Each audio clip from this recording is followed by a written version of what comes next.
Alright, folks. Welcome back. 皆さん、お帰りなさい。今日は30、37日目です。Is day 37. We're gonna hit the ground running today. Gonna try to wrap up our conclusion, our tentative conclusion to our Duolingo Chinese course. So, more time we save, the better. Yesterday was a long day. So I kind of pushed that segment largely because we've unlocked most of the kanji, right? The kanji characters. The kanji characters is the hello there, Valentine. Kanji is the soft gate for WaniKani. So this would be the second peak, right? And then now we're locked into the 4-day cycle, 4 or 5-day cycle for the next level. Let's hop right into it. Oh wait, before that, gotta see. Let's review our mistakes from yesterday. So this was a canopy goof on jerk reflex. This was a typo for hyaku, right? Hyaku.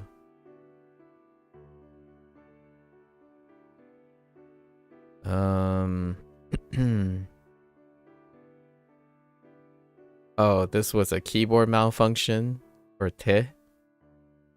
The T didn't register.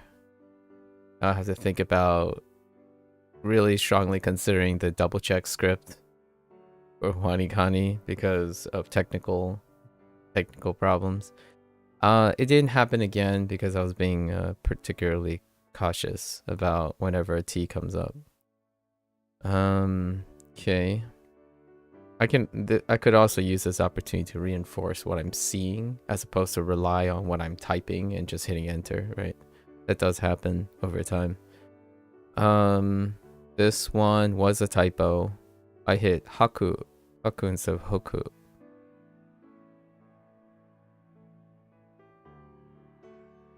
And I typed notebook instead of book, which then I added notebook to the synonyms because it's actually a little bit of a wiggle room.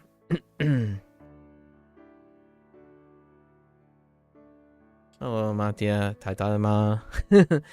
Tadaima. I am back. How are you doing, Matthew? Okay, we're gonna hop right in. No time like the present. Today we have a lot of different topics for the end of the session, you know, the Duolingo Chinese session. Hopefully I still remember the constructs. I'm not even sure if I remember the last 4. The last 4 Chinese ones are incredibly different for me. It's incredibly obtuse because I don't usually use that vocabulary. I was too boomer for a lot of the vocabulary. Too early on. Okay, let's hop in. Okay.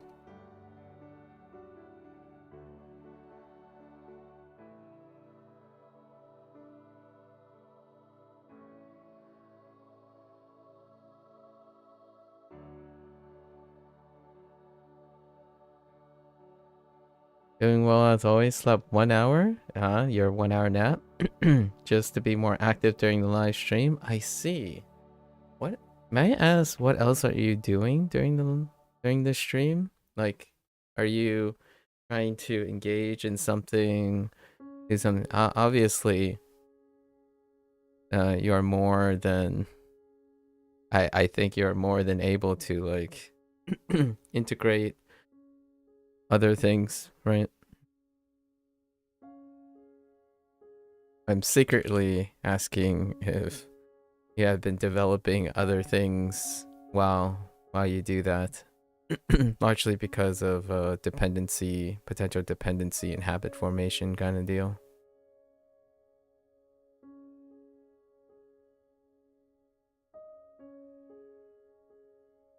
Okay. I wasn't so sure.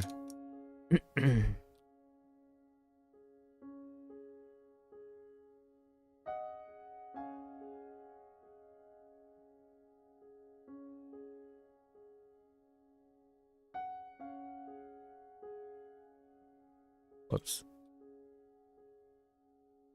Gotta be careful.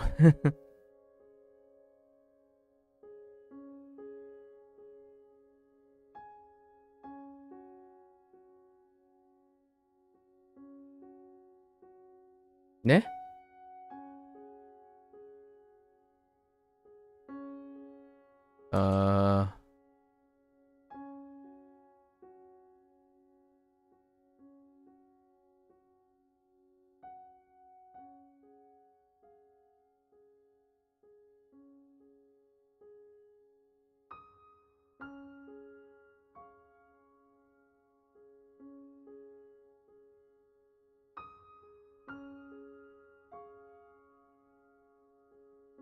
Since it's usually late at night, you watch before. Oh, okay. So that makes sense actually. That does make sense.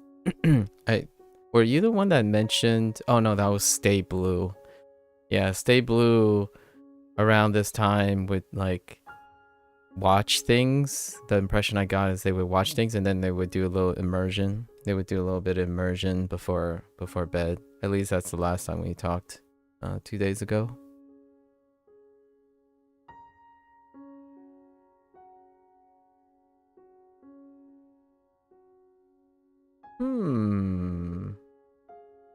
Yes.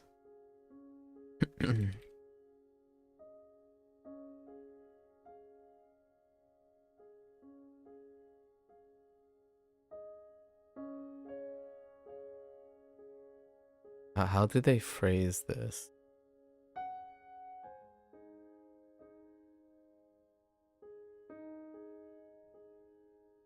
Like, I do... No, I can't. Early? Oh, they still take early. Okay. As soon as possible. Okay, fair enough. They still take early. There's so many and I didn't pick.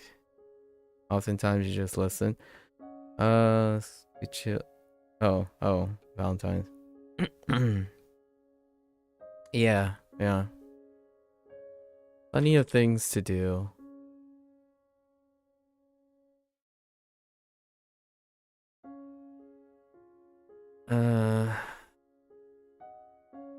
That doesn't seem right.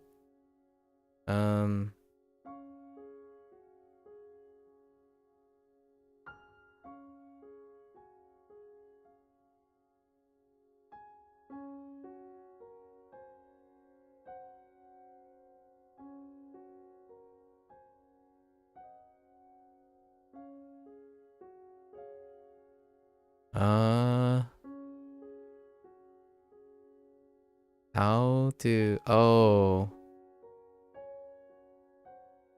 right. It's the centaur thing, right?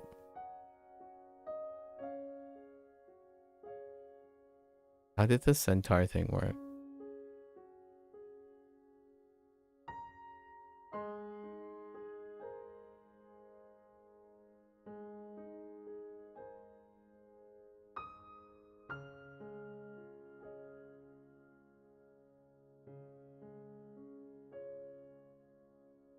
I think it's like G2 centaurs or something.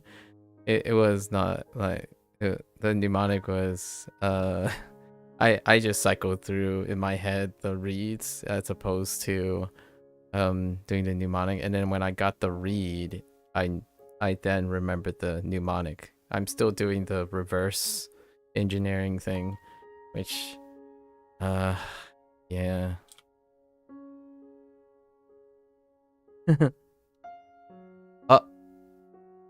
Oh wait, energy is energy. My bad. I was thinking about the mnemonic. Oh, that's bad. That was a kanji, wasn't it? So now I can only miss... I'm only allowed to miss one more before we lock into another day. I should be focused. Let's try to stay focused here.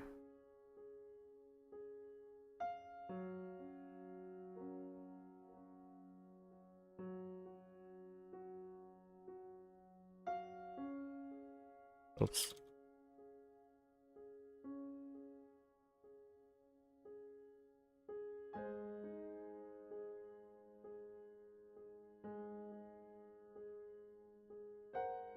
I spend more time thinking about the mnemonic than actually knowing the read still.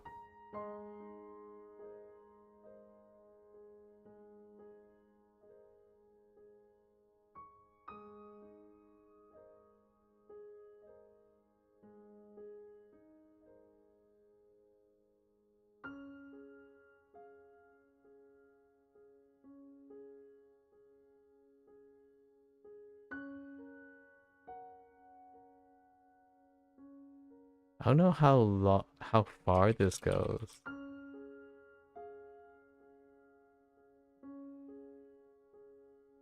What did they go with? Just month before last? Okay, without being specific. The month before last without being specific? Okay. I mean, that's fine.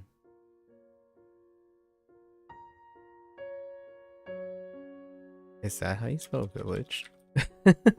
That's how you spell village.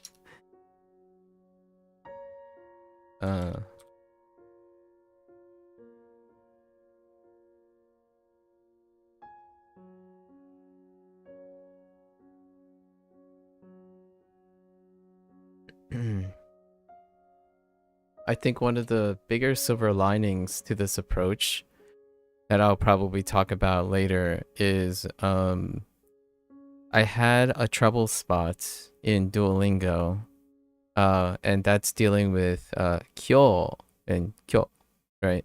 Kyo, kyo, and ko, right? The different like holds, but since I'm so much more hyper focused now on collaborating between the mnemonics, and a lot of the mnemonics incorporate the length, like it has a connotation and a meaning incorporating the length of those syllables. I can double check that and use it as a way to continue to double check and reinforce the hold. I think that is also happening with HanziHero as well, where it's reinforcing the tones. So whenever I need a tone check, which doesn't happen very often. Duolingo doesn't do that, right? There's no, occasionally there might be a little challenge to the tone check. I could say, this is what I think on gut feeling, and then I can think about it and double check it. So over time, it becomes more and more consistent, which I really enjoy that part of WaniKani, which is a design that it is intentionally made to do, right? To focus on a component that's missing in Duolingo. And I kind of like the compliment. So at the moment though, most of the stuff I'm double checking are Duolingo things. Largely because that's what Duolingo does focus on instead. So it's interesting at the moment for that.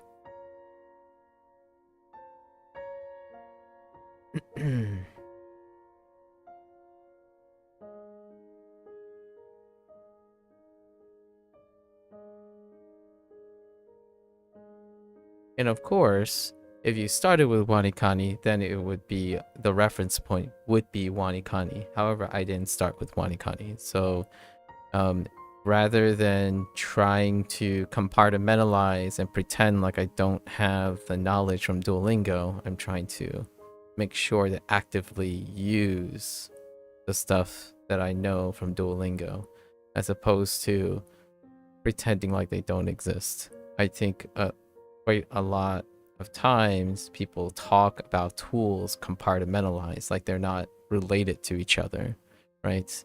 When they evaluate things, they also don't, in my opinion, rarely take into consideration there's an order to your knowledge.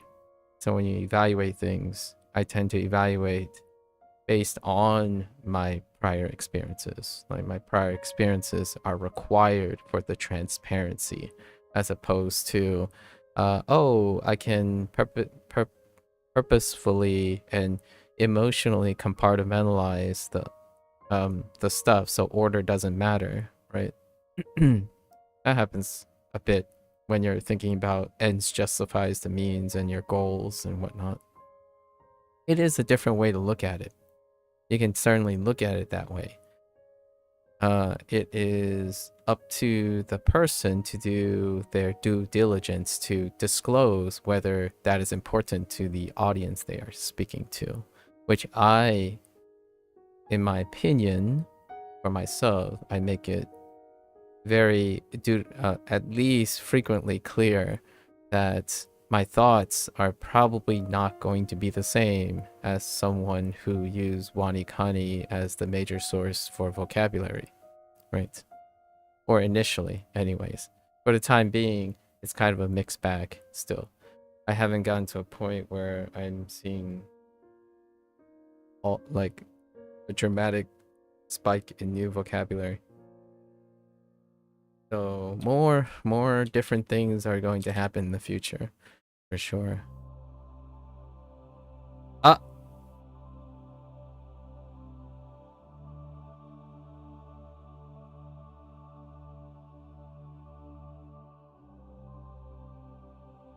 Oh, I forgot the rendaku.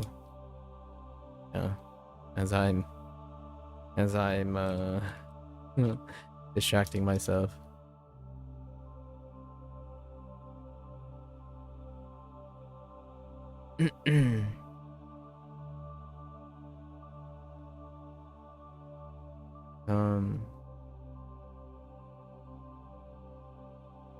How did this go?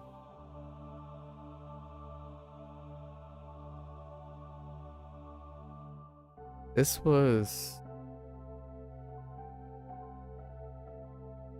No. This is the expert thing, right? Experts have Mei genes. I think that's what they were going with. That's a special case.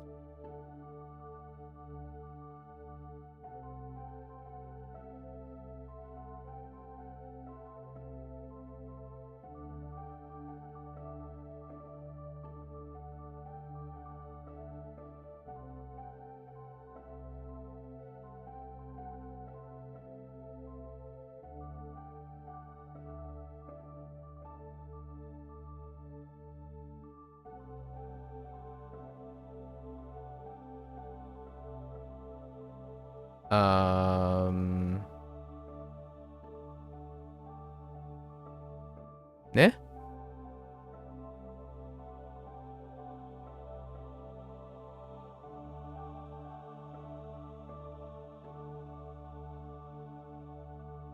I don't think this had any, like... Oh. That's not that's possible, but it's not. Oh, it was a special one.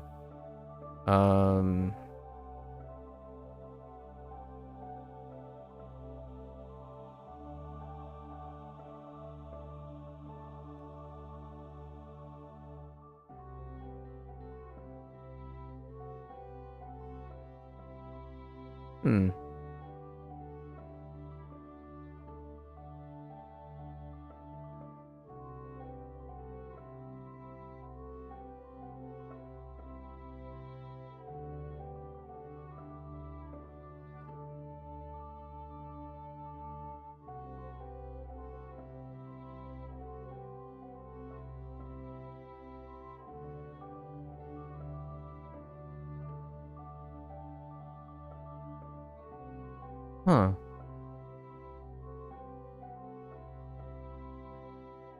I remember the mnemonic for the word. The phrase, I think.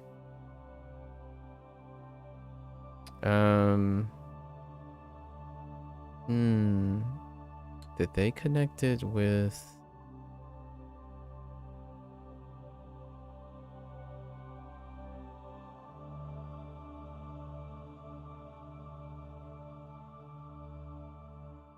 I spending too long on this? I'm spending too long on this. Doesn't help that I have to go a little quicker.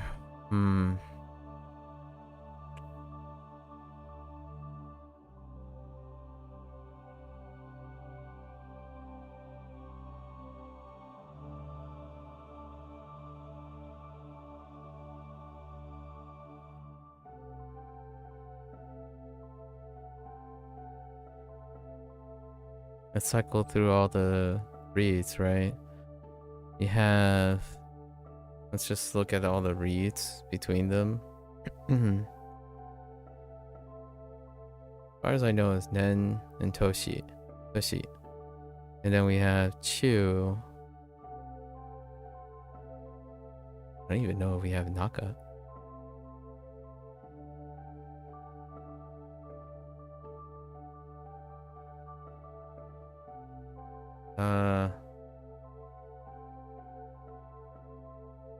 If you type Nen Naka, that sounds awful. So, what other...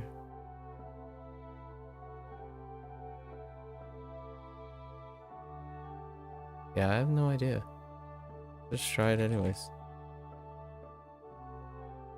And the Rendaku, that's right. There was a Rendaku moment. I was like, Nenju did not sound great to me either. I was like, maybe it's not a Rendaku. Okay. So we have 2 Rendakus. This one doesn't sound great to me. So we're gonna have to remember that. And there's no mnemonic. That's why I can't find a mnemonic. It's a Rendaku. So no mnemonics or Rendaku. So how do I go about... I'm gonna use a trigger word for Rendaku.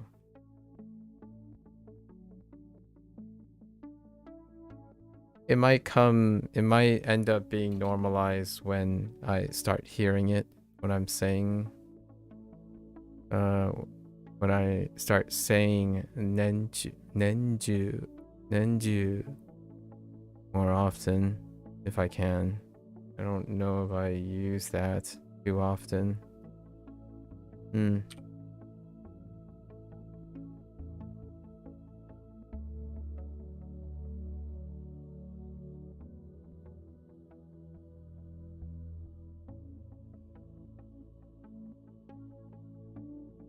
Can't get these ones incorrect though.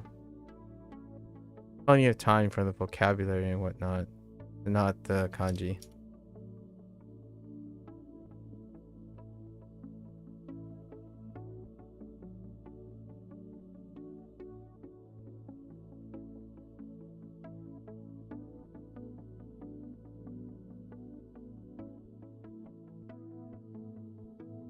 Itsu. Yeah. Ah! It's Ito. Yeah, I knew this was gonna happen. Why would you... I had a feeling this was gonna happen. Because the mnemonic is eats, but it's both Itsu and Ito. I mean, this is Ito, but... Okay, so I can't miss any more. If those are the 2, we'll just leave it to practice for now. But Itsu and Ito being attached to eats is not a great idea, in my opinion. So we'll have to change that up too.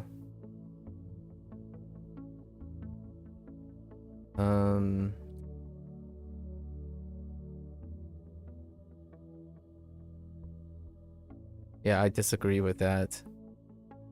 I'm not sure if that was intentional or unintentional, but Itsu and Ito being eats. The English word eats.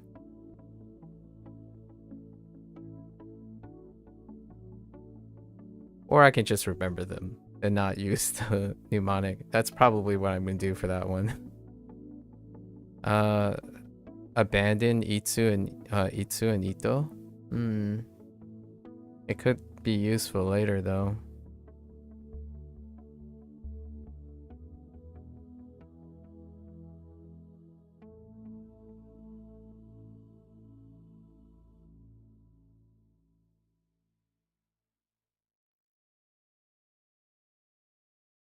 Can I get away with the whole year?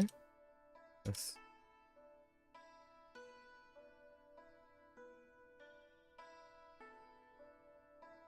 It's shoe. That's a typo. All right. So now we got an extra day added. Actually, it's 2 extra days. Pretty sure. So when you miss it, it's 2 extra days. I'm I'm actually a little bit triggered now. For some of these. Just a little bit triggered.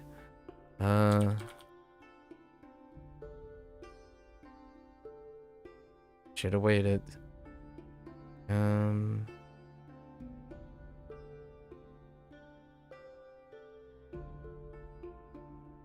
Yeah, that was a typo. I meant to type shoe and I typed chew. This one doesn't help that much either. This is the shaman one. They use shaman for sha, which is fine, provided there are more shaman stuff. Which there are. I think the itsu and ito thing needs differentiation. You're doing a 50-50 every time an eats thing comes up.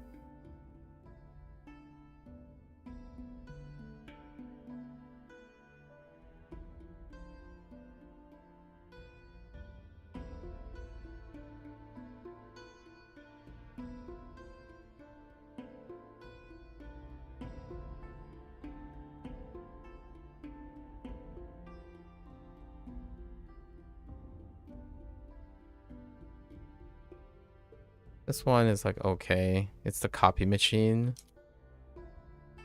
Where the beggar like slams their face into the ground to copy it because the shaman made a copy machine out of the ground. That's a little...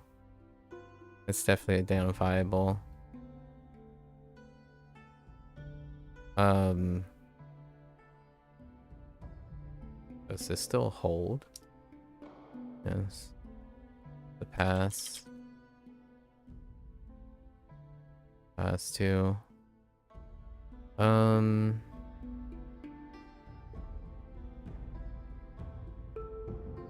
don't know if this was a pass. Doesn't seem like it would be a pass.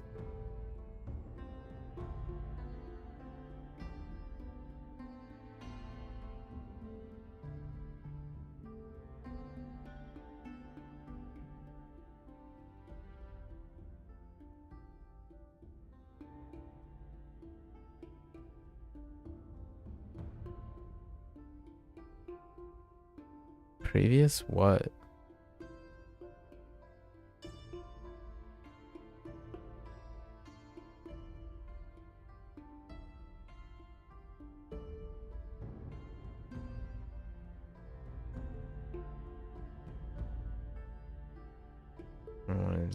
Yeah, I don't want to belabor the part here.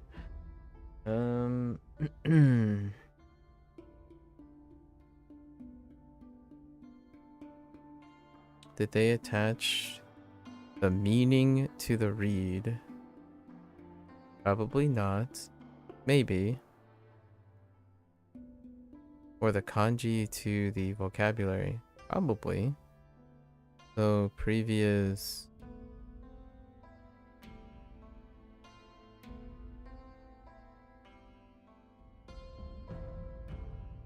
Yeah, you can't use the character. Or can you? No, you can't. They're not attached to the read.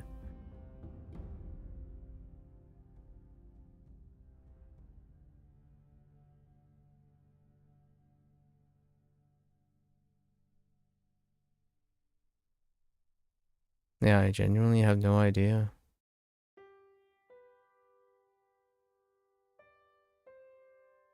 And I don't go over vocabulary until I make the mistake.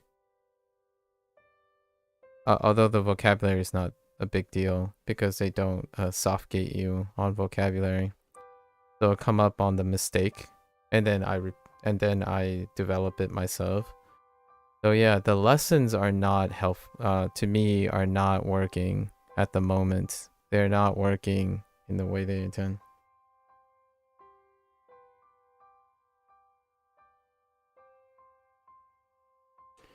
For this vocab, you remember how to say alcohol in Japanese, but you change the E to an I. Well, that gives me what I know.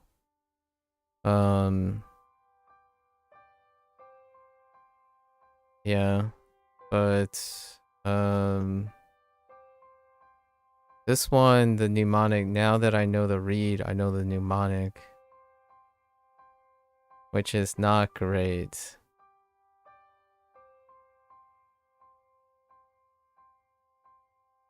Right? It deals with the saw and the key.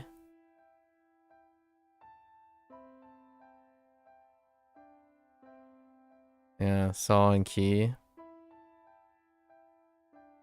Yeah, we're gonna have to change this too.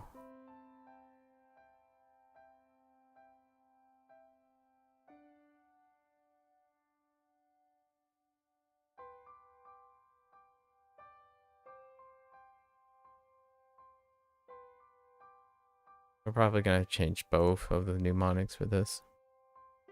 And it's probably because the vocabulary, I don't go over the vocabulary at all. There are some mnemonics that don't really fit some kanji. I don't necessarily think they fit or not. I disagree with that. They're not... my thought is that I do not use this until later. So now I have to learn how to use the mnemonics to learn the reads, which I haven't been doing. I'm doing pretty well, Proka. I'm doing pretty well. How are you doing? How have you been doing lately? I don't think it's a matter of fitting. It's more about a matter of practicing it. And up to this point, I haven't encountered any reads that I'm unaware of until lately. And I'm clearly not using the mnemonics to remember the reads. I'm using the reads to remember the mnemonics for a while now.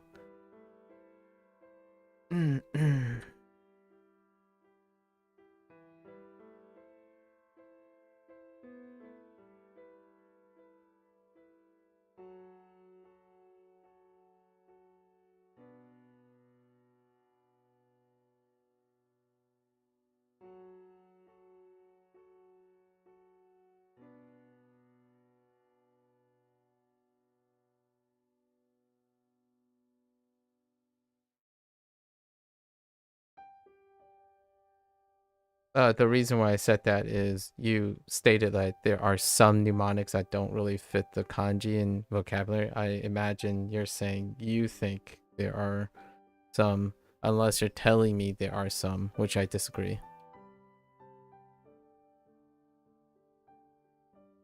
I have another explainer. Yeah, but unless you learn it by heart at first, it would be challenge at first for you to remember that Taki is Saw plus... But unless you learn it by heart, I disagree. But, yes, that is what I just said. That you're doing well thinking you're going to a man UTD match. I don't know what UTD match live this Friday, which you're very excited, huh? Do I have a physical overlay on your keyboard for different languages, or do you just memorize what keys translate for that language? Manchester, oh, United, that's how you, that's right. I know it's football, but that's how you abbreviate United. I see.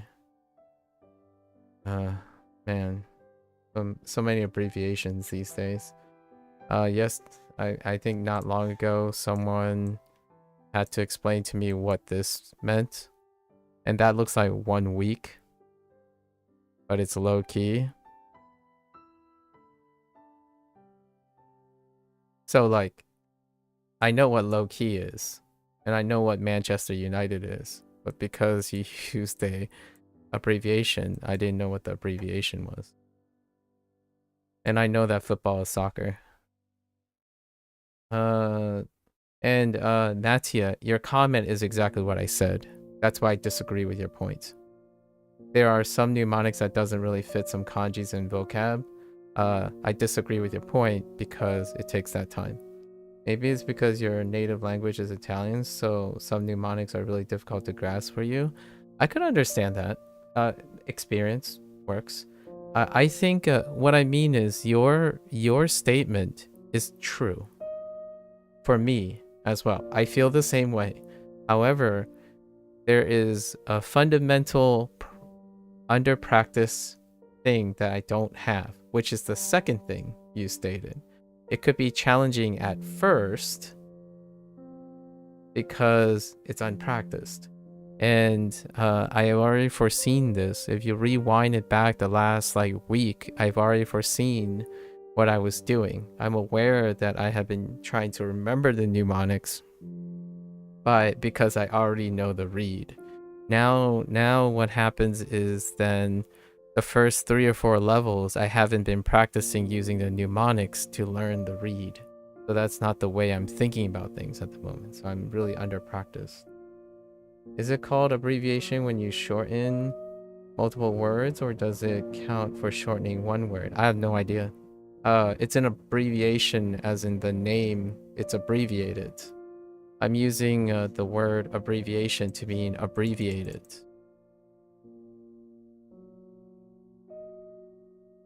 So the definition of abbreviated is to shorten. So I'm not using it in the linguistic perspective. I'm not a linguist. So when you abbreviate something, you're shortening it. Yeah, so it's both, Mattia. When I say I have to change the mnemonic, it means that the mnemonic also is difficult to grasp. But at the same time, it's hard for me to know if it's because I was lazy. The thing I was thinking of is abbreviation versus acronym. Yes, I'm not using linguistics, so I have no idea. So when you're asking me, I already answered to the best of my ability. I don't actually know if it's an abbreviation or an acronym. What I am using abbreviation for is the act of abbreviating. So when you shorten something, it's an abbreviation of that word. Like you've abbreviated it, you've shortened, united into a shorter word. I have no idea what linguist calls it. I don't know what an acronym is compared to an abbreviation.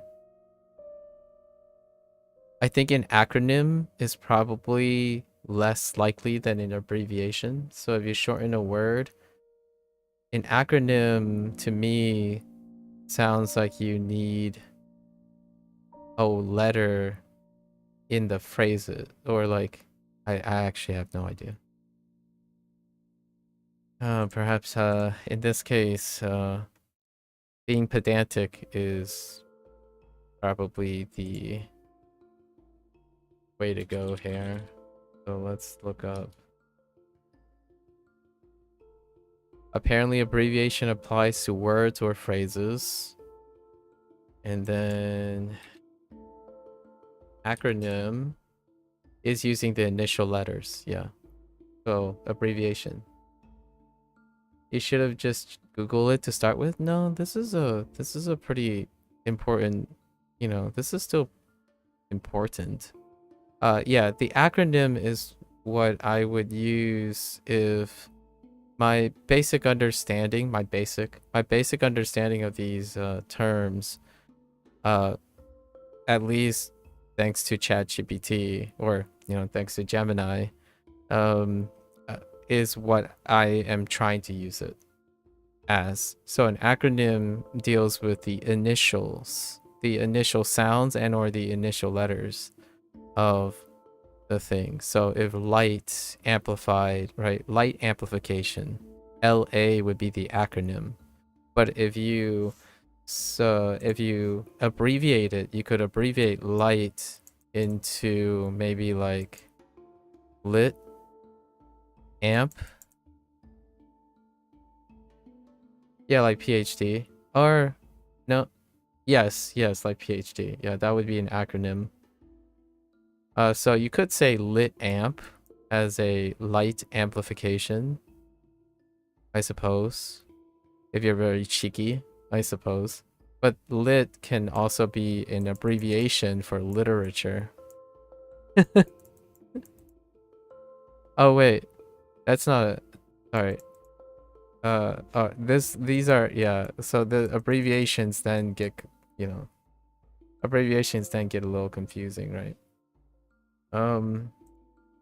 But it's usually to use. I don't really mind. I ask when I don't understand, so it's perfectly alright. There's a lot of acronyms being come up with, I just don't keep up with it. There's, what does SYBAU stand for? EU back at, EU back at, no. For example, WWW is an acronym, while bro is an abbreviation of brother. Yeah, that's what we're talking about. I don't, the question is that I don't use acronym in conversations too much. That's not how you spell acronym, that's fine. Acronym that much, but I use abbreviation in the definitions, shortening. So if I said, oh, that's an interesting shortened way to write that, that's where I'm using abbreviation. So by the definition of abbreviation, as opposed to the classification of abbreviation. There are quite differences, in my opinion. It's a nuance. Yeah, I can't think of acronyms that are used a lot when physically talking. Yeah. So what's an acronym? We could try to brainstorm a few acronyms. PM, maybe. So PM, time, like counters are acronyms. Like PM, AM, right? Actually, do you guys even know what PM and AM stand for? Yeah, AD, BC. So do you guys know what PM is? Yeah, it's maritime. Yeah, post-maritime. I actually don't know what A stands for. What does A stand for in AM? I know PM, but that's as far as I go. And I don't know what, I mean, sorry, meridian. I said maritime. Meridian. It's a meridian with the meridian is that line that's drawn down the planet arbitrarily to divide time zones. So it's screen rich, basically, the meridian. Oh, anti-meridian. I see. Oh, what's, yeah. So the meridian is that arbitrary timeline that was decided a long time ago. Yes, I know those are Latin words. Yeah, so the meridian was arbitrarily drawn down. If you look at a world map, the prime meridian is the world map is often drawn where the prime meridian is in the center. So then AM and PM was decided in reference to that prime meridian, which means before and after midnight. Yes, that's what they mean exactly. The anti is the opposite of post. There should be a word for extending an abbreviation. For instance, asking what the blank of PM is. Lucky to be born with romance origins. Okay. I don't think being born with romance origins increases competence about these things naturally. It is lucky to be born an intellectual. Is probably what I would be more inclined to agree with. The only reason I say that is when you're born into an origin, you are also more likely to be complacent about that knowledge. Unless you're interested in language learning. For example, asking someone what a common purpose of a word is, the native speaker usually do not know. Oftentimes, it's the native speaker fallacy.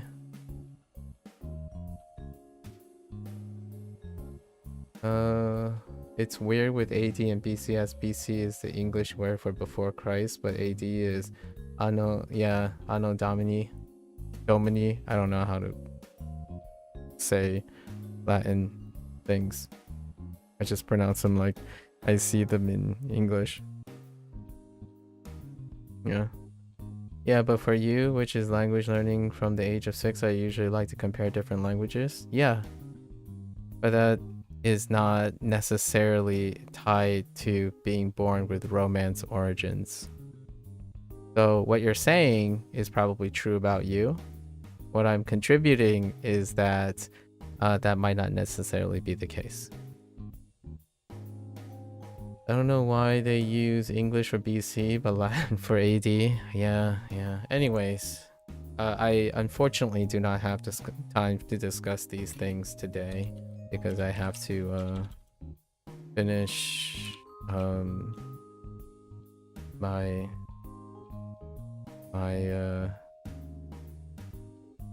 oops. I have to finish everything today.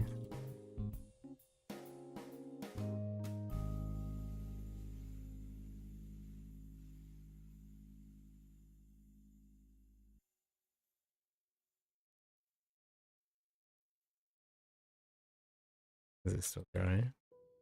It's not dry. It's flat. Great. Now there are 4 kanji. Okay. Alright. I'm gonna focus now. Give me a sec. I'll finish the reviews beforehand. We're 4 kanji behind, but now the maximum time is going to be 5 days from now because of the way WaniKani is designed. So any additional kanji loss wouldn't be a problem anymore. Largely because of the soft gate.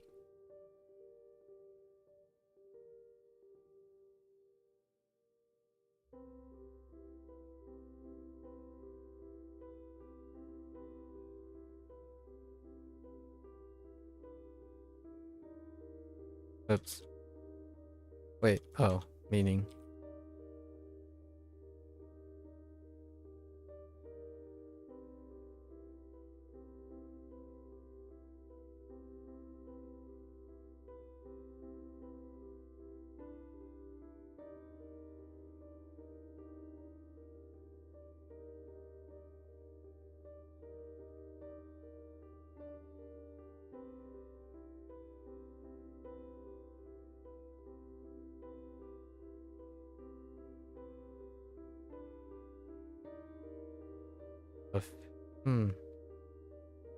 How does that work?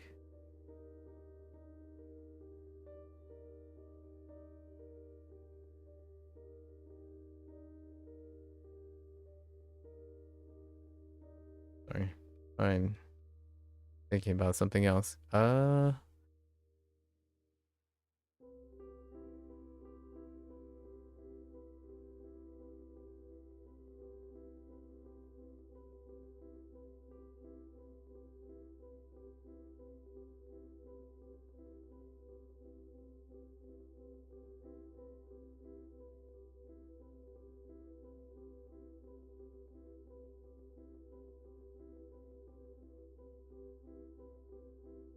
I mean, a few years is... I have no idea. I'll just type a few years. Oh, right. I should really be paying attention to the read. Shonen is just boy. Yeah. The mnemonic doesn't work for me. Answer this after you finish doing that, but if you could instantly gain knowledge without putting the effort in learning, would you? If so, To what extent would you? Wait. I guess the second answer would be muted by the first answer if I already said it. I would say no. So then it circumvents the second answer.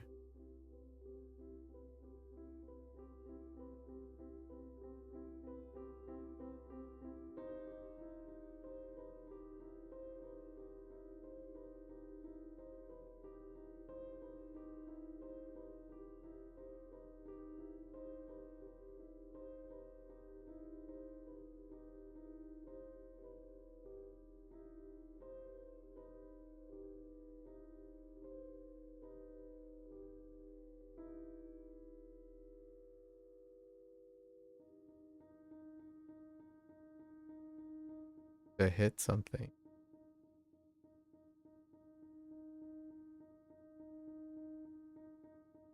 Yeah, it's pretty clear that I don't remember the mnemonics before the read at all.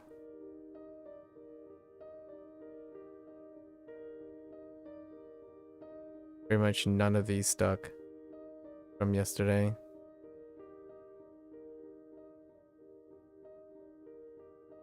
It's probably because I didn't practice any of the recalls on the vocabulary because they weren't listed anywhere. As opposed to like HanziHero, where I practice all the vocabulary before the end of the session. You're surprised you win at all, and I think you would be in a minority, but a good show of your character. Well, you said instantly gain knowledge without putting in the effort, right? If you don't put in effort in gaining the knowledge, that knowledge is knowledge. It's not wisdom. So you would, you are just as likely to lose that knowledge of which you gained it.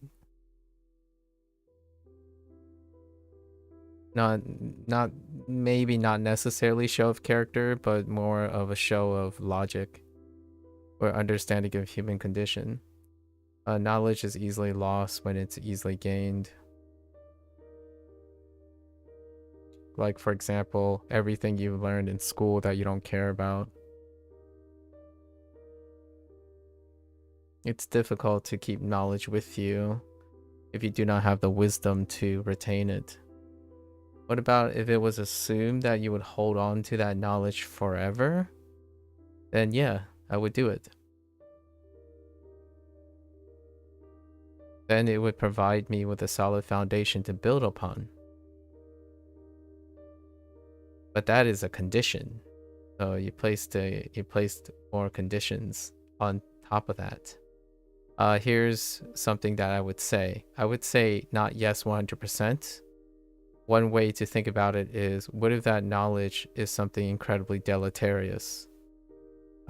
Humans have the capacity to forget as well, to understand what is important and what is not important about that knowledge. So if the knowledge is about trauma, you cannot forget or overcome trauma if that knowledge is forever.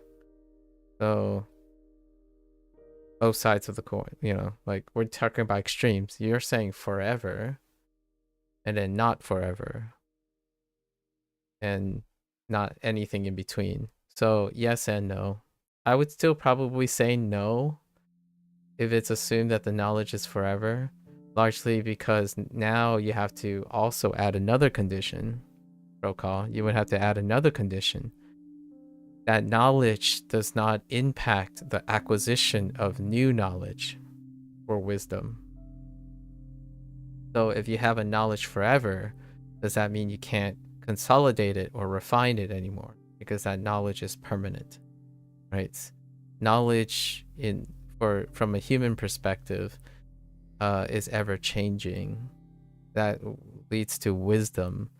So if you have the knowledge to accept that whatever this thing is evil, and that is forever evil, then you will only be able to appreciate that it is evil.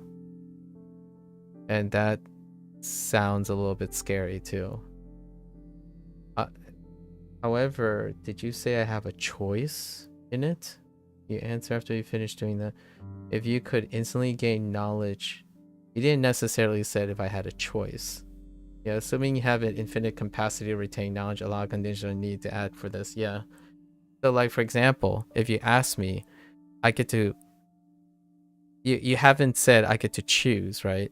So say I get to choose to have the knowledge of the universe and that it is permanent, the knowledge of the universe.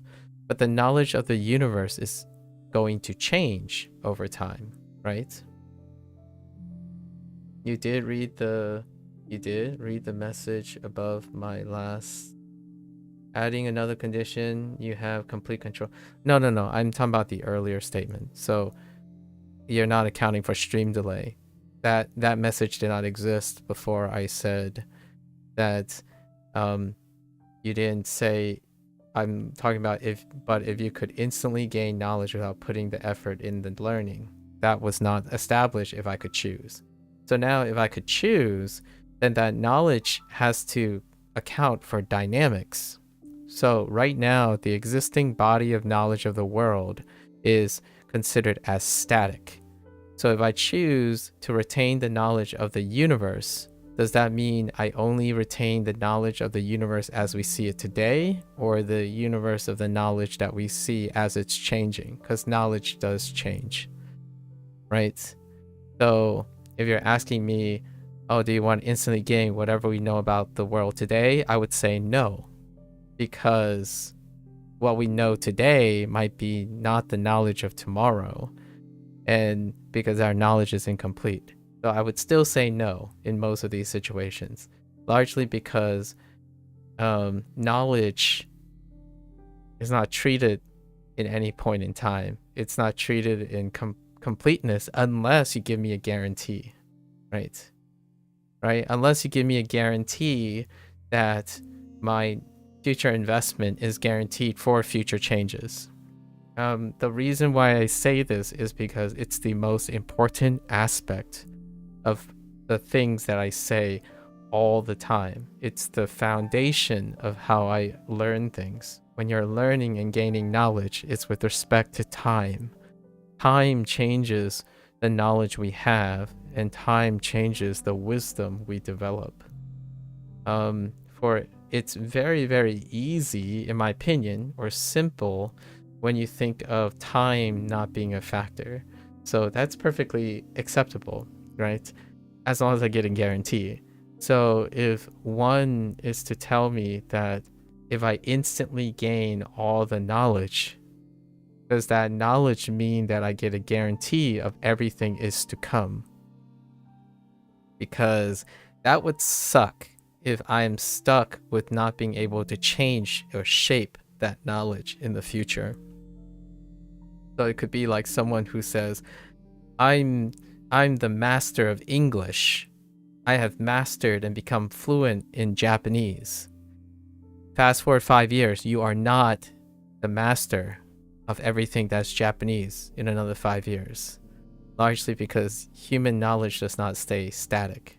So it's kind of like someone going around saying, I've mastered Japanese before, and now I'm permanently a master of Japanese. Not if the language changes over time. That's kind of like it sounds absurd when blown into that proportion. In reality, it's more like someone saying, I can master something when that skill is ever changing. I cannot be a master of interpersonal communication, largely because people change over time. So it's a life pursuit. One cannot anticipate and accommodate the dynamics. It can go back to an old time. It can go back to new time. The abbreviation for Manchester United may change over time. I wouldn't know anymore, right? Which is really funny. I honestly think it's a great question. So if I'm being a party pooper, I think that's it's a great question. These questions challenge someone's logic. Okay, you'll rephrase this as you're too stupid to think of these answers? What do you mean? What would be the condition of my question that you would consider the best way for you to want that ability? Oh, so you were trying to convince me to want Okay, to want. How would I convince myself to want to desire instant knowledge?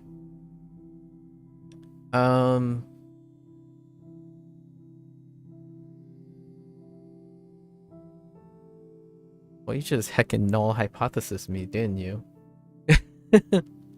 So now I have to be my own my own antagonist. Hmm. What are some of the criteria for me to want instant knowledge that's forever? Yeah, null hypothesis, being your strongest enemy. That's a excellent Socratic method, by the way. Like, if you want someone to like solve a problem or a difficult problem, you can turn the problem on its head using the null hypothesis, right? Um, and let the person work through it. I didn't think about it, so my first immediate response is I didn't think about it, so that's perfectly fine. What would be the most desirable version of that ability for me? So, the most desirable form of that ability for me is to have universal knowledge of practicing everything that would adapt to incoming situations. So basically, like, I get a blank check that I get to rewrite as time goes on. That would be the probably one of the characteristics of the most desirable version of that ability for me. And that is unreal, that's, we're playing like crazy hypotheticals, which in the presence of reality, that does not exist, or at least in my opinion, it does not exist. I wouldn't mind choosing the ability to adapt to any incoming uncertainties. So the most desirable version of that ability is to have that ability be any ability for the foreseeable future. Here am saking right now. Clothes. Ooh, wait, that's not sake. Okay, that's she. Ooh, is that supposed to be she? I don't know that character. You're sorting clothing? Maybe sorting? What's the sun plus west? What is the sun plus west? I don't know what it's called in English. Oh, I don't either. Do you have a specific topic that comes to mind as your first topic you would gain all the knowledge of? Languages?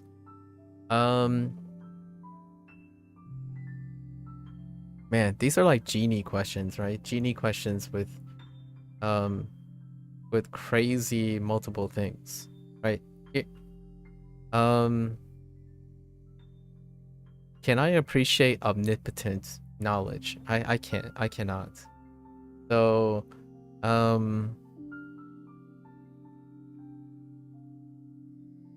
yeah, no, not really. You would gain the knowledge of me? Is that a paradox? If you gain the knowledge of me, you would relinquish that knowledge. Hear me out here. The thing that I'm struggling with. Let me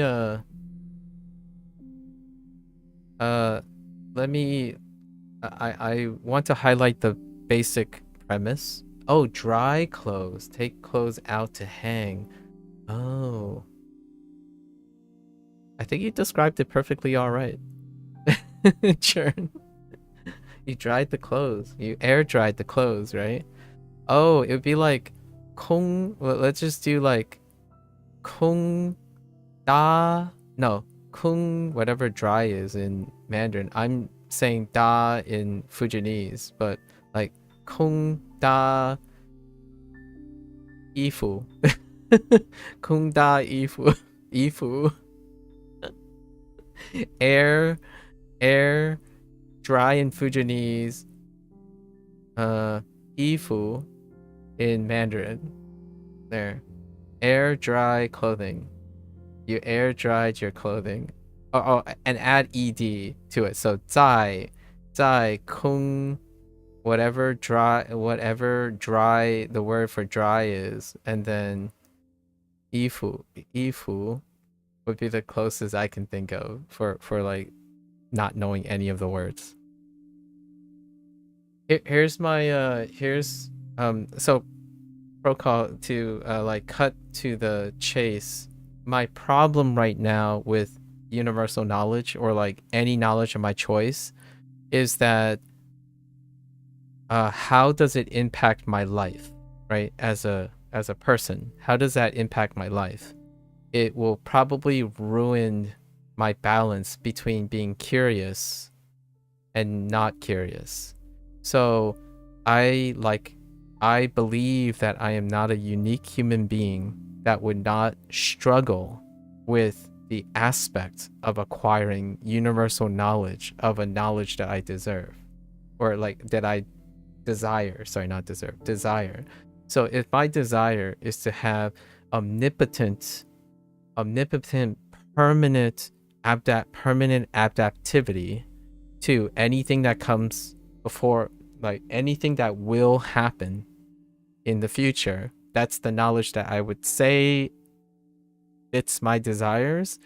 My instant thought is, how would that affect me as a person? I would become complacent. It might actually do the opposite, because I don't have guarantees that that knowledge will continue to be limited to the present state of that knowledge.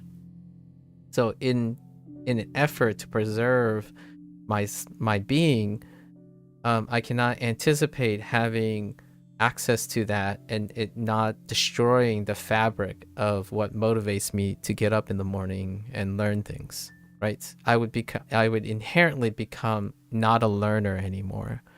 And what is my life passion? My life passion is to learn things. So if I have instant access to choosing knowledge that will help me acquire all other knowledge in a low effort state, then I don't know if I would want to live anymore. That's where we're going with this. Like, the pursuit of knowledge is a lifelong pursuit for me. It may not be for everyone. Those who would say yes would not necessarily appreciate the holistic benefits of being a human being wanting to pursue knowledge in the first place. So I think for me, ultimately, regardless of the condition, it is very difficult to qualify and test a null hypothesis in which I would be willing. So the best answer, as in like the most comprehensible answer I can have, or comprehensive answer I can have now on a question that I typically don't ask myself, is I want enough knowledge under a condition that allows me to remain curious about knowledge. Other than that, I can't be any more specific. What is that? What is defined by that is, I don't know. I need to know enough in order for me to continue to want to know more. If I know everything, I cease to be myself, and I can't imagine what that would be like. But hypothetically, I would probably become cynical. Understanding human condition, I'd probably become cynical, passionless. And since learning is part of my life pursuit, I probably also lose the willingness to persist, right?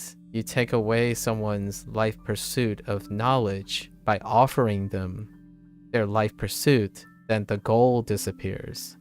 It's kind of like someone who says their goal is to make $1 million, and suddenly they won the lottery and were given $1 million. They lose the pursuit. They would have to discover a new pursuit.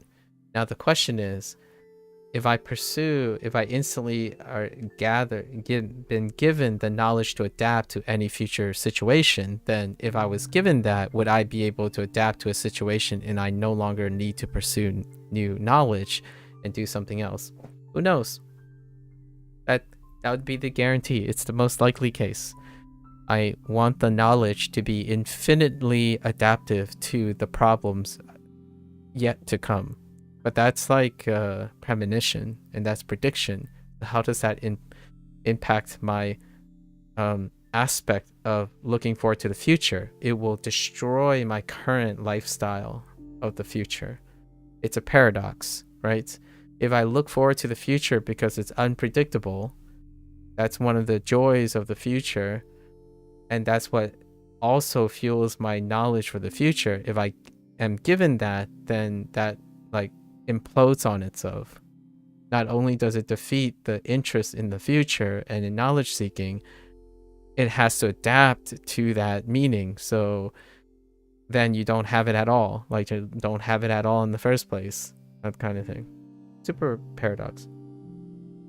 Not the air dry machine, right? It's taking out the sun to sunbathe the sun. Oh yeah, you could say like sun dried clothing.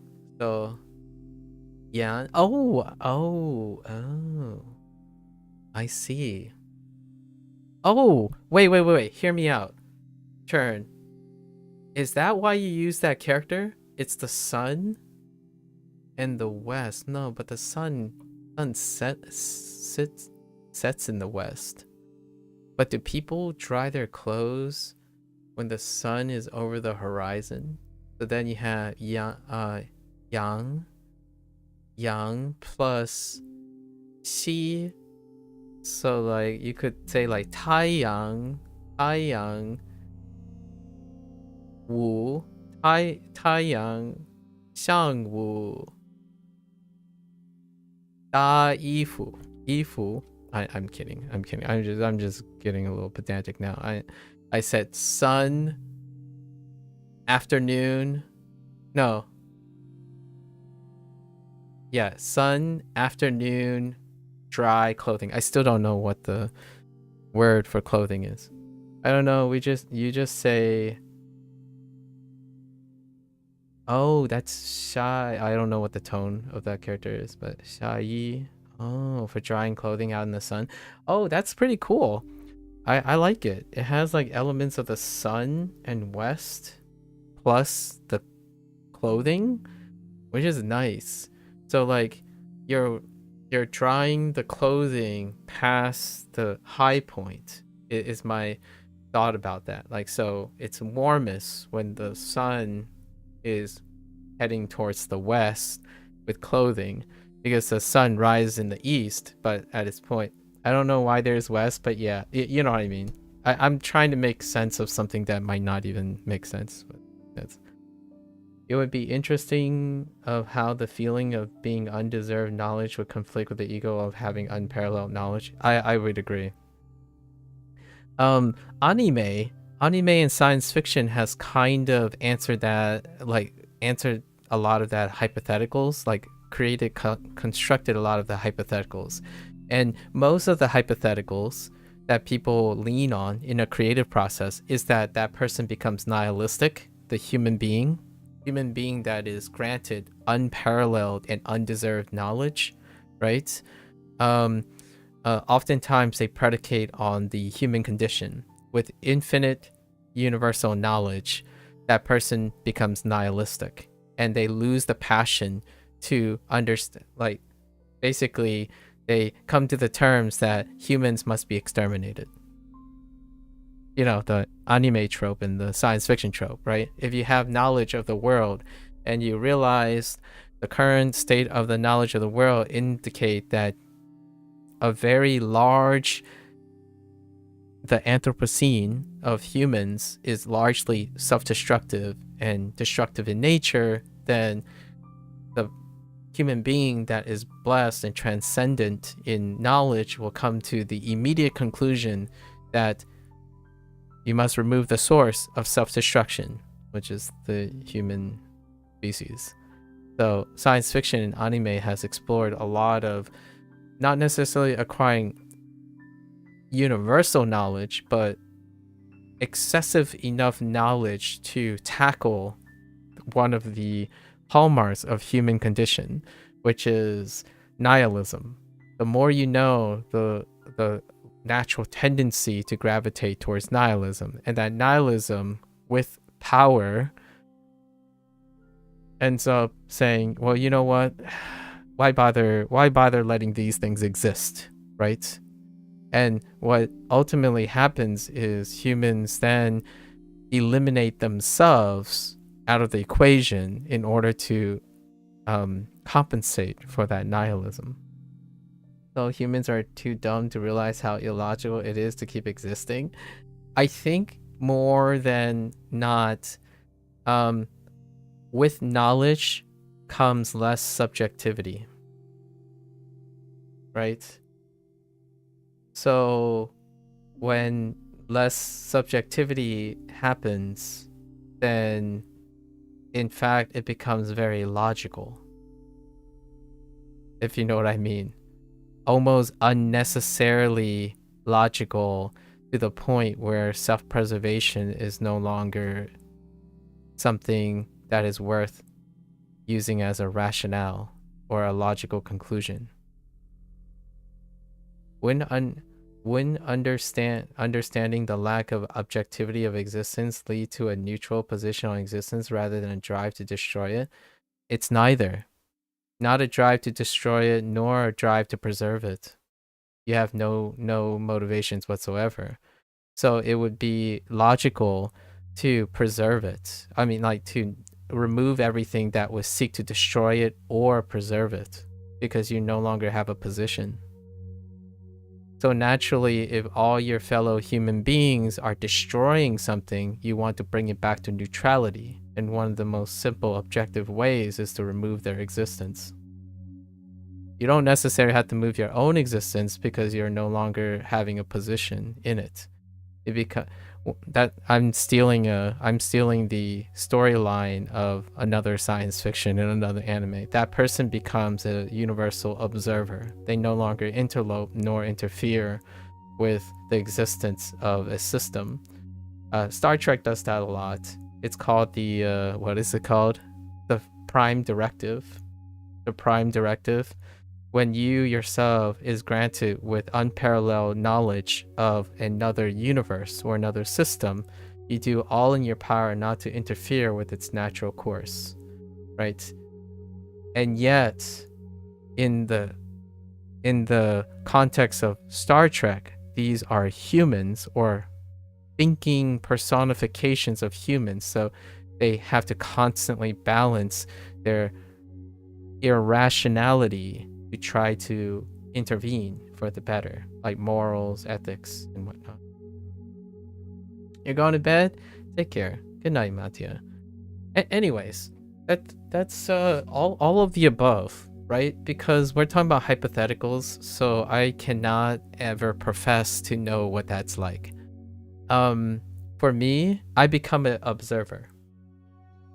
Do you know of any anime that talks about the beginning of the universe, apart from talking about a intelligent design perspective? Honestly,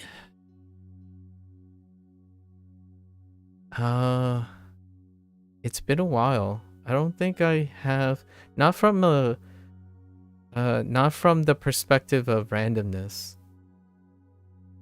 Usually it's from a creative design standpoint, like a intelligent design standpoint, for the sake of, like, you know, writing a story and intrigue and whatnot. I think ultimately most of the anime end up taking the perspective of an intelligence design. It would be really cool to see more animes that involve some more science. I think it's always after the fact, because science don't necessarily concern themselves with an origin in which they can observe. So, you know what I mean? Like, this is going into the realm of paradox. If it's an anime that's grounded in science, it usually doesn't incorporate things that cannot be observed or measured yet. So if you're thinking about the beginning of the universe, that's probably going to be a very, very short anime on science. So how would you make a series regarding that? Oftentimes it would be dealing with something you would know. So if you're looking for like an anime that explores weird things with science, Dr. Stone, kind of. Dr. Stone has a post-apocalyptic, self-destructive, and a lot of philosophical things grounded in the micro levels of like truncating science into a more palatable and entertaining thing, right? Like entertainment, problem solving. So Dr. Stone is pretty good. I think it's a paradox to expect anime that likes to involve more science to end up naturally tackling the beginning of the universe, largely because it's very difficult to know anything about that. And also like things like anomalies that do not have a lot of information. I think the curiosity about the things that are difficult to observe is in the realm of entertainment. That is not scientifically focused. Do you know of any anime with some physicist that creates crazy stuff or something like that? Dr. Stone.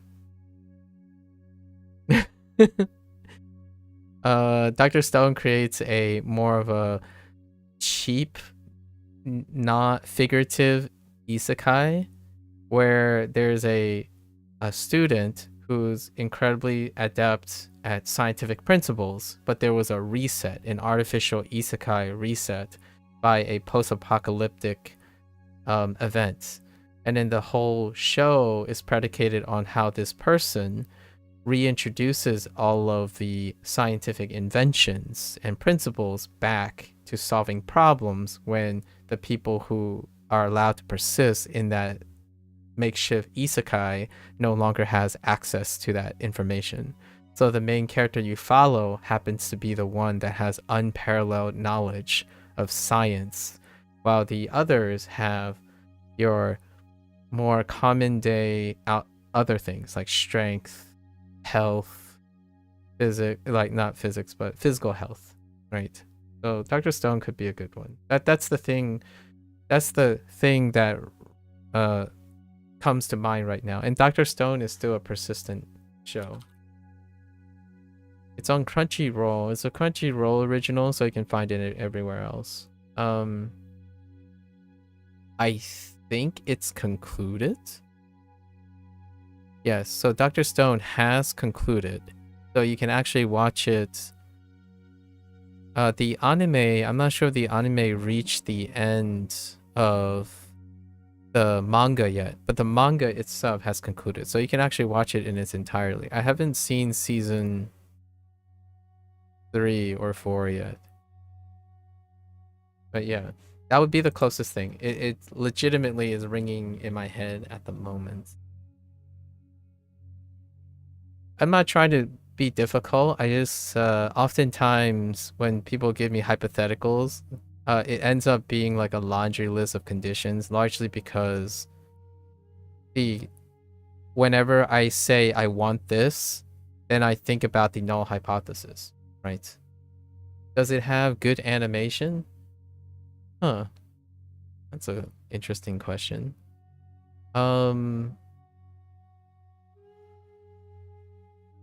It has serviceable animation. Largely because it's a shonen manga. So lots of freeze, catch frames and stuff. Not necessarily like, it's not like a combat shonen or something. You're not gonna have that type of thing. It's dealing with the intellectual curiosity more than action scenes. Not emphasis on action scenes. It's more of the novelty of, oh yeah, that's right, that's how you make a battery. Like, wait, how are they gonna make a stove? And then you know, no one has access to you know, metallurgy anymore, right? Like, how do they make iron? So the idea is to catch 20 on how they solve a problem. Like, oh, how would these guys get an edge on the other peeps? You make iron and then you shape it into weapons, and then those weapons lead to, and then you know, you're thinking, oh no, now they have weapons. What do you do next? You make vehicles. So that kind of thing. So it's more about the novelty of ideas to look forward to, as opposed to like a set piece where people are fighting or something like that. It's a very different take. You came across a brain teaser, which is you have to ask one question to two people.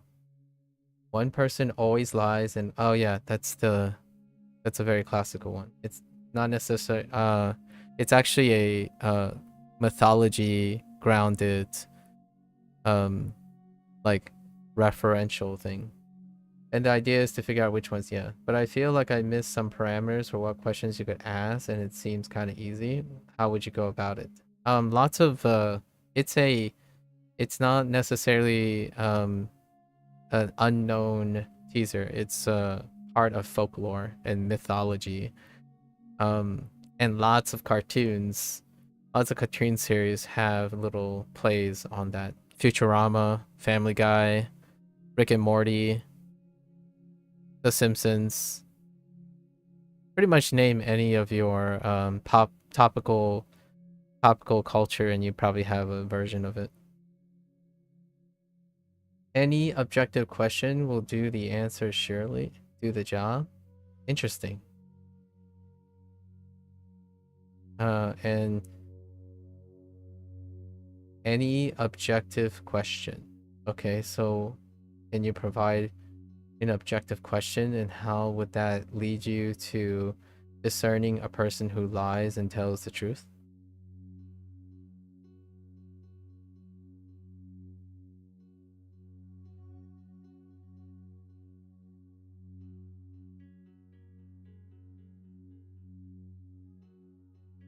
I forgot what the conditions were for the person who always tells the truth. Because is hydrogen a heavier element than argon? So does the person who always tells the truth have universal knowledge?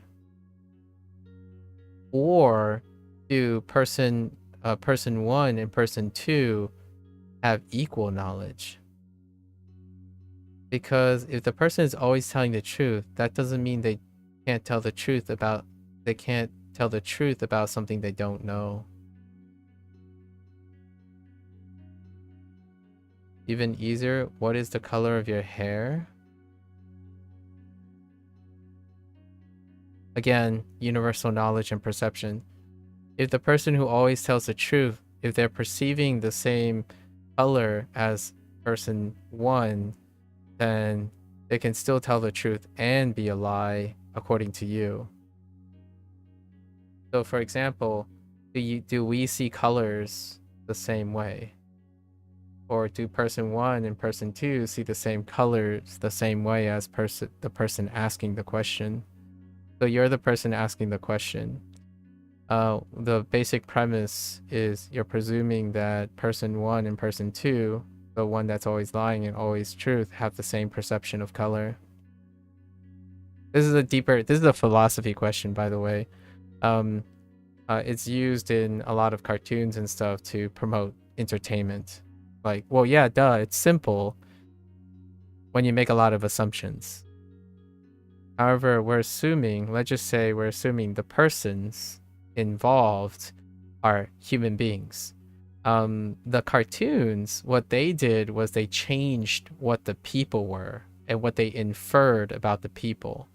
So like the two people could be robots, and then the two people could be amphibians or an alien race, and with that came connotations and conditions that make them consistent. However, when it comes to humans, the idea is, what color is my hair? If I ask someone who's colorblind, what color is it? And then if I ask someone who has, I don't know, synesthesia or something of that nature, would the view of the color of my hair be different? Someone could say my hair color is gray and not black. Would they be telling the truth or lying?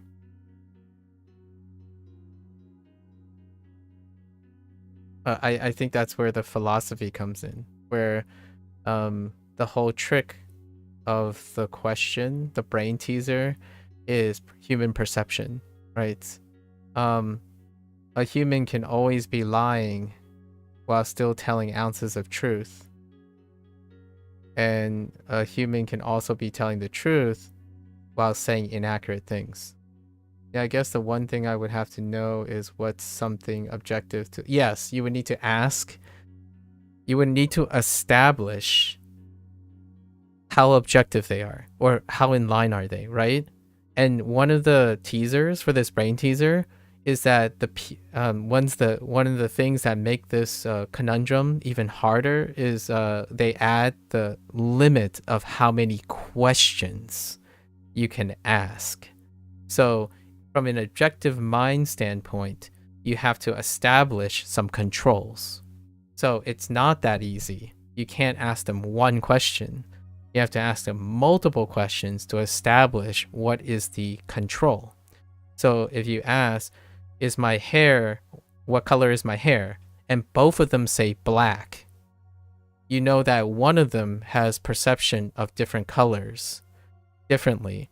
So then you have to begin to differentiate them even further. Because if the one always lying says black, the one that's always lying is saying black. So now you have to rule out, maybe they can't see black, or maybe they can't see other colors. Maybe they're colorblind. Maybe can both of you only lie? Ooh. Can both of you only lie? Can both of you only lie? Wait. Can both of you only lie? So the one that's always telling the truth will say no, and the one that is always lying will also say no. So you wouldn't be able to differentiate them. You would not get a different answer from either of them. The reason why the person that only lies would say no, can both of you only lie, is largely because they could argue they don't know they're lying sometimes in the context of your question. So for example, they could be lying about that too, which is interesting. If you say your hair is black, they could argue that, well, or if your hair is not black or white, right? Say your hair is brown, and that person say, well, I'm gonna say black because I don't know what your hair color is. That's a lie, right? It's like, I'm sorry, I'm colorblind, but I'm just gonna say black anyways. So you could argue that they could be like lying about something. No, that's a pretty good one. That's a good one. Can both of you only lie? That's a really good one. It's very, very specific. I would also probably ask, do both of you have the same knowledge? Or are capable of the same knowledge or observation? Because I need to establish that they're both they're even, right? Because to solve the problem of whether they know the same things, you got to know that, hey, do you both know exactly the same things? If you don't know the exact same things or see the same things, then you can't possibly discern them, right? Or you can, but it would take a very long time. You would have to figure out the thing so it's probably, I would just ask, hey, do you both see the same thing? And then I would go to something they see. Like, do you both see the same thing? And they, one would lie. Oh no, but then they would lie, right? Can one person would lie? No, that wouldn't help. Just kidding. That wouldn't help, because the person lying could just say yes, and the person that's not lying would say yes. So that question wouldn't give you information, which sucks. Can you both only lie is pretty good. I like it. Can both of you only lie is worth it. I think the main base for being able to tackle this would be exact definition of telling the truth and lying. That's fair. That's a fair way of approaching it. Yeah, the whole like simplify, just trying to get to a fact and then someone has to lie about it, that deals with perception, right? So oftentimes I think the trap in this brain teaser is to illustrate that the the simplest solutions or something that may seem simple can be very complex. I think that's what I get from it. And it's really fun seeing other people's interpretation of it, especially cartoons. You can probably enter on YouTube about this and find referential content from various shows, like various writers spin on this. The specific one that I'm thinking of is Rick and Morty's thing. I think Rick just ended up shooting one of them right away. Oh no, I remember what Rick did. In Rick and Morty, Rick said to the other person, "Dude, that guy cheated on your wife."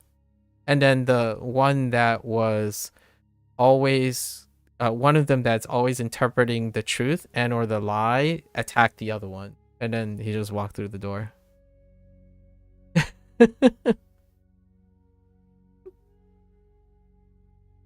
Does a lie assume the person lying knows they are lying? That would be interesting. Yeah, I know, a condition, but hear me out. The whole point of Rick and Morty's, in my opinion, what was funny about that solution was that he ended up getting the people to take each other out and fight each other instead of like dealing with the mess. It's like he set a condition in which the two of them can't negotiate, so then he just walks through the door.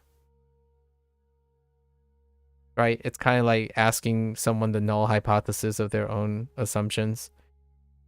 Just let him handle it. Like what was the goal, right?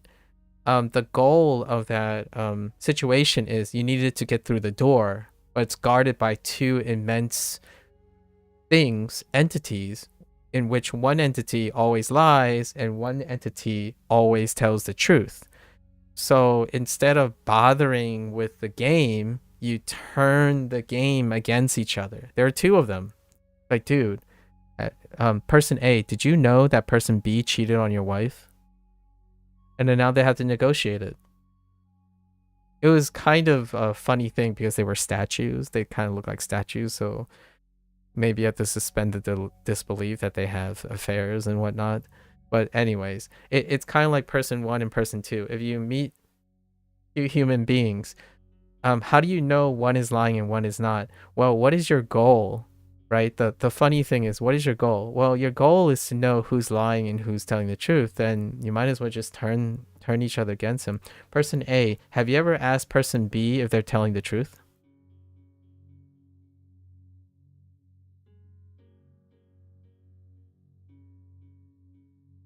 And then they self-implode or something. I don't know. They'll interact with each other until forever time being, and you don't have to do anything. You just sit there and watch them do it. It's kind of like the laws of robotics, or like the rules of robotics, right? If you give them a permutation that loops indefinitely, it's not your problem anymore. Because they're irrational, right? They're logical in the sense that they always have to obey a rule, but you don't have to obey any of those rules. You can break the rules, right? So just let them negotiate it. Maybe through the observation you'll figure out who's lying or not, but you don't have to ask the questions. No one said you have to ask the questions in some of these. Like they're like, I always tell the truth, and I always tell a lie. Okay. Person A, you over there, how do you know if that person is lying? Go at it. Go for it. Like, you over there, how do you figure out, like, it's a interesting way to go about it as well. All right. That's good. That's pretty. Do you always think about these things all the time, or is it something that interests you? I love these things too. Only I don't have that much time today, so really need to get going. Another time. If only I remember what this is, though. It hits something. But it's the coon. So what's the coon for this? You're hitting the streets.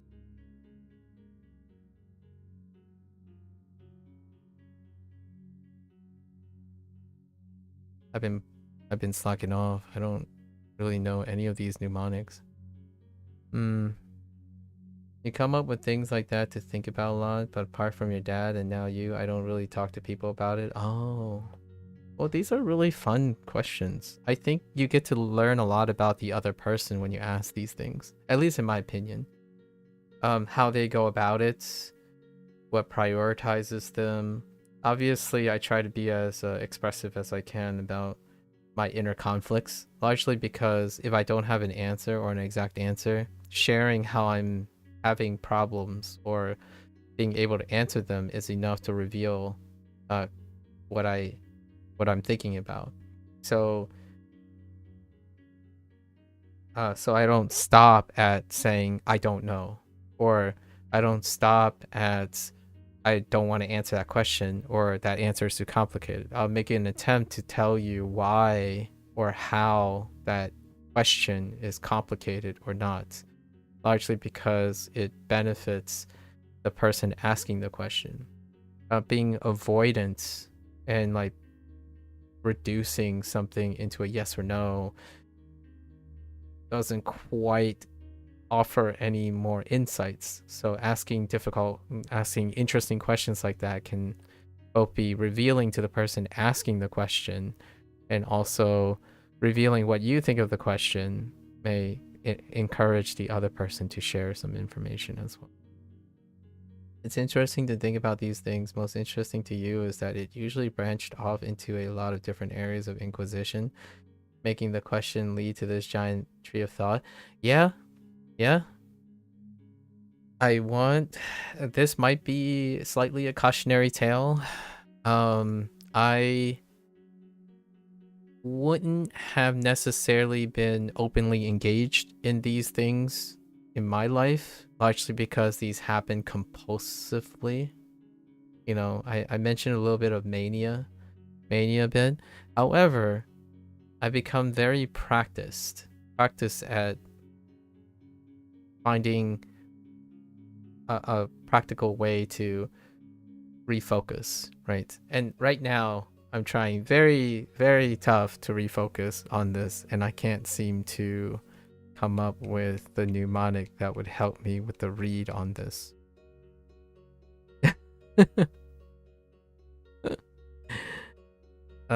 So street and hitting something. What happens when you hit something? I don't know. Did it have anything to do with hitting something? I don't really know. I'm just gonna write Datsu and see what this is. Oh, it's heckin' uni. It's constantly uni. Uni. Okay. We'll get it eventually. Now that it's added to the mistake pile, I suppose. Okay. Yeah, this system is going to be an adjustment period.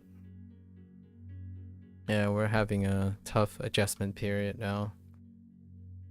Not that it was unforeseen. This was definitely foreseen.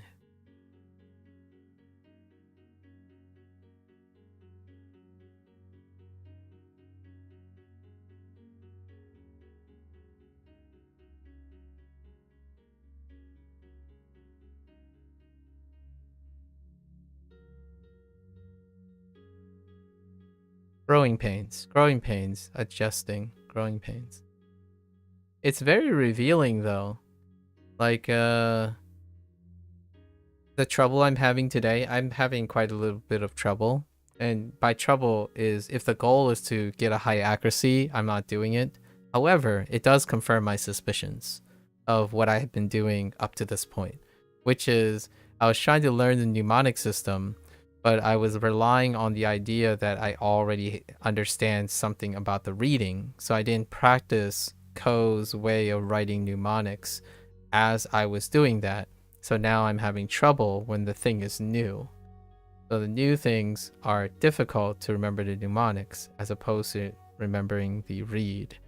So in the next couple days or so, I'm probably gonna have struggle with this until I come up with a more systematic system, or like a consistent system for adjusting to this.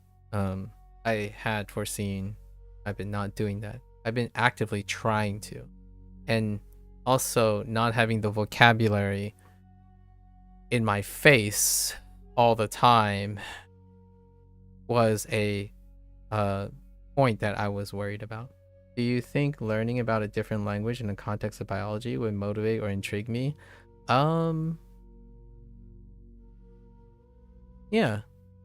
Honestly, I'm agnostic to the context at the moment when it comes to language.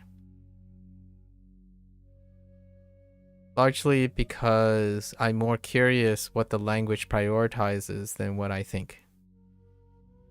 So my curiosity about what they choose is more motivating and intriguing than putting it into a context of something I already know. It's less engaging if it deals with knowledge I already have. It's not to say it's not more challenging. It's definitely more, what's more intriguing is to learn context that I'm not familiar with, right? So yes, I perform worse initially. So I'm going to have lower accuracy when I'm trying to remember mnemonics I don't resonate with, right? However, that is the joy of having a challenge. I put in effort then to try to understand it.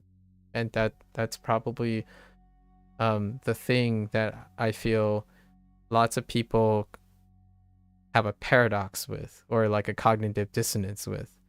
The reason why I like learning is largely because it's often in a context I don't understand. Otherwise, I wouldn't be learning a lot, right?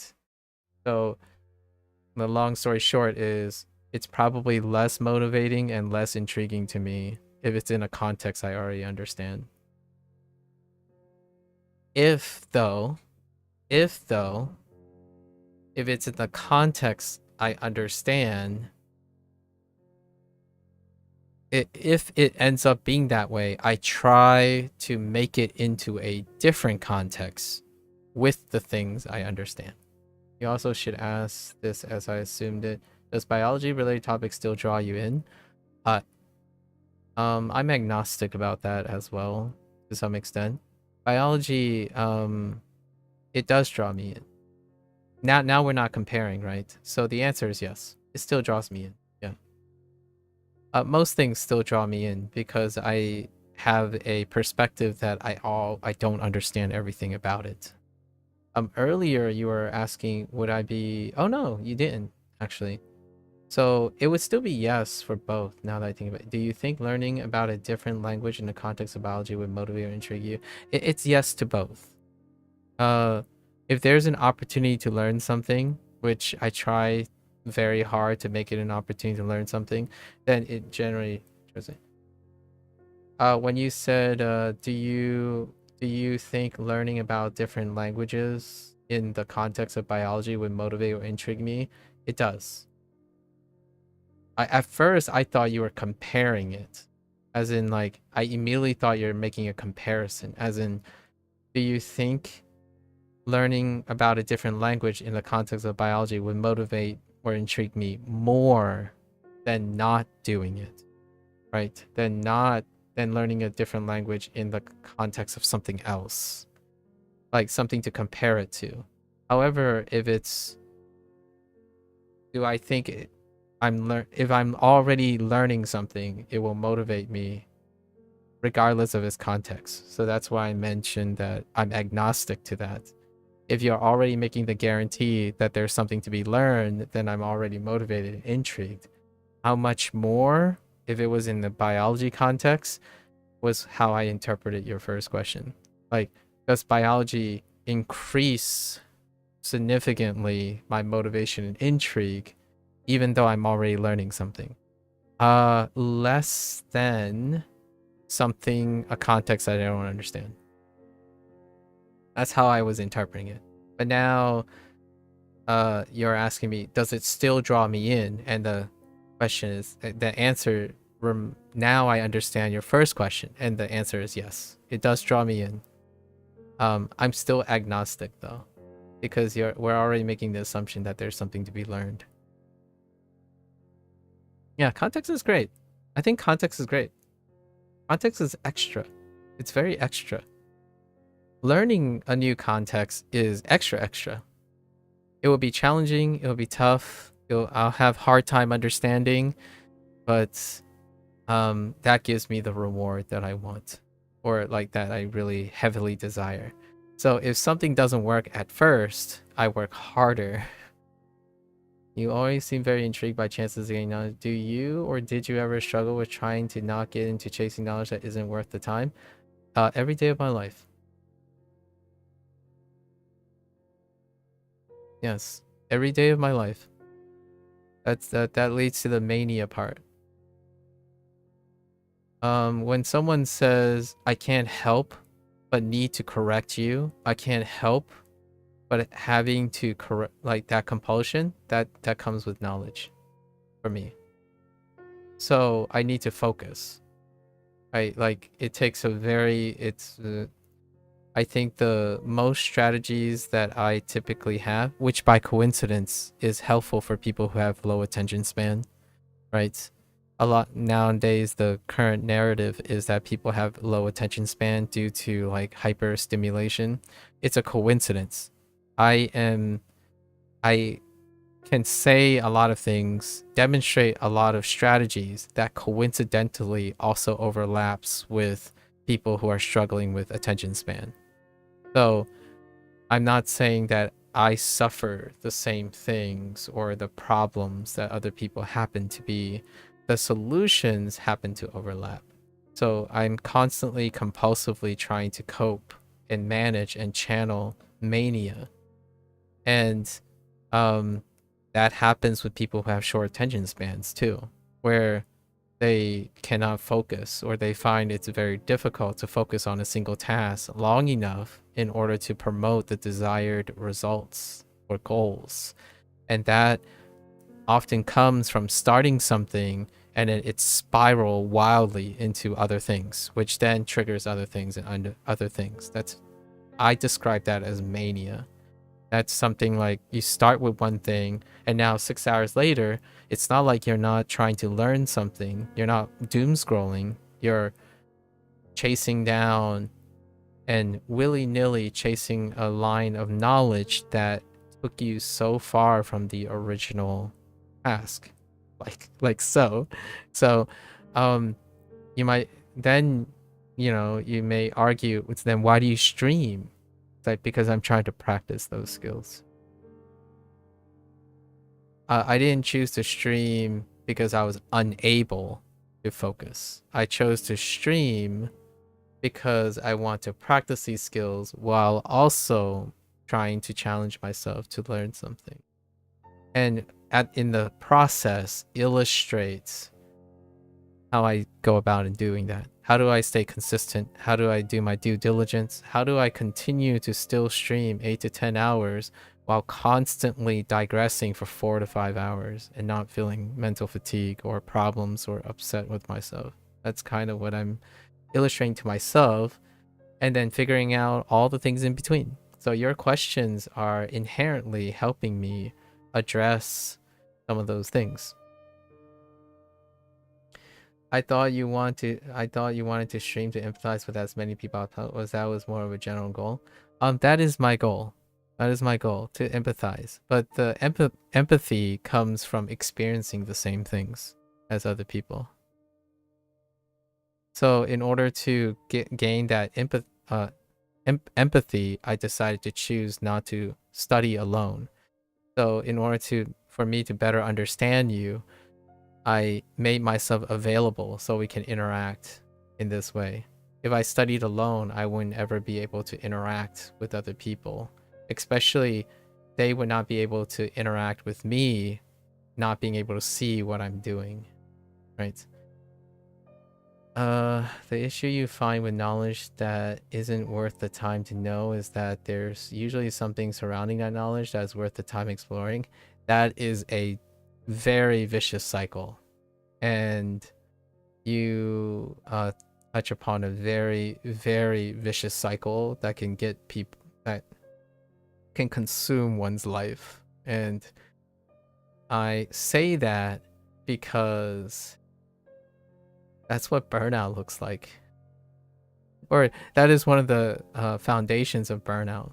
Like, no. There's got to be something important here. Like, if I keep doing this, there's got to be something important here. Oh, there's got to be something here too. And then immediately you're stretched so thin that you're. I described myself when I was younger as a candle burning on both ends on a rocket ship while actively on fire heading towards the sun. Because of that, where like you keep thinking, oh yeah, so knowledge is this, oh I should learn something about this, and then suddenly someone raises, oh you're right, I should learn something about this, and then oh okay, where do we start? Well, I have 10 things, let's try to learn all those 10 things at the same time because they're probably important to the first thing that I was doing. What was I learning in the first place?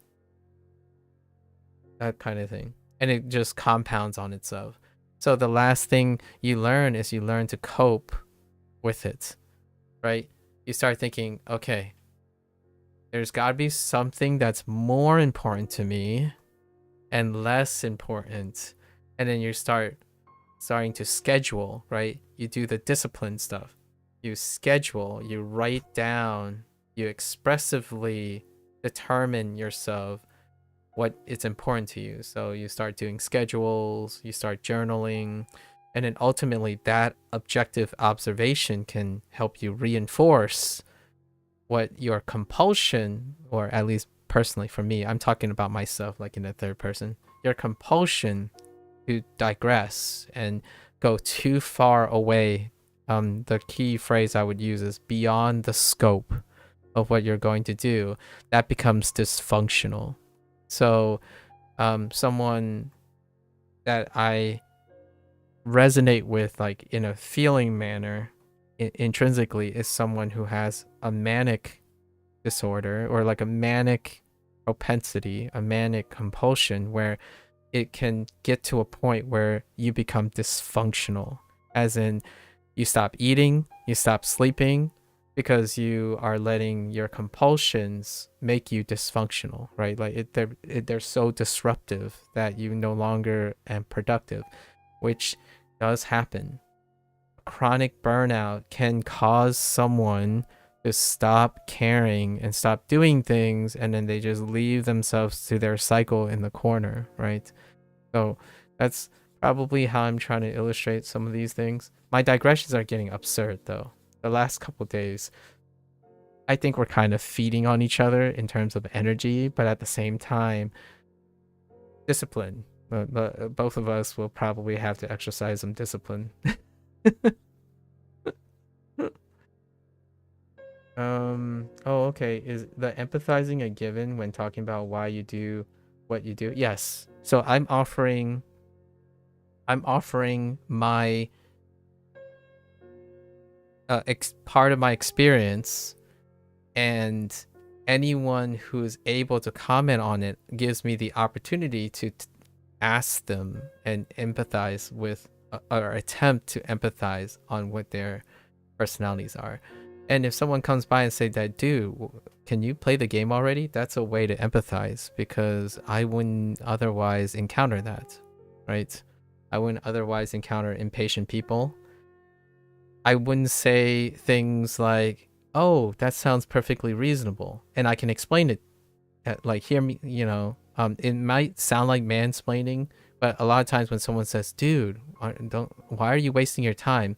And my first challenge to myself is, oh, I can kind of see why you think it's a waste of time. So I try to explain it, not to the person, but to myself. A lot of times I was told by other people, this is what their opinions are, right? And then I use that null hypothesis, basically, and then you share what I think about the things and what I came to find about it. So it's not strict empathy, because the road to empathy also involves participation in it. So, but it's a bridge to empathy. If you don't listen to other people, then rarely do you even participate in attempting to start empathizing with other people. So when someone says, there's a simple solution to getting good at Japanese, study more. Now, a person like me could be apathetic to that. It's like, well, it's not that simple, and end it there. Instead, nowadays, I've asked enough people in the sense of, oh, this is probably, they can mean many things, but here are the top 3 interpretations of what they mean by study more, right? And then how that came to be as an acceptable answer, right?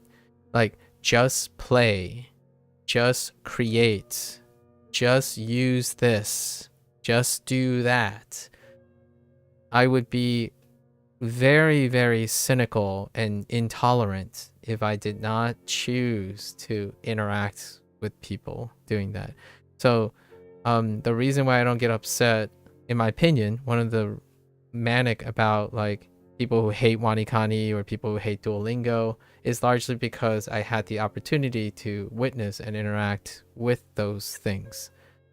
And that's probably a reasonable place to stop with that line of thinking. Just use a bit more time on it and it'll be worth it over and over again. Yeah. Just keep going. Eventually you'll find it. You'll find it, right? You'll find it. And then you reflect upon it. It's like, do you even remember what you started? I've come to find those situations a lot. And nowadays, what I typically do is I go back to the first thing that you said, or the first thing that we discussed. Every time someone posts something in the Discord, I would talk, link new ideas, but in the end of the day, I would link it back to the beginning. I would keep myself from remembering keep remembering the previous points. So then the previous points continue to recur periodically. I used to illustrate it in this way, like if A leads to B, then with every C, I tackle A, right? A, and then when D, I tackle B, and after a certain E, I would tackle A again and go forward to summarize, right? And I think you're the one that said, well, it could depend and vary, and said, yes, it can in terms of the context and the frequency and how many points you have. But generally speaking, this is to help me keep myself in line. So then I don't end up spiraling off to like Z, or I start counting 1 and 2 and suddenly I don't remember where we started. I used to sound like this most of the time.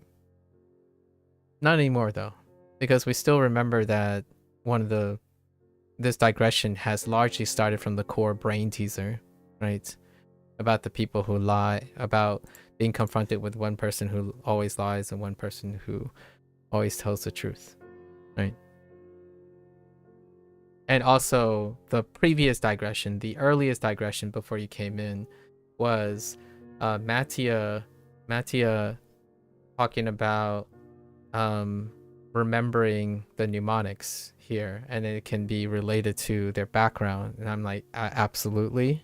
At the same time, I want to add also that I'm under practice in using mnemonics on WaniKani to remember reads right now, and that could be part of the picture. So it's both. I understand what Mattia is trying to allude to, which I would agree to an extent, but at the moment it's to a lesser extent than my inability right now to use the mnemonic to get a read in my head, which I should really practice on at this point moving forward. Right. Silly thought, but when you said I used to sound like that, it made me realize we use sound like when we're talking about personality rather than the actual sound. Yeah. That's interesting. I when I said used to sound like that, I was talking about my speech. Like both metaphorically and literally, I was imagining myself say those words. So it works as a nice catch. I'm figuratively and literally saying I used to sound like that. The things that I was saying right now when I was speaking and whatnot, that's where I would usually end. My literal example was like, oh yeah, study harder. Like, oh, you got it wrong? Yeah, like you got that question wrong. It's like, it's so easy. Like, this is the only answer. Why do you need more explanations? Or like, I got an A, so you should be able to get an A too. Like, we're equally as intelligent. You see what that sounds like? It sounds reasonable, but at the same time, it's completely unfilling. It has no empathy. And I actually do think these things. Sometimes I don't even filter them, right? So before, when I was younger, just because I performed really, really well doesn't mean I had the empathy to help other people. But as I grew older, like when I was getting into my 18s and then I've met other people, my life turned around.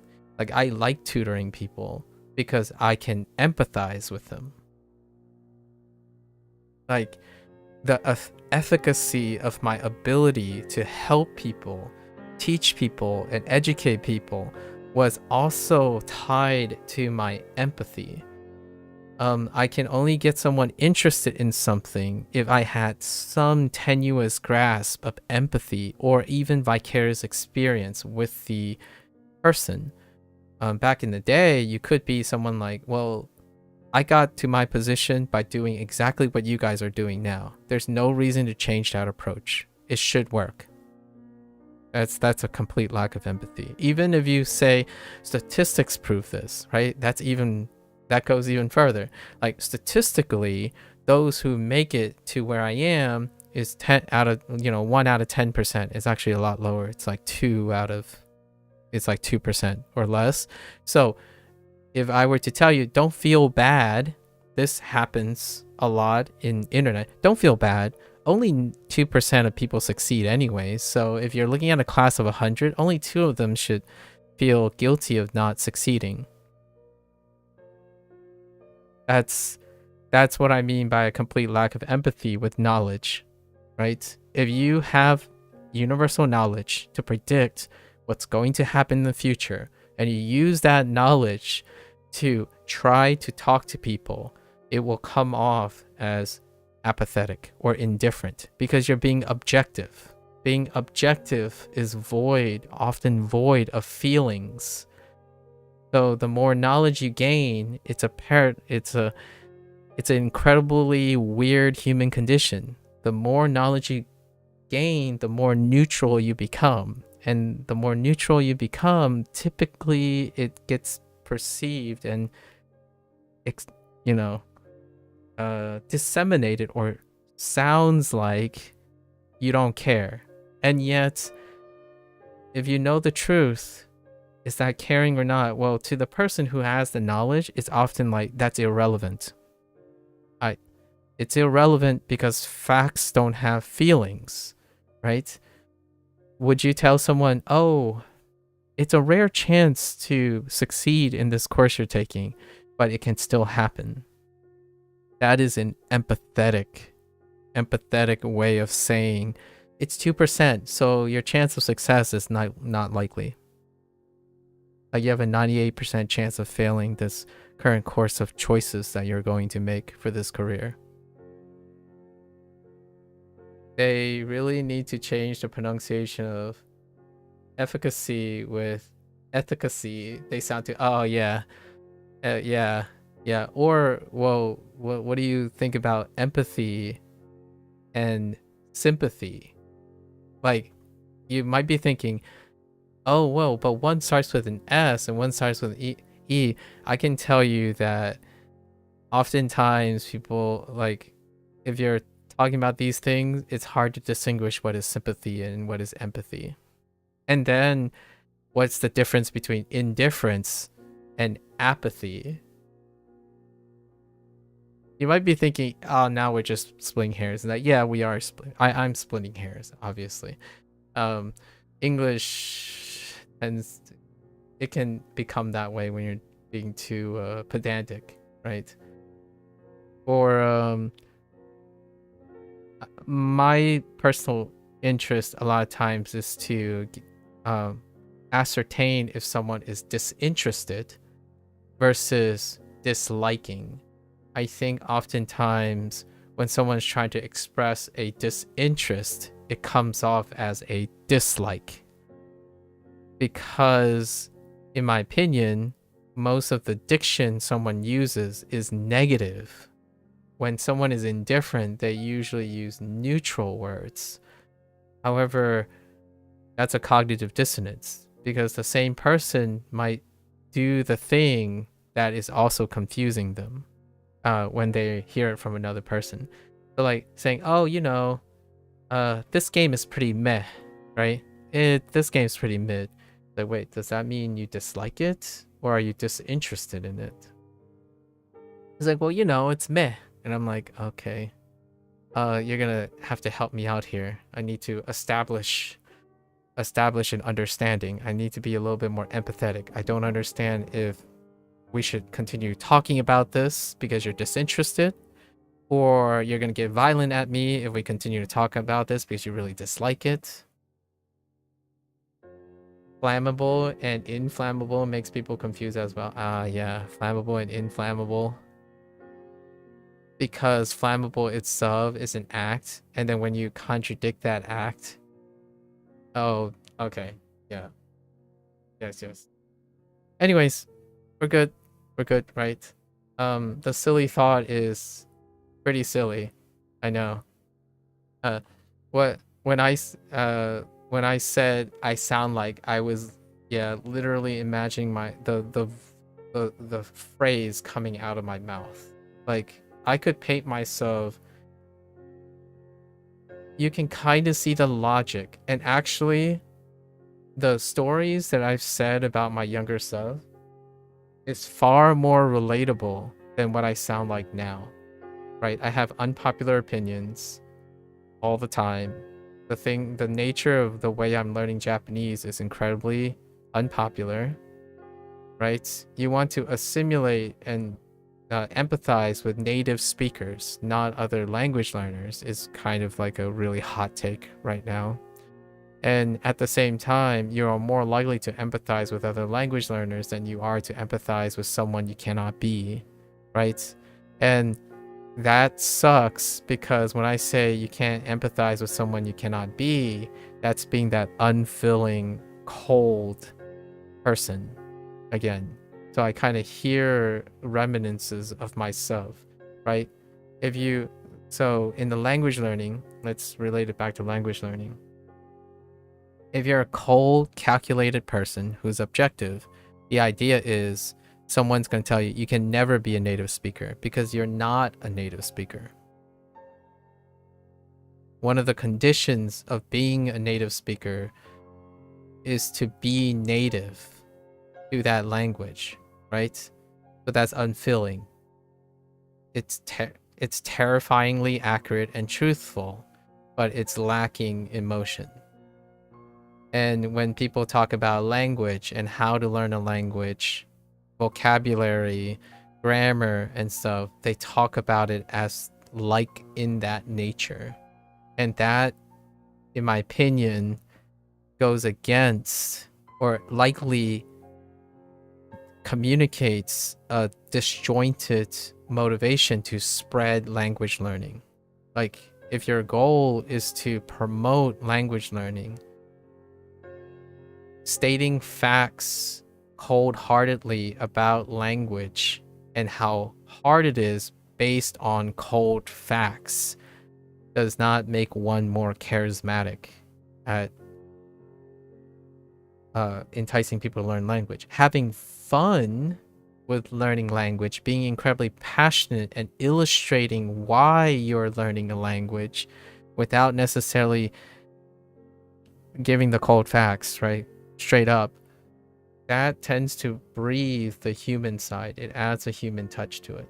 Us digressing about language and the perception of language makes other people want to also engage in that discussion. Saying, oh yeah, if you haven't learned hiragana and katakana in 1 week, you're wasting your time.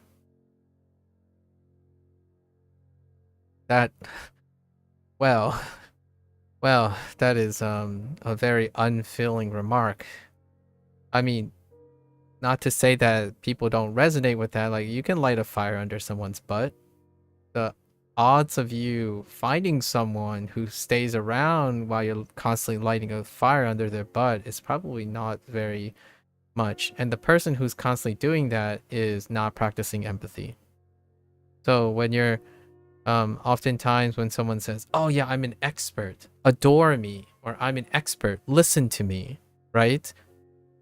One avenue is to use cold hard facts to elevate your credibility. That works. It can work. Like, truly works very well. Having the elegance and the skill to leverage facts and use a perspective that is empathetic, like resonating, that is exponentially, in my opinion, more powerful and persuasive. And it's a double edge, obviously.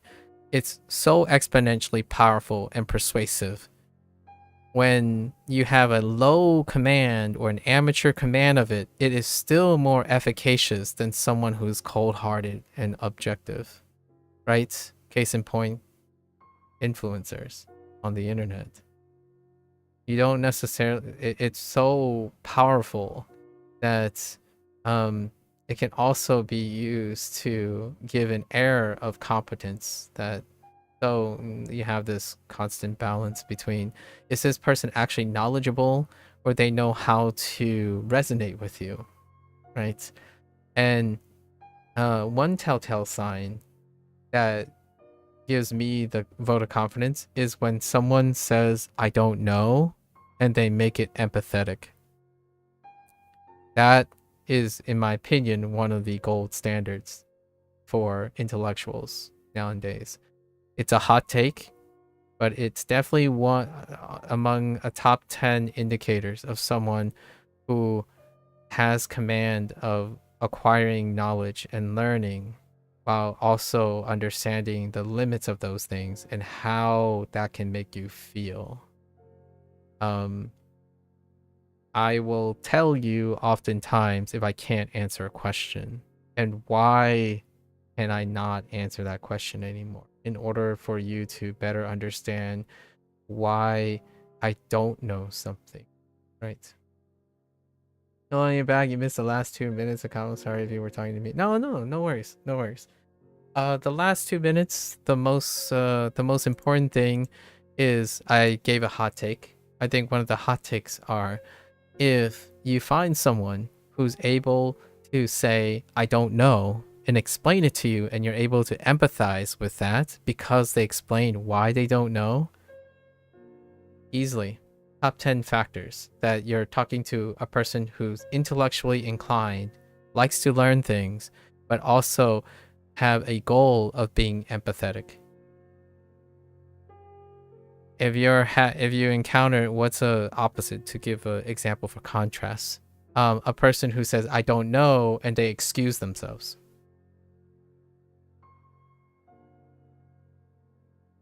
What do you mean why they don't know? For example, if you ask me something like, man, this stuff's the, oh no, I don't know if I'm gonna get to the review today. Okay. Hang on. Like say you ask me about topic A, right? And my response, you can have various indicator response. Someone could say, I don't know. That's pretty good, actually. That's like an indicator that this person might actually have hubris or like humility. However, you want to there's more to it, right? So if you have I don't know, right? I don't know, and it pauses there. I'm not saying that's a bad thing. We're not saying these are bad things. Um, largely more. So they pause there. That's the end of the discussion. However, I want to give happy dollars. So we're getting happy dollars. So I'm going to explain why I don't know. And also how I may want to know. And usually why I don't know is I would explain something like, okay, so the closest thing because of my interest related to this fact is the following. May I ask, why are you asking? Perhaps you can inform me about the things I don't want to, that I don't know, and I would become interested in the topic, right? This can be achieved in less than 5 minutes, ideally, where you ask 3 separate questions. Like, oh, sorry, I haven't come across this topic yet. However, may I ask why you're interested in this topic?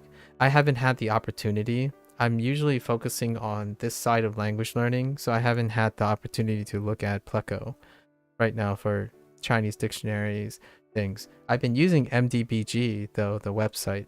May I ask why you choose to use Pleco as opposed to MDBG, right?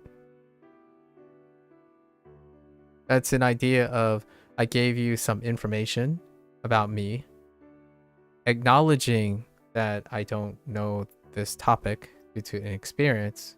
That's not to say that I cannot be convinced in order to reach empathy of why you do not, brought it up, right? So it's an investment to understanding what the other person, why do they bring it up, in order to encourage them to express the thing and do the same thing, right? Right. That then you're going to likely keep people around that will fit this criteria.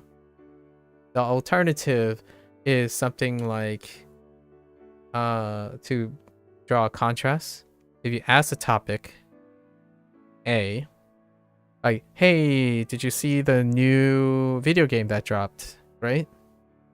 And the person's like, nah, topic B is more interesting.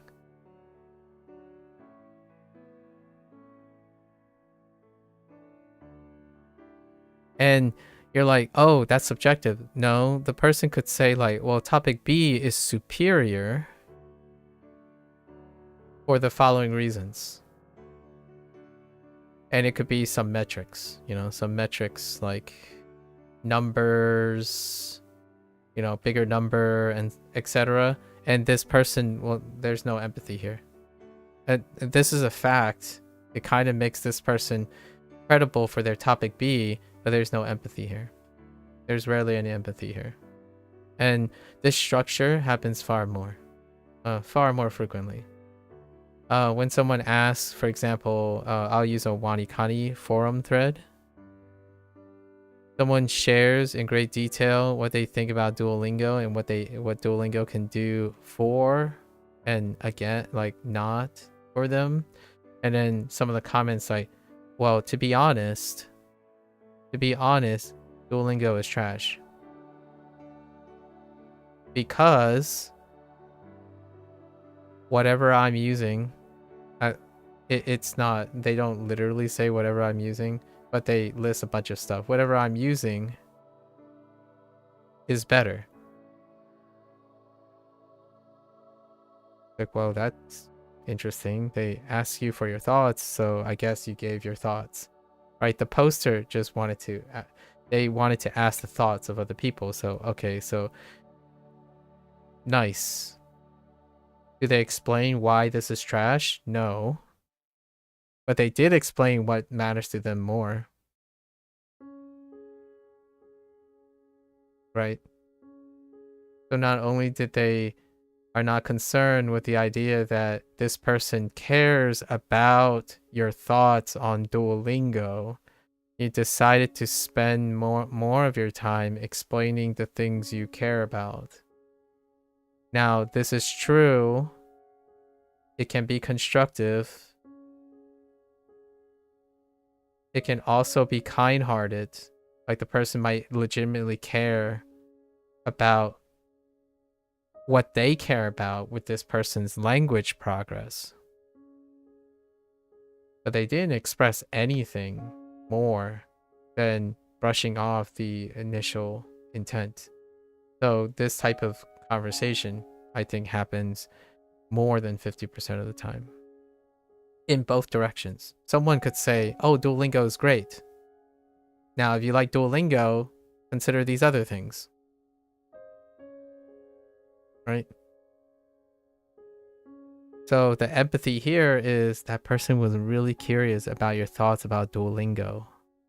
But you spent so much time with something else. Now you could argue, which a lot of people do argue, maybe that's how they frame the question. They just wanted you to express your opinions, and this is your opinion, so it is true. Can be constructive, can be kind-hearted. Is it an attempt? You can argue it's an attempt to empathize with this person. Yet, somehow, that's the closest you get, right? And that's what I mean by there is some nuance to it. I could say I don't understand about topic 1, but I could try my best to find something that is closest to topic 1. However, may I ask, why do you want to know the thoughts of other people in WaniKani or something like that, right? If that person hasn't established all of this. But the person that wrote that thread, it was really big. It was well thought out and written. The comments, on the other hand, were your collection of kind-hearted people that may not necessarily have, in my opinion, the highest of investments, and that's appropriate. That's pragmatic. Maybe they didn't want to type all that stuff. That's cool, right? They type as money. What it doesn't change, and that's kind of the cold facts, right? The cold side of me is saying, well, it doesn't change the fact that the way you typed shows less evidence of empathy than the initial post. So it didn't match the person's energy. And that's the truth, but I wouldn't hold it against either of those people, because that other person probably was on a hurry, or they probably said this a lot already. They've seen it before. They normalized that. So that's my attempt now to empathize with the person who may seem like a jerk in this situation that I'm plotting, but not really. So you don't really get angry about it. Like, I feel like, I'm not saying all things, but generally emotional upheaval and extreme behavior, that was a topic that I was talking about in Discord today with Fictitious. Often the source comes from less clarity of the situation. Not all the time. These things, right? Anyways. Why? Why they don't know. At least I try. Okay, I'm totally borked today with time. We'll see how well we get done.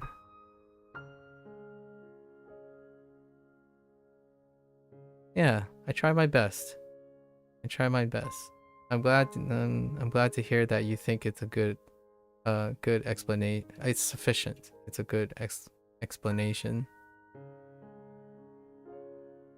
Not all that necessary. and it's kind of nice when you find it, right? When you find it.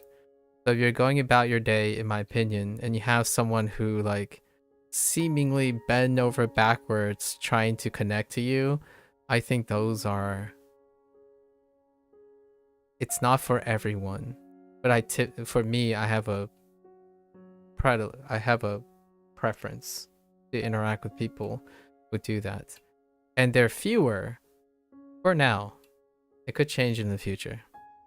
It could change in the future. Definitely not saying it will. How do we go with name? What was name? Oh, nah. Why it was nah? I don't know why it's nah.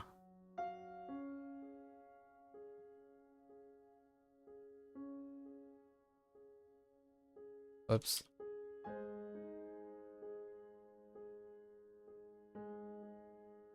Samurai and leader. Other. Ah! Oh, wait. Man, I'm just not focusing today. Oh no, I've already forgotten what this was.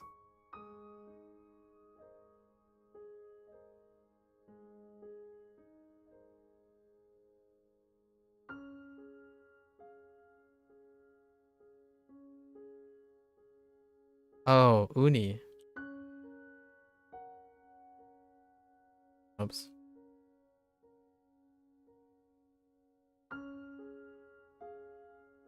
What music do you like listening to when studying and streaming?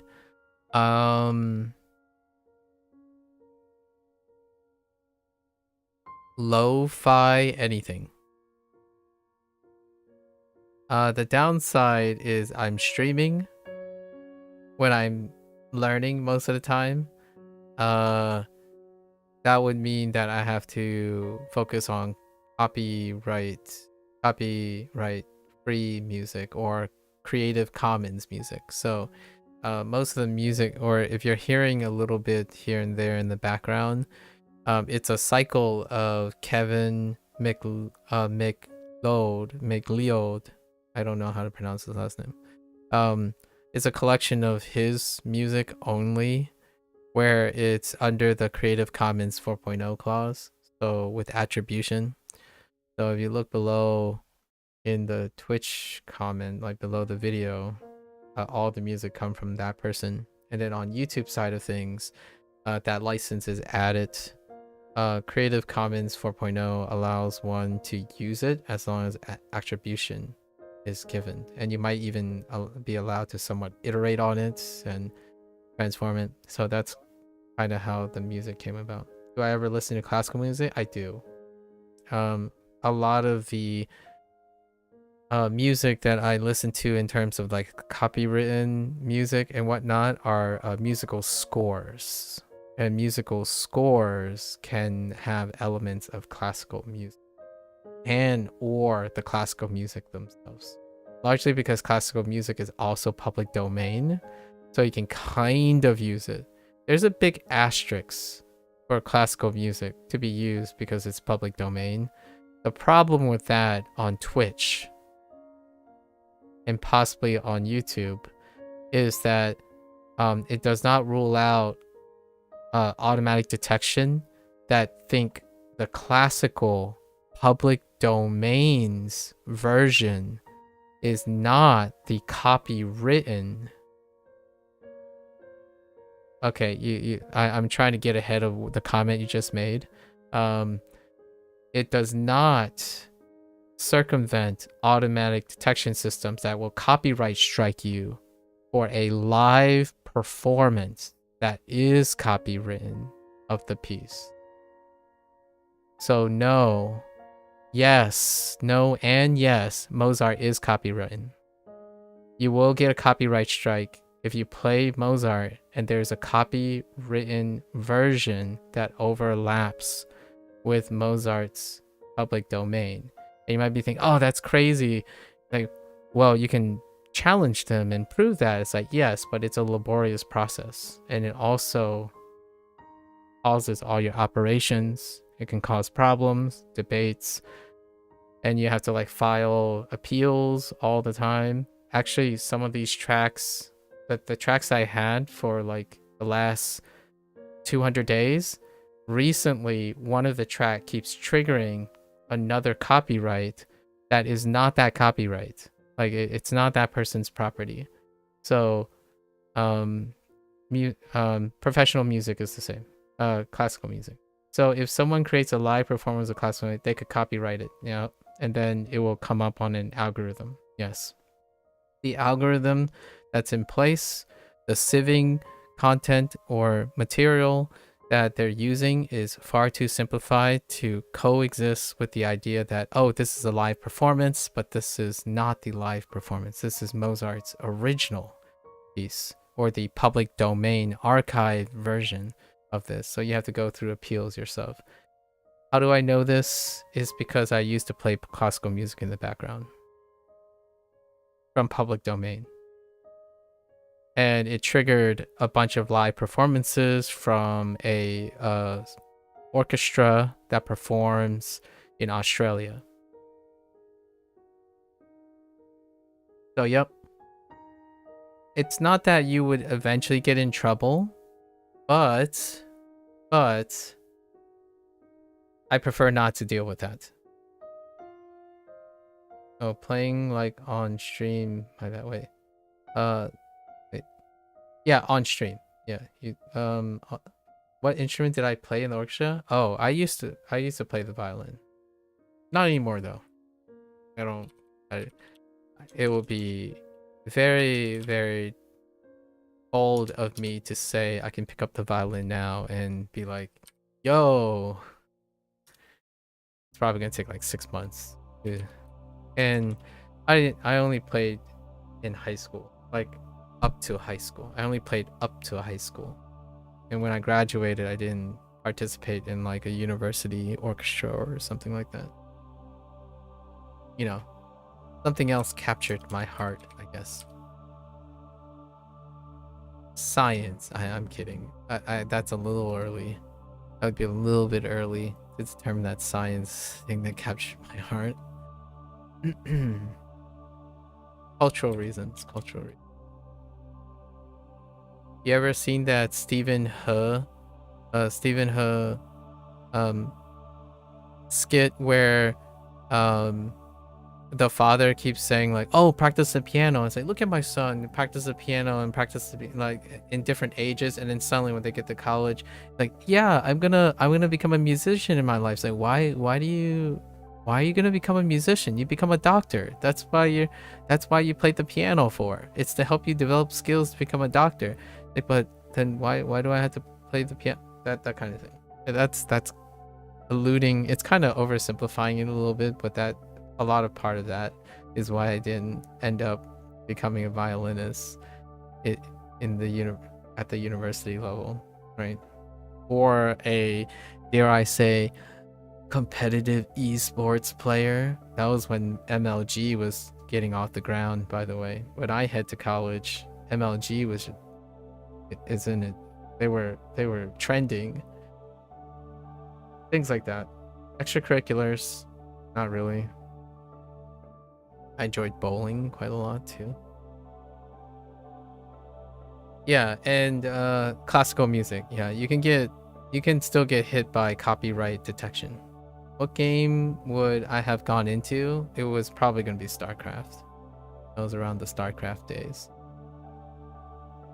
That would be the first, right? It would be the first, and then you move to different games during that. It was the days of StarCraft.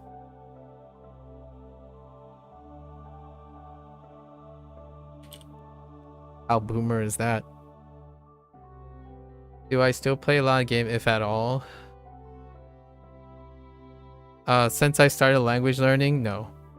I have not played a lot of games at all. Last year was probably the lowest year I've had. Which was 1, 2, 3, 5 games. The year before was 46 games. Which is what I used to do. I used to stream games too. I complete games for completion, and then I have personal games that I play because I like studying game theory and game design. So I play games to accumulate like experience of game design and whatnot. But last year it was Duolingo, all day, every day, and the occasional game that was a landmark game. Early in the year, I played Like a Dragon 8, which we're going to do soon. Unfortunately, I think because of our discussion today, it might not be tomorrow. We'll see how well I can get things done sooner or later. So what did I mess up here? A leader of a samurai. I thought it was like leader, samurai. What did they lead? Oh, sheep. Right? It's the leader, the sheep samurai. The leader of the sheep samurai was the...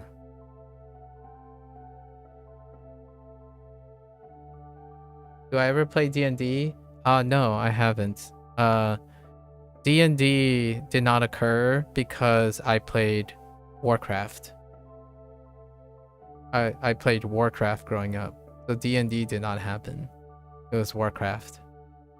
And in terms of like the closest analogous thing would be when it comes to Western fantasy is Warcraft and Magic the Gathering. So MTG, when it comes to Western fantasy, that's what took the place of D&D. Warcraft also took the place of Warhammer, which was another thing my best friends grew up with.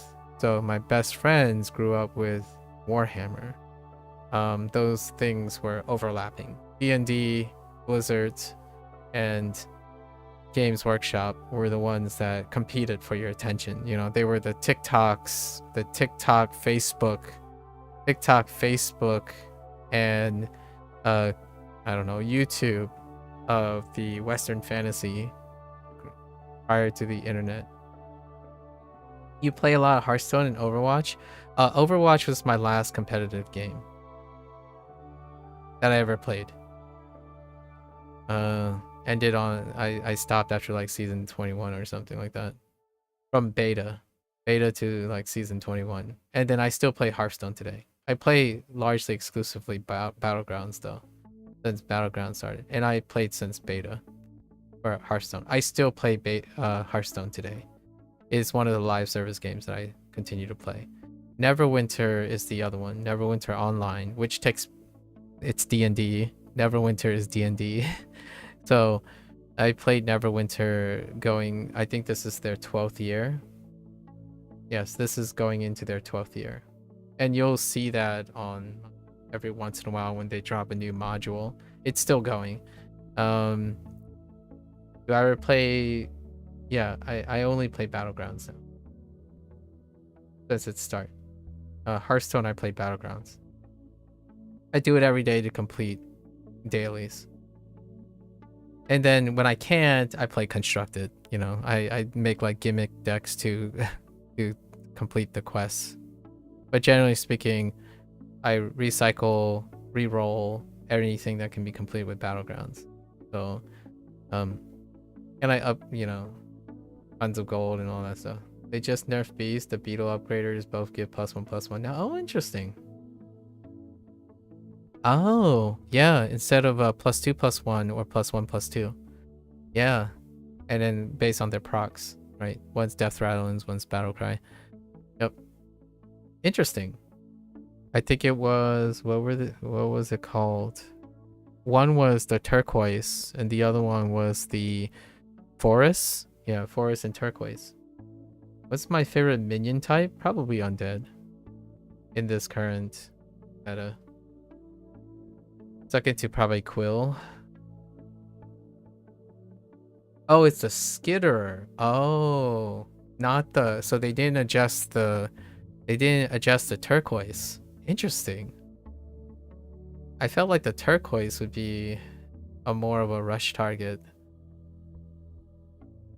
Wait, is turquoise the Skittler? Is it called a turquoise skittler? Or is it called a turquoise beetle? I think the forest rover, fair enough, but that is turquoise, right?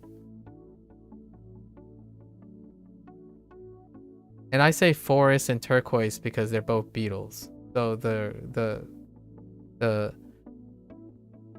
yeah, turquoise, yeah. So I say turquoise and forest because skittlers and rovers can overlap in English meaning, but turquoise and forest are very dramatically different from each other. Right? One's green, trees, turquoise is like a gem, blue. You usually say the last part of the name. Yeah, apart from Tidy's and Brand, there are a lot of things, if you say the last part of the name, they're the same name. So I tend to choose the modifier because of English. Like a razorfin, or a murloc, or a knight, or a squire. They tend to overlap. But then you'll have lots of exceptions when it comes to your memory technique that you're using to remember all the names. Like if you play WoW format, if you refer to a card by its last part of its name, it will overlap. Not that you shouldn't, not that I'm trying to convince you to change the way you're remembering things. I'm explaining why I have used turquoise and forest. I like how they sorted summoning more than you have space for with undead by adding cards that buff for each other that can't fit. Yeah, it's probably one of my favorite themes in undead, right? Yeah. What MMR am I? It's usually 6,000 plus. There's no really MMR attached after 6,000. Like what I mean is they're not tiered after 6,000. So it can be anywhere between 6,000 and 16,000. It depends on how frequently I play. Lately, not really. For matchmaking, yeah. 6,000 plus. In duos and singular because I play with someone else. Yeah.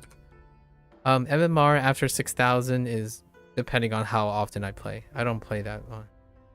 I don't play that long. Like since language learning, I get to 6,000 and I kind of just complete quests. You get to 6,000 by completing quests every week, or you know, getting your dailies and weeklies done for your coins. So you win. You typically need to only win 20 matches. Also, to use Hearthstone Dead Tracker or nothing? No, not really. Vanilla. I'm a vanilla kind of guy. Not the flavor, figuratively. We play by the whatever works.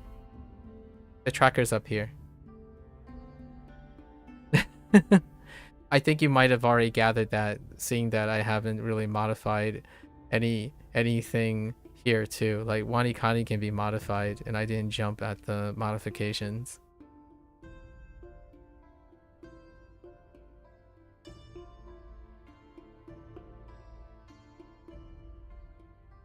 Exactly.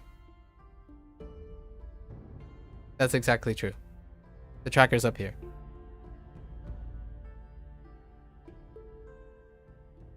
I don't play competitive anymore. So when you ask me for an MMR, that's a telltale sign. It does check out though. It does check out that you would mention Deck Tracker and Firestone, and knowing that the tracker is useful for knowledge beyond the game's infrastructure.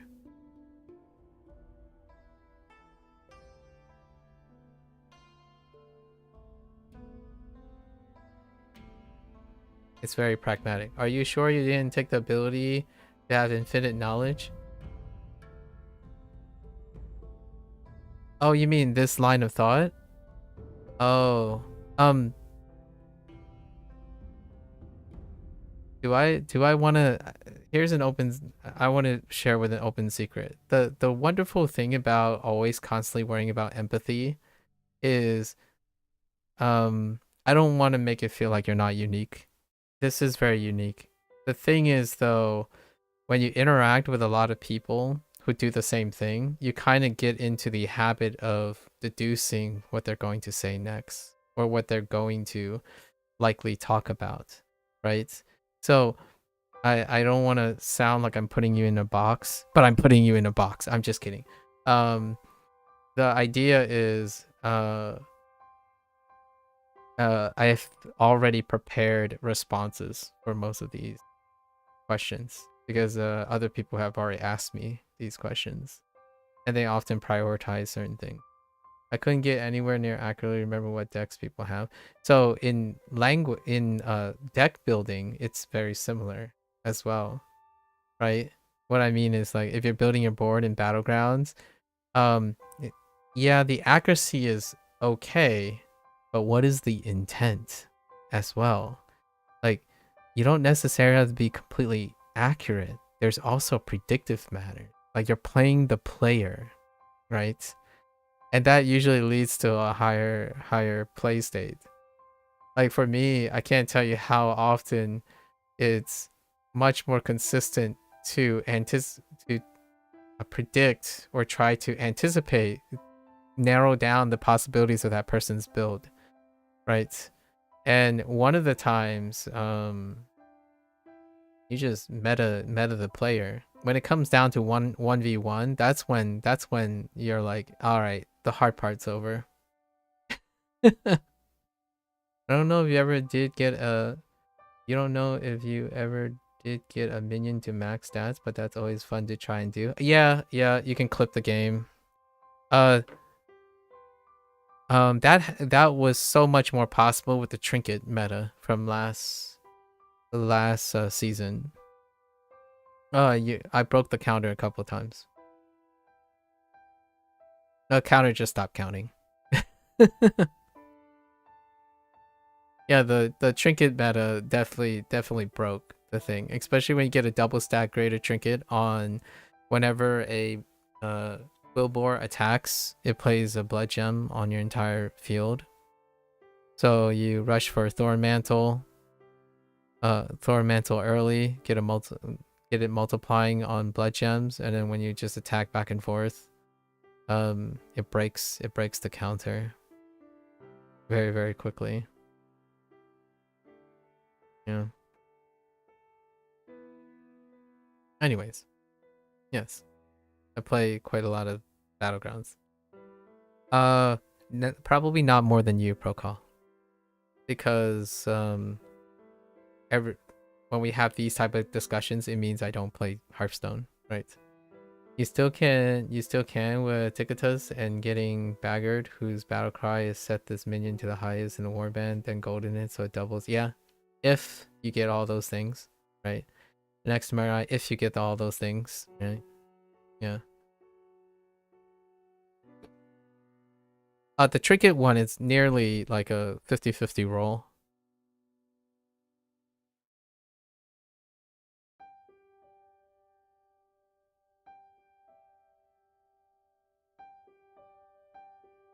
Okay. So this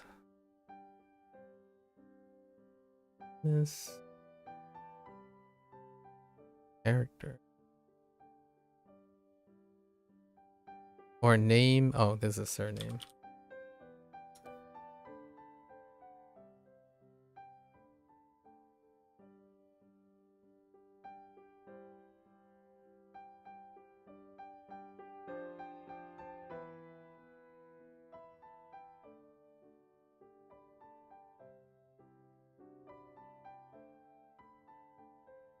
Or the other ones. First of all, oh, they do have Firstly on here, unlike HanziHero to start with, to begin with. Firstly, I was gonna say, do they accept first? But I was thinking more Firstly. Start with first of all. Okay. Why was it Mazu? Don't remember why this was Mazu. Oh, maze.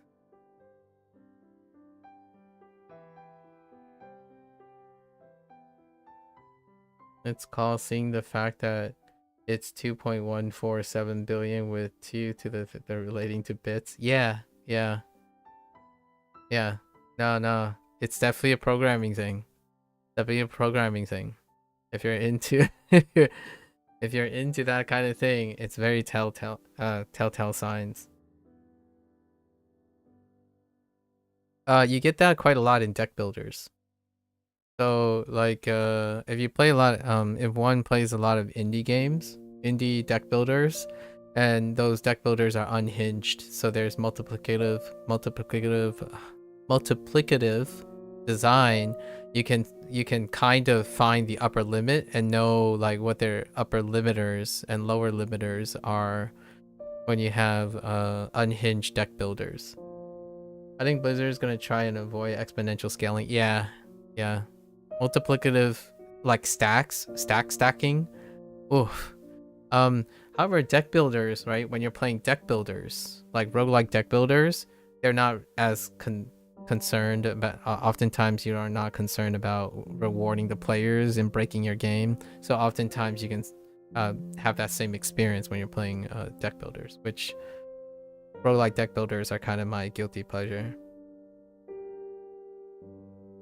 So when you see stacks and you see multiplicative damage, stack into a multiplicative damage, and Bob's your uncle.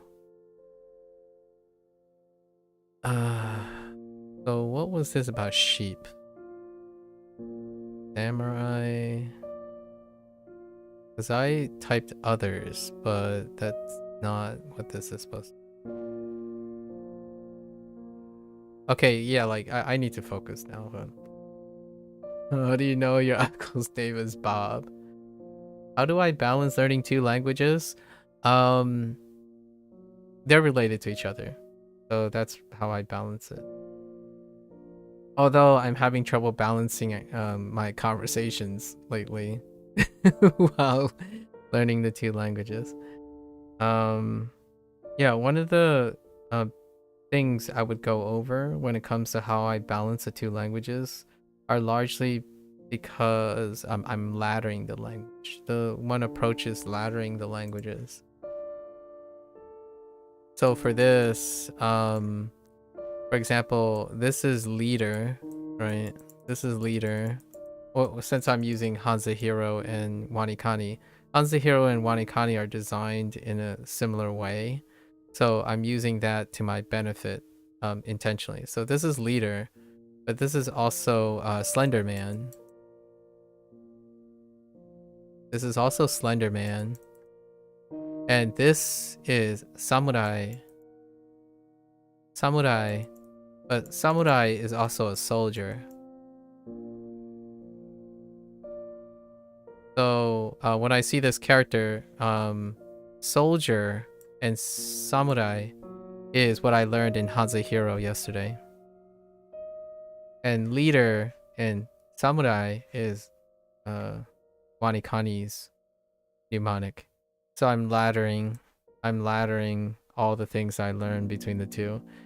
So it doesn't necessarily feel like I'm learning one thing at a time. I'm learning 2 things at a time. And why is this important is largely because when I look at Japanese, I also think of it in Chinese. Yeah. And I try my best to keep doing that. Yeah. Unfortunately, I'm drawing a blank on this, so let me...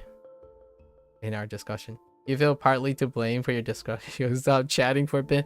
We're almost there. We got 9 parts, but I made a lot of errors today because I clearly wasn't paying attention yesterday. I clearly wasn't.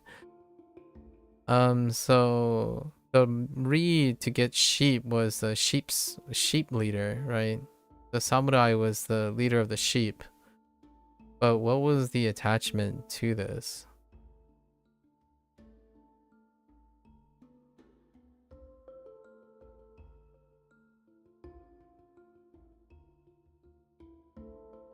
Yeah, I The reads are much worse right now from the mnemonics than the meanings. I have no attachments to the meanings.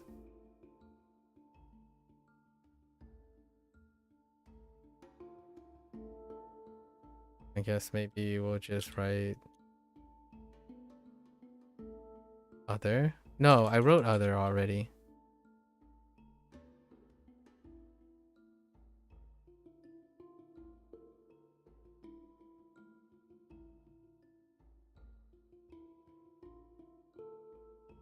I thought it was other. Let's just look. Oh, it's doing. How did they become? Oh, because the leader. Oh, the mnemonic is off leader. Not what type of leader. I was thinking it was talking about what type of leader. Like the other type of leader.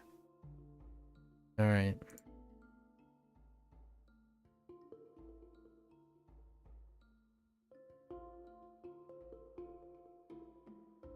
What are the other choices? Fast and early? Okay.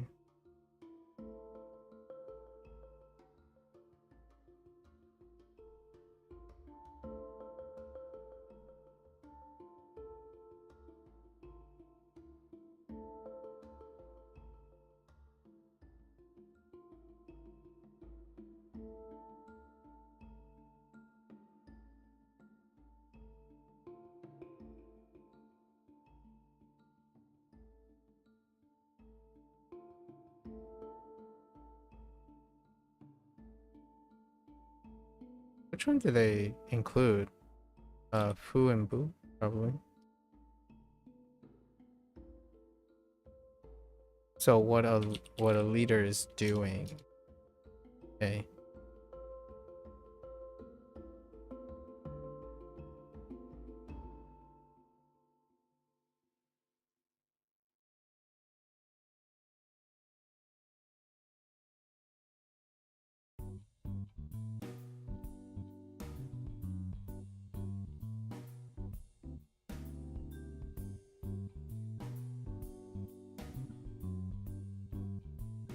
I'm just going a little bit faster. Oh, this is the special case. Right. The more thing. So more surnames, more. You gotta go for a bit and you'll be back. Alright, alright. We might have to reinforce. Okay. I found the weakness and we're gonna solve that soon. Once I get out of this review.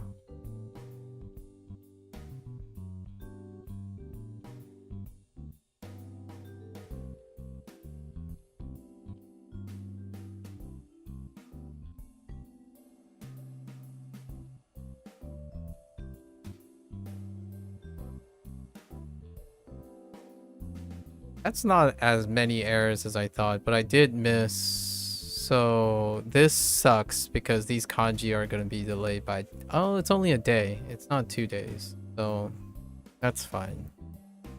Yeah, we're going to have to... It's clear that it's a problem. And my problem concerns with the fact that there's no UI for vocabulary. So I don't actually get to see what vocabulary that I review.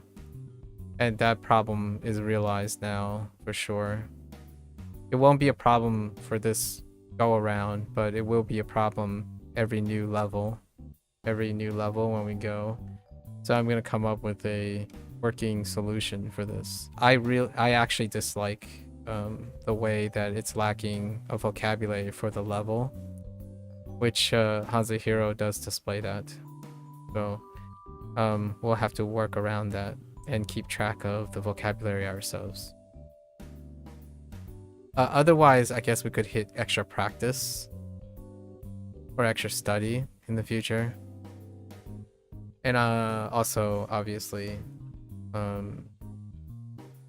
I was talking and doing other things the day after I learned something, which we'll probably have to not do in the future, largely because it takes more resources.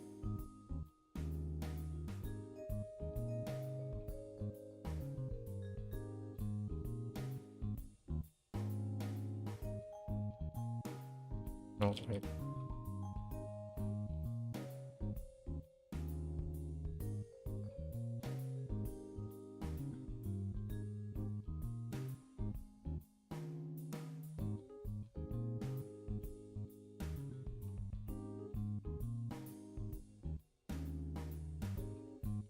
Was this an exception to?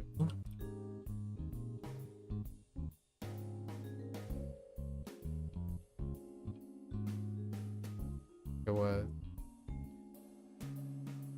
Oh yeah, right, Mo. Yeah, we're way out of our we're way too distracted to. I'll refocus tomorrow. I'm not sure if I'm gonna get to the Duolingo thing and take me to like 5 a.m. or something.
Is there a mnemonic for this?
Oh, input. My bad. That was input.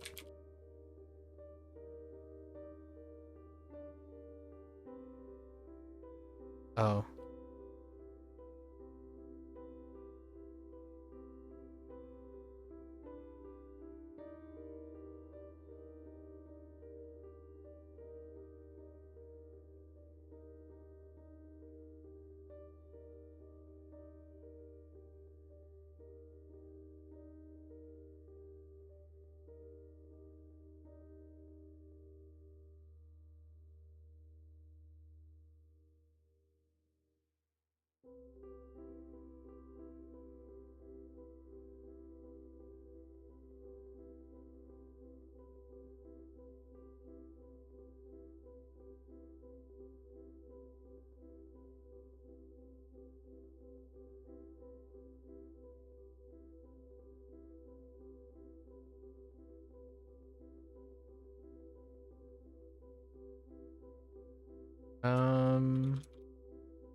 That's fine.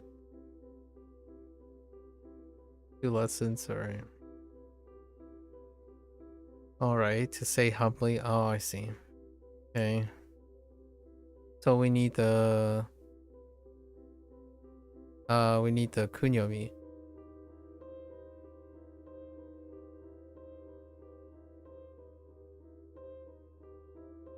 So we need to have the kunyomi. Mo. This is a very humble way to say, so it's used to specific formal situation only to talk about yourself or your associate. Because of its formality, it's almost always in the mas form. I see.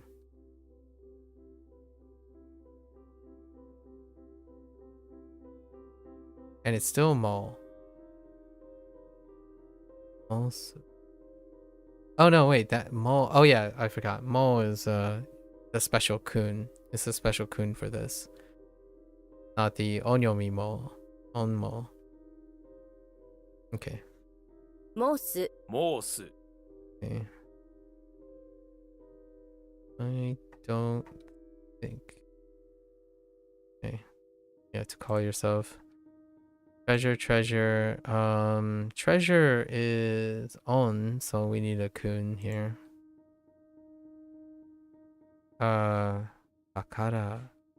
Takara. Takara. Takara, so the treasure has a tracker guarding it. Takara. Tackler. Takara guarding it. It tackles anyone who gets close. If someone wants your treasure, they have to go through.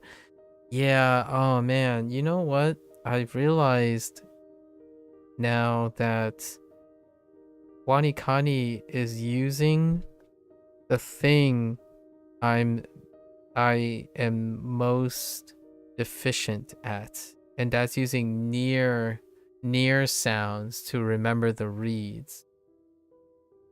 That's probably one of the biggest problems I have right now. They use English. It's like reading katakana all over again. Only this time, now you're using near rhymes, like ad-libbing. So your treasure has a takara guarded at all times, or like I ito something. And maybe we really should strap down and practice near rhymes. The reason, one of the biggest reasons why this is not a problem for HanziHero is because they don't do this barely at all. Largely because they did a mnemonic with the pinyin system instead. Man. Okay. I know what to practice now. At least try to practice that. So we need the keywords and what it would sound like in Japanese. Keywords, what they need to sound like in Japanese. All right.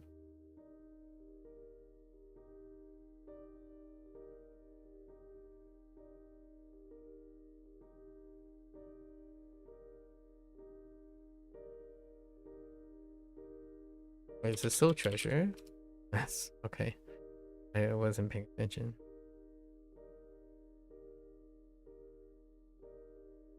Oh, tackler.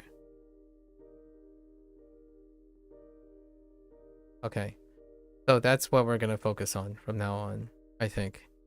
I don't think I need to expend too much effort knowing the meanings to some extent. Although I guess I did get trapped in which one? It was the one with this one.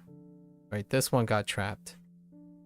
All right, so we gotta book it. I'm 2 hours behind schedule, like at least 2 hours behind schedule, and I've made like 10 times more errors than I've made in the last month. So remediate that. I think I'm gonna need a tracker for... so I guess the best way we're gonna do the vocabulary stuff is probably going through here, right? In the order they occur. This is so devastatingly annoying to keep track of your vocabulary in this manner, as opposed to having a block down here, like a block down here, where it shows you the order in which the vocabulary is being filled in. Didn't think it was gonna hit me that hard, but it did hit me pretty hard. Okay, so let's go over these quickly. And then I guess I'm gonna reinforce all the mnemonics as I'm going through the kanji. The vocabulary, gonna have to come up with some clever way other than doing mistakes. So, like now, tomorrow, like for example, now, tomorrow, I won't get these wrong. I will likely not get these wrong. Largely because now they appear somewhere, right? They appear somewhere. I did get these wrong because yesterday I didn't internalize any of these things. Largely because it's not anywhere visible. So I'm going to have to do that next time. So for now, level 4 is okay now, because these are going to be the ones that I remember. And the level before, in level 3, the reason why it was okay is the new ones were the ones that were likely to be mistaken. So there were only like 2 or 3 of them. And after the first day, after exposure, I no longer get them wrong, right? Because they get acquired. Largely because I'm actively doing them. The mnemonics themselves take time to acquire, but also this stuff is, not being able to see it is a problem for me. I'm gonna have to solve that problem. I need to do something extra. We'll find out if it works in level 5. So we have to wait till level 5 because we can no longer unlearn these things. So this is my contingency. So vocabulary is not that bad in vocabulary because it's not a soft gate, but this has become a problem. So now I have to remember that I have to get into the groove of using mnemonics first. So we're going to rehearse mnemonics before the read. So I'm going to think of the mnemonics beforehand and see if I can get in the groove of things.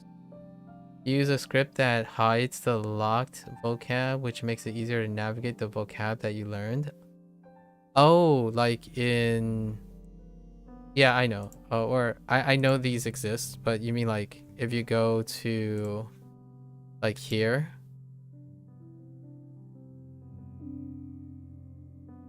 and then you go down to like a list, like here, it would collapse all of the, like it redisplays this part, or is it a separate list as part of this script? Okay, I see.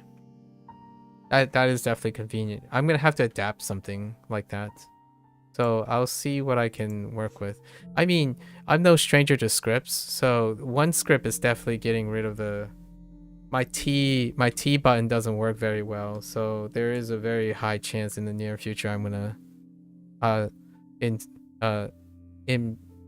employ the double check script, because I can't always guarantee that I'm going to stop when my T button doesn't work, or it double taps, double actuates.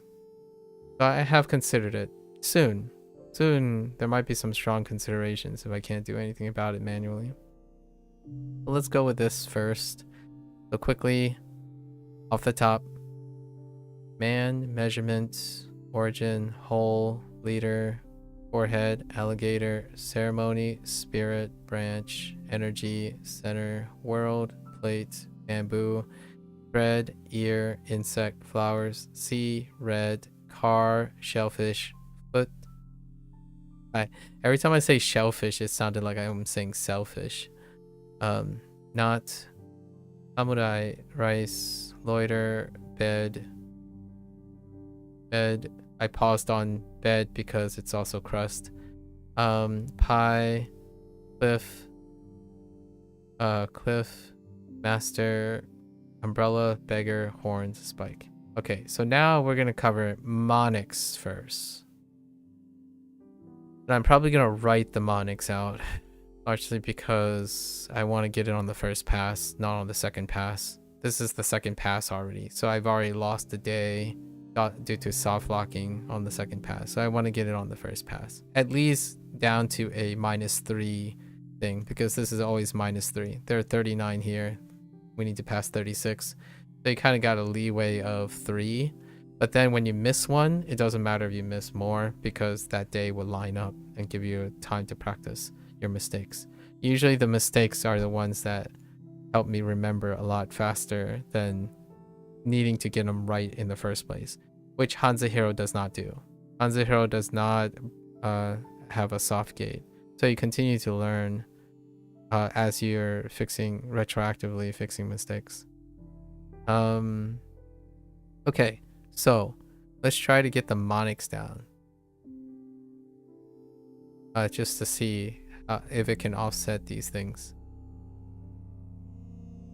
Try not to think of the read first, then the monics. So this is, you have legs, 2 legs. It's origin, right? It's origin. So the origins all start with Genji. Ana is in the hole. Ana is in the hole. You lead the world with the saber. The next generation with the saber. Or the world generation. The master water bends and shoots water into the chute. Alligators. Ooh. Alligators are a different type of leader.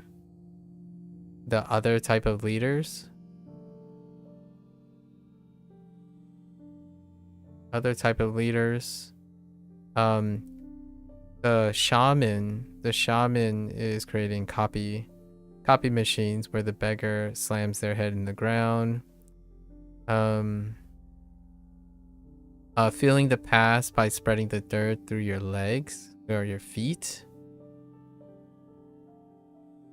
How does that even lead to the read? Oh, when you explore the past, you think of little Kyoto.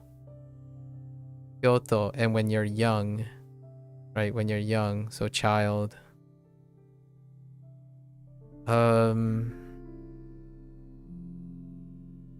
Don't think about the read first. Oh, this one is legacy. Oh no, but legacy is kind of butt too. Oh, I guess we could use the legacy from the radical. So it's the mouth in the ground, which is a hatch that requires a number to the prison. So it's the hatch. The hatch with the number. Hatch number. And also Ko's grandfather. Then we have the center of the king's face. Oh, that doesn't help with the read. What? How do you oh, king. King is the key word. King is the key word. Hey is the key word. We're gonna do keywords. That'll speed things up. Keywords. The dad is the key word. The heck was this keyword? Oh, Corey. Corey, mowing. Mowing. Sarah. Sarah.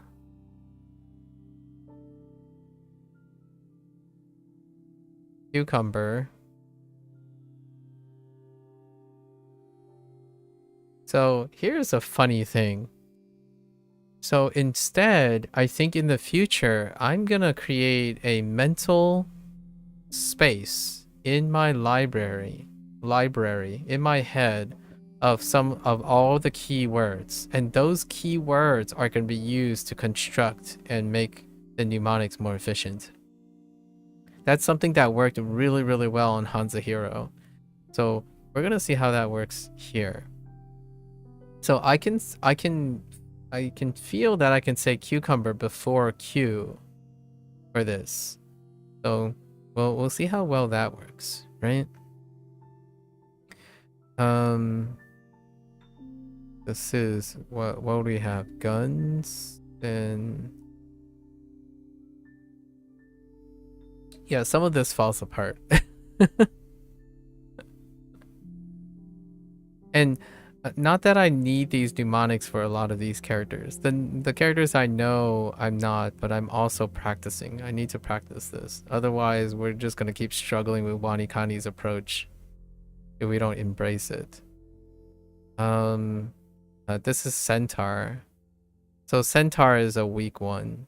I keep having problems thinking of Centaur. Centaur... this is the month. The famous month, May.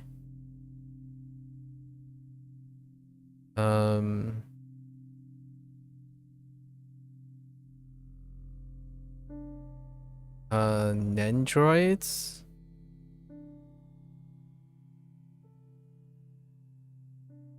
Yeah. Nendroids was this. But the soul.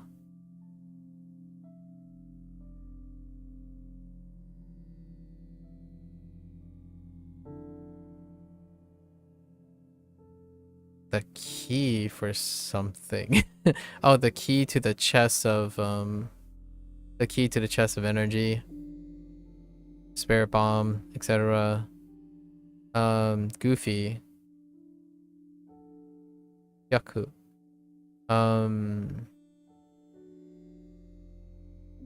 Take is the key word. Eat. Yeah, see, eat is gonna be... I'm gonna be careful about this. Eat leads to ito and itsu. So I'm gonna say eat as in instead of eats, even though the mnemonic actually has eats in it. But ito, I'm gonna have to think about this one. How do we diversify? This was actually just me. So it was right on the head, right? Mushi is the one for this. Mural. Dawn. Power the rice paddy at dawn. Mrs. Cho's, all the main character ones are already reinforcing what I'm trying to do. So I'm turning all of these words, attempting to turn all of these things into the same relationship with Ko, Cho, and stuff. Because Ko is kind of consistent with that. Like she, right? She is often sheep. So we're gonna try to do that with the ones we need to confirm. So not all of these I need to confirm. I am systematically abandoning certain mnemonics as I'm going, which is the whole intent. However, acquiring the mnemonics is a bit of a struggle for me right now. So this is Hannah. Gotta get more into Ko's mind here.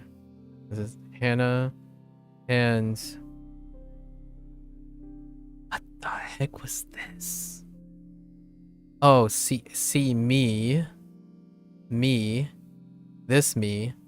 So most of the me's. Okay, and then kayak. Kayak was this. I'm trying to figure out which words sit with me a lot faster than other words. So maybe that's what we're doing here. AKA, which is round the head. How does foot work? Don't think about the read. How did foot work? Dang it, I'm thinking about the read. How do you get from foot to the reed? What do you do with a foot? Oh, the sock. Sock. Which this didn't take too long because I actually used the same exact mnemonic. And I actually used train for this. What did they use? A shaman. Because shaman. And not. What do you get from not to the reed? A fool.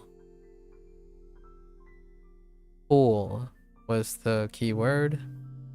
And I screwed this one up because I was thinking about the leader. I was thinking about this mnemonic, the leader mnemonic, the other alligator leader, but I was thinking I should have been thinking samurai sheep leader. And what are they doing? Leaders do. They lead by doing. Which is doing, so that's kind of probably why it was a little weak. The answer itself was the context. Was within the context. Kind of like defining a word using the word itself. This was home. And dang it, I said stone right away. This is sexy. Okay. So now I'm gonna go through again and I'm gonna do the reads. And doing the reads, I'll write on and kun still to reinforce on and kun. So gen ana gen ana se chu. No, it's just chu. Yes, chu.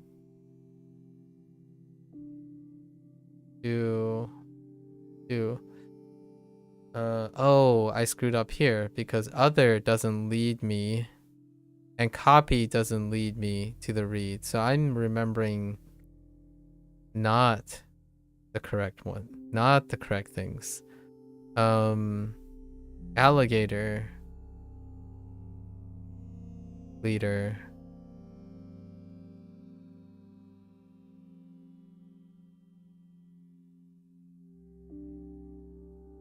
I already thought of the read, so that doesn't help, right? So let's write it down at least.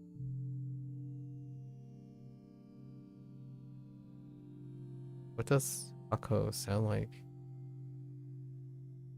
Yeah, this one's like what? Ah and ko.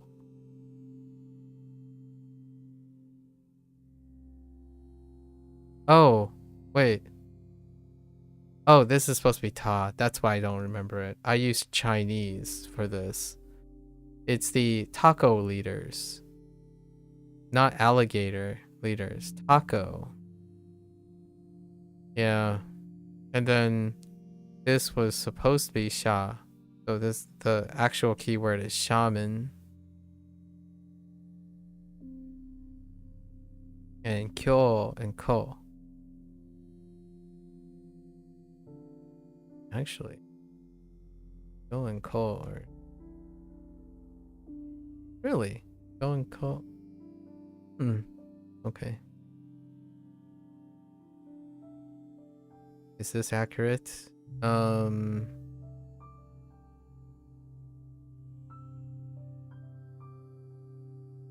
No. This is not accurate as well. So I keep thinking more about the meaning ones. So grandfather is actually the key word. So go. Go. Oh. Hey. Hi. Hi. No. Hey. Not hi. Hey. Hey. Da. Hey. Da. Ori. Ori. Mo. Tara. You. Sen.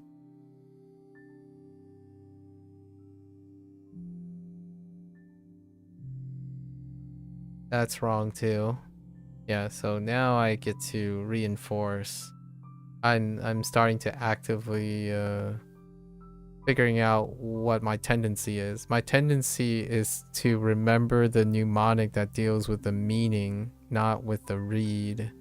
Because I keep focusing on not the English words. Like Genji. I don't think of Gen. Let me double check. Gen, Ana, Se, Chu, Ha, Sha,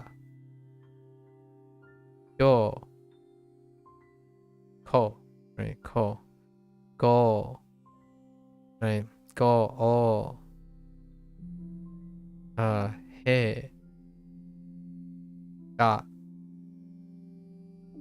Ga, Ori, Ori, Mo, Sara, Q, Sen, and you are Na.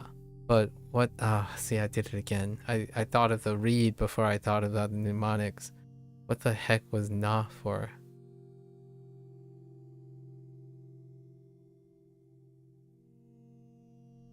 The heck is Na for? Oh, the first part of the name. No. Oh no, it's not. It's what am I thinking of for Na? Oh, it's another mnemonic. Oh no. Yeah. Oh my gosh. I'm thinking, oh no, I got things mixed up. Oh no. Okay. Fine. It's fine. We'll get through this. Growing pains, growing pains. It is May for the famous month. This is the Nendroid thing, right? And I totally misspelled Nendroid, by the way. I don't actually know that much about Nendroids. Okay. So Nendroids. Oh, okay. So Nen, So, Ki, Ki, Yaku.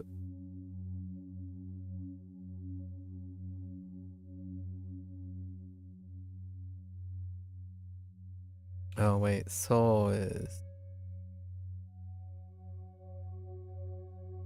no, So is fine. Take, Ito. Ito. Yes. Put in time, right? Gotta put in time. Actually, Take, fine. What else we got? Take. Just want to double check all these things. Might as well do them now. Okay. Vigilance.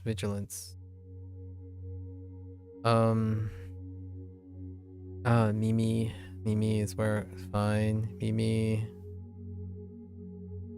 Mushi.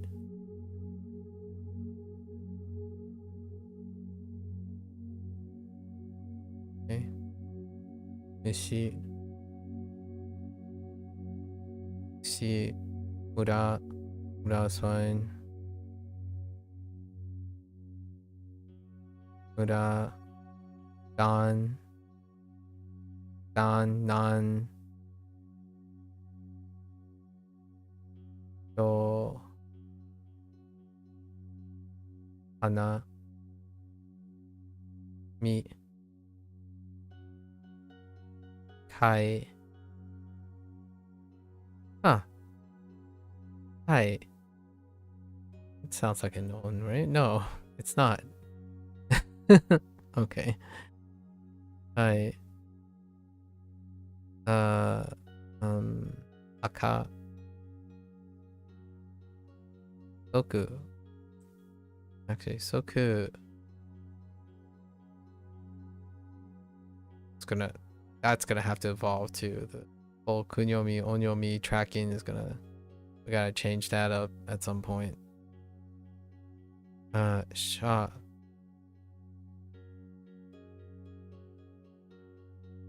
Huh?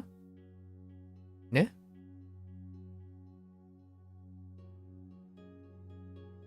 Okay. Sha. Boo. Boo.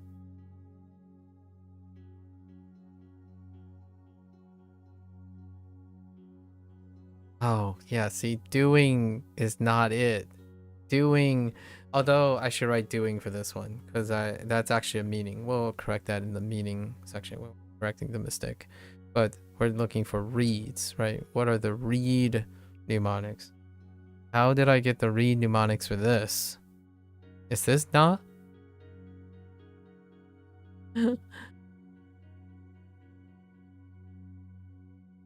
Oh no, it's she. Sheep. Sheep is the mnemonic. So she, ho, and seki. Yep. Definitely weakness. Yeah, yep. And we have to also double check that stuff. Okay. And then for the vocabulary. If only I could move this down.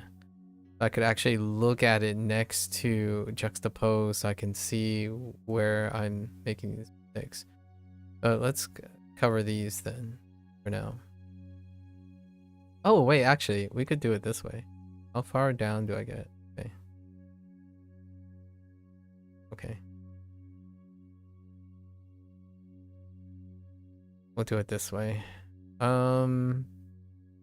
Maybe I'll break out a notepad in the future.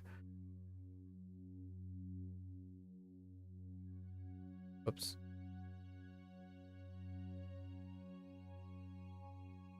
So the error here was actually the meaning.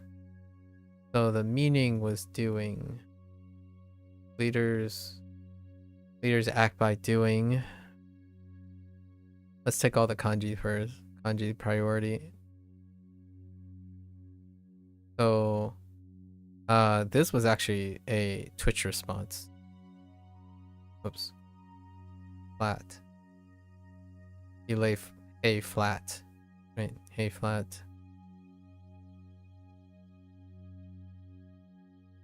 What the heck did I do here? Ow, wait, what? Oh, this was the error was the read. It was a typo though.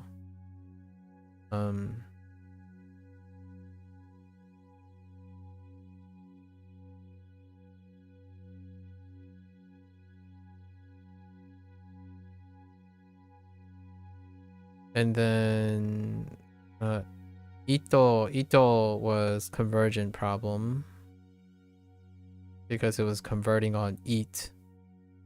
So Ito. Jeez. So Ito.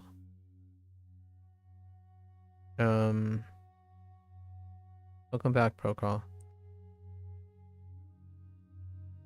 How do we mess up this? Was energy. Because I wrote treasure. But treasure was the mnemonic treasure. To connect the things. It wasn't energy. Okay. And then let's do our mnemonic.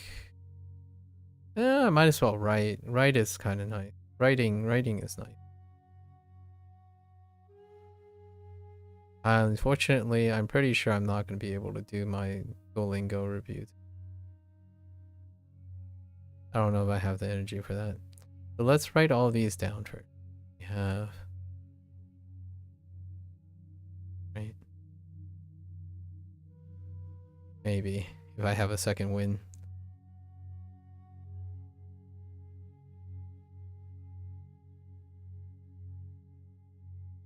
Right.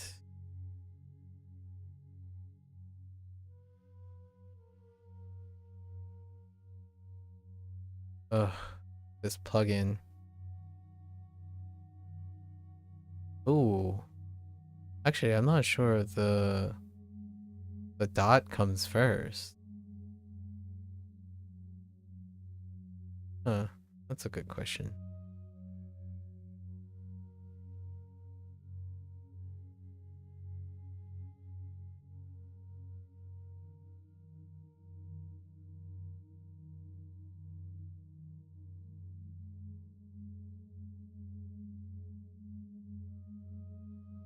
This is probably where I'm most interested, right?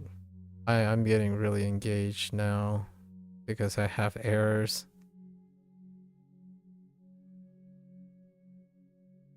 Errors to focus on.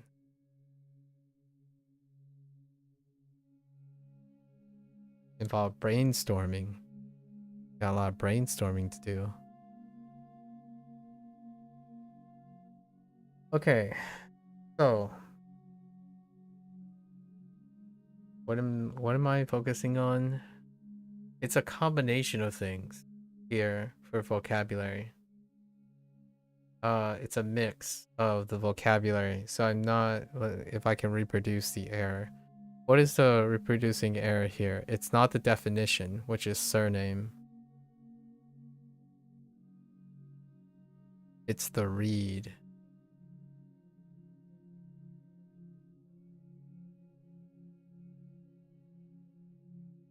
So you have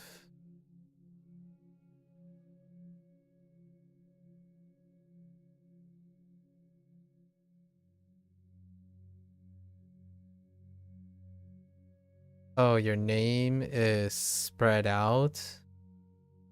So more people. So reference was like more people, myo.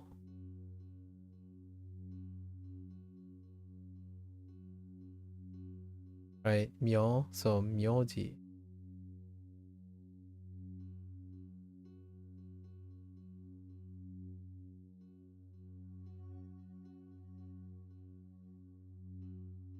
We'll double check all of these.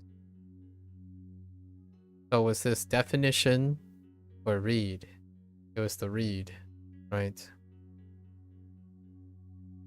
Definition was to hit something. So the read is again incredibly nebulous. You want to hit an uni is the thing. Uni.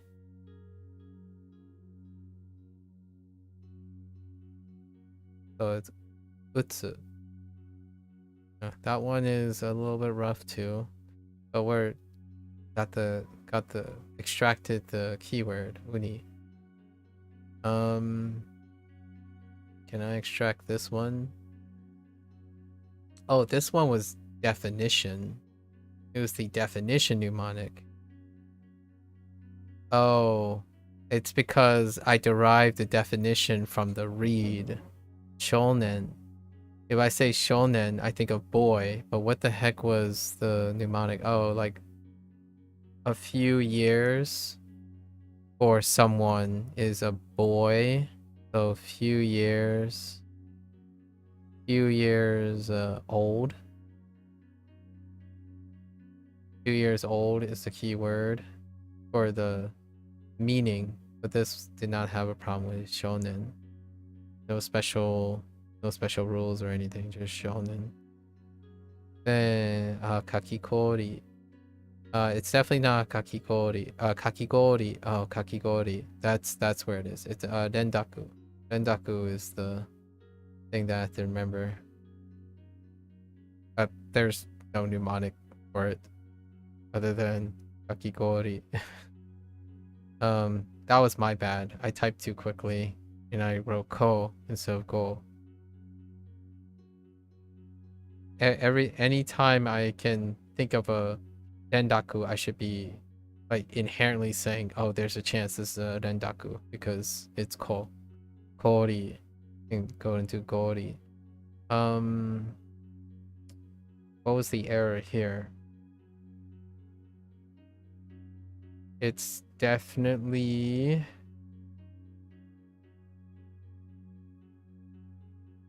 No, is it? Oh, it was the read. Again, it was the read. The definition is within the year, right? It's within the year. It's middle of the year. Before the year's end, right? Before the end of the year.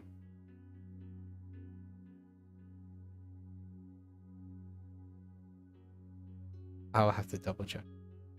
How did this work? I had the problem with the ending, right? I typed Naka, which it was clearly not correct. But oh, this is a Rendaku too. That's why they're so weak. It's a Rendaku.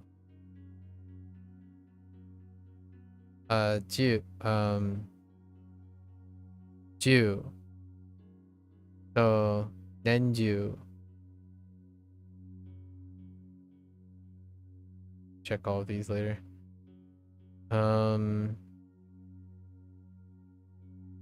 Also. No. Not so. Oh yeah, so. So or Hayabaya. As soon as. If it's early, you're doing it as soon as. I don't know how I missed this. Oh, I might have gotten it confused. Oh, I wrote quick. So that's fair. I need to slow down. Oh, you know what? As soon as is kind of helpful that it repeats. We'll think about it that way.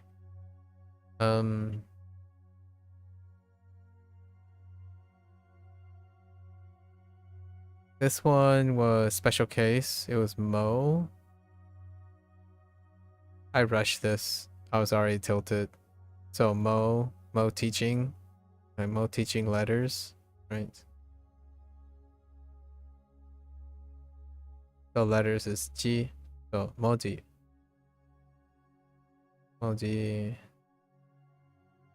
That was a repeated error actually. This is the second time this error came up again. And I screwed this one up too. The moment I typed it, I was like, it's input. I typed with all of one strength, but that's chikara ippai, not nyuroku. And that was just a definition problem. So input was the definition was like basically computer engineer. You input things with all your you input things with your strength, right? With all your strength. Okay, so let's double check stuff here. Surname, right? And then the read is you want more people, right? Myoji. You want more people to have your name.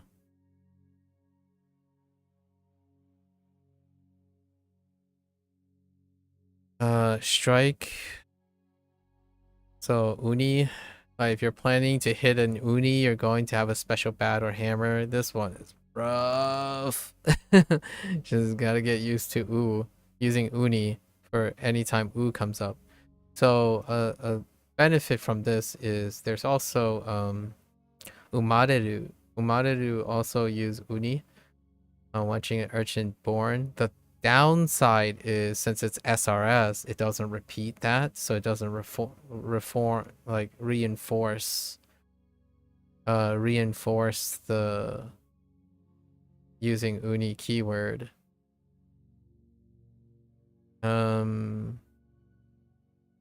Shonen few years is someone who's young. So boy, since we already know a girl, which is convergent, it's okay. Then we have kakikori. That's a rendaku. I don't think they served anything, right? Just it's a rendaku. That's kind of a weak rendaku. Need a trigger word maybe. Year round, middle of the year. I said whole year, throughout the year, all year, so many things. So year round. So if you're in the middle of the year, it's a little bit stretched for the year round, but fine. Middle of the year, but not just the middle of the year, but everything around it. And then Nenju. So Rendaku again.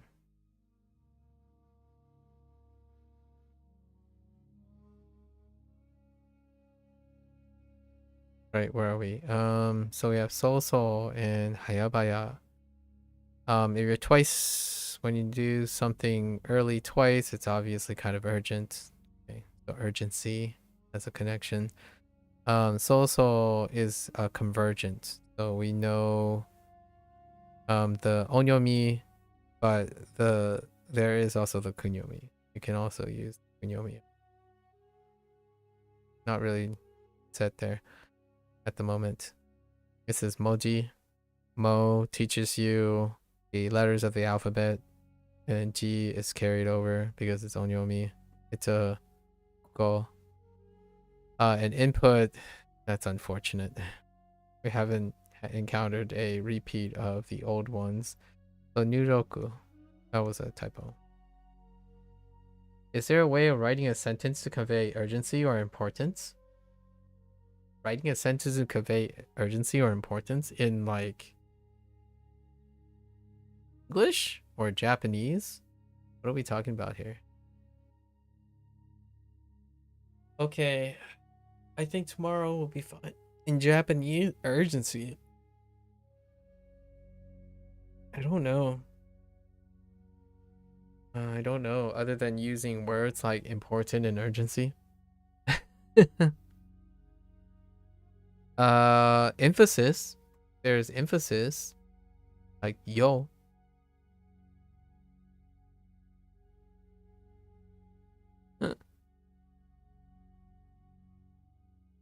You're talking about like a regular general purpose thing. There are ways to emphasize your sentence. Is the yo equivalent of the exclamation mark? Kind of. Sometimes there are different ways to add like extra expressive things at the end for urgency, other than using specific vocabulary, using diction. But yo would be like that. In des, you can emphasize something. So there are emphasis, like adding in des. I'm just gonna write in lowercase. In des. Wow, lowercase is weird. And ending something in yo for males. It's kind of like male-ish, but there are ways to make things a little emphasized for general purpose. That's the limit of my knowledge, so it's probably far more than that. The earliest ones that I learned are adding Is Japanese a gender language? Not particularly, but how one conveys to self things that are individualized, elements that are individualized can have elements of gender. So what do I mean by that? And I can't spell gender, is anything that refers to self or an expression of urgency, like a form of expression. Urgency would be in a form of expression. Those may have gender qualities to them. So like boku, ore, can be a different, like ways of saying I can have gender changes because you're referring to I, like personal things. And in the way, like, for example, no at the end has a female use to it. It's the yo, male-ish emphasis. So things that are outside of the language, like things that are outside of the vocabulary, can have individualistic gender properties. So yo and no as a standalone in itself does not engenderify any of the vocabulary. Like you don't add a no to a vocabulary word to make it be female or male, like in Spanish, for example, like where you have gender stuff. But expressions, form of expressions, like referring to the self or how you emphasize words, how you make like filler words and stuff, might have characteristic gender tendencies. Like uchi, using uchi to refer to self. That's more of a female thing. So anything that deals with self-expression that isn't part of the word. I don't think it's not like a mechanic or something. So would those only be used with addressing a man or a woman? No form of inferring other people. That's Japanese inappropriateness. So much like Japanese and other Eastern cultures, you're trying to be when you're talking, you don't infer what you know about the other person. Instead, you're often referring to self. So anything that deals with the self might have some gender and women thing, but the rest is decorum. So like, I mean, there is a little bit of that, I suppose, but I don't know how much of it is westernized, other than the rules like your father, right, and your mother. These are gender words, right? Like if you're thinking, oh, maybe there might be something. I hear it every once in a while. There might be certain things where you do like kun is supposed to be like gender neutral. Most of these are gender neutral. Like the age is an important thing. So age, but not necessarily gender. At least the words are the words. They don't get modified to turn it into something. At least I don't think. I can't think of where there's like a rule of thumb you must address in that way. I'm trying to think of English now that I think about it.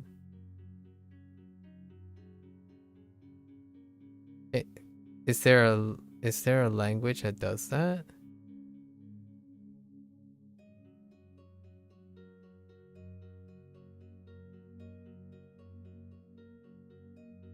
So I'm trying to think of an example where it's not the vocabulary itself. It's not the word itself that's inherently male and female.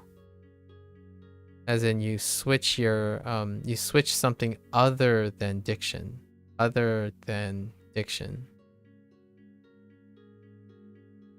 So not based on word choice. Like if you call your father mother, that's a diction change. You can't think of one, to be honest. I don't really know what masculine or feminine words actually convey. It's kind of hard for me as well. Like for example, even in English, just really quickly, but I am really running out of time. I'm way over. I'm not sure about, but in English, you could there are quote unquote masculine usage words and female usage words, or feminine, sorry, feminine usage words that have changed, right? These are subject to change over time.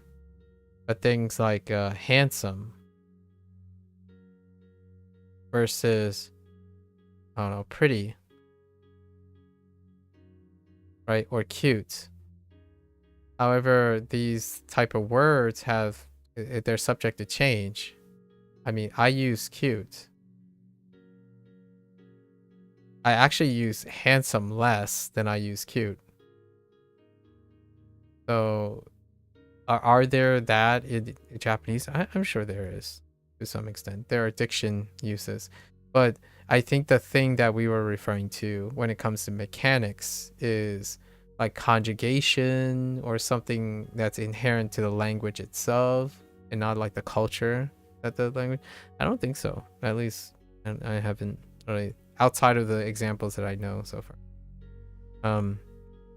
Someone else is probably gonna have a lot of someone far more knowledgeable than myself would be able to say that. In English, there's quite a lot of them. Feminine and masculine words. However, if I were to be asked about that, about if English is a gender specific, like gendered language, none of those examples that I have, or any of those examples that I have, are part of the English language itself, the mechanics itself, but the social culture, and the societal things that impart them. So it's cute, a feminine word. Well, it almost strictly, when I was growing up, it was to some extent. And then handsome was a masculine word, right? But there's nothing in the actual word handsome and pretty that suggests it's engendered. Meanwhile, you have an excellent example like Spanish, where the difference between like saying la dia, right? La dia or el dia. El biblioteca as opposed to la biblioteca. That stuff can feel really weird. In English, you still get that feeling when someone like you go up to your bro, right, and say, "Man, you're cute today." Right? You still get the little weird eyebrow raise and whatnot. So, yeah, I think there are probably that type of thing in Japanese. Like, oh, you don't typically use these words. Thank you, you're cute too. Oh, ad block. Yeah. So nowadays, like, I think that's the closest. You're distracted. Yeah, no worries. But yeah.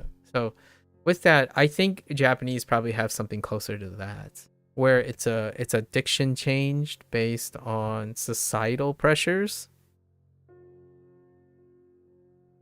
It would be weird, in my opinion. It would be very weird for me to have spent so long and I haven't encountered a genderification of Japanese. Is probably the safest thing I can say. Like, if somehow in approximately a year or maybe even a lifetime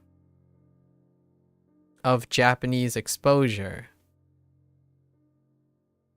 and I'm just now finding out that Japanese has a gendered writing, like gendered language mechanic, I think that's probably unlikely, right? There's still a possibility, but I would say I'm willing to conservatively say there is no gendered mechanic to the Japanese language. That would be the biggest. Yeah, like after a year and a lifetime of listening to Japanese, I somehow missed that women and men, and depending on who they speak to, have a language mechanic that affects and tells you that you're speaking to a man or a woman, like full stop. Like it's part of the mechanic. You are literally talking to a man, and these are the indicators that you are talking to a man or talking to a woman, or you're a woman talking to a man, like in both ways. That would be I would be really concerned about my comprehension at that point. Like it's kind of gonna be one of those situations where everything's a lie situation. Like I wouldn't know what to believe anymore. Like if someone convinced me that the Japanese language has definers of gender in their language, I would be very, very confused right now, and it would take me a couple months, maybe even years, to recover from that realization. So I think I'm okay. I think it's fine. I know it wouldn't. I know it wouldn't. But if that's true, I'd love to see a reaction. If that was true, I think I would stop streaming for a little bit. I think I would probably stop streaming for a little bit and then collect my thoughts. There are things that I feel have left me speechless when I've discovered something, right? Like discovered something that was in front of me for so long and someone had to point it out.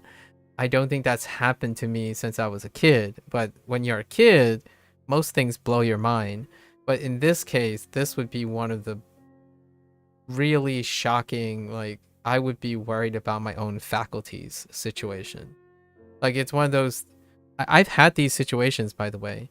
Like for example, whenever I like go and make some food, right? Like say you're gonna go microwave something. So as you go to the microwave, you took the food out of the refrigerator, right? And then you go to put it in the microwave, and then you hit the button and it starts playing. The microwave starts going off. Then you walk downstairs, and then you hear the beep. Then you come back up and you open the microwave, and you don't see anything in there, and you're like wondering, what did I just heat it? Where did I heat? Where did the food go? And then you go look in the refrigerator, and you're wondering, oh, maybe my brain lapsed, right? Maybe my brain lapsed and I left the food. I put the food back in the refrigerator only to start the microwave because I was distracted. And then, I opened the microwave. I mean, not the microwave, the refrigerator, only to find that the food is missing. And I realized I put it in the shelf.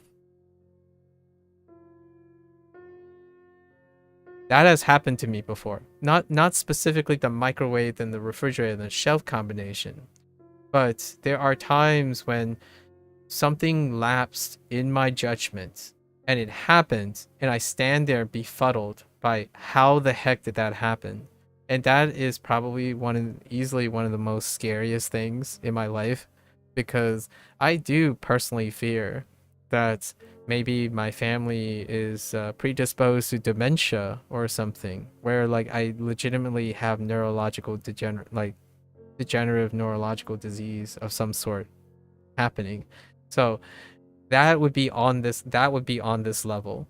If I find out that after all this time I somehow missed a gender mechanic to the Japanese language, it would be on that level. It would be to the point where I might have to go and see a psychiatrist or a psychologist about what I'm actually seeing.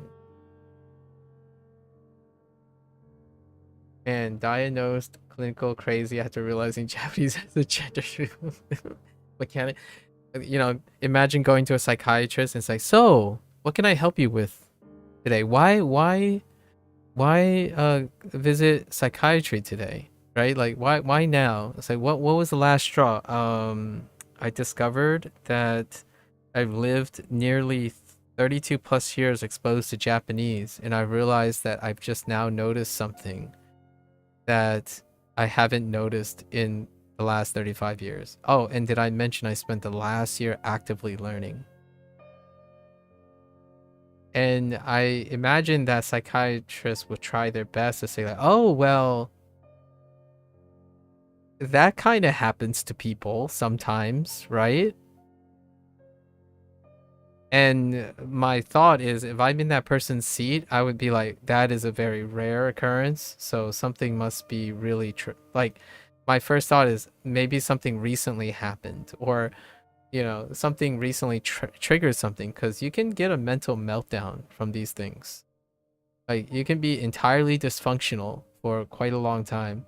So seeking professional help, like I'm no stranger to suggesting that. If you're in my opinion, even for less quote unquote crazy things, sometimes getting a second opinion can be help. I would probably ask my friends, like, am I crazy or is something happening with me?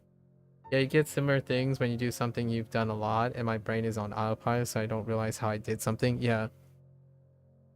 I think the most common things I have are thinking like putting the cereal in the refrigerator.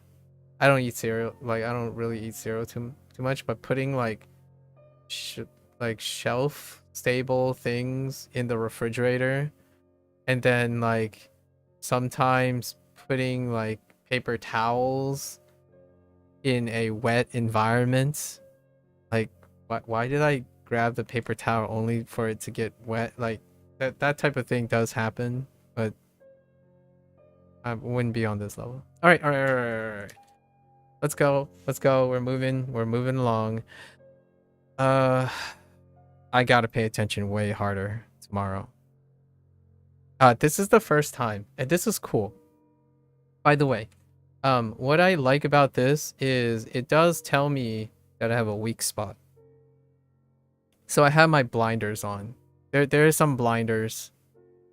The nice thing is I'm aware of the blinders already, which is nice. So now I can find ways to handle the blinders, which is also nice. And if all else fails, there are scripts. We can modify our experience. So we'll see. We'll do a little extra work, try to get it down, see what sticks.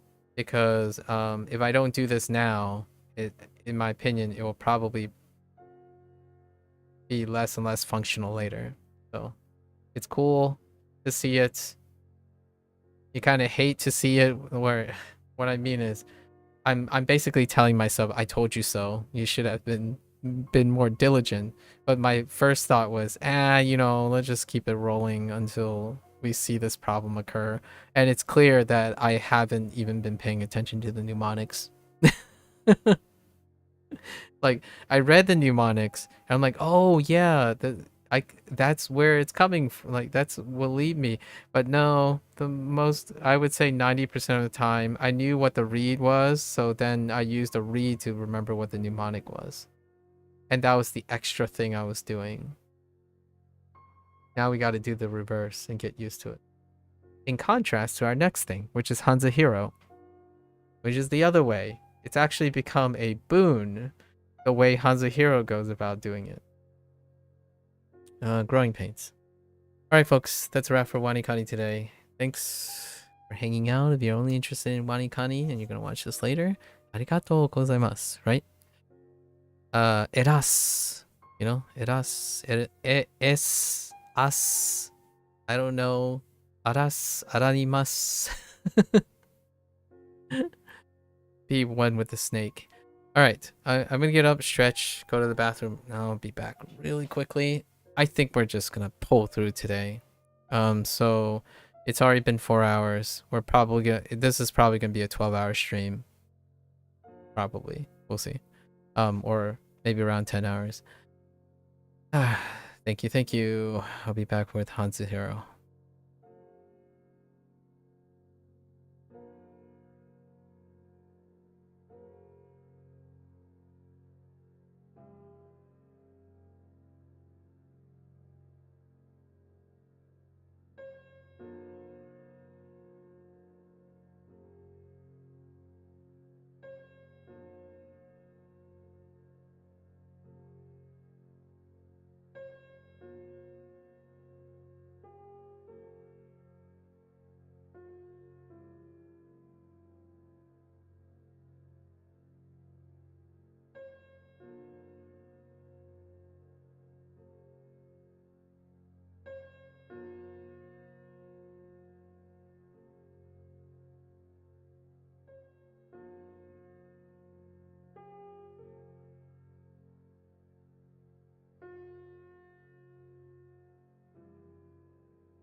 Alright, folks, welcome back.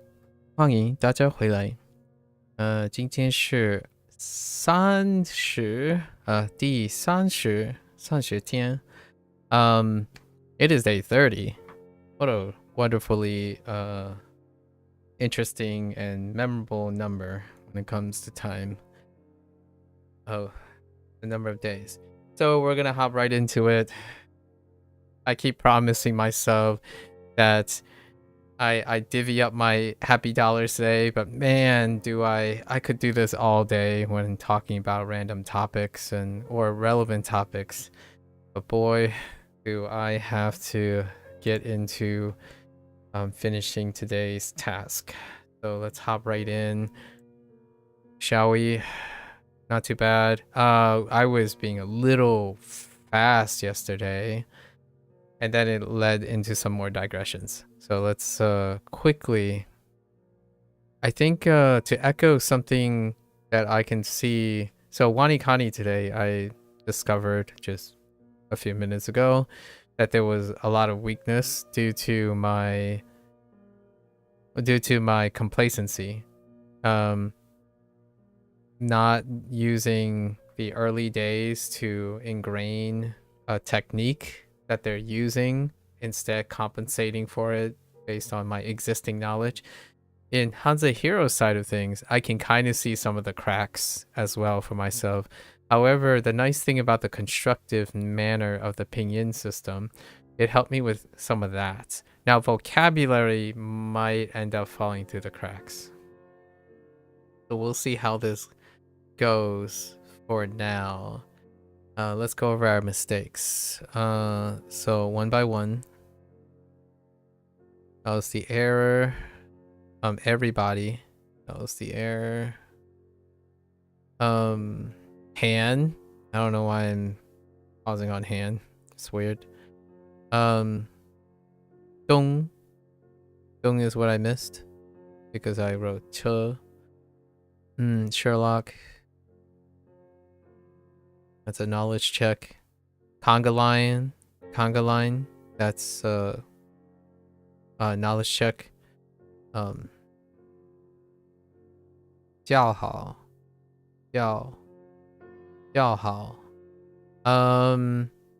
Oh, it's not the read. That was the problem. It was applaud. To applaud. 昨天 own. 别 don't is the mistake. 明白 明白 clear. 国 2, that was the mistake. 见 this was a typo, but 见 what? Not 见, it's the same typo. Okay, sorry. That might be actually not a typo. 线 and then definition, approximate, not left and right, because that's from Japanese. Approximately. All right, so we're gonna try to be quick, see how our errors do be errors. Lessons might be going a little fast. Let's see. All right, so usually this is about an hour and a half ish. Let's go. 国家 And most of it is vocabulary, actually. A lot of it is vocabulary, like half and half now, in components and vocabulary, or like a third components and then vocabulary with the kanji vocabulary. You're going off to bed? Yeah, I'll see you tomorrow night, man. Protocol. Good luck with everything. Thank you for the chat. Enjoy it. Good luck. Come back with some more ideas. Tomorrow will be a lot laxer, for sure. Yeah. 国家. Okay, 国家, which is still country. Cool. So the country's house is still, everybody works together to make the country better. Is really like a house of one big family. Oh, that's kind of a cute way to think about it. 美国是一个国家。国家安全。Security. Okay. That's very topical right now. 国家最后最后 okay, that's fine too. So most behind is the final thing. Yes, most behind is the final thing. 我们 what the 我们 just what is that again? 我们定 right? 我们今晚 maybe it's 今晚场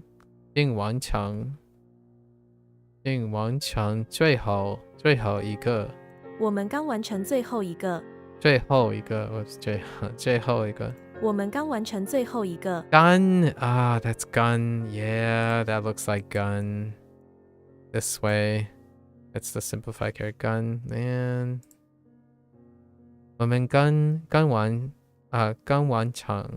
成最后一个我们刚完成最后一个坐在最后一排坐在最后一排 okay it's I two not one okay all right 最后出去 okay something exit to go you're going out not fair enough 我想出去玩我想出去玩他每天出去跑步他每天出去跑步你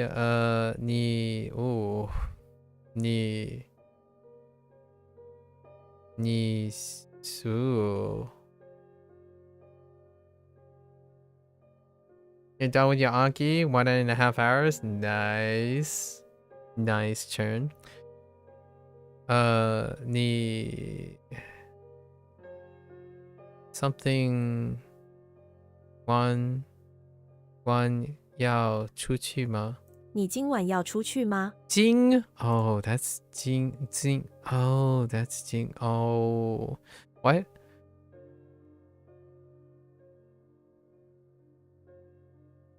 Huh. 你今晚要出去吗？ Hey, all right, it's fine. We gotta keep going. 是出去。出去 Okay. 地下地下 that's fine. Ground below, underground. Yeah, 地下 which makes sense. Positions come after the location as well. It's kind of following that little thing. 地下 instead of 下地。这里有地下停车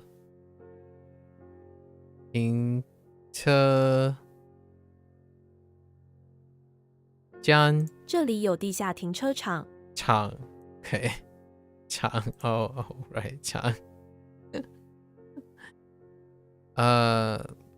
地下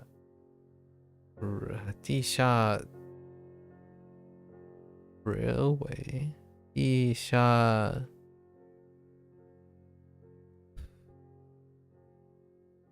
something 路很方便 something 路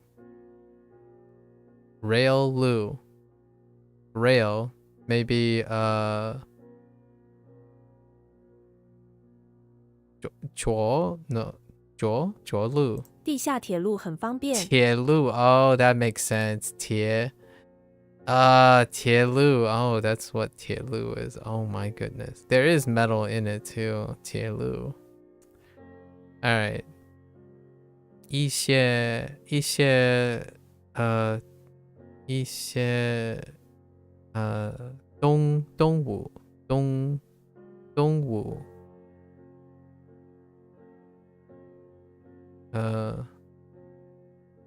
动物住在地下。一些动物住在地下。动物地下。Yeah. 动物住在地下。You learn how to write the traditional of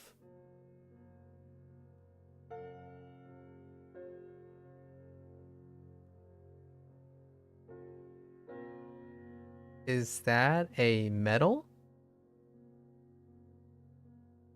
What is that? It's a two things put together, but I don't know what those two things put together mean.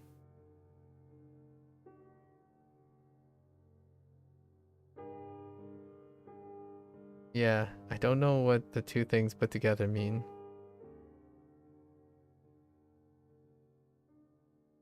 地下。回家。回家。All right. To return home, you're going home. 他现在想回家了。他们明天有早点回家。我们明天要早点回家。早点 Yeah, 早点回家。我们明天要早点回家。不要回家。Okay. That's a little demanding. Oh, it's Thai. Oh, that's Thai. Oh my goodness, that's Thai. Oh, and that makes sense now. Like 地铁. Oh, that makes so much sense. Okay. Fair enough. 地铁. Oh, okay. Thanks for that connection, because I wouldn't have made that connection. I'm like, why does it look so familiar, but I don't remember what it is. Yeah. It's in subway or train. Subway, really, but okay. 回家。回家。To go home, return home. Okay, fine. 国家。国家。fast 出去。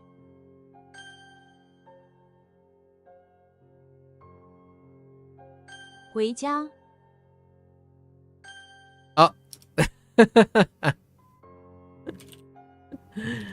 No one saw that. It's fine.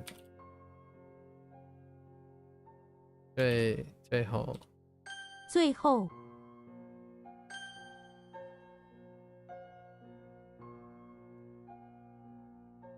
地下。Okay. 3 more. Let's go. 国外. Ooh. Abroad. Oh yeah, in that abroad. Yeah, we know 国外. Yeah, outside the country. Right. Outside the country is abroad. Okay. 我字呢？我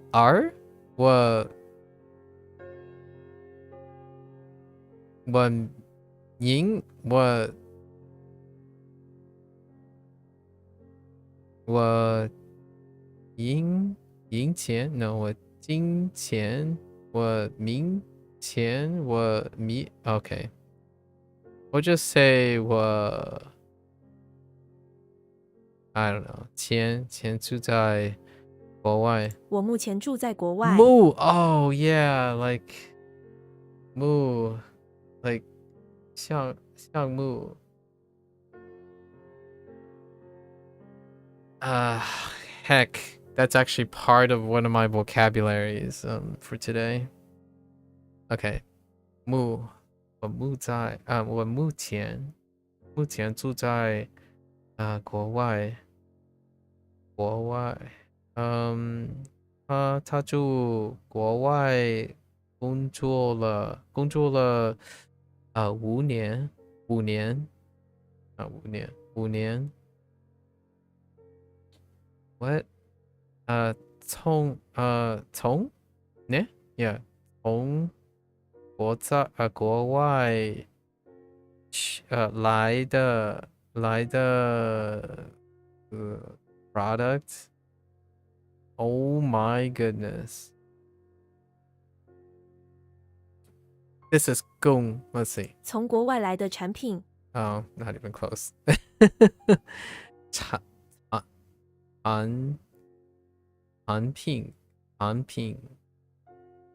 品。从国外来的产品。Yeah, this is 从 because of the radical. Okay. 国外。Okay. 在家。Okay. I'm good with that. At home, you're at home. 你妈妈住在家吗？我现在不在家。不在家。我现在不在家。你什么时候会在家 ？Okay. 你什么时候会在家 Okay, all right. 在家。后天。Okay, 后天 that's fine. 后天 the day after tomorrow is not the next day, but the one, oh my gosh, the one behind it.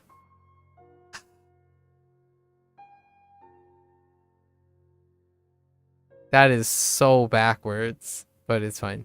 It is so far away that it seems as distant as heaven itself. The day after tomorrow is not the one behind it, as in the one after it. Like, oh my gosh, behind and after when it comes to Chinese and English is so whack. Like behind, after, and in front, and before. Ugh, so whack. 后天是假日 right 假日。后天是假日。我后天晚上要做什么？对。哦，你那我你你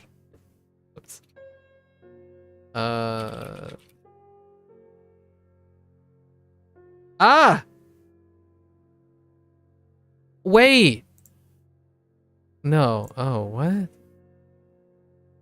I'm sorry. I overreacted. I'm like, did I? Oh. I don't want to talk about it. I don't want to talk about it. 后天。I don't want to talk about it. Don't, please. 外国。外国. Okay, that's fine. Now the country that is outside is the foreign country. Not to be outside of the foreign country, but now this is the foreign country because Chinese do be flipping the position into a modifier this time. Now this is a modifier as opposed to a position relative to the first thing. So instead of being outside, abroad, now it's the foreign country. 你去 Oh no, 你去过 That's 过 right? 你去过外国吗？你去过外国吗？你去过外国吗？外国朋友。外国。后来。Does this check out? So after, yes, this says checkout. Something afterwards is is that which comes at a later point behind behind the present. As in behind the present in the other direction. Behind is often before, but is after if you're thinking about it. The thing that's coming at. So weird. Oh no. I don't like this. 我们后来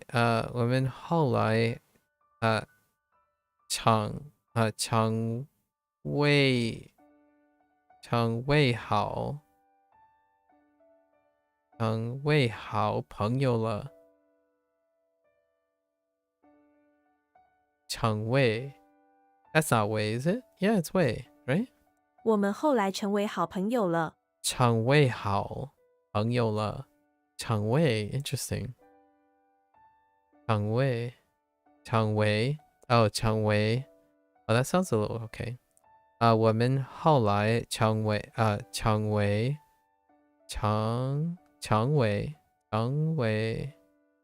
后来好朋友了。Interesting. 你后来做了什么？你后来做了什么？ Okay, all right. Oh, 后来 afterward. This is gonna get messy soon. 国外国外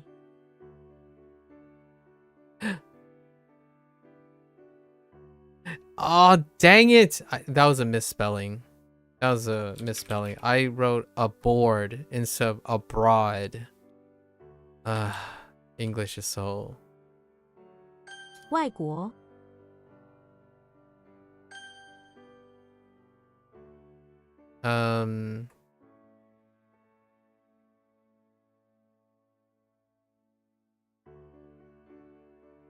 在家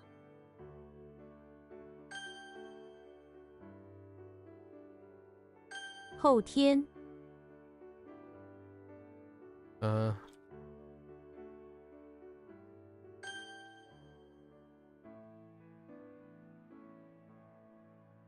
oh, meaning. Whoops. I totally misspelled it. I typed aboard instead of abroad. 后来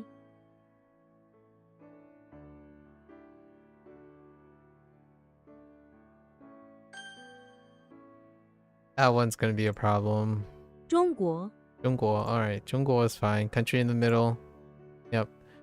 我住过中国。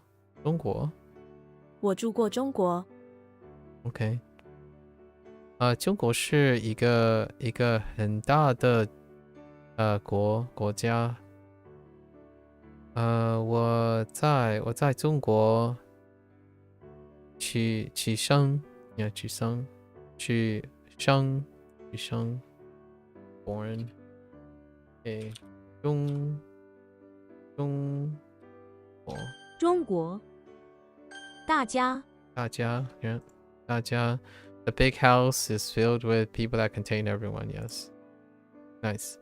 大家都很开心 OK. 大家都很开心都很开心 Oh, not 多都很开心大家都知道大家都喜欢他大家好Yes 大家好大家家人 right? Makes sense 家人 people in the house are family members 我每个周末都跟家人吃晚餐你的家人他们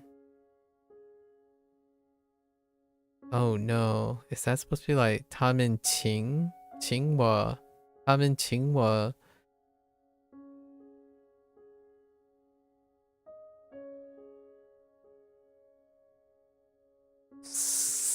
son of a bee sting. Oh, 儒家人. 他们待我如家人。 Oh, 待. 他们待我如家人。 Oh, 待 actually makes sense. 他们待 yeah, 他们待我如家人. 如 like interesting. 如家人. 待我 yeah, treat us. Treated. Oh, that treated, not the other treated. Okay, that's a wrong treat. I was thinking of it when I was reading. They treated me like a family member. I didn't think of it as that treat. I was thinking of a different treat. 待我 yeah, fair enough. Not that I was paying attention because I wasn't sure what the read was on that character. Okay. 家人. 家人。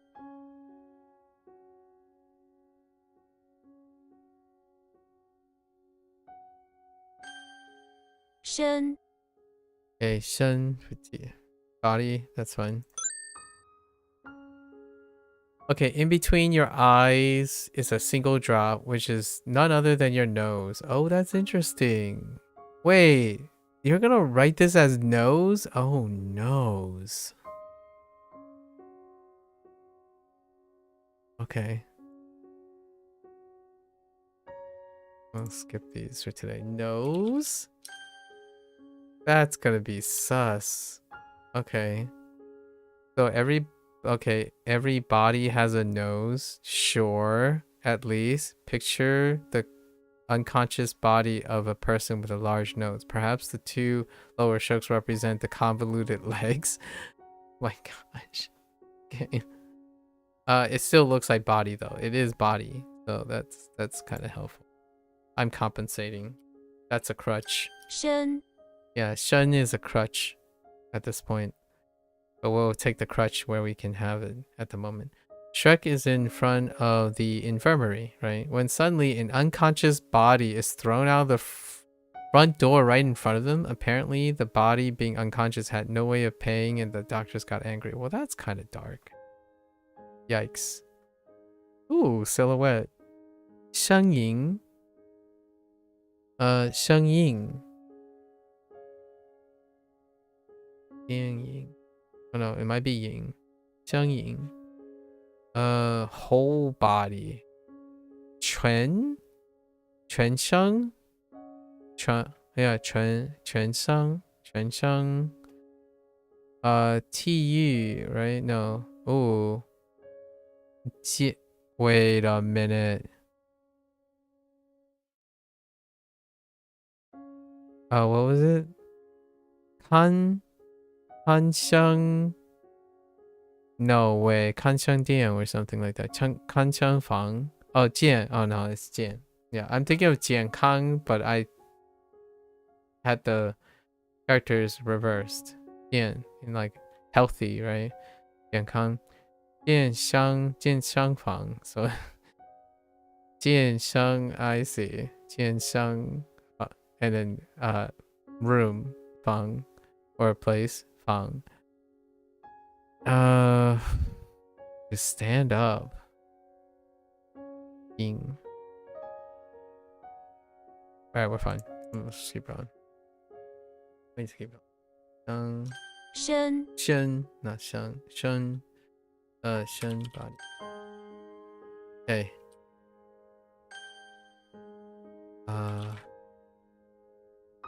中国 身 身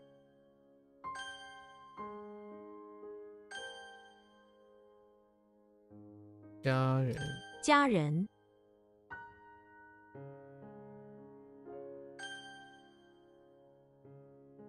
大家 大家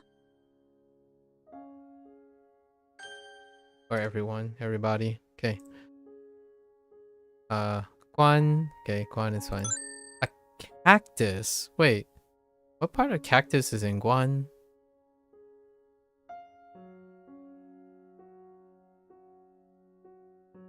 The heck? I mean, it looks like a cactus. That's fine. Wait, I have to look at Guan again. Where's the cactus in Guan? 关 Oh, that's because Guan is completely different. Oh my goodness. Oh boy, there are 2 cocoons and a cactus in Guan in a saloon door. What the heck? Oh my goodness. Alright. So Goofy is in front of the pawn shop trying to get in to sell some cocoons he found. Okay, that's fair. Unfortunately, the saloon doors of the pawn shop are shut. Nice. Closed. Given that saloon doors cannot really be shut, the owners put cacti behind the door as well, ensuring that the pawn shop is shut.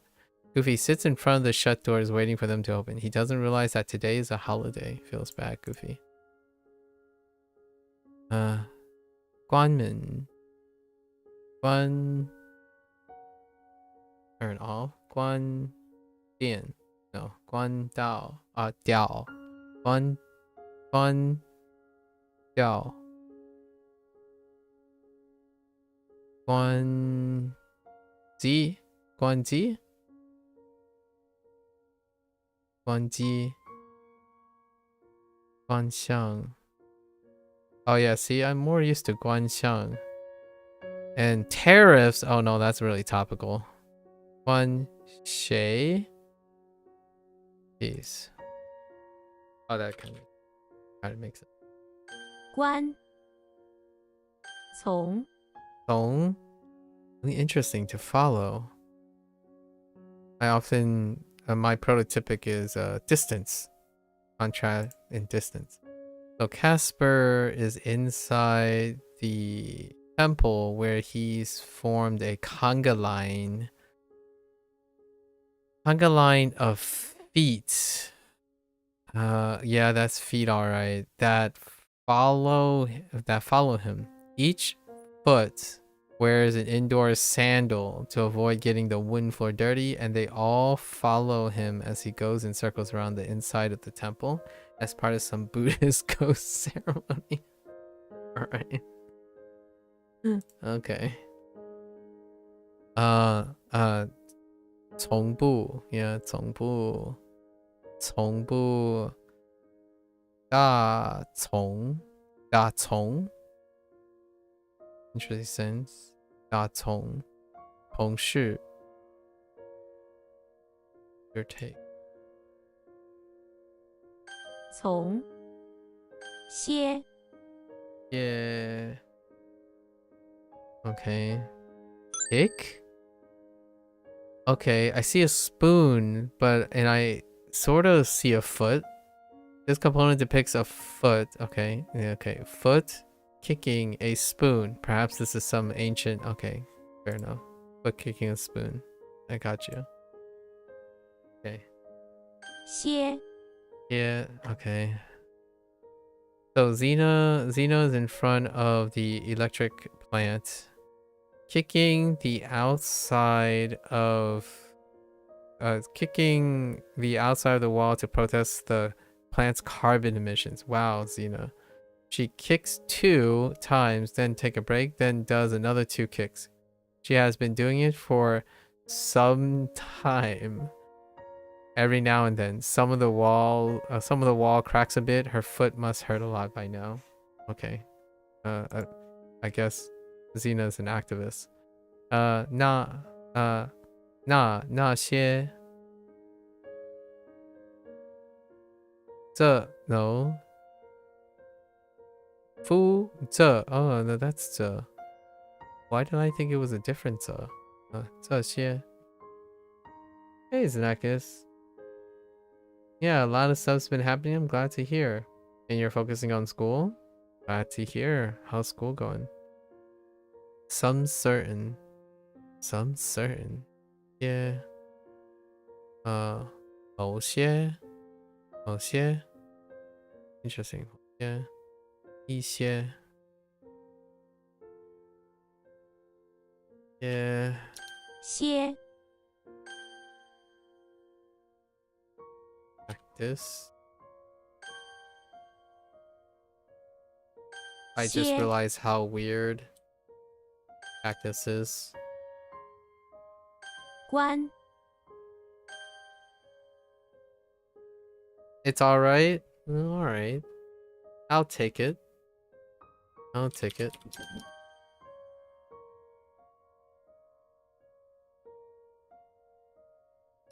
从 Alright, we got our lessons. Alright, let's hit the reviews. No time like the present. 上午上午上午 Ah!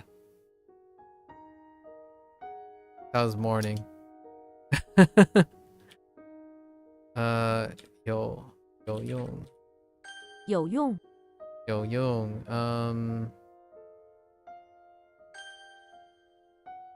日日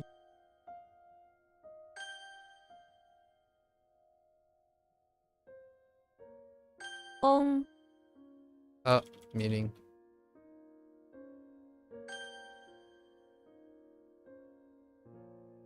八 oh.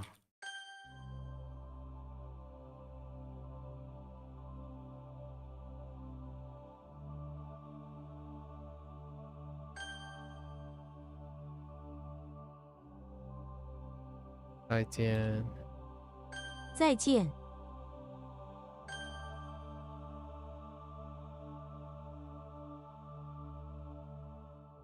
六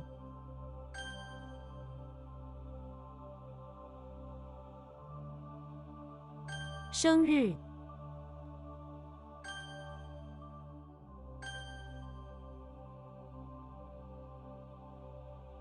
有名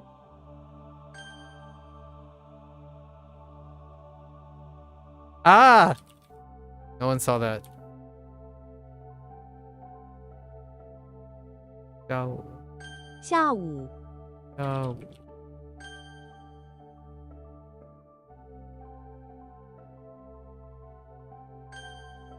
Okay.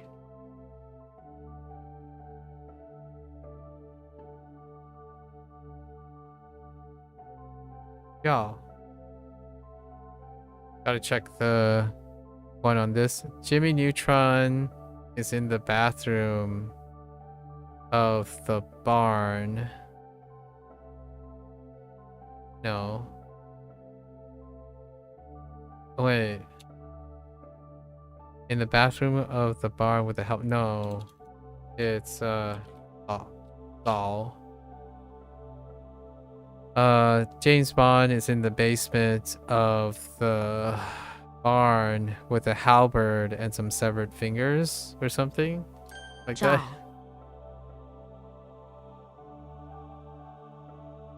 找 To look for. Okay. 中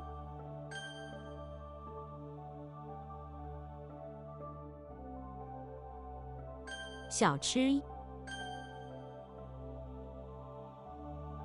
楼 Oh wait.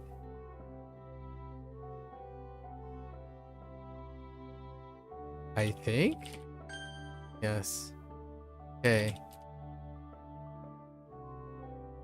白天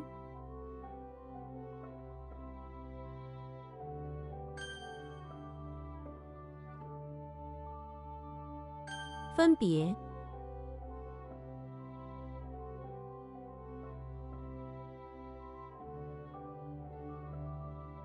Ah! It's probably a part. Yeah, a part. I meant to say to part, but should I add to separate to part?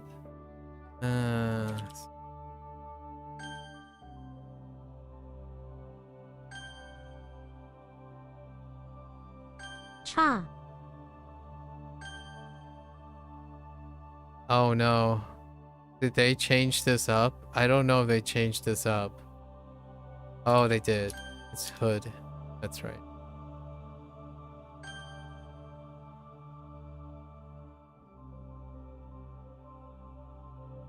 左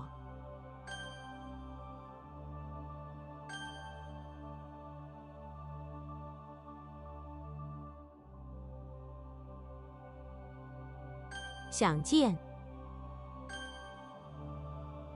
吃菜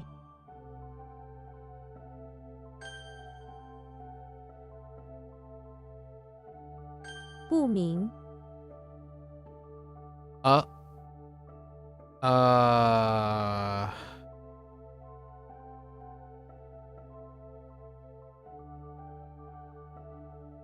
not bright. So is it?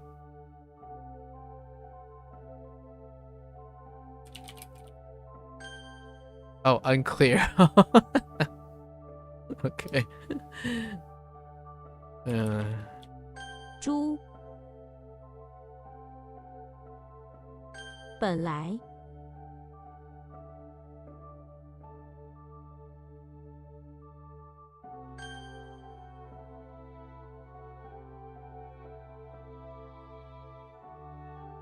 准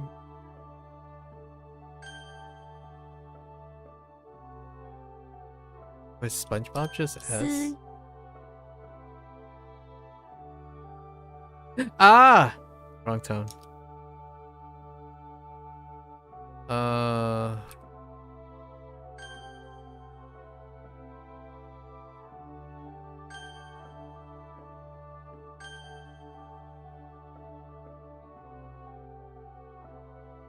正在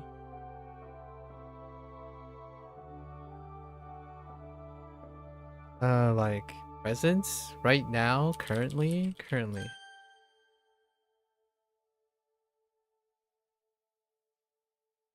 四分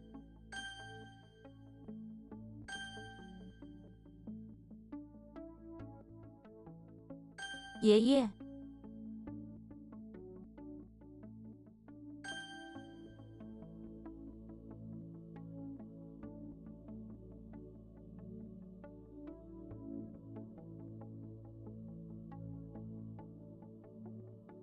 多元左 Let's see. So yesterday it.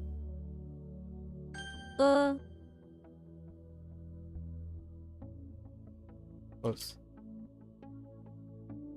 我们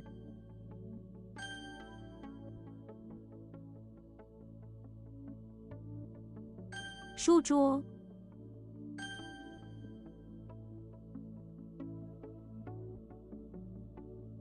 是非 Oh no. Is not so.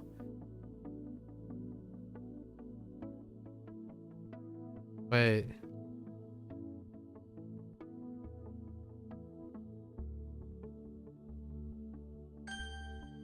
Oh, right. And wrong. Okay.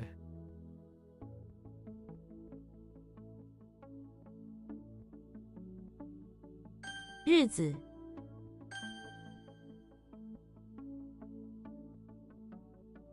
人工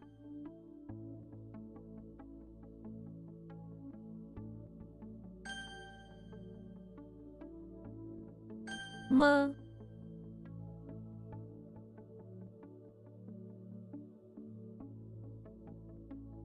小时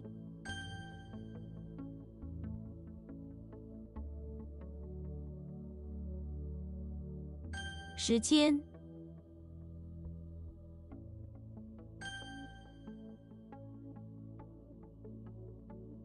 奶茶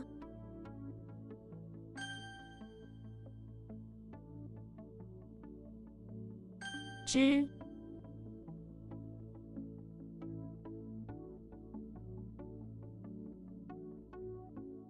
钥匙 Oh no. How did they translate this?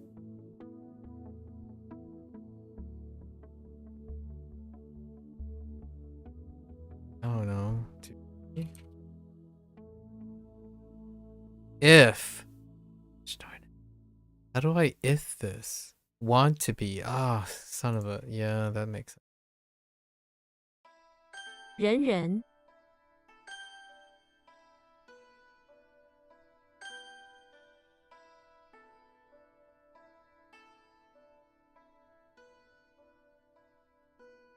Do we silence this?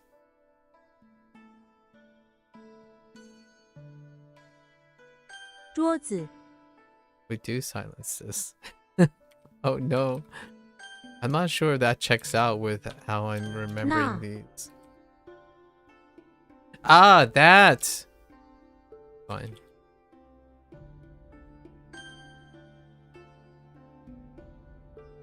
May To not have, do not have. Okay, to not have.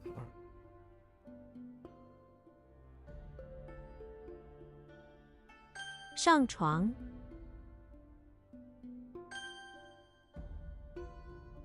都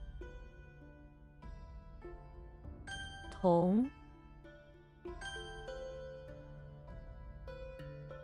心 凹 念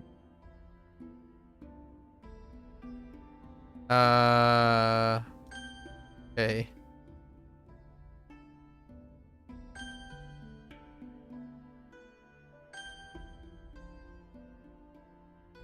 Second laurel wreath.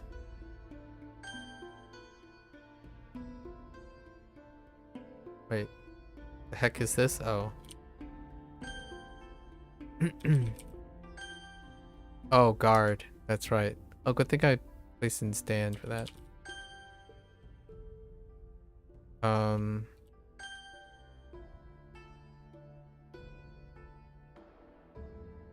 Oh, I almost did it again. Oh, present. Right, present.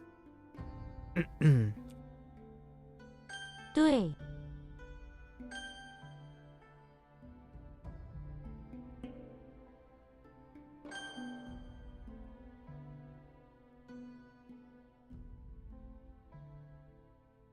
左右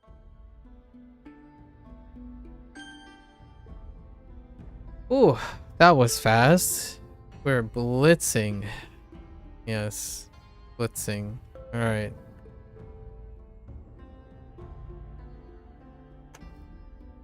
I refuse. Today is the day we complete our review. I've been pushing off this way too long. So yeah, the WaniKani side is gonna become a problem. I'll have to invest more time. WaniKani side. Okay. Let's quickly review our stuff here. So what do we have here? We have body, nose, cactus, ick. Yeah, it's like night and day when it comes to the I clearly am way more practiced with HanziHero than I am with WaniKani at the moment. There's some growing pains. And in fraction of the time as well. It's a fraction of the time.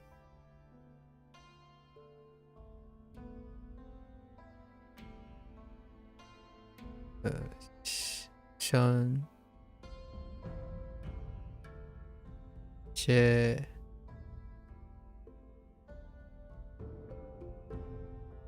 Guan. Whoa. I just realized everyone's outside. Oh no. Chong. Tong. Tong. Just write the reads. Actually, I think the vocabulary is we're gonna start with the meanings, right? Because if we know these, we know these most of the time. With some few exceptions, but the exceptions haven't came up. So 要是 要是 if 要是国家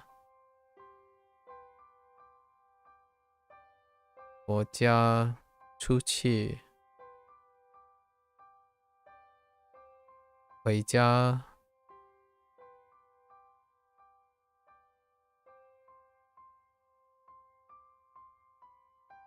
最后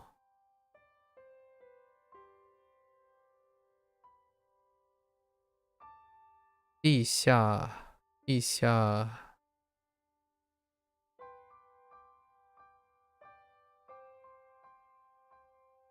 外国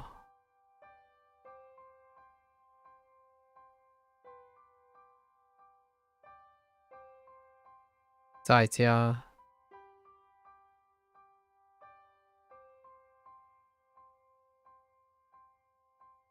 后天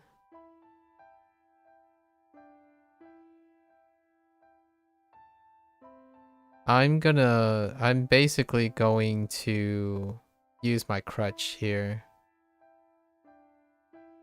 for in front, behind, after, day after, and whatnot, because the mnemonics are actually, I would argue they get even more confusing than the way they're sorting it. Thinking that behind something is after something that's a little backwards. So we're just gonna go with the idea that I already know these. I already know what's the day after and the day before and whatnot. So we're probably gonna abandon any mnemonic that deals with this. 国外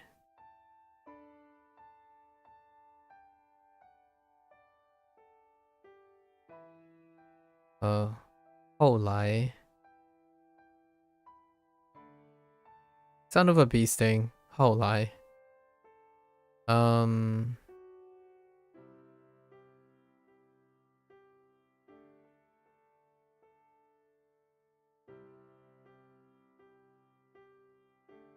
中国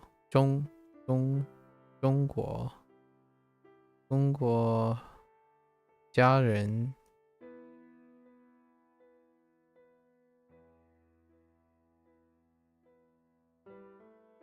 大家 Okay, and let's do these quickly. So we have Shrek outside of the infirmary. What is Shrek outside the infirmary doing? Finding a body? Oh, he was outside and bodies were tossed out. An unconscious body was tossed out of the infirmary. Bills. Gotta pay them bills. That's a very dark one. Xena. So Xena is an activist. Xena is outside of the electric plant protesting the carbon emissions by kicking the plant twice. Twice. And there were some cracks, I guess. There were some cracks in them. We have Goofy. Goofy outside again in the outside the pawn shop. And he was waiting for the saloon, the shop to open to sell some cocoons. The shop owner placed some cacti in front of the door. Cocoon and cacti, cocoon and saloon door, right? Make sure it's closed. Shut the door. Door shut. Casper. And then we have Casper. Casper is inside the temple, forming a conga line. Conga line of feet. Conga line of feet.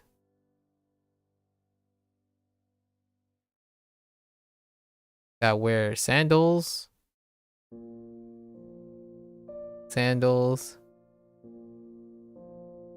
To follow him, right?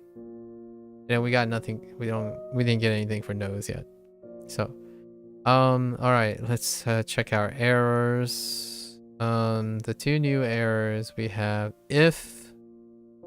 So if. 要是. This was last time. Almost screwed that up. 国. How did I 国? No, this is last time.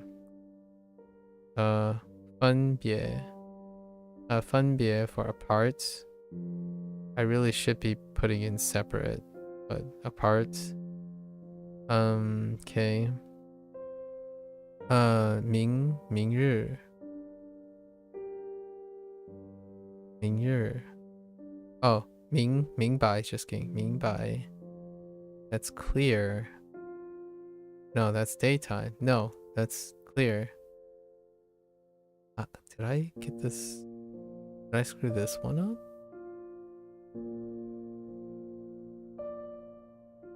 We'll just add this. Clear.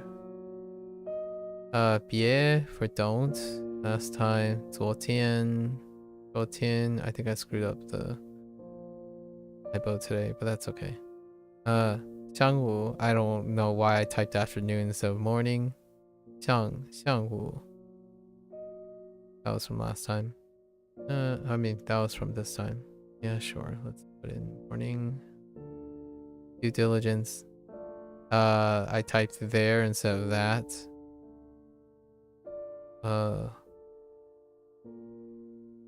Zuo? Oh. Wrong tone. Zuo. I put Zuo really quickly. 较好 last time. Angaline. Airlock was fine now. Dong. I don't think that even occurred. This didn't occur. This didn't occur. This. Okay. Okay.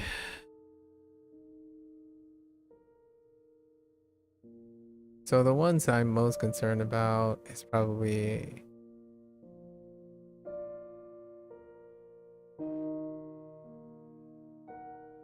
Yao Shi, right?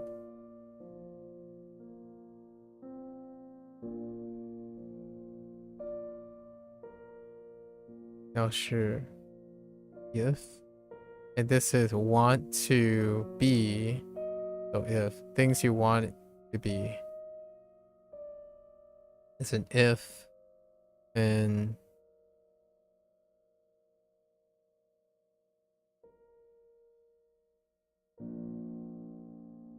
so 明白 clear.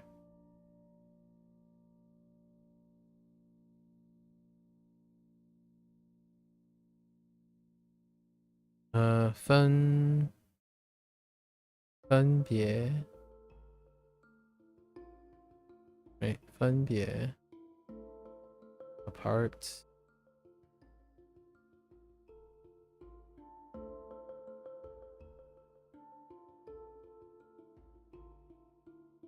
Yeah, the other ones are okay.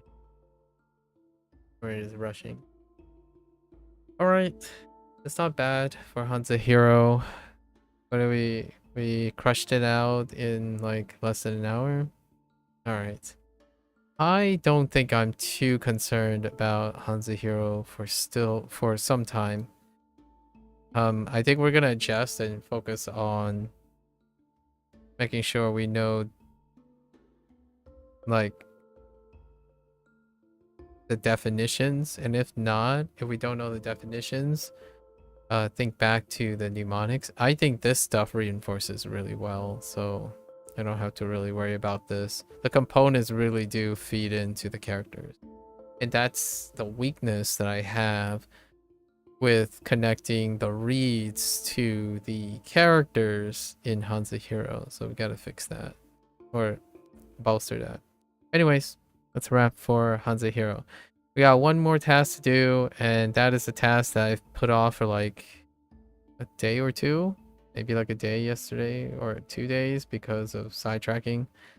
Yeah, we're gonna get right into that soon. Hydrate, get some glucose, and burn the midnight oil. That's a wrap for HanziHero. Thanks for hanging out. If you're only interested in HanziHero and you're gonna watch this later, 谢谢, right? So until next time, I'll be back tomorrow with more.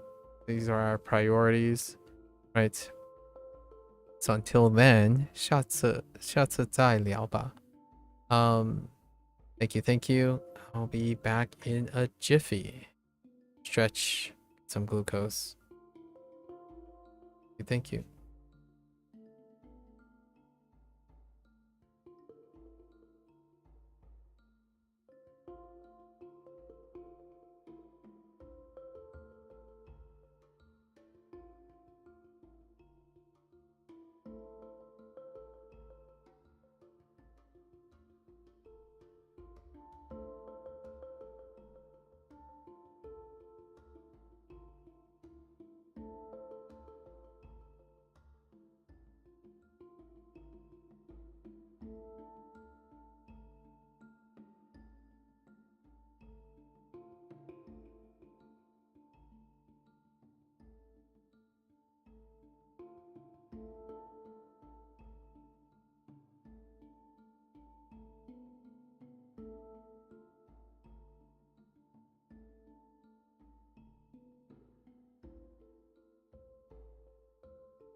Alright, folks. Welcome back. Minasan okaeri nasai. We are finally back. We're going to make this happen. It's the conclusion. We're wrapping up the last 4 constructs. It will be a tall order to squeeze the last 4 constructs in that little corner, but let's see if we can manage to do that. Do just that. And then we'll go over some topics. I don't know how much we're gonna go. We're gonna go as long as possible today. I think I'm committed to this. It is the end where ceremoniously, as an executive decision, I suppose, that we are going to end streaming or covering Duolingo Chinese, so it's like the end of this series per se, tentatively barring any updates. If there are updates, then I will be revisiting. Well, more on that later. So let's get into our let's get into finishing up our constructs. Oh boy, I'm half tempted to kind of like maybe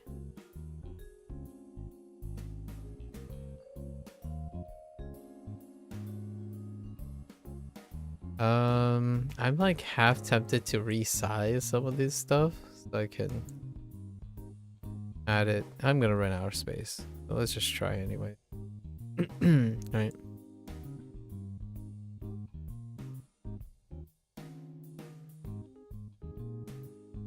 Yeah, ain't no way. Maybe. Yeah, ain't no way. Okay.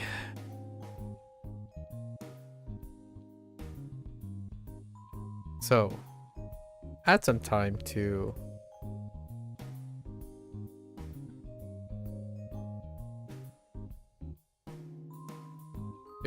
refresh my memory on these.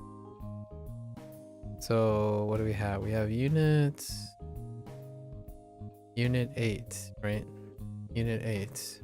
So this was internet stuff.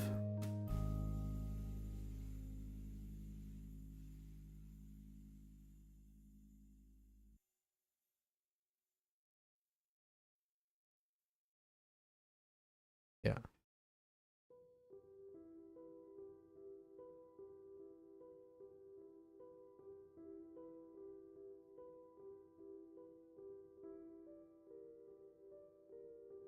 Right. May tool. May tool. Way.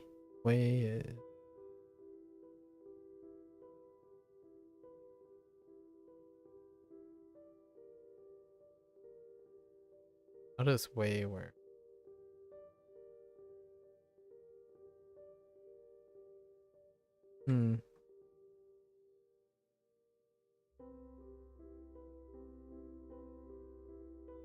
Right. Wei Xing.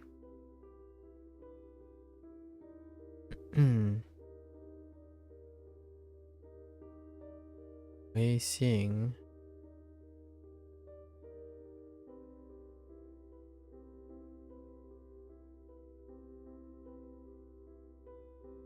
Wei Xing and Weibo. Weibo.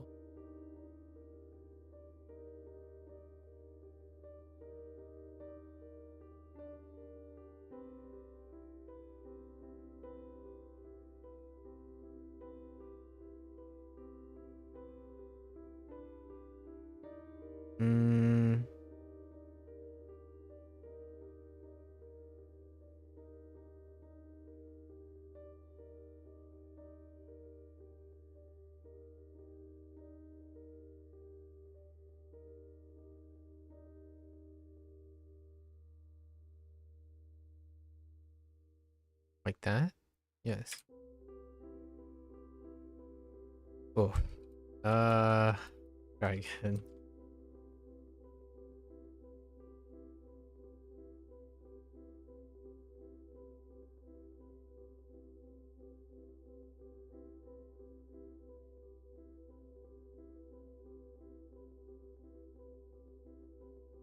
Why are you so tall? Oh man. It's just inherently tall.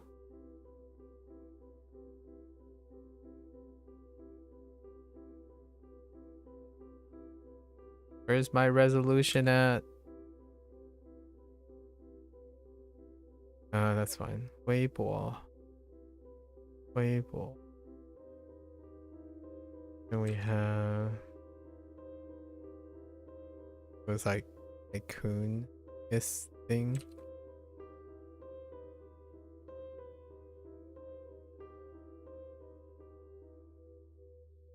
We have Schwa.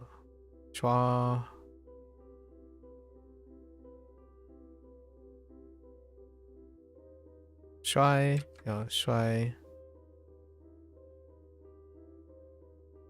要帅，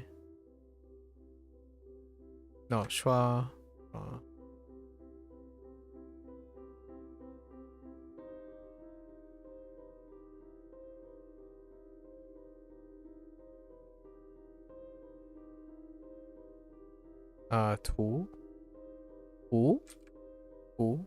土号 yeah 土号 has house in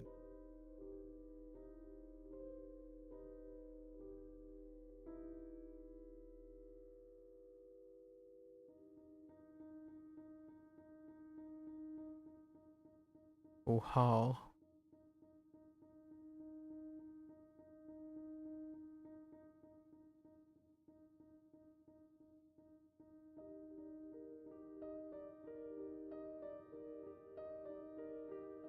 要富帅富 is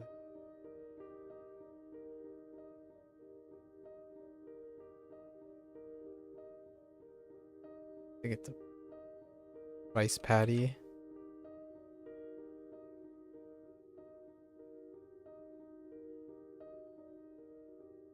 Spy is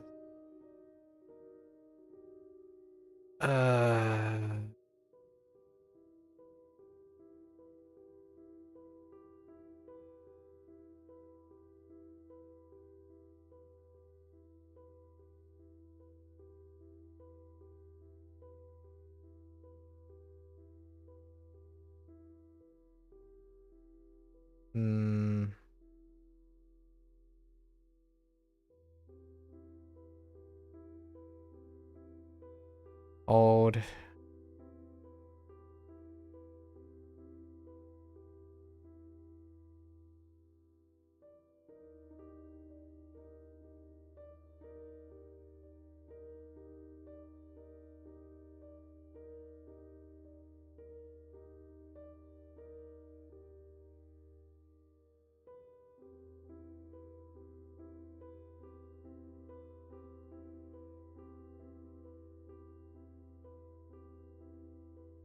no one will ever know. No one will ever know.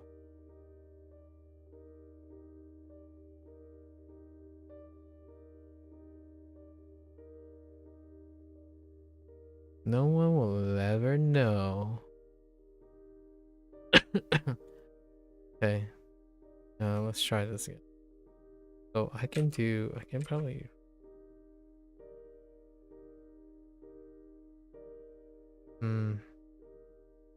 Bye.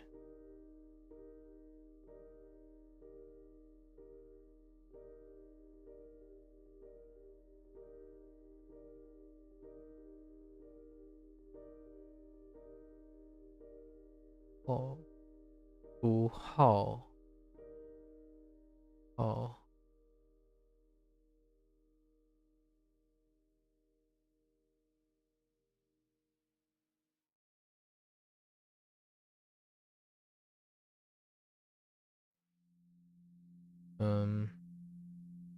高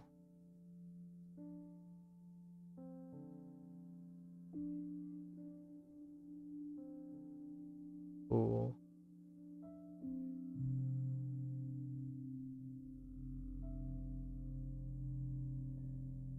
Is it the opposite? No.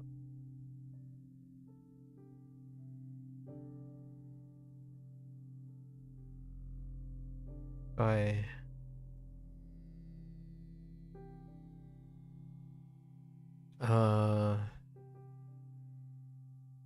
Zai Nan. No, yeah, Zai Nan.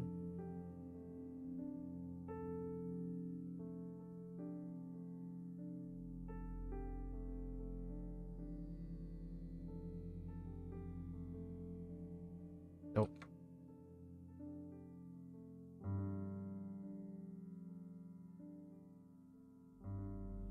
Cai Niao Niao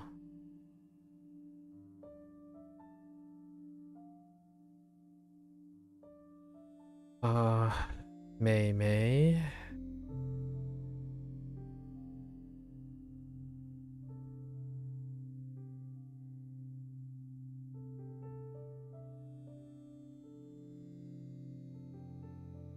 May. Which May is it?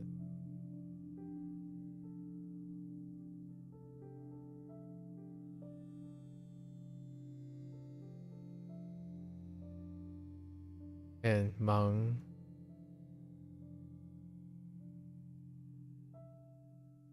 Meng is Ming under flowers. Right under flowers. 吃货.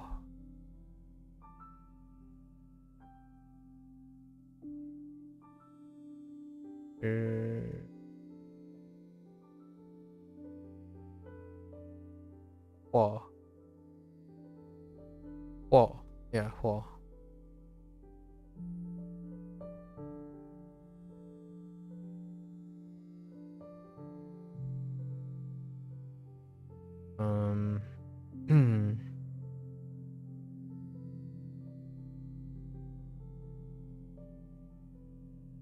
Oh, yeah.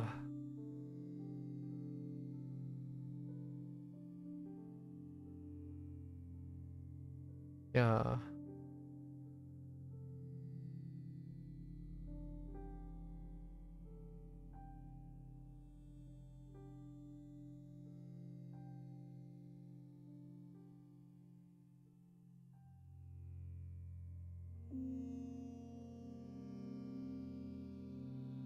You're adding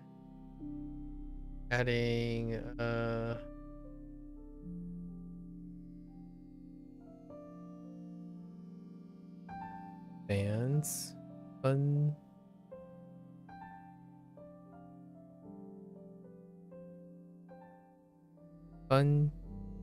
No. Yeah. Fun. 粉丝.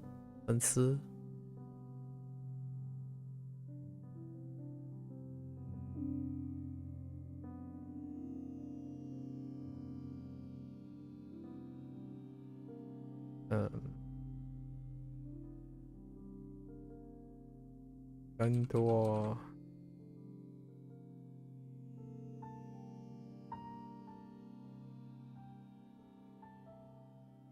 Gun door.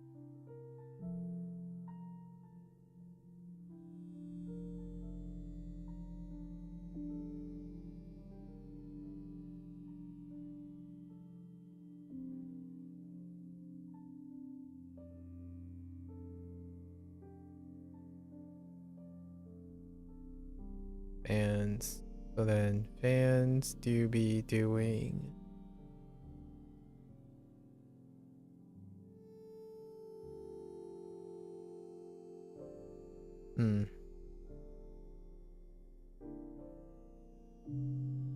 自拍.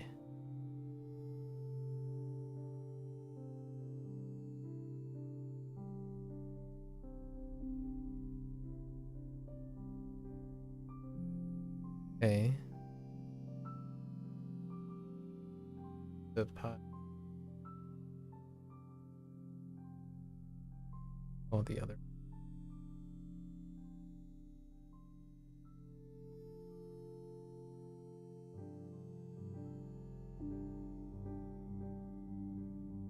Yeah, 朋友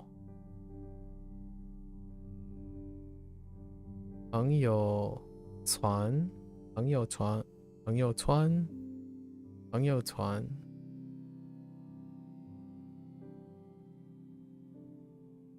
Uh-oh.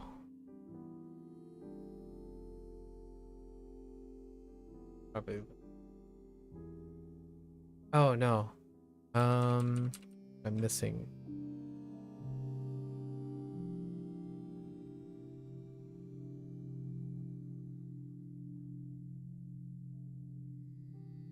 One. So friend circle.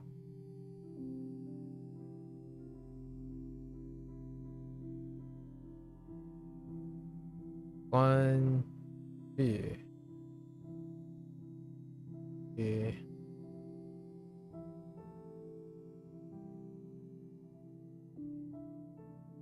follow 忘记 oh yeah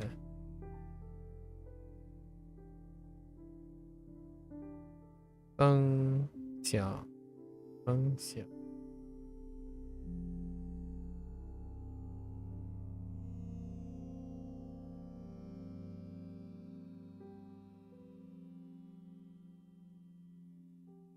分享 share and 转发 also share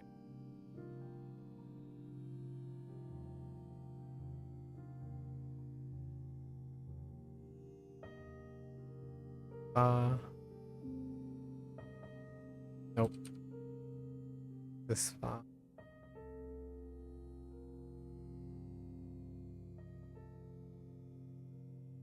and share like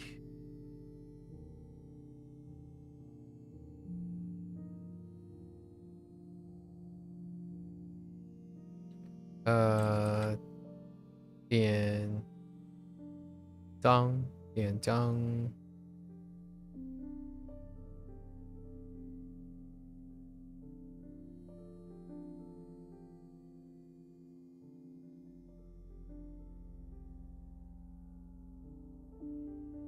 and comment 评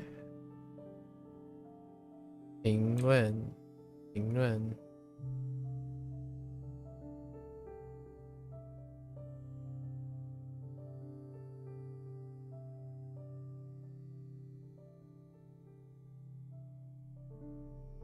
oh that's not too bad. That's not too bad at all. So no, I think we can squeeze this in. Oh yeah, because I shrunk this so there's more space too.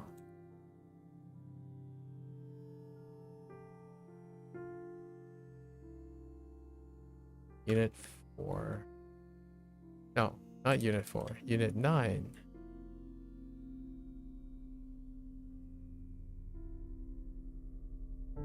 Unit 9 is business. Business document. Or business. Yeah, business document.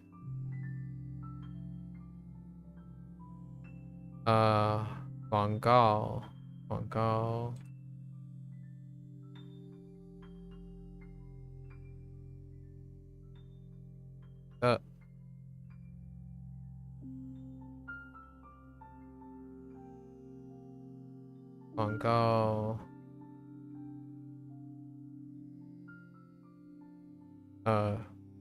项目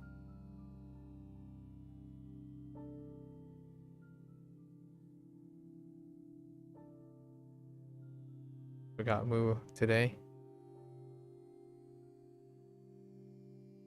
Project, advertisement, project, and 回复 on by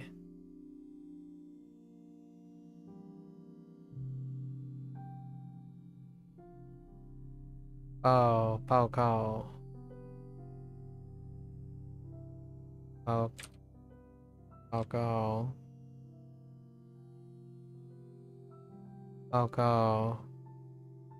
Oop, nope.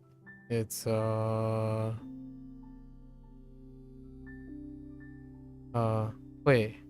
汇告 or 汇报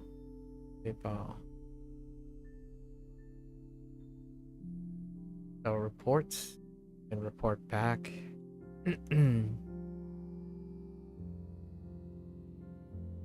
费用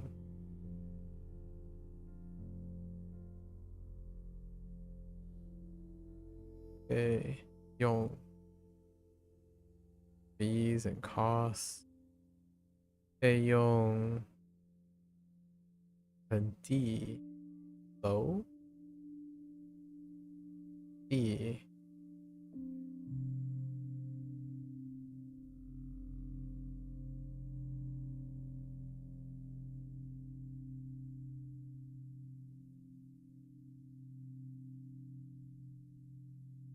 Then we have budget and budget and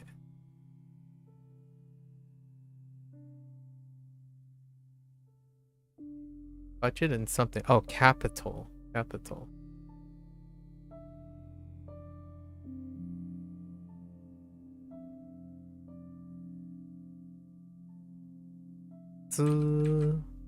Right.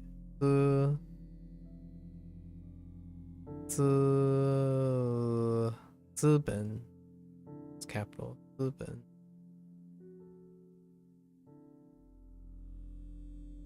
right? Yes, that's capital. Budget is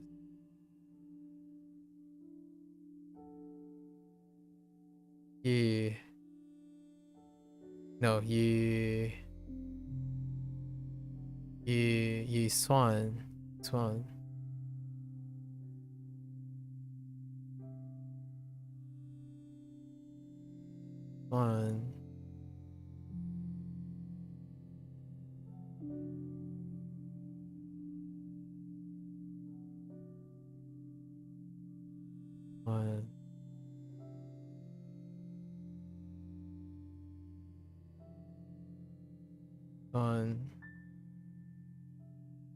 agreement 协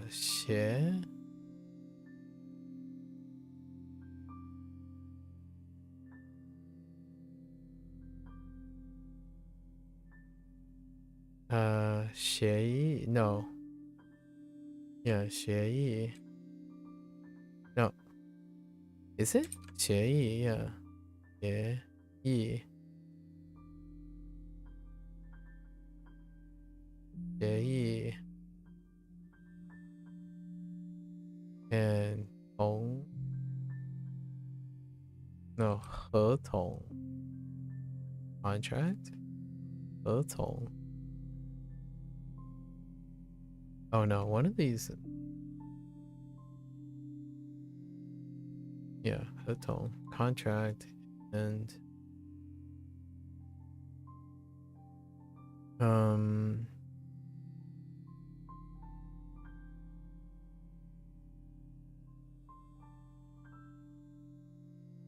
写完 finish writing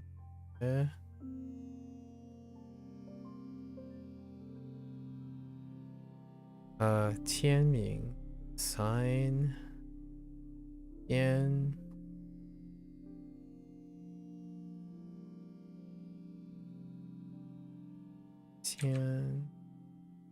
名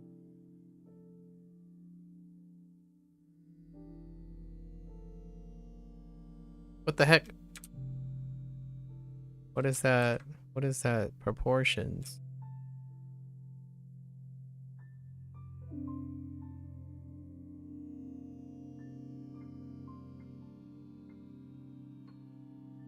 Jianming. Refund, right? Show. Oh,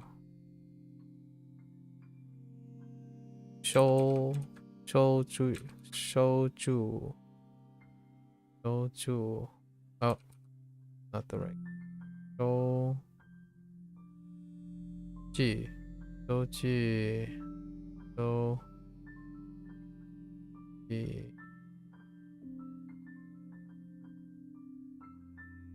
Shoji and cancel.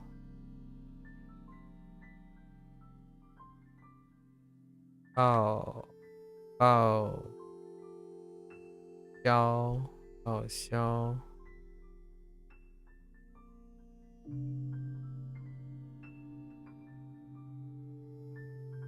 right.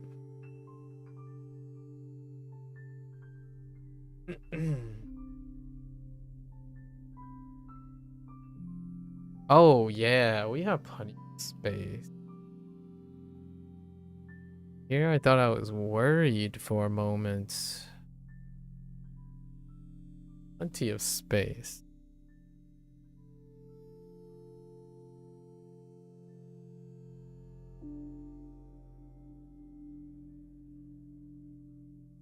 Okay.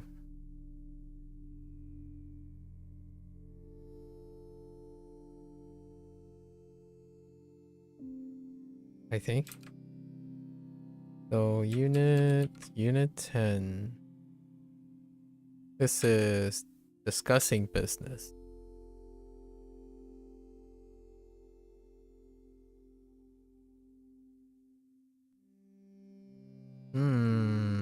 Okay.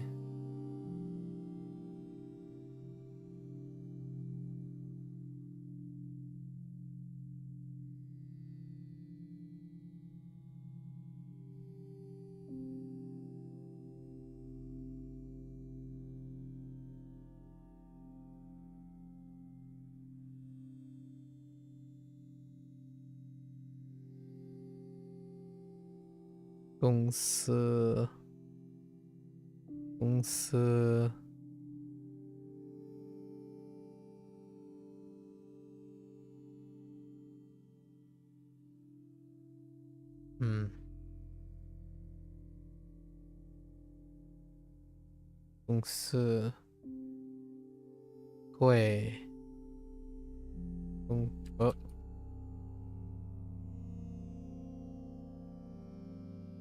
会公司会 yeah 年会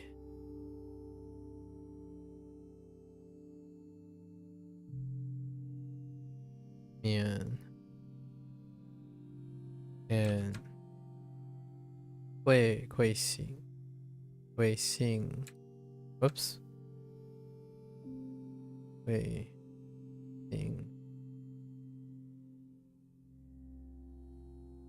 信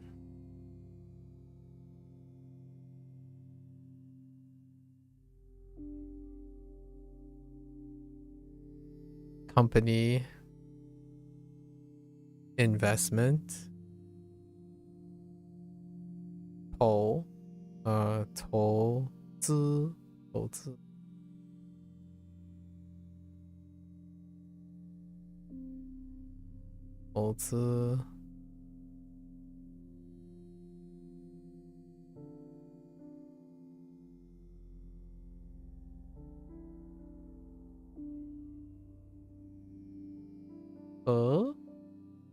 合作 collaborate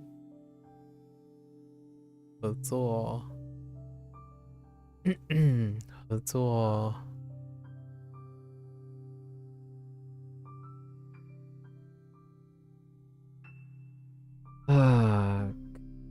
touch to keep in touch and contact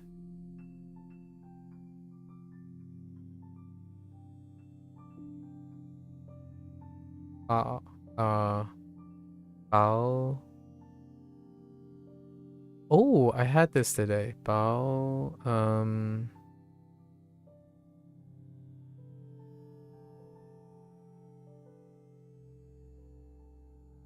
保持 yeah 保持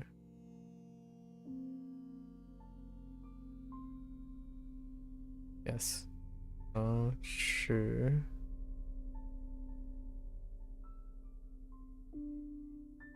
contact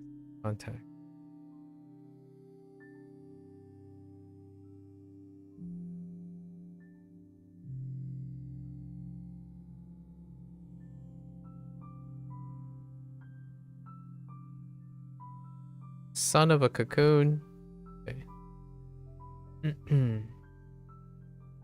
Right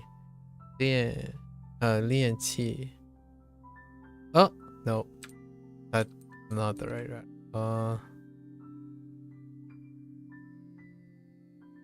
like that yeah 练气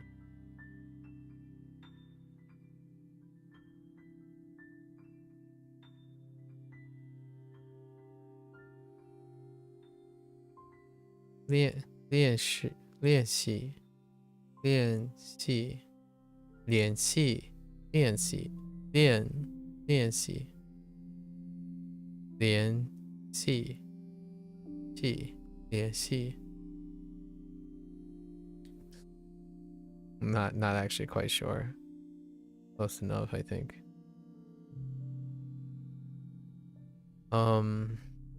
Oh, insurance.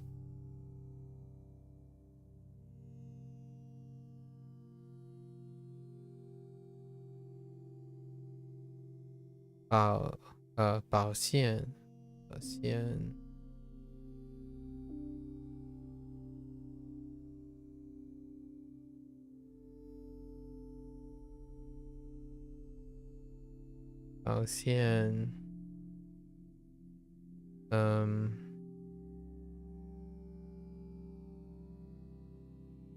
things that can go risks 风险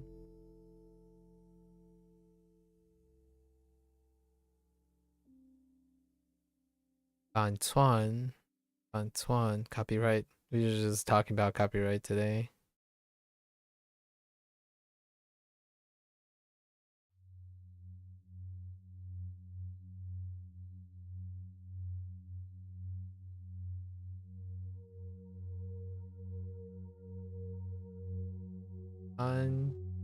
Ban Chuan. Right, Ban Chuan. Yeah, Ban Chuan.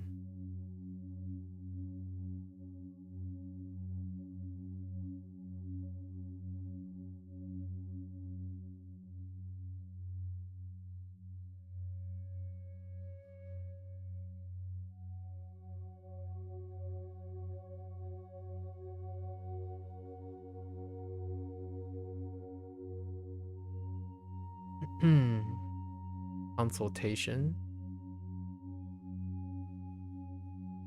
Wait.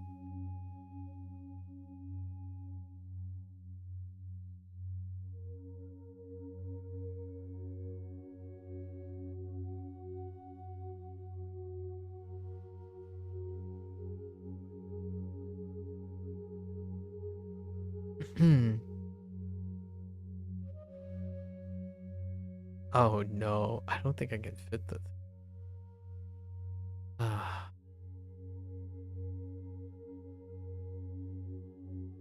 Gotta write tinier. Okay. We have consultation. Investment. Consultation. Yeah.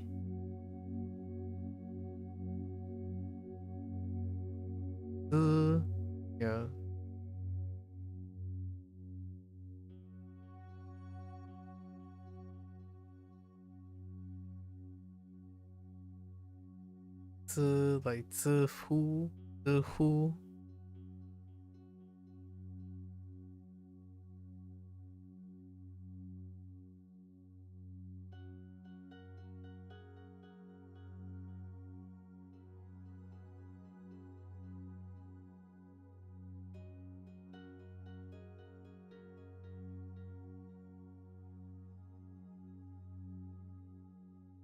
No, I'm not sure. Who? Or yeah, the.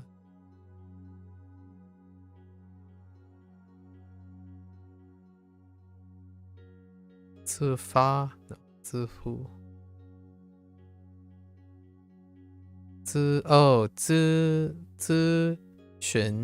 咨询 yeah 咨询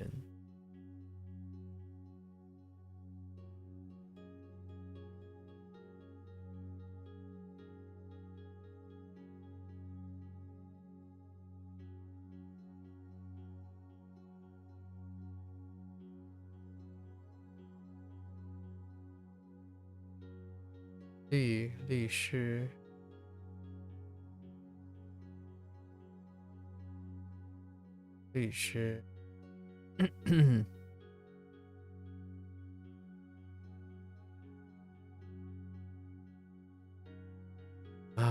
lawyer, and leisure.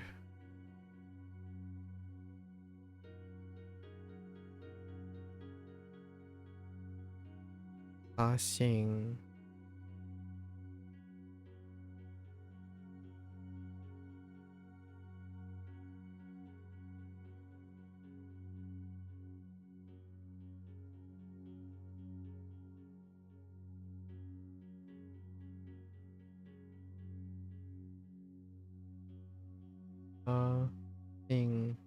发生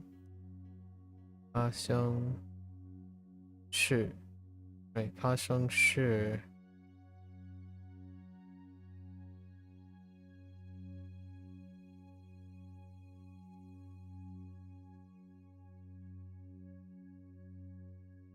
发生事。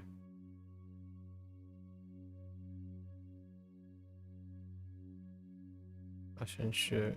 诶，发生事。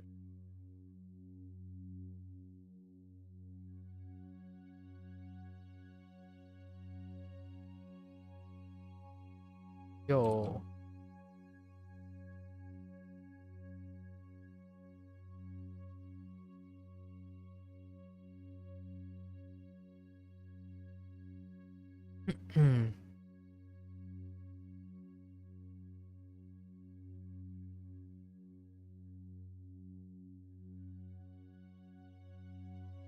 人。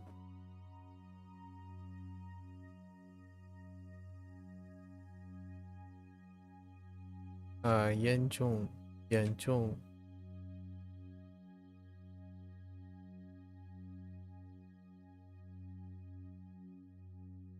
Oops.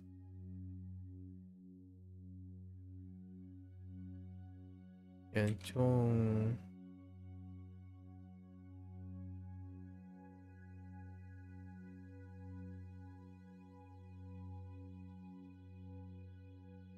意外。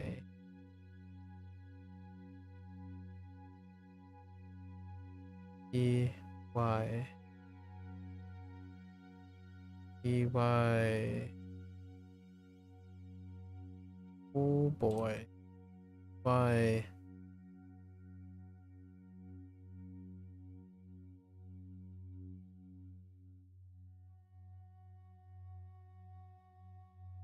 Joe. Oh no. Joe. Shang. Joe.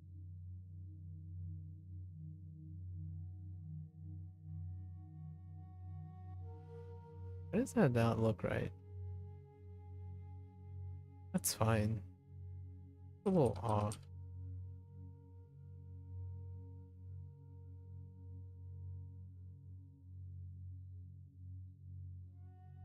Oh, Shang. Oh,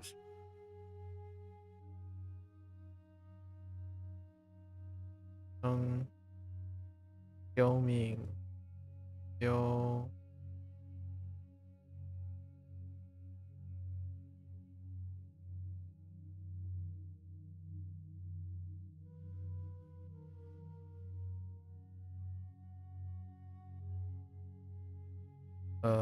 救护车。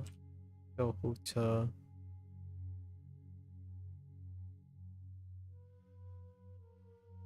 呼。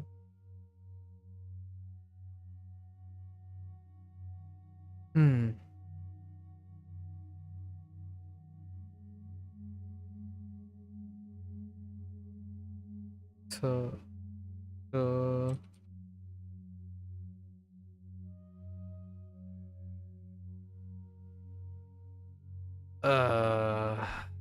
Okay.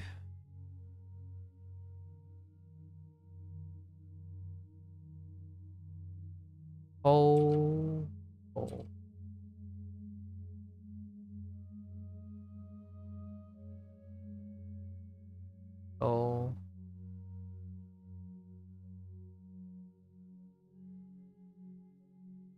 Bao. Bao Jing. Oh no, heckin' Jing.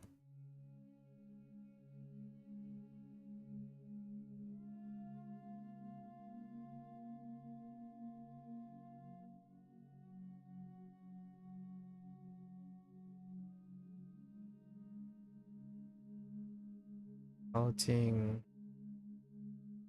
警察。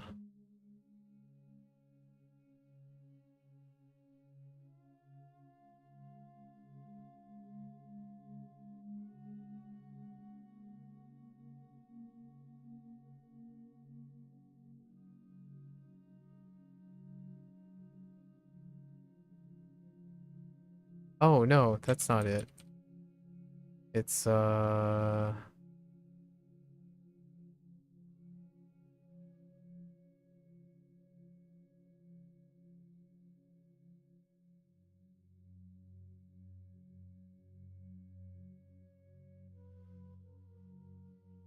2 dots? I can't tell. Or 1 dot. We'll go with 2 dots. 2 drops.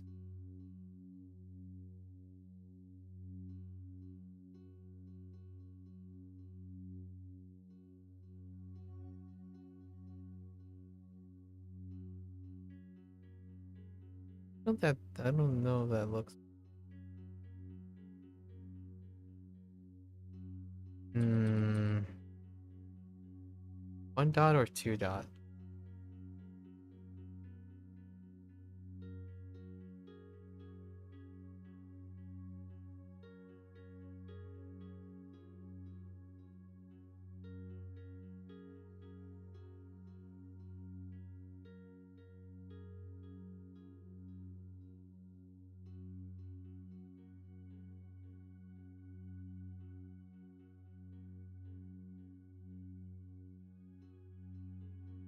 Cool.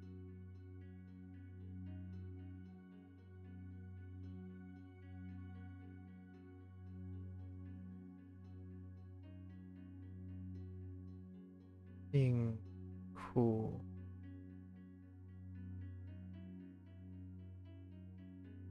Being cool.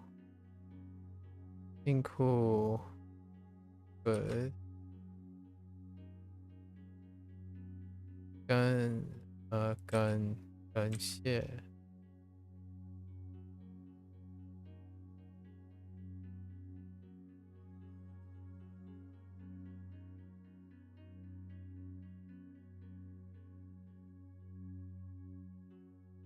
谢谢。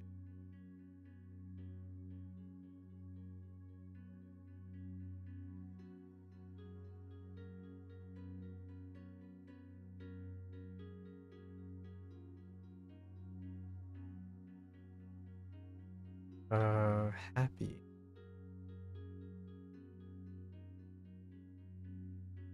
愉快。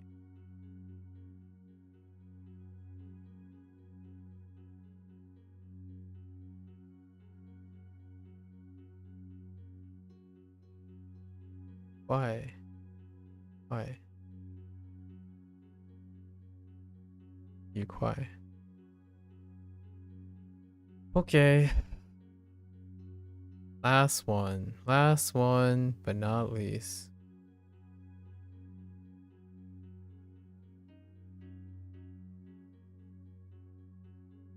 Unit 11 was actually the last one permanently for this stuff, right?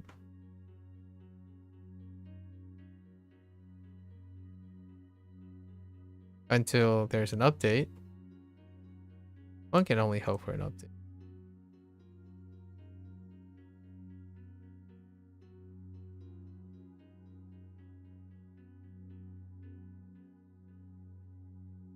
This is talking with people. Oh wait, this is 2. That's pretty random. So you're talking with people, like in work and stuff, or doing work and stuff. Although they kind of splash in a little bit of Duolingo as well. Duo specifically. Or duo. Duar. Okay. Unit 11.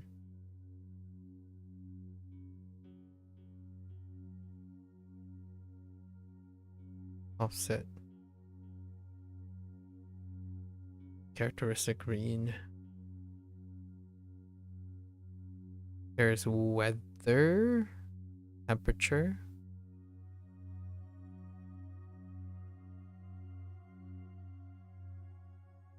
One, two.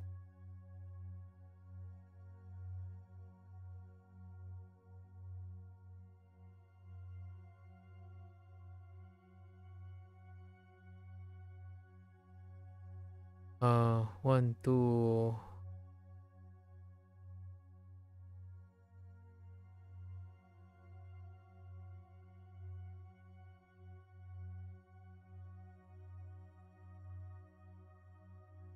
Warm.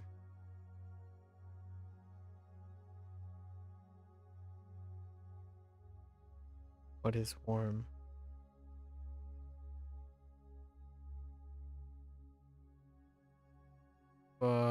Whoa, something whoa.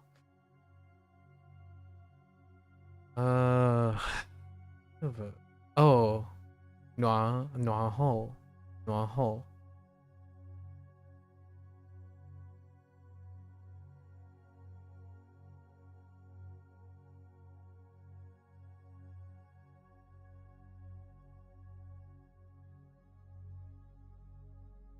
Dang it.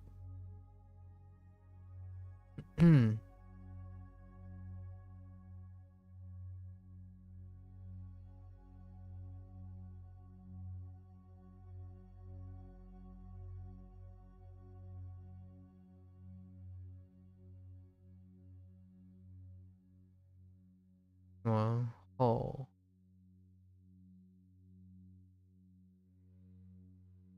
special read. Oh,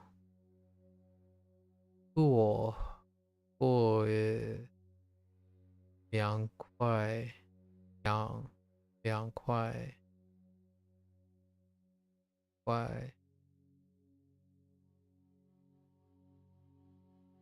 dry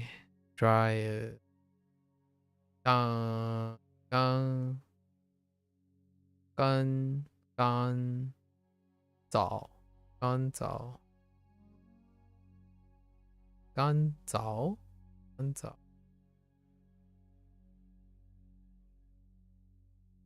燥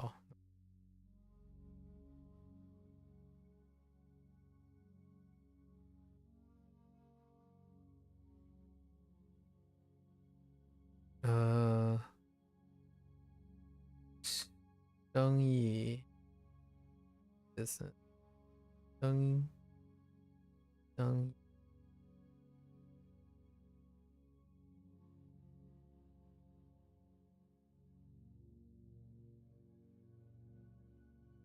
意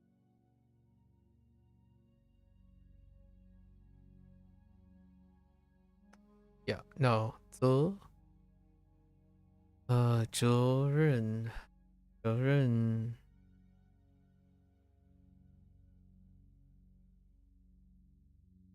任是什么 the heck is 责任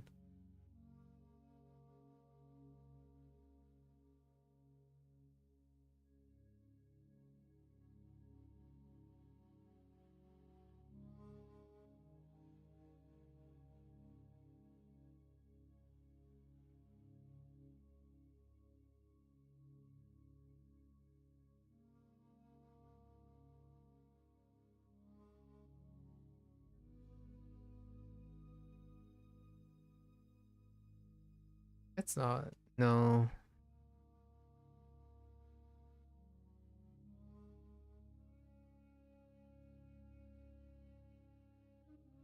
Responsibilities? Yeah, responsibility.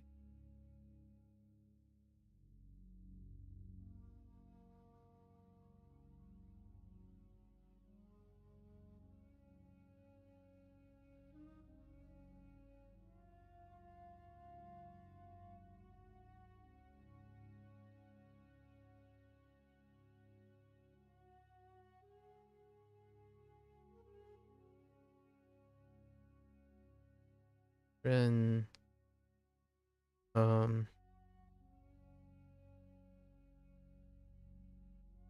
压力 stress 压力 pressure 压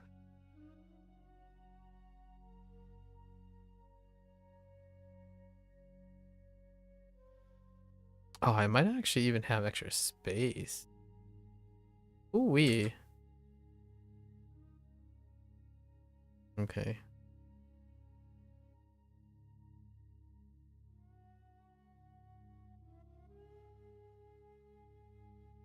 Boom.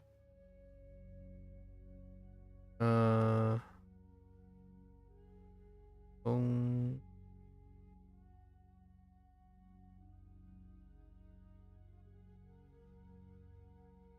Wait. 工资 that's salary.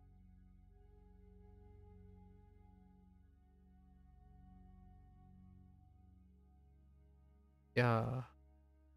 Yeah, ban overtime.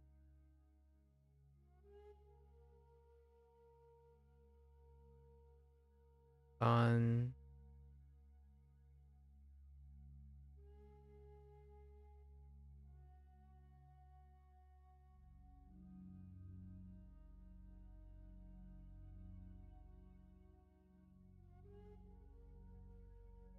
bonus. The heck was bonus? The no. 奖金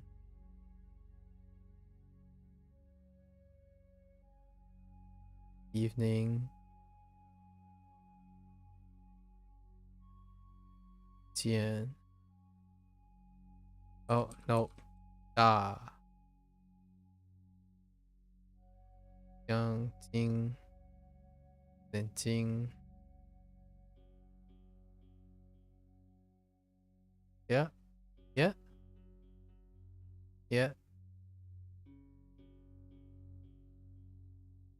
奖金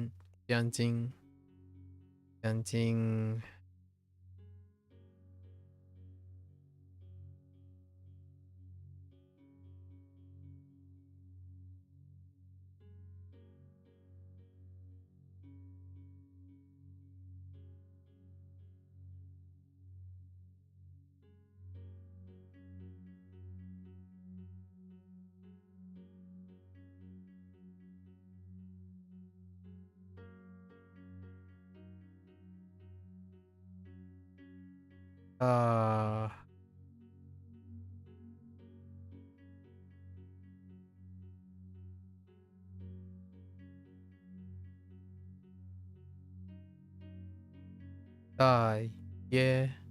Wait.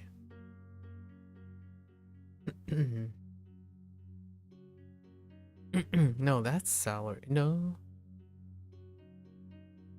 Yeah.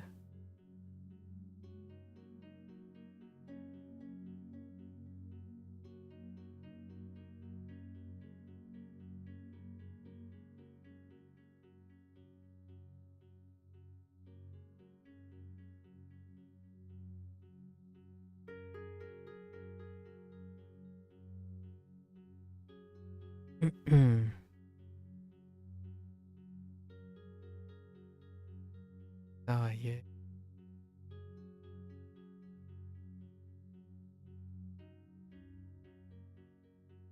Wait. Meaning of yeah.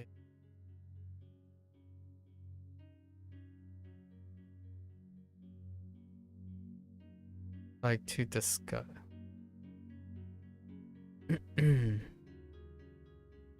Oh, yeah is approximately.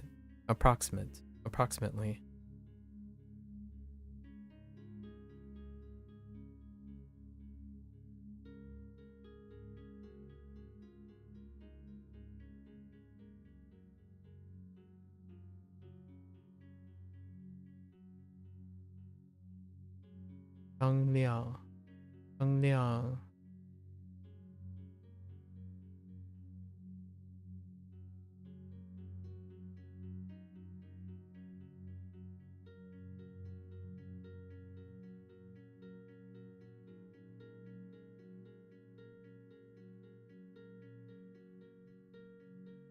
Gus, 张亮, Young.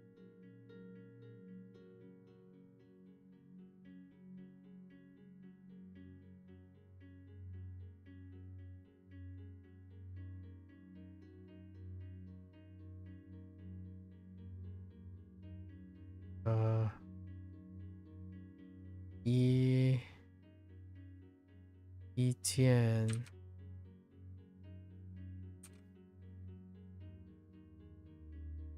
Opinions. Yi Jian.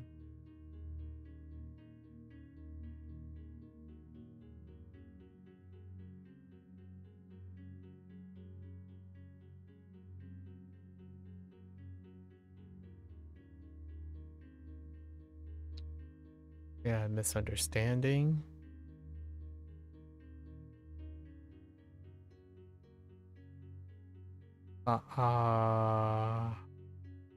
不会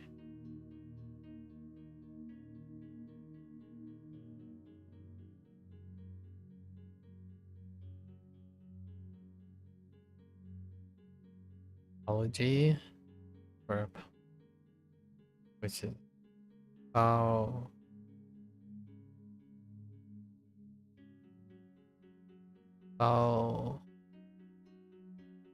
抱歉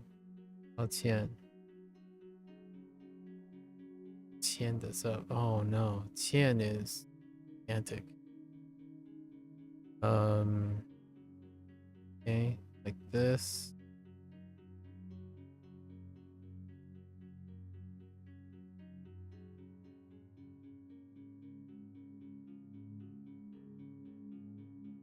Ugh. I don't know how that works.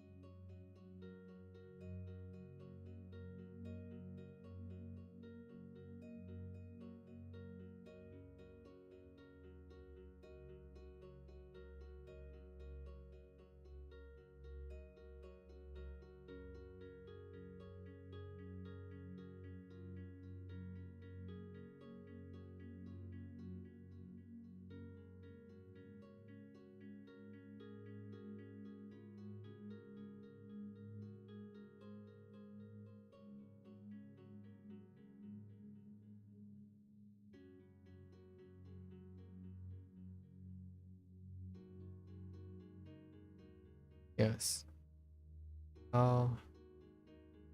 抱歉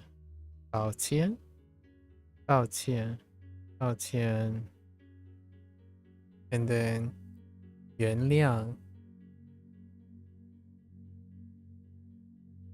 to forgive 原谅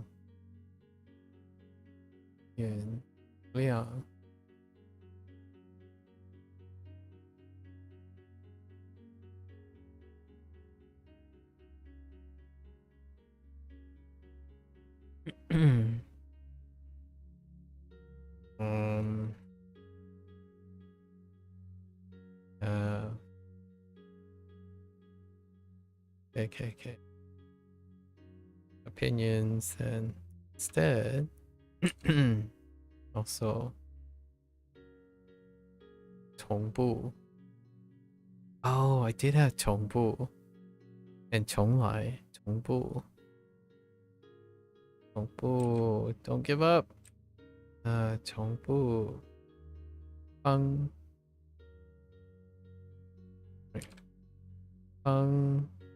弃 No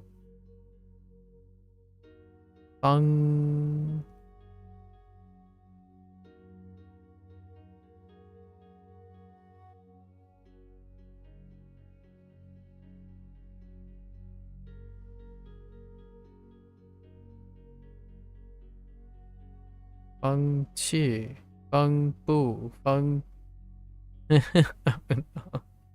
放弃放书放 Oh no no okay I think it's 放弃 right this 弃 pretty sure this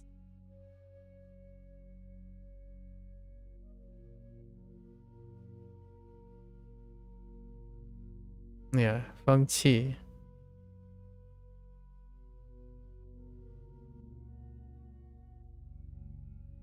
Okay, yes. I'm just gonna accept it. Alright.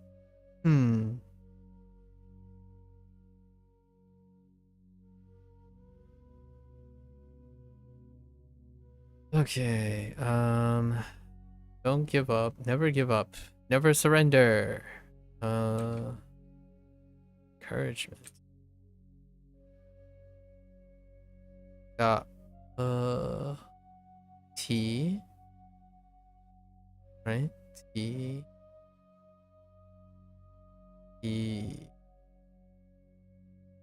Sing. There's no way that's T. Yeah, T Sing. Yeah, T Sing.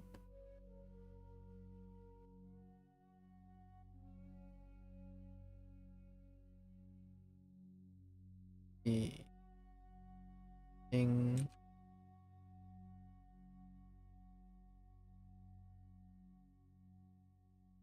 T Sing. Encourage. T Sing. Is that encourage? No, remind. T Sing to remind. Encourage.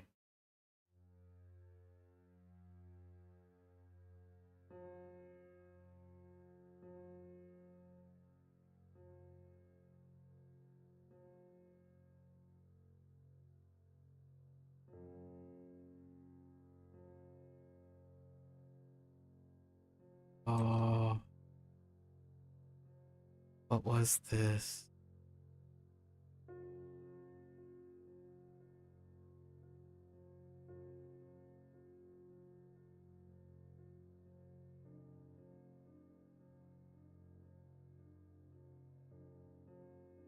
Courage. Remind. Courage.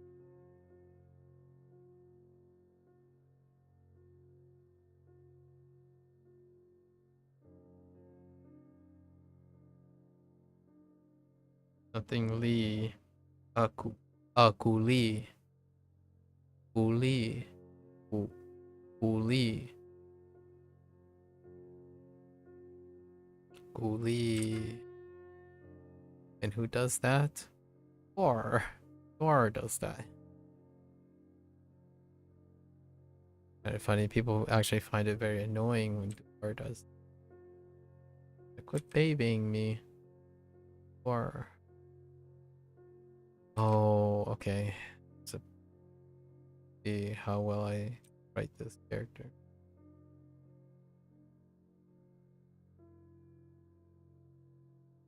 Mao Tou Ying.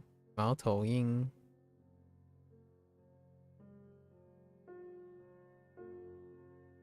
Okay. So sandals, right? Got sandals? Not sandals. Leader. I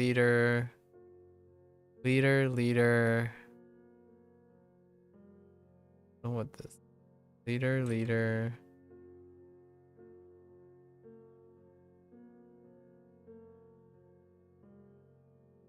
Don't have a name for that yet. And then bird.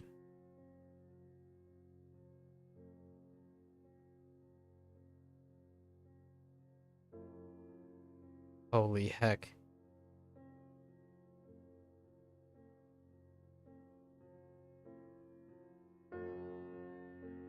Good enough. Mao Tou Ying. Owl.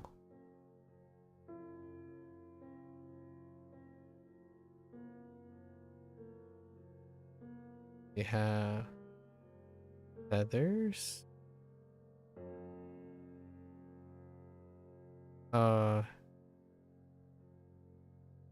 Yimao. No? Yeah. Yimao. Oh. Yimao.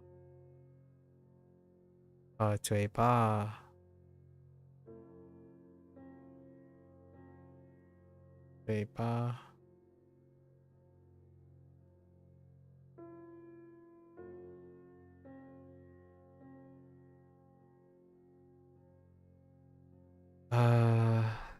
脚脚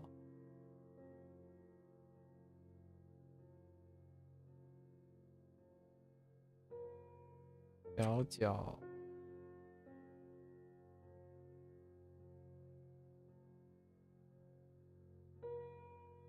脚长 oops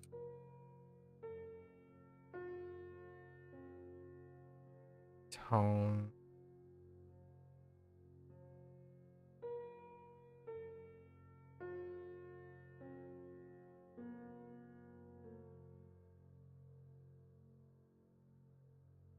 色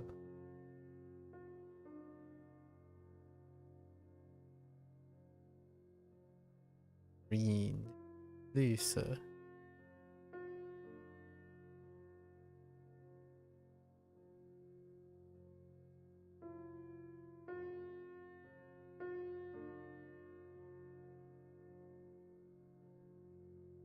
All right, that's it. Oh, these weren't as big as I thought they were going to be. They're actually smaller than some of the other ones.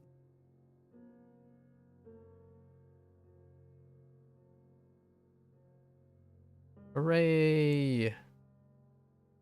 We managed to fit it all in one little thing.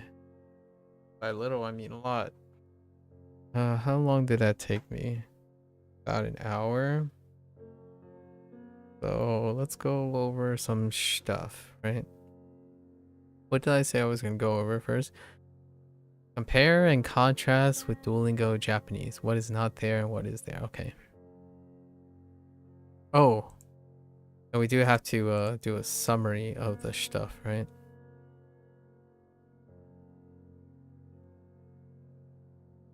So we have to do some brass tacks here.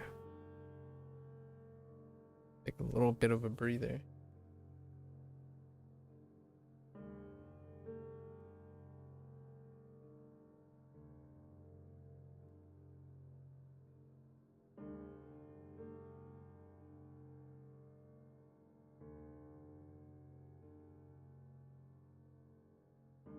All right.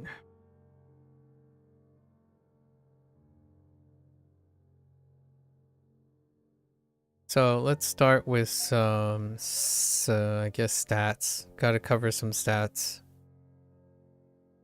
Right, stats. We call this like, yeah,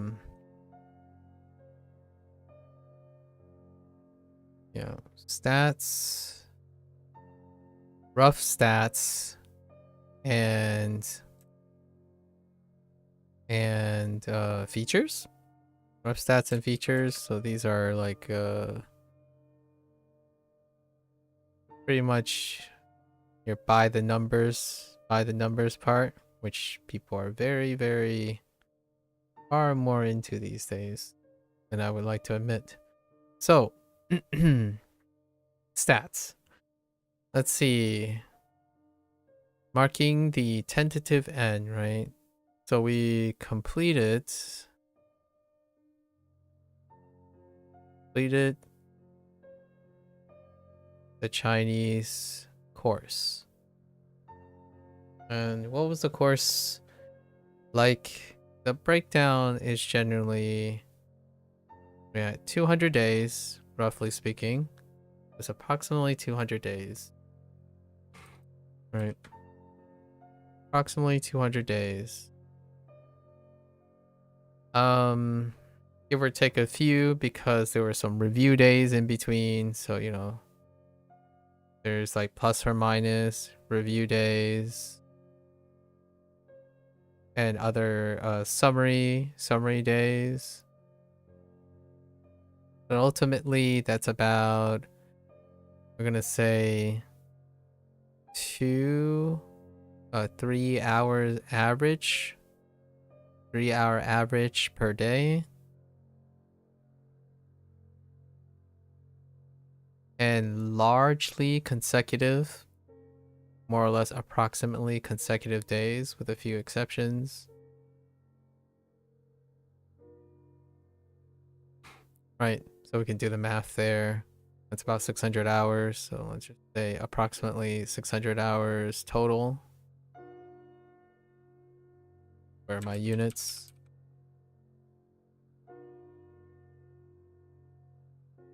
That also includes these hours, also include a plus or minus digression, right? Although I have to admit, I talked a lot less during the Chinese course.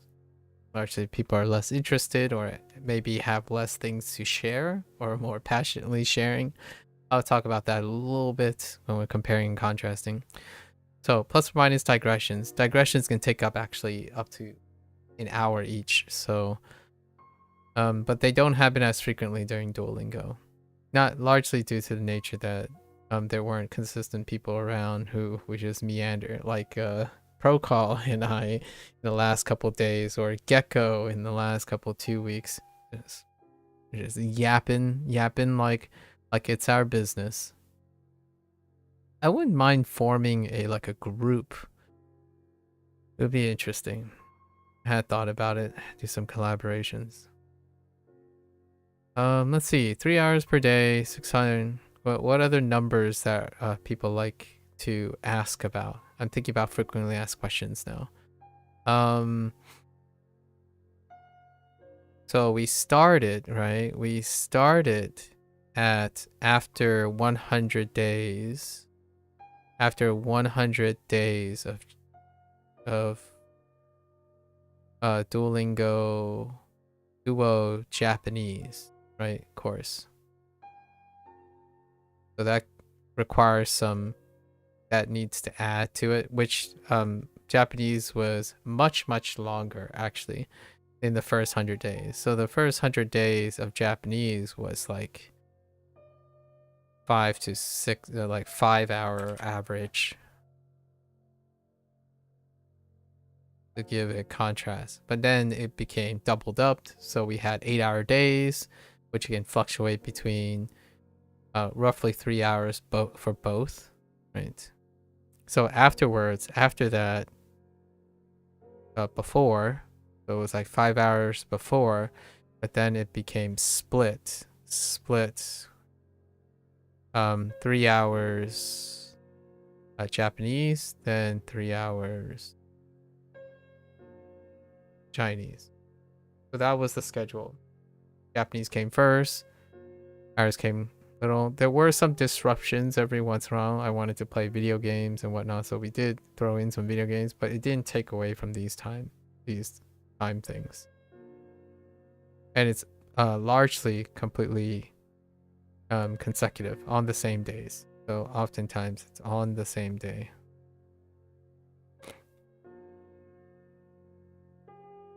So that was our schedule.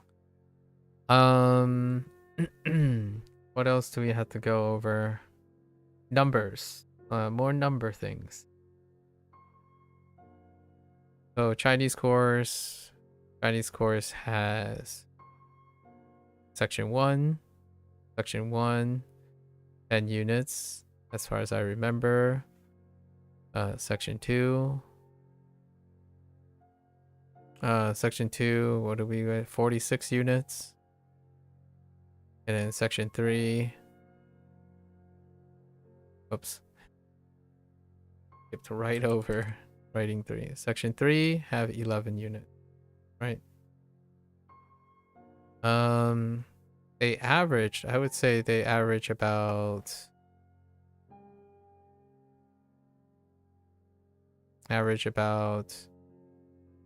4 units per lesson set.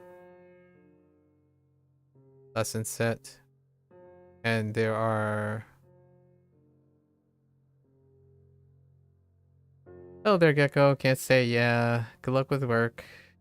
Yeah, we're finishing all of it. Today is the day. We're gonna finish all of it. That's the plan. Good luck with work. I'll talk to you later. I'll probably be a lot earlier the next couple days after this. First, so there's 4 units per lesson set, right? 1, 2, 3, Yeah, technically it's 4 units per lesson set. One of them, so there are 3 lessons.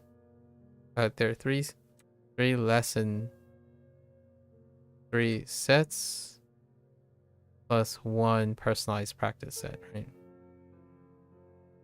So largely they stay consistent. And I didn't mean 4 units. 4 lessons per lesson set. So there are 3 sets and 1, and it stayed consistent in that way. So the volume was relatively consistent, sort of. I think ultimately each of the units are fairly consistent. It can get as low as maybe, if we're counting characters, right? 20 characters. It has gotten as low as 20 characters. Like 20 characters. To as high as like 60 characters.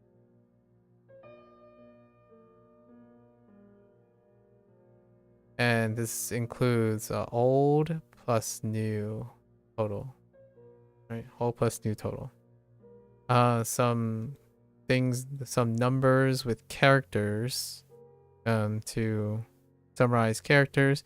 I'm going to say it's roughly 900.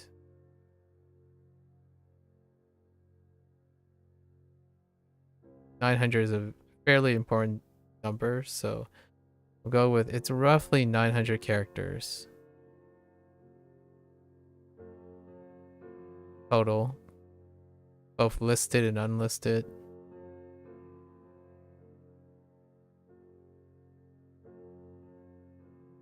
And in those 900 characters, this one is arbitrary, is a guesstimation off of the average. I didn't actually do the farming or the data mining or the actual counting, but in these 900 characters, I would say,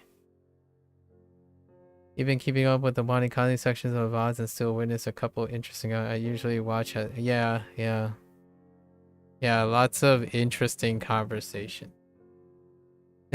Lots of interesting. Yeah. Have a great day. Yeah, see you next time.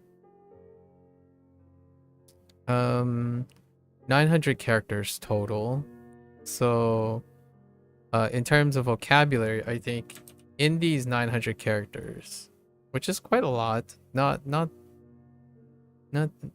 too much to scoff at. I would say, let's round it to 3,000 either direct or indirect vocabulary words.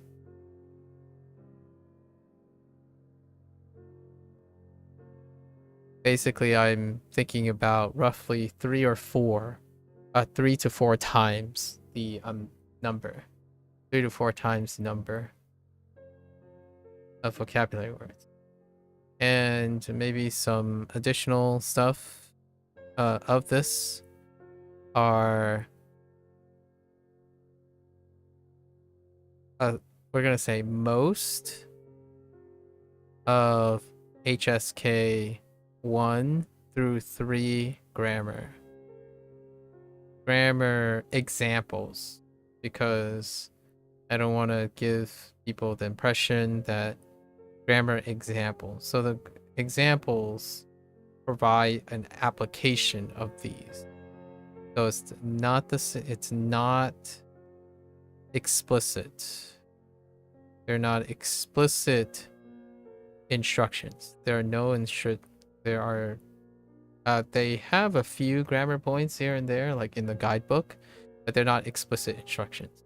They've applied at least most HSK 1 through 3. There's an example of it. Now, we'll get into more about if there's sufficient examples of each, which I obviously don't think so.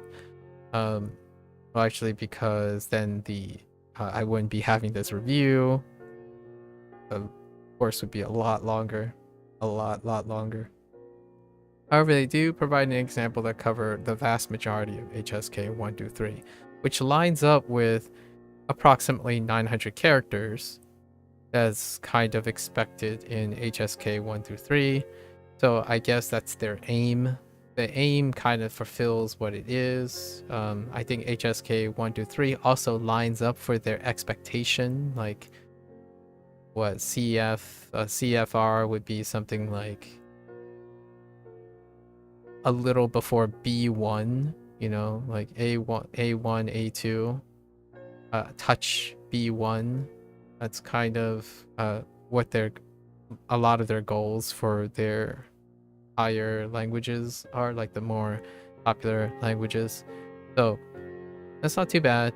I actually found that I didn't necessarily, so one of the things I'll have to talk about and emphasize is I didn't actually refer to a grammar source too much, largely due to the intuitive nature that I had with an existing language.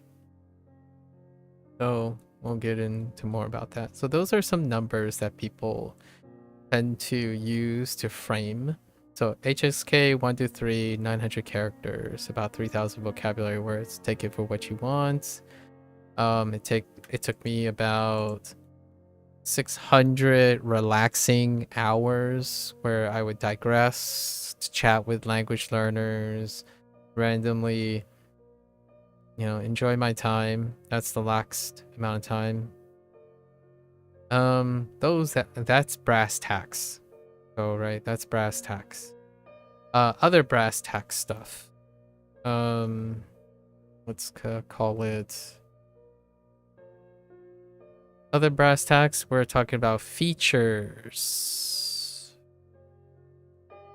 So this is specifically what is there, what is present, and then we'll go into what I can glean as not present, right? So what is there? Well, we have translation, right? We have translation in both directions, right? Translation in both directions.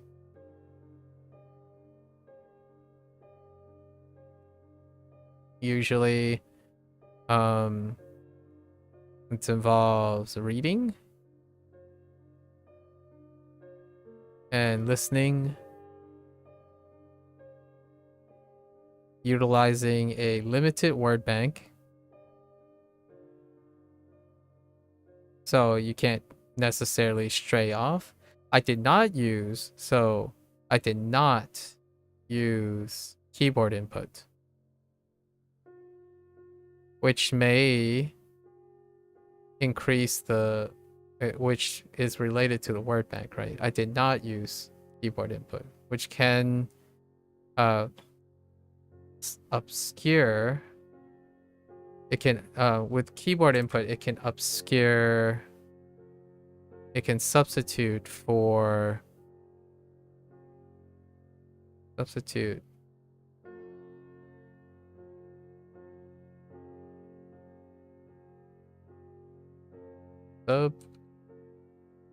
Substitute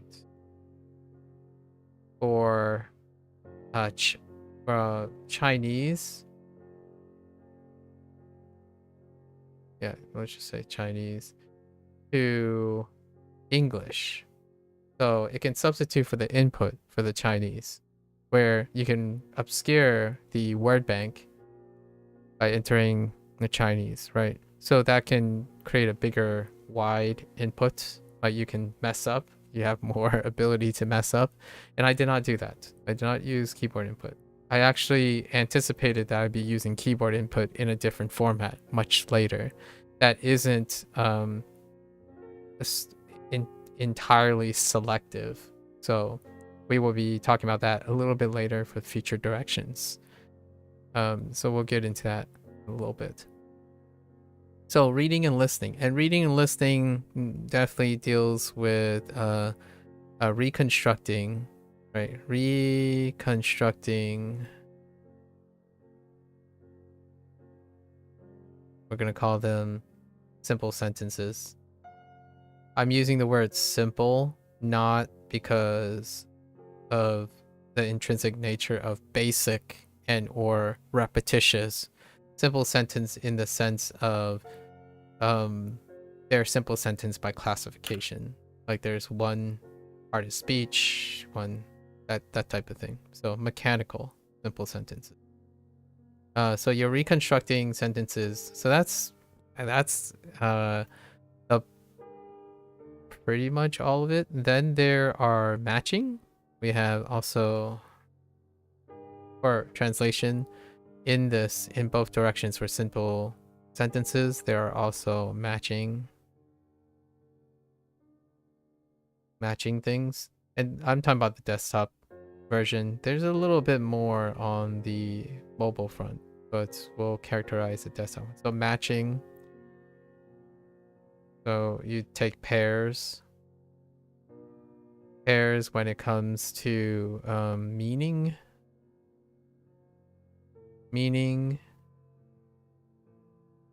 and sound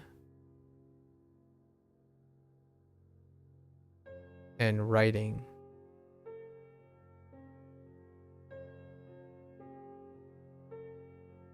This is definitely most highlighted. So matching is very flashcard-like and or multiple choice. Flashcard, more or less flashcards. And this is most felt in the Hanzi section. So there is a section dedicated to having also writing exposure. So you are exposed to stroke order for all the characters.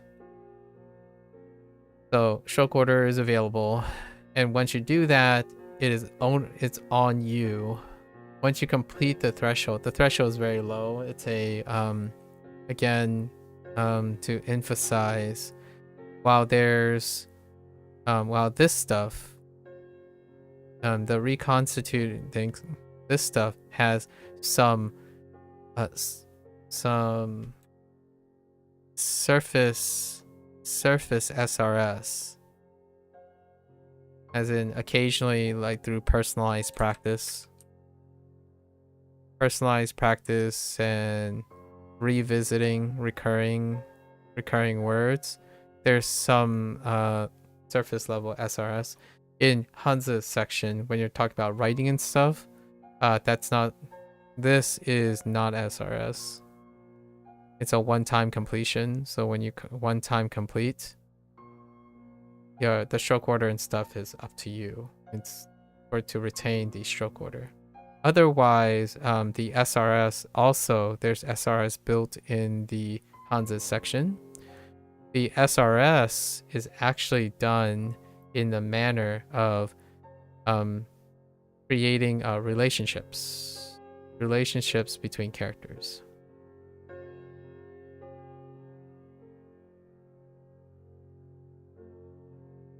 And this is probably my highlighted feature I really like, and I haven't really talked about this in Japanese too much in that Japanese review, so I kind of ran out of time.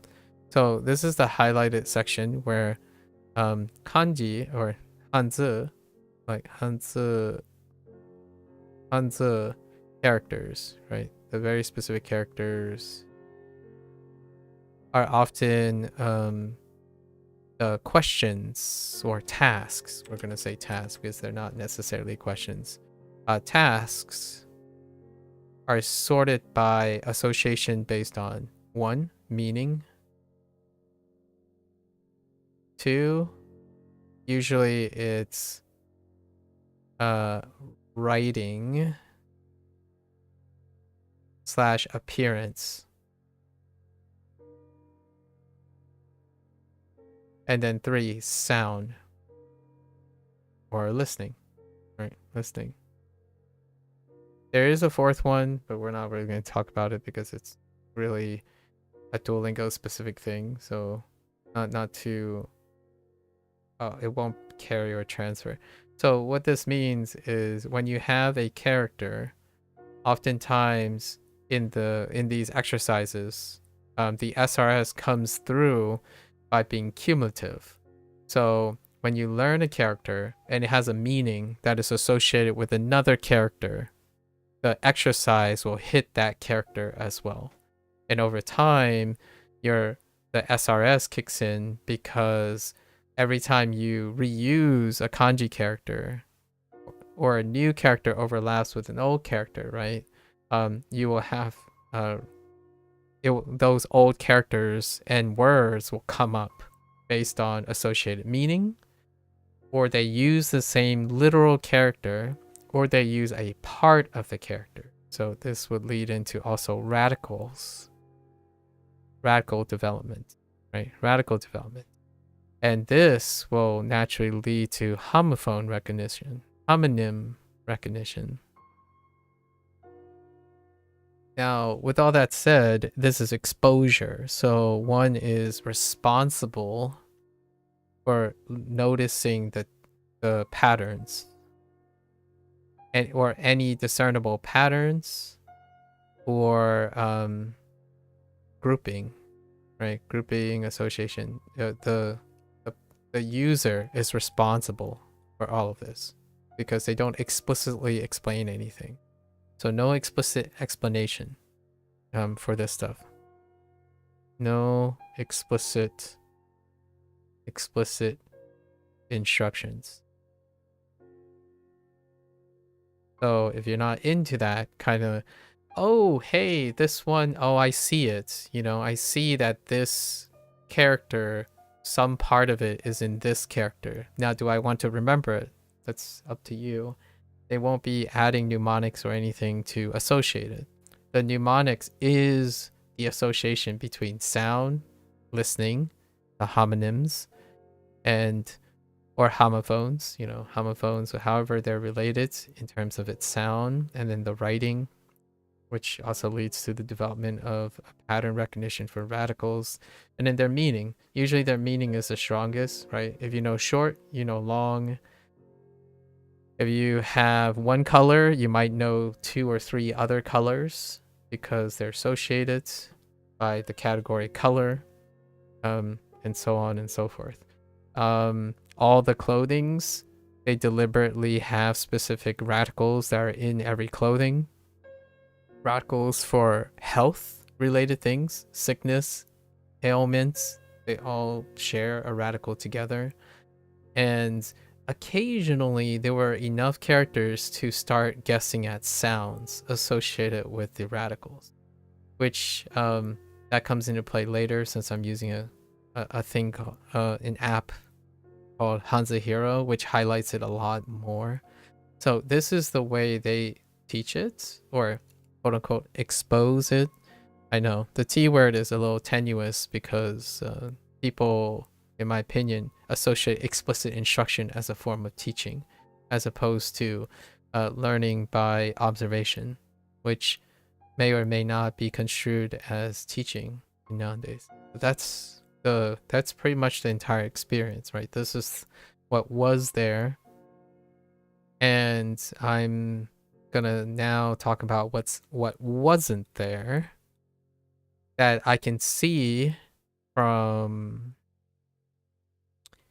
the Japanese course, right? So get into that. It is only limited to the Japanese course.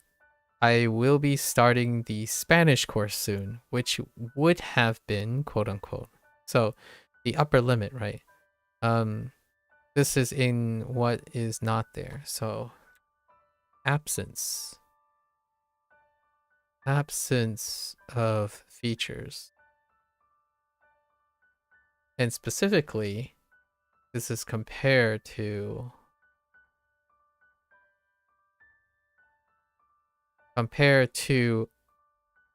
a more developed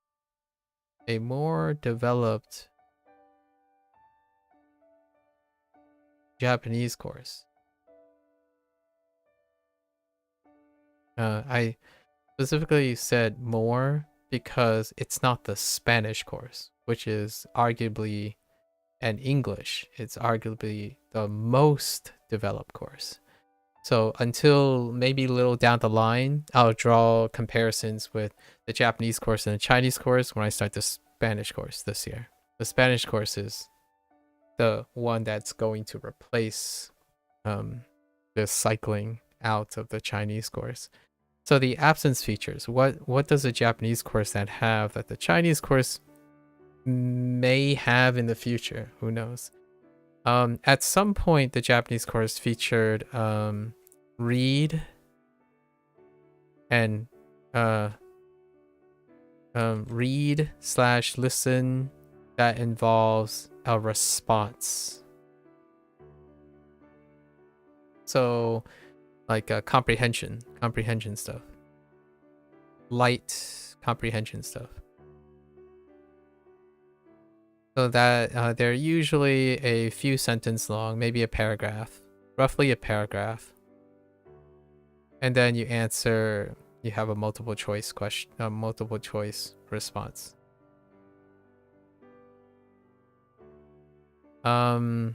There is also a lack of ask and response, which is different. Or I guess what I'm gonna, how do we say this? Like small talk, where it's a one sentence like a dialogue, trying to mirror dialogue, right? So it's a one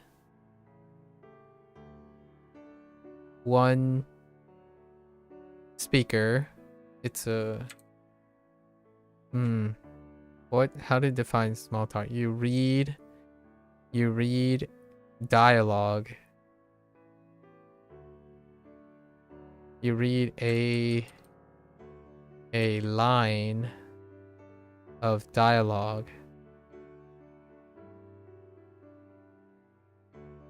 and you're responsible for filling in. It's more like pick inappropriate, pick an appropriate like reply. So that was present. That format was also present. And then there are now I know that this is the desktop version. These things might actually, though these two do not exist in the mobile version as well. Now this one does exist in the mobile version. So this is mobile. The mobile version, actually I should place it over here because technically the course does exist. So while this is the desktop, I'm talking about, right, desktop, the web version. There's also a mobile specific feature that's not present, which is speak.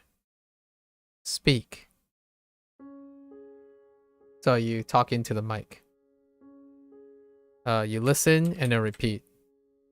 Listen and recite. That is present in the Chinese course. It's actually it's quite fairly loose in certain places, and it's sensitive in other places. Like certain like hui, le, that kind of thing can drop out, which is pretty neat. It does have some granularity in the speech. So that's in here, so we're not gonna include that. Japanese also apparently has that on the mobile thing. I haven't actually done any exercises that had the mobile thing, so we'll see. What else? Stories. So I just encountered stories for the first time on the Japanese side of things. Stories, so it lacks stories. Basically, even longer context, right? Even longer context.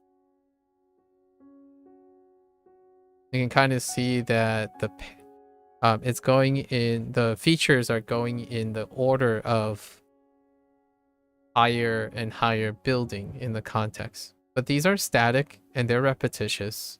And they're kind of small on the Japanese side of things. So you kind of see a foreshadowing of what may come to the Chinese course in future updates, provided that their interest goes up. Duolingo has made it fairly clear, at least in my opinion, looking at their design things, more interest generates more updates or prioritize certain things. However, we also have to keep in mind that these courses might stay static largely due to the nature that they probably like where it is and they want to expand into other places of learning. To me, I think it is not quite clear to a lot of people, and I could definitely agree why it's not as clear. But Duolingo is a learning app now, right? They're expanding into learning as the priority focus, as opposed to doing that designation where they abandon languages for the sake of saying like they don't care or something. There is a chance that this is as far as they wanted to sample Chinese and not go any further, and they continue to expand into other things, like getting the rudimentary foundations of a lot of things. So people are more inclined to do the foundational work of a lot of things when using Duolingo, which kind of coincides with their introduction of math and music, right? So will these come to Chinese? Well, maybe yes and no, right? What other things that the feature is lacking? Now, these are an absence of feature now. Let's talk about, like, I think I covered some. For super users, I guess, or like subscribers. Let me double check if this is true. I might not have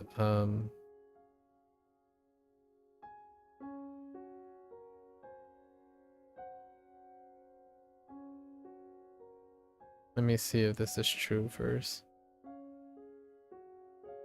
because I haven't really looked. Yeah, so this was a problem with the Japanese one as well. It's a super feature, but it's a super feature only for the one thing, but it's like super with an asterisk. There's no word list.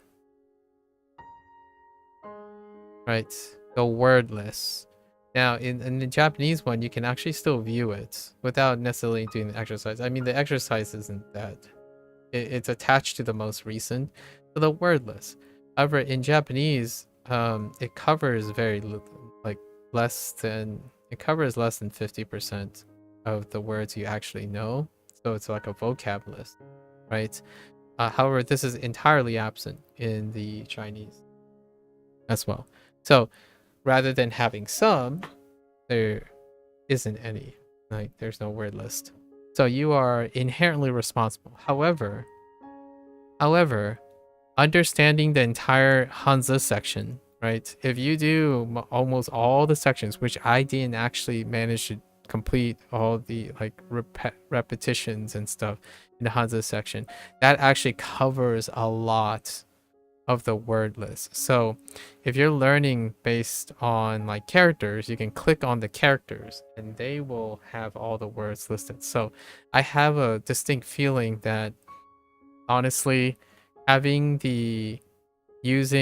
developing and expanding the Hanzi section on how to navigate the Hanzi section and kanji section kind of possibly like overlap with the usefulness of a word list. Like most of the time, even in the Japanese course, I don't look at the vocabulary list, the word list. I go to the kanji section and click on the box, like, how many vocabulary words do I know with this character? And I click on it and I just look at the vocabulary list there. It comes with the... It's pretty remarkable. I think converting it into something else, that's definitely the place to start. Now, let me talk about a little bit on expanding on volume, right? Volume is a big one. So we gotta address the volume. Different aspects of volume. So, volume, density, volume and density.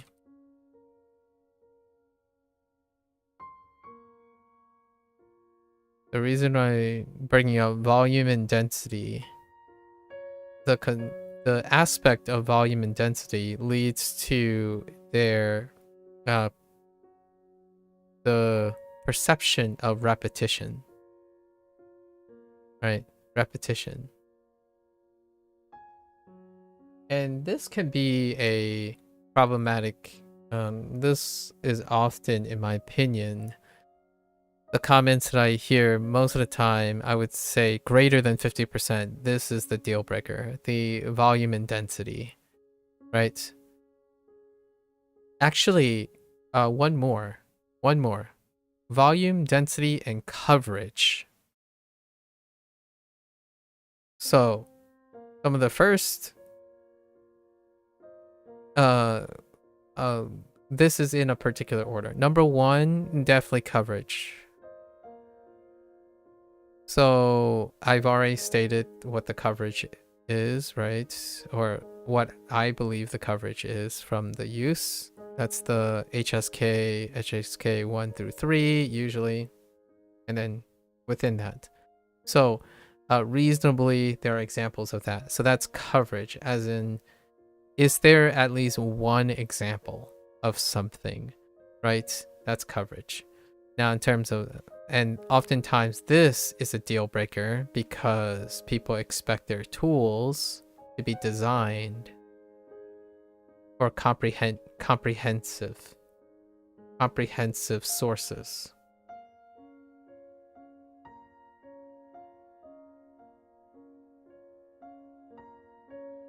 Comprehensive. So when you invest in a tool, I would say it is ideal to the incredibly demanding nature of the internet nowadays to be comprehensive. So it's pretty, I think even on the Duolingo interface, it can be a little bit tricky to find out what the coverage is of the course. So in no way have they made it incredibly obvious, so it's not obvious. So this is, in my opinion, a potential deficiency. Not obvious what the coverage is, right? And that ends up becoming a sour position, largely because there's a lack of transparency to normalize expectations.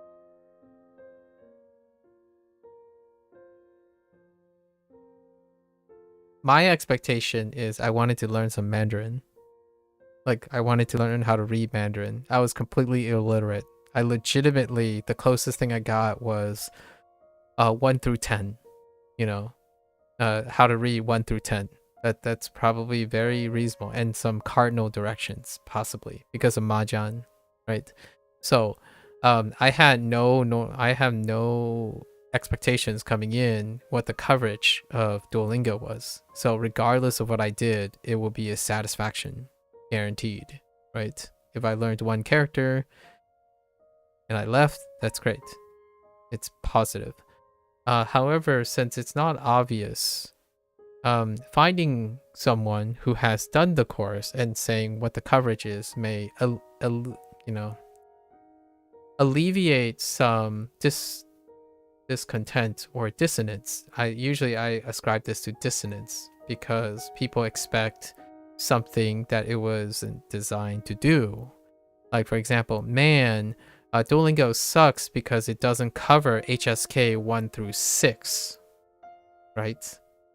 Or Duolingo doesn't make you fluent in the way you want to be fluent. You want to be able to speak, you want to be able to chat effortlessly, and you want to have enough knowledge so you can talk to college students or something like that.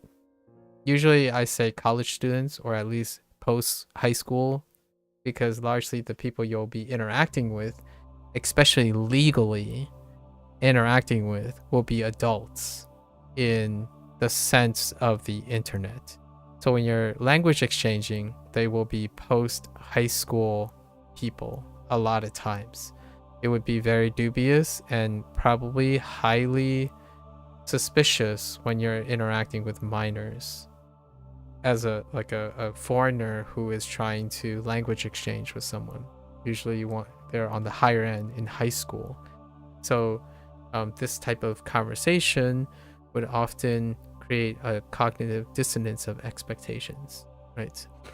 And in this case, I didn't know what the coverage is until the end of the course. So now I know what the coverage is because I completed the course without an expectation of what that is. Meanwhile, I think a substantial number of people believe the categorization and the qualification of fluency is mirrored in what they already have with their native language, which I think that creates a lot of dissonance, and that enough dissonance creates dissatisfaction, right? If your cognitive dissonance is a high school, post-high school, right? Post-high school is fluent. There is such a vast misunderstanding of what that expectation is. That's barely modest enough to encompass. That's barely generalizable enough to ground the expectations. It is certainly, I would argue, for English. For English, high school level English is C2 for all intents and purposes. The perception of C2, as in like an English speaker, native speaker, is at the high school level. So there's a huge gap between reality, what the course actually covers, and what you expect in a short amount of time, right? And that wasn't communicated very clearly. I think a lack of transparency does lead to some normalization of expectations. It's not to say my encounters with these extreme dissonance is the majority voice. I think it's a minority voice. Substantially a lot, I would say more than a greater 50% majority of Duolingo users who consistently use Duolingo are not individuals who fall into this category of great dissonance. For myself, I wasn't, because I didn't come in with expectations, right? I'm a 0. I was illiterate. So the sky's the limit. You go from illiterate to technically not illiterate. And that is the expectation. So instead of focusing constantly on what you're going to get, I got what was offered, and that covered nearly all of HSK3. There's a bunch of gaps here and there in terms of character things, and I'll find out what the gaps are when I get through HanziHero. HanziHero is a character-based thing that focuses on coverage based on the characters, so I will get a better idea. And so far, which I have to add here actually, so when it comes to coverage, we also have to mention that this is simplified Chinese. they're simplified Chinese characters, right?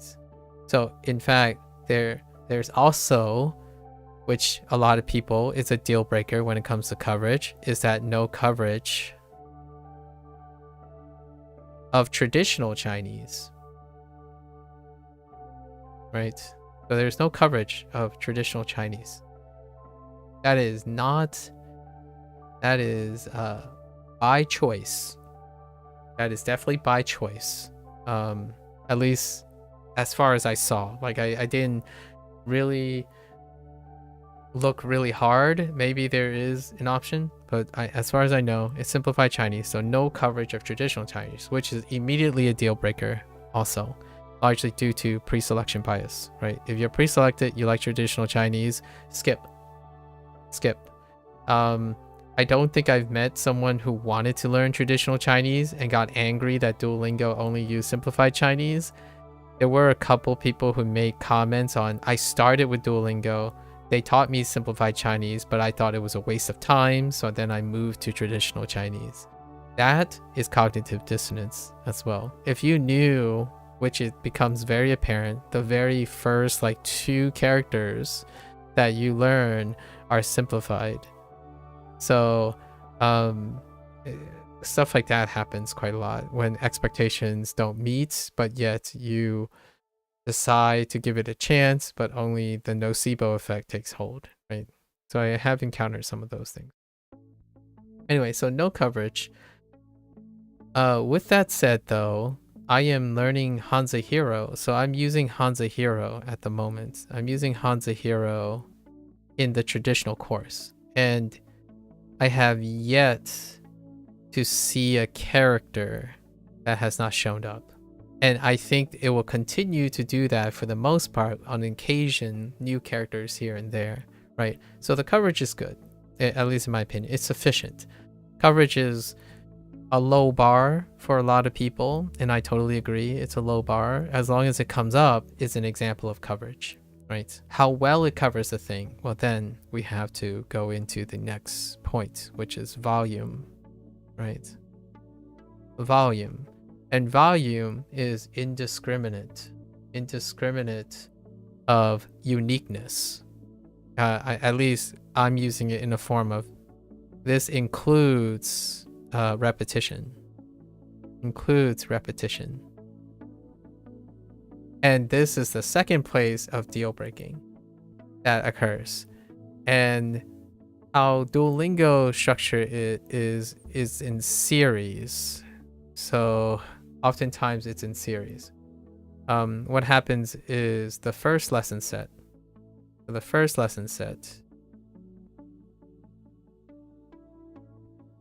exposes you to it, to your new set of characters, right? Your new set of characters and vocabulary. Sets of characters and vocabulary. And that's it. That's really it. In the second set and the third set with the personalized practice in between,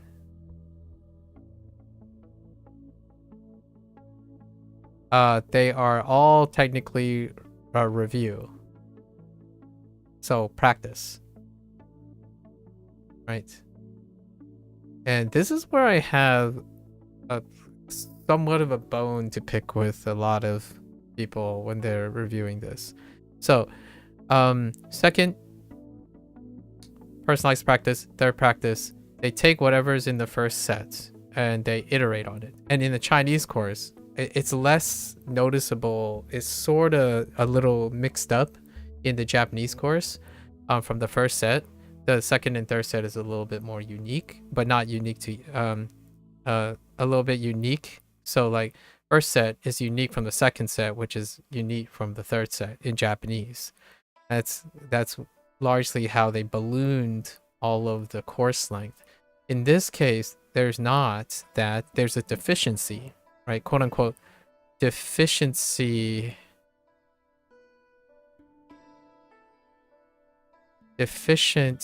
uniqueness uniqueness in sentence permutation.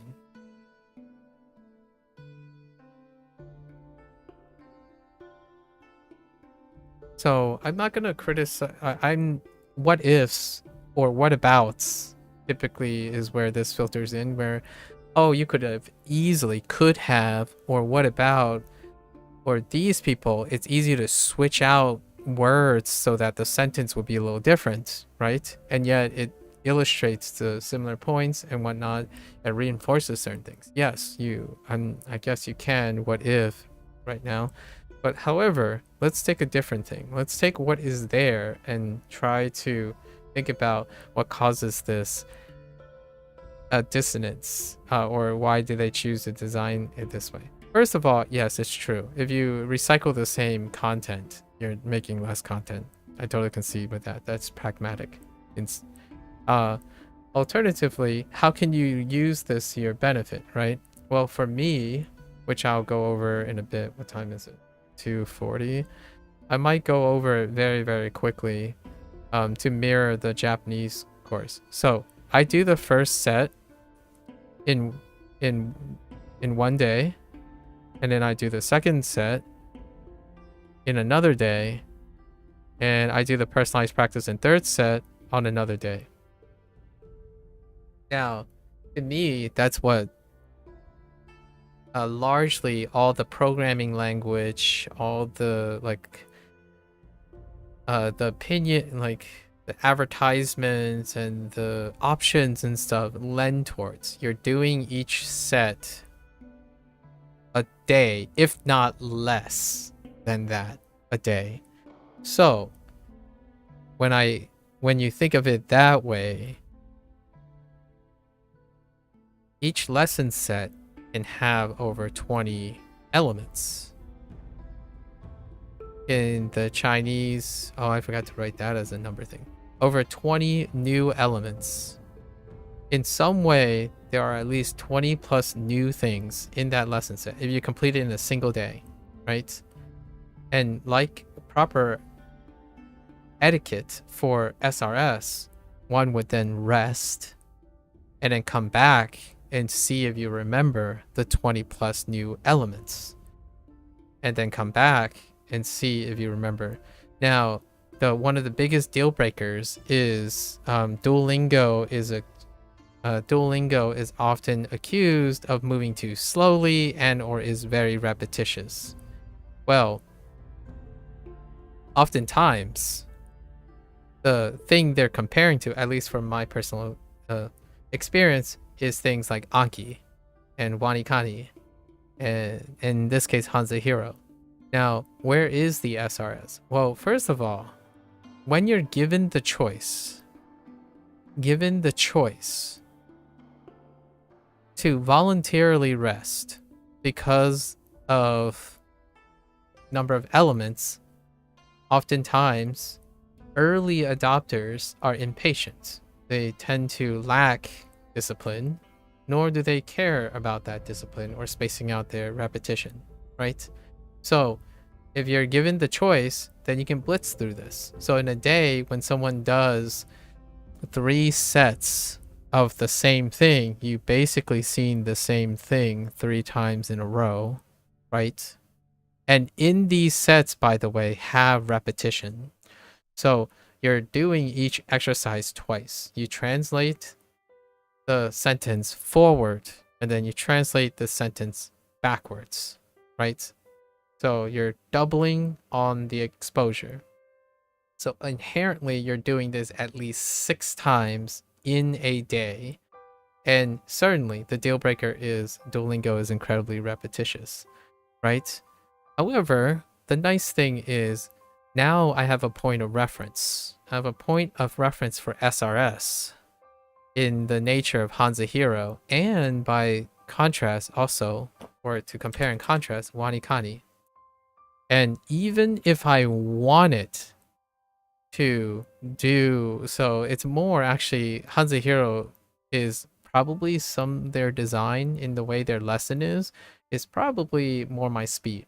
So I can definitely appreciate why people would want new content every day, right? You're moving forward while also practicing something that is currently in existence. HanziHero actually took that and did that. So that might actually solve the pacing problem on this way. It's a pacing compromise for those people who can't wait and do not SRS. Now, the one trade-off is at some point your reviews may become unmanageable.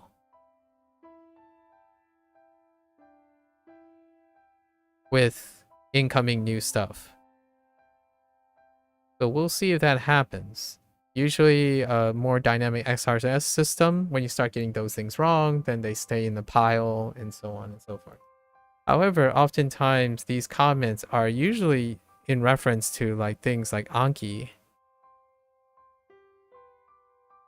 that imposes, Anki and WaniKani oftentimes imposes a max, right? So a max of repetition. When you're somehow, in my opinion, there's a cognitive dissonance between a sentence being more likely to be repetitious with less repetition than a flashcard being repeated, because you have more elements that are being repeated in one unit. It's actually to the benefit of why sentences are a little bit of a step up from words. So when you like relate a word, what's an example? Like, let's just take this. Oops. I don't know. Let's use this instead. So yeah, dong, right? It'll be like dong.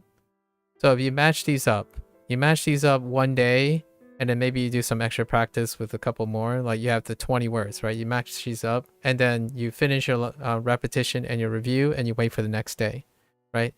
Then you do those review again, and at some point you level up. Right? You choose, actually in Anki, you probably choose your pace. So you go again, and at some point you level up, right? But there is space mandatorily between them, between the repetition, right? And what's interesting about this is in the short term, if you're learning a sentence, you are more likely to remember all the things in that sentence or the thing that you're focused on, because that sentence itself provides more context than the character and the pinyin, right? So naturally it would actually feel more repetitious because it's actually more memorable than this. Now, what is the difference between these two? Outside of having more context, not much, because I already said 20 new elements, right? If you get 20 new words, actually I get, even on level up in WaniKani, you get like 30 radicals possibly, or something like that, and then you get like 30 more kanji in the following days, you know, another peak, but you are set there to repeat and review over time the same 20 or to 30 elements, right? And that alleviates a bit of repetition because it's effective enough to not have to repeat it. Now in Duolingo, there's not that dynamic, there's not like a dynamic adjustment, nor does it tell you can't do any more lessons. And if you do more lessons, it doesn't contribute to your progress, right? The progress is creating that extra dopamine, the reward. So what WaniKani does is they do the leveling system so that when you do extra study, it's on your own. So you're not really incentivized to do it because you want to level up. You want to make your time worth a progress or some visible progress. Anki has counters, you know, counters to do this stuff. Duolingo does not. It does not have a counter. You could see the path. The path is something you can witness, right? Oh, what unit you're on and whatnot. That can count as a counter, not in the granularity that that counting words and whatnot has, right? So my thought was, yes, in the short term, Duolingo is excessively repetitious, largely because you're learning sentences. You're not learning single words out of context, like even less context. And WaniKani tries to alleviate this using mnemonics, right? Mnemonics and building blocks. Anki probably have sentences incorporated into it and sound and all that. The idea is, in the short term, one of Duolingo's assets are also its most frequent deal breakers, largely because they do not input any mandatory rest. It's entirely flexible. So you can even, which I've already have examples of, some people, when they learn Japanese, what they do is they do the first set and they test out of that unit into the next set. So every single time they only had one set of repetition for that unit. And so that means every time they go to use Duolingo is a new set.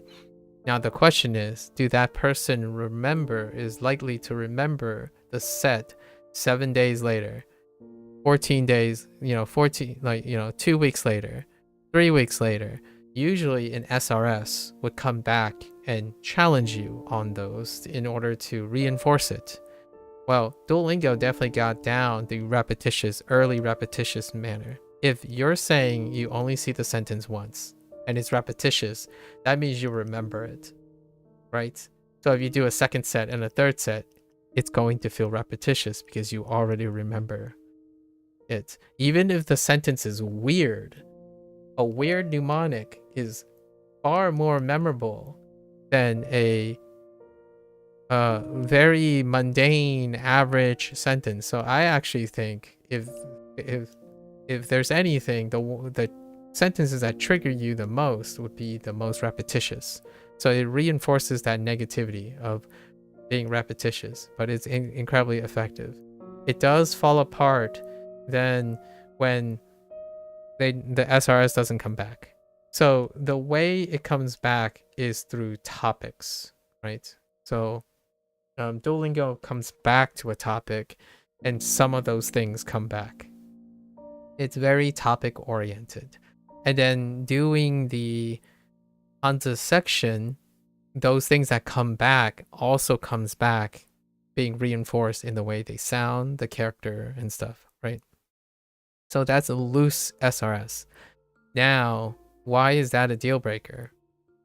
Well, you've heard the nightmare stories where someone would spend 2 years on Duolingo and they can't do they can't remember things, right? They can't remember anything. So it doesn't work. And I would totally get if it doesn't work if the vast majority of experience is front-loaded into one day or front-loaded into a very specific time and no longer visiting. By design, Duolingo does reinforce, I'm going to say a little, maybe less than 50% as it's going back. However, it is also slightly the responsibility of the person to know if they actually know the thing, right? This is discipline. And it is lacking here. It's on the lacking. So Duolingo lacks a long-term reinforcement, right? Long-term reinforcement. So if your expectation is that you trust Duolingo, you go through the course and you did not reinforce the things that you blitz through and you think they're repetitious and you stop paying attention immediately after you see it because it's really, really effective. It's actually the opposite of what I think people think. If you think hearing a sentence once and suddenly you already know the answer, period, and all of its nature without even needing to repeat it again like sometime down the road, that it's incredibly effective. It is incredibly memorable in the short term, right? So every additional practice will give you diminished return. So you can choose to skip it. But do you ever come back to it? No, you don't, right? The person does not come back to it. And Duolingo doesn't repeat those things except the occasions of personalized practice and not sufficient coverage in repetition. So the volume is foreseeably high or higher than required, largely because the sentences are far more memorable. They don't change things up a lot. They change it very enough to accommodate the one thing, and then you're trying to use that to remember it in the long term without any iteration. So that's one of the deficiencies. So when you think about someone saying, oh yeah, you've used 2 years of Duo and you can't remember most of the basic stuff, right? Most of the basic stuff. Well, the basic stuff is the furthest thing away from the current stuff you're working on, right? And they are most likely the ones that are least reinforced over time. So yes, I wouldn't be surprised if someone could say, like in Chinese, I was on WeChat completing a business document on an investment with no risk, and suddenly you're having trouble saying 我喜欢吃苹果, right? Like I like eating I wouldn't be surprised. I honestly would not be surprised. And that onerous was on me. So for me, what does that look like? Well, it looks like this, right? The onerous is on me to go back. Now, there are incentives to go back, but they are voluntary. Like going back to, if you have a subscription, go back to legend stuff, go back and do the old exercises and whatnot, right? Those are all voluntary. However, it doesn't stop someone to thinking that when they think it's repetitious, they already know the thing for long term. That is the biggest deal breaker for volume. Volume is front loaded. So when it's front loaded, it's too much. Like for a person who gets it like very quickly, it's too much in the short term. It's not spread out.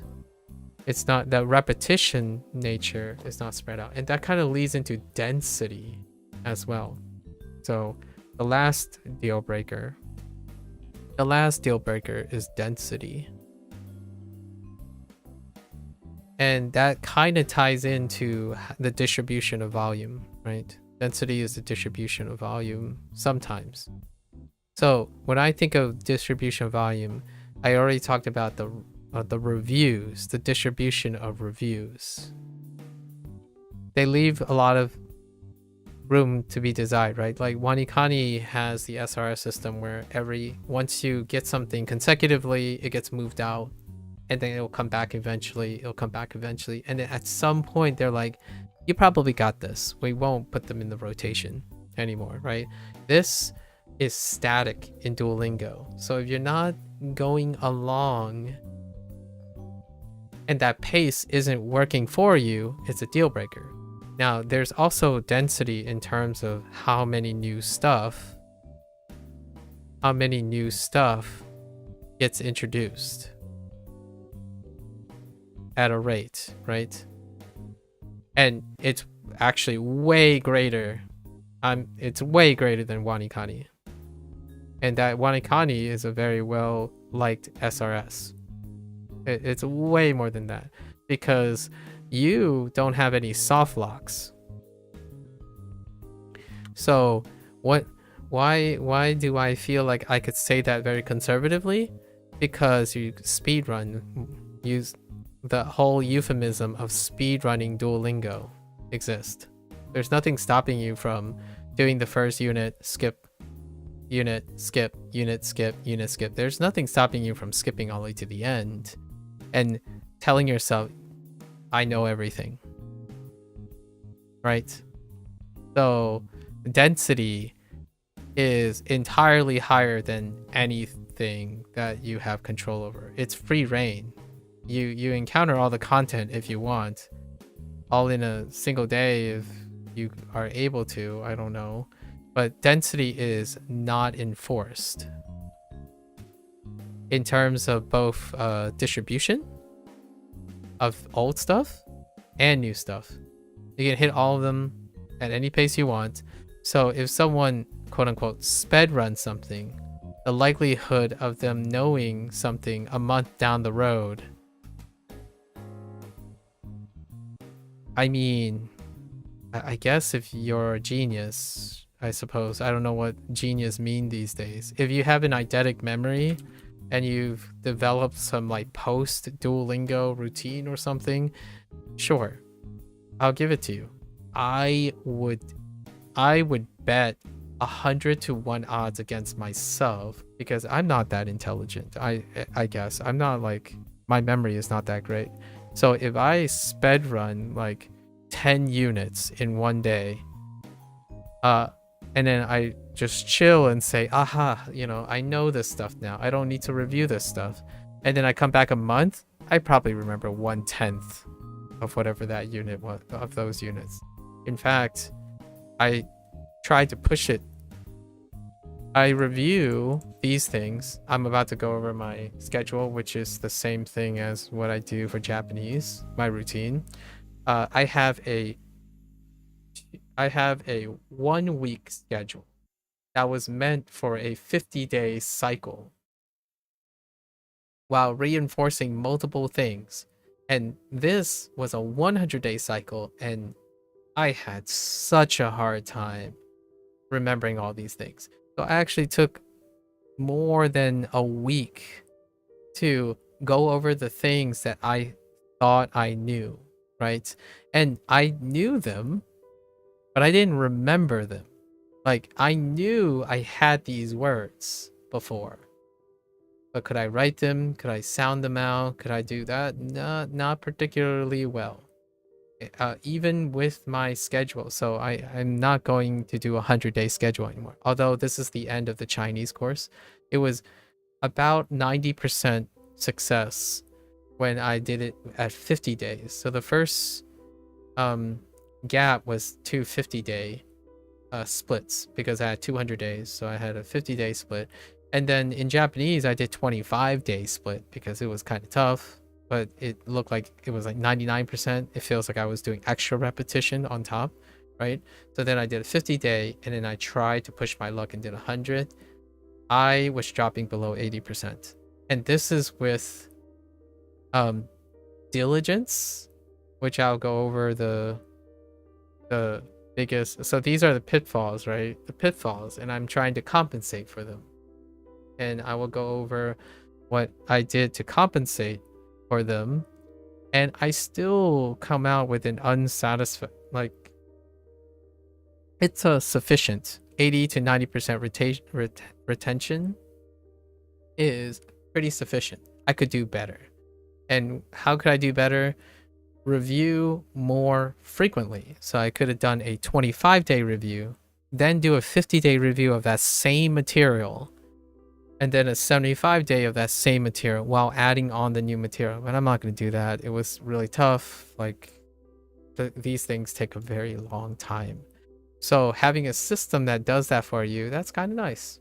You know, how they like, it's very efficient for SRS because there are mix and match. They're not whole chunks, right? Like for me, if I have a retention, I review the whole chunk of those days, all 25 days, all 50 days.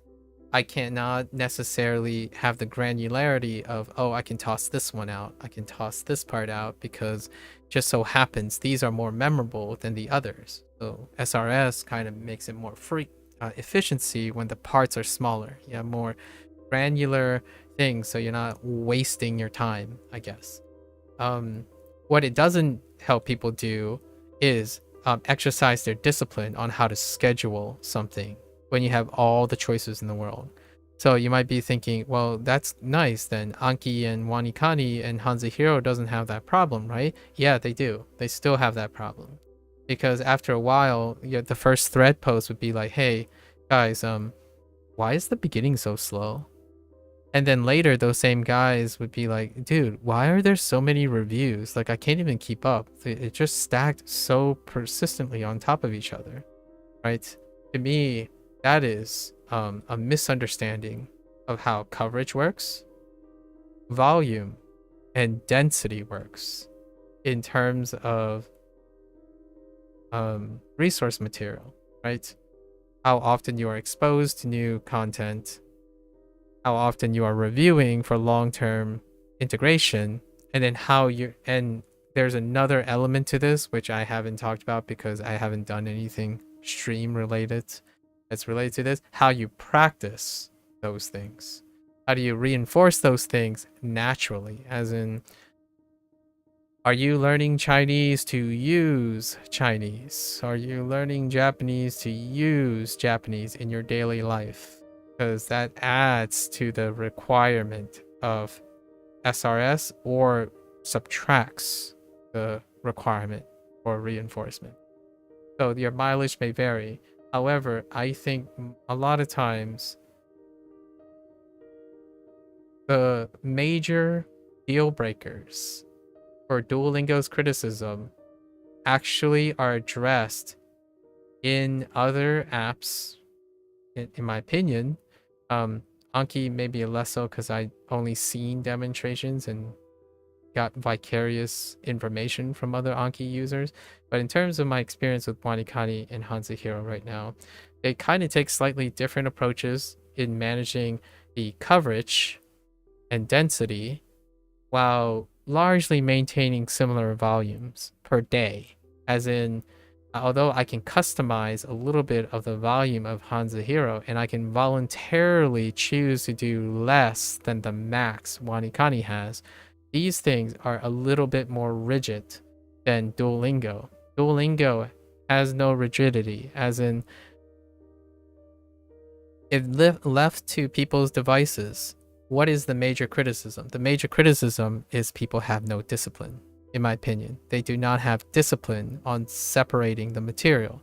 Now, admittedly, it is fair to say that path design leads to less flexibility, right?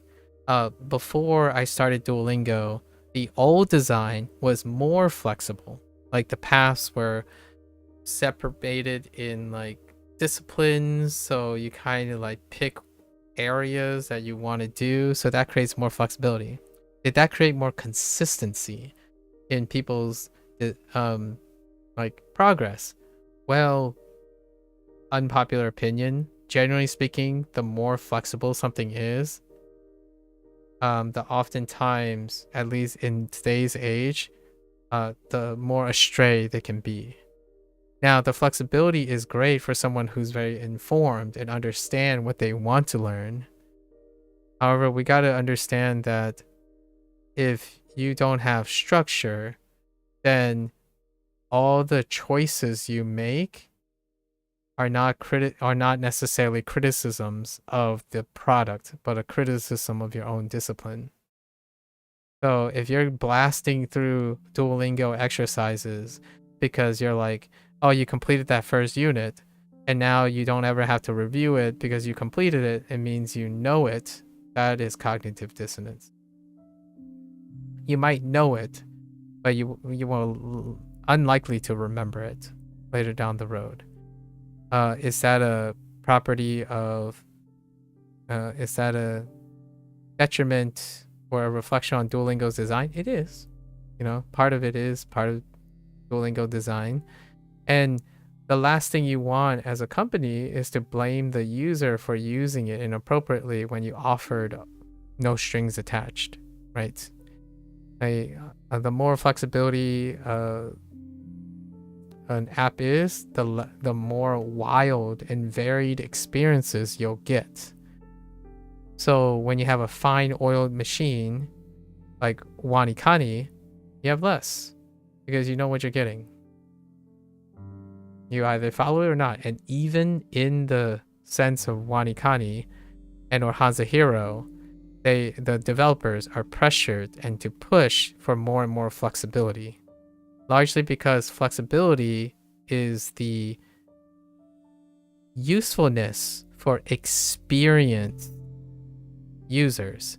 So it would be pretty interesting to hear about an app that first puts everyone on rails and then opens up in feature set. That sounds kind of like a video game, right?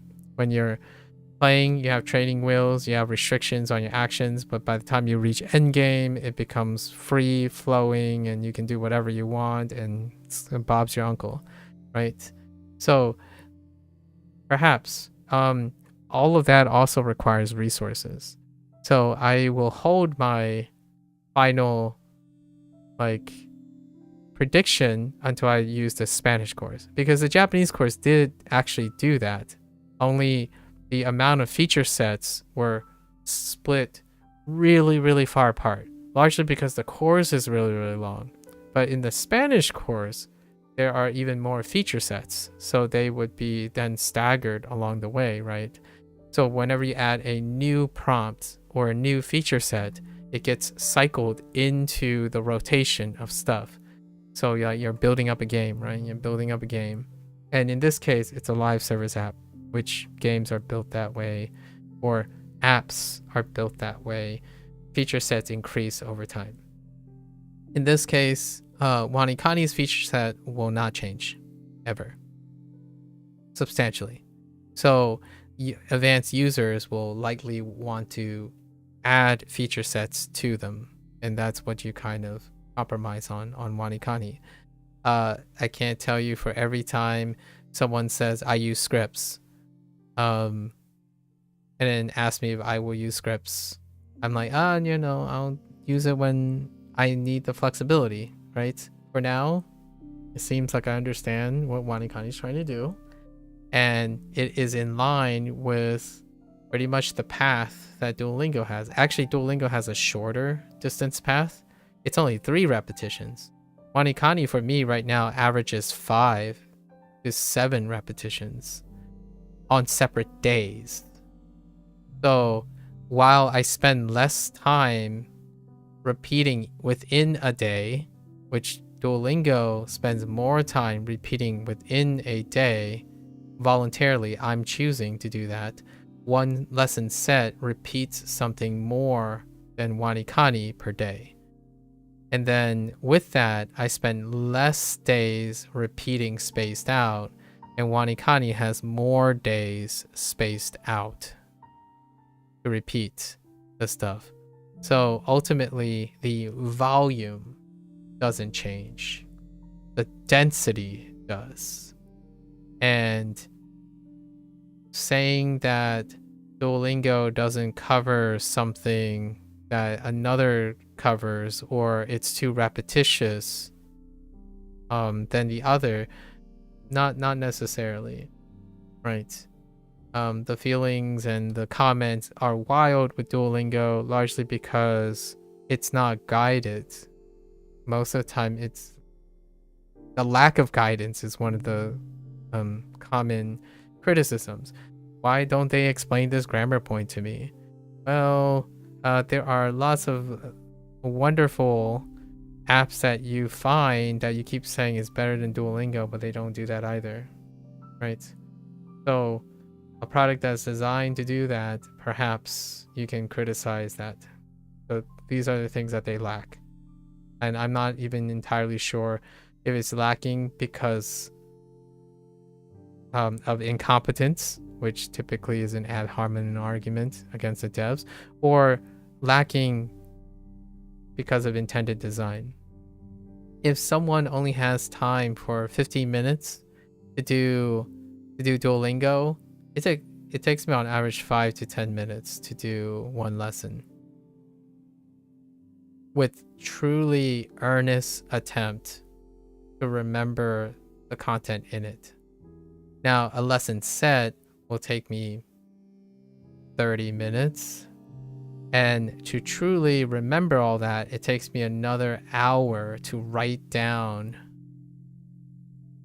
one of these at the end of the session. So if you wanted an anecdotal facsimile, write one of these from memory at the end of every lesson set. and then tell me the same lesson set a month later. Like write this exactly a month later. If you don't, then yeah, we're doing different workloads and different density, right? So my standards are maybe a little different. I'm not going to say higher or lower or better or worse. My standards are a little bit higher. I said higher. A little bit different, or quite different, on how I tell myself I remembered something, right? And it's actually kind of refreshing. I said this multiple times when I'm using HanziHero and WaniKani, like something that has a natural SRS built in. You don't have to worry about that, and that's kind of nice. Like, I can see why that was such a relief when people start using Anki or something. You don't have to worry about that. You know, all this stuff that I said goes out the window. It's like you don't have time to understand what the coverage is. You just need to guarantee that the coverage is there. And then you don't have time to schedule what amount of volume is likely going to work for you. You want something to do that for you, right? And you want to design a density that's unique, that adapts to your mood and your inconsistency and your lack of discipline. And it does that for you. So these are, in fact, I would agree with most people, lots of these apps are in fact better than Duolingo for those users who keep telling me they are, because they're better suited to compensate for their lack of discipline and competence in a different type of learning requirement. Right? And that's not necessarily a good or a bad thing. You're probably going to get through way more kanji than me in less time. Meanwhile, I'm going to be still sitting here spending 2 or 3 hours talking about the difference of approaching different coverages, volumes, and densities of different learning methods, right? That's how I choose to understand my time. So largely practicing skills that are not overlapping with other people, right? Anyways, that's what I wanted to say. All the things that most people complain about are very real. They are very understandable to me now at a different angle. Like Japanese is becoming very apparent where those deal breakers are, and I think most of the criticisms are true. Like all the people that dislike Duolingo for all the reasons, they're true largely due to the nature of understanding where that's coming from. Do I believe that those people understand why they hate Duolingo and like this product and like that product? I don't think so. I think I would bet against the person, against them, like maybe 60-40%, 70-30%, that they are unable to pinpoint why they dislike something and why they like something. That would be well thought out, logically understandable by another person or me, something like that. Like when someone tells me WaniKani is better than Duolingo because it doesn't force you to repeat things. It's like, well, that's not true. It's like, well, WaniKani teach me more elements in a short amount of time than Duolingo. That's not true. Not only is that not true, WaniKani has a soft gate. So and I have yet actually to meet someone who is upset about Duolingo, like super strongly upset, that were able to convince me otherwise, that they understand or have used something long enough to understand why they dislike it so that they can take it to the future. I think oftentimes it's go on YouTube, find the highest recommendation, start there, and then go find someone who had the same problem and then follow their lead, which is a very efficient, pragmatic way, time-saving way of going about things. It is not necessarily the most dynamic way of going about the things. It doesn't guarantee you the most satisfaction, nor does it guarantee you learning lessons beyond using the tool and trusting someone. And that, in my opinion, highlights the vast majority of quote-unquote constructive criticism that I've come to understand in whatever community I seem to step toes on every once in a while, right? So it's great that it still works out. People still learn a lot of Japanese and a lot of Chinese in their own way. That's fantastic.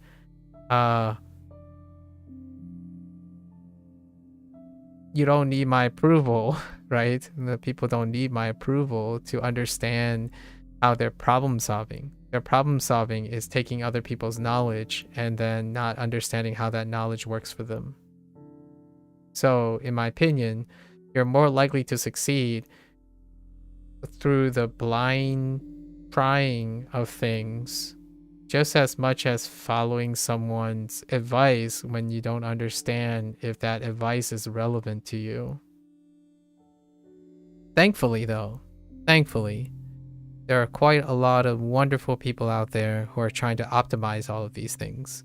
So then you don't have to make that decision for yourself. Like, you don't have to analyze coverage, volume, density, feature sets, and whatnot. The easy solution is have someone who includes all of this in your tools and do all the thinking for you. Right? I'm down for that. I want to see what that's like. Will it stop me from thinking about what it's doing for me? Probably not. I rarely ever stop thinking about using a tool and expecting, oh, this is what the tool is doing for me. I rarely not think about that. I try not to avoid thinking about it. Like, what is Duolingo not doing? What is it doing? And how can I do more with it? So I originally started, not on the Chinese course, but I originally started on the Japanese course by completing an entire unit in one day because I had 8 hours as opposed to 3 hours. And laddering Duolingo Chinese with Japanese allowed me to distribute the volume even more evenly. Now even if I wanted to, I only had enough time to do one set a day. And that offloaded and adjusted for the repetitious nature. In fact, I don't even think when I got to this, when I left the day, I was so uncomfortable with what I remembered in that day. That's why I did this. It led me to do a construct at the end of day 1 at the lesson set because I could not remember all the stuff. I could remember some of the stuff.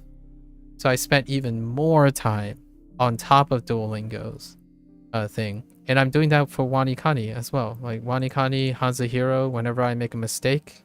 Today I had a terrifyingly sobering and humbling day on WaniKani. I could not talk and remember the stuff at the same time. So now I'm spending extra time. Starting from now on, I'm starting with extra time to compensate for it. Right? And that's kind of the lesson here, I suppose. Anyways, it is 3:30. So let's go over one more nuts and bolts, and then I kind of touched upon some of the stuff that I wanted to talk about when it comes to like FAQs and stuff. I actually touched upon a lot of FAQs as we're going. So conceptions and misconceptions. We'll go over more things, and then future. I need to cover as minimum future stuff and my schedule. So let me quickly go over how the schedule works. So I already covered, right? Volume, coverage, and density. Now, the deficiency that I highlighted most was coverage is right off the bat. If it doesn't cover what you want, you're out, right? So I already said that this is a moot point to me. So we already ruled out coverage. It didn't matter how much it covered, how much content it had. It's still more than 0. Like, I knew 0 characters when I started this. And I know what things sound like. So I wasn't expecting it to blow my mind when it comes to what Mandarin sounds like, right? And in the grammar, I knew a lot of grammar already, largely because of Fujianese. And I mentioned that at day 1 when I started the Duolingo Chinese. I start things and I review what I know so that I don't get bamboozled by my own emotional ignorance when I'm expecting something to happen or something transformative to happen. I keep myself accountable by thinking about when I make decisions, right? So anyways, so then it was left to volume and density. And to address volume and density is a consequence of 100 days of Japanese. So the Japanese Duolingo course, right? The Japanese Duolingo course. This is why I mentioned the 100 days. I already notice this volume and density potential pitfall of this for me as well, because I sure as heck was having trouble remembering those things. Like, I was blitzing and it was not great. So I slowed my roll, I deliberate, and I added more SRS on top of it. So this, at the end of 100 days, and then the combine, I started doing other things. So the first thing is we ran on a 3-day schedule, right? 3-day schedule. For the Chinese, it looks like this.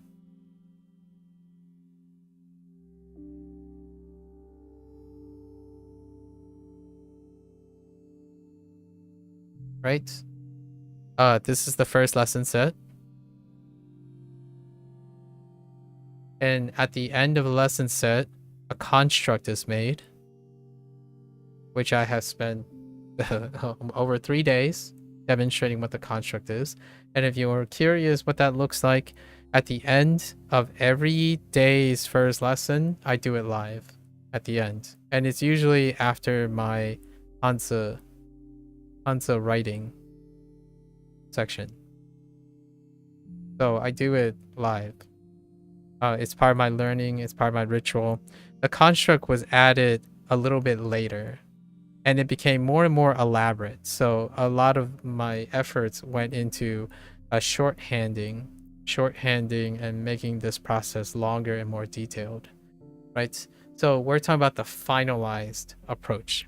So the first day, lesson set, it leads to a construct in the end, right? Then when we go into the second day, right? So we go into the second day. So this is day 1. Day 2, we start by recall. So basically, I try to recall what I made from memory. And that's the beginning of every single video. Every single video after this was created. So at some point, I think it's after 100 days, I started doing this, and it became more and more elaborate over time, right? So at the beginning of every session, I'm recalling what I think I know so far. And then in the second set, which is a review, right? Duolingo is designed to review. So there's nothing new. This is new. This is old. This is review.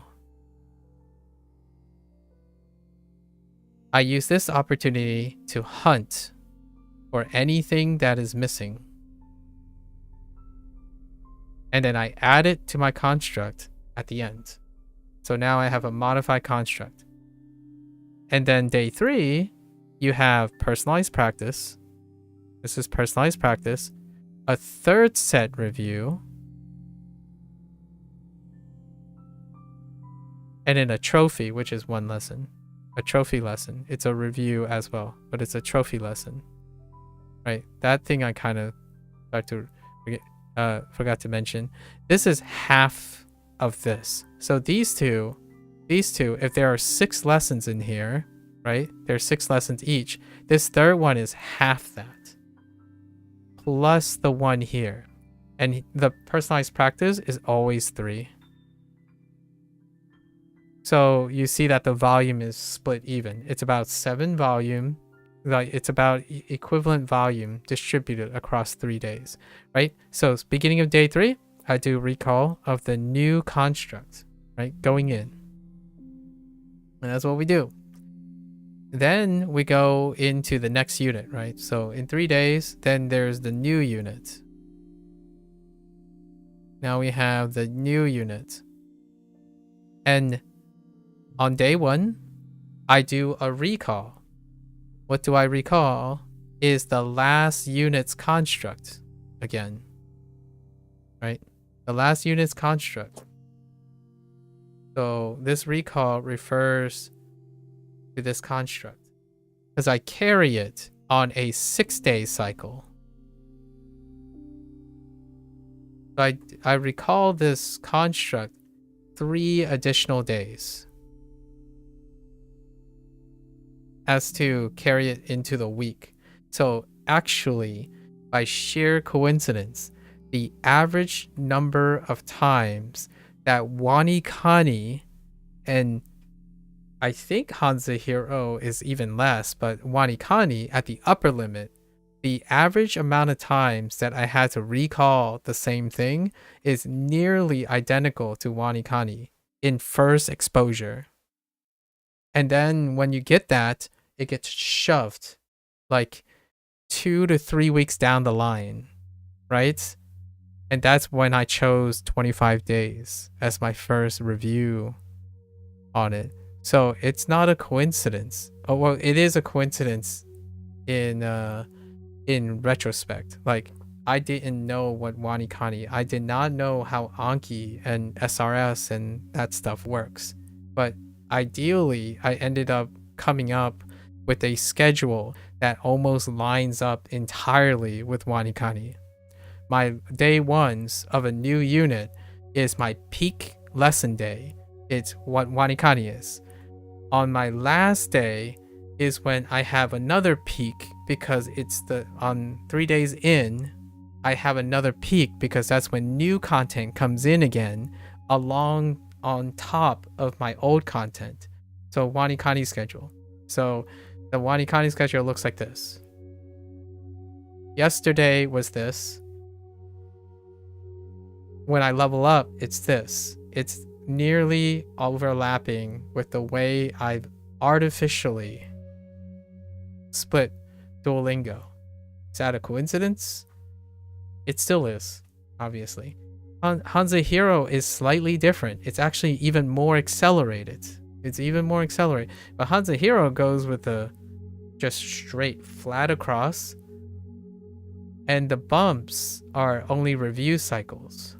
So I actually quite like that too. It's a little different. Well, I'll save all that stuff for like HanziHero and WaniKani reviews. We'll probably draw a comparison with them in the other direction. So anyways, I continue to do the recall, right? This is from the previous unit. So on day 1, oh, and I forgot, on day 3, I add anything I want in the construct that's relevant. So basically on day 3, I'm more or less personalized practice. My personalized practice will have things from a previous unit. And it's my final review of this. So if anything comes to mind, I add it back to the construct. So now I have something a little bit of, I can encourage myself to explore. If the unit's about food, right? And they ended up only introducing 3 foods. Well, I know more food. So if I have time, I'll add 3 more food items to it. So when you're looking at this, right? Sorry, wrong thing. When you're looking at this, if you look at the constructs, there are repeated words in some of these. They overlap. Like whenever sport is mentioned, I actually remind myself of all 7 sports that I know.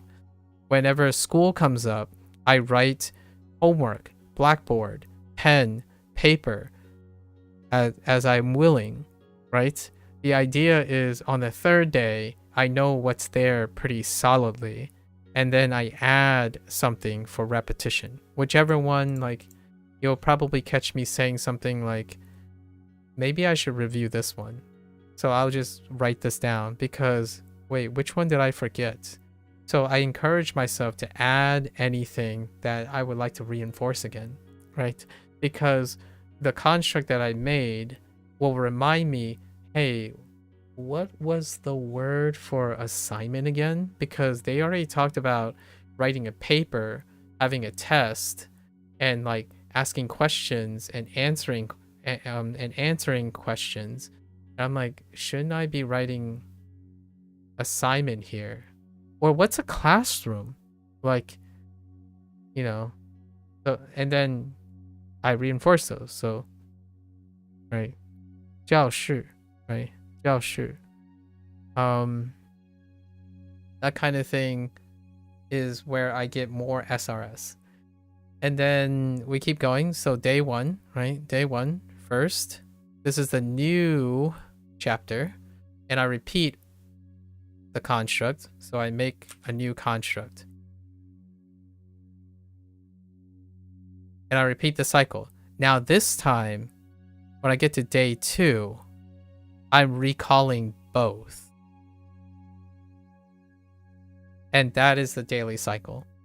So from this on, when you get started again, which I will do in my Japanese course, because I have not finished my Japanese course, I will be doing this, and that is the steady state. So after I complete this unit, so we keep going, right? We keep going.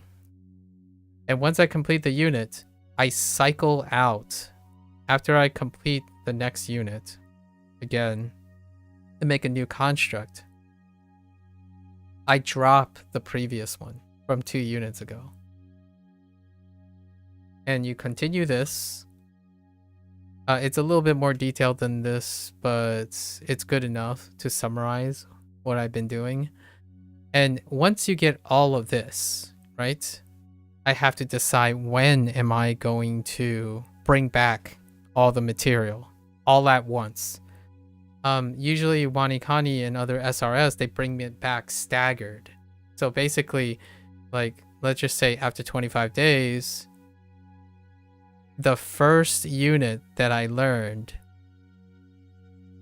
will be brought back, right? It'll be brought back. Usually it's less than that from my experience from 2 different SRSs. It's usually a little bit earlier than that, like 2 weeks. So half that time. But I experimented with 25 days. And for on the Japanese side of things. And yeah, 99%. I barely had to prep for it. I just write the things on the screen. In fact, I didn't even do that before. The early days, I didn't even do constructs. I actually did something easier or like low effort. I basically just wrote all the characters that I knew. I wrote all the characters that I knew.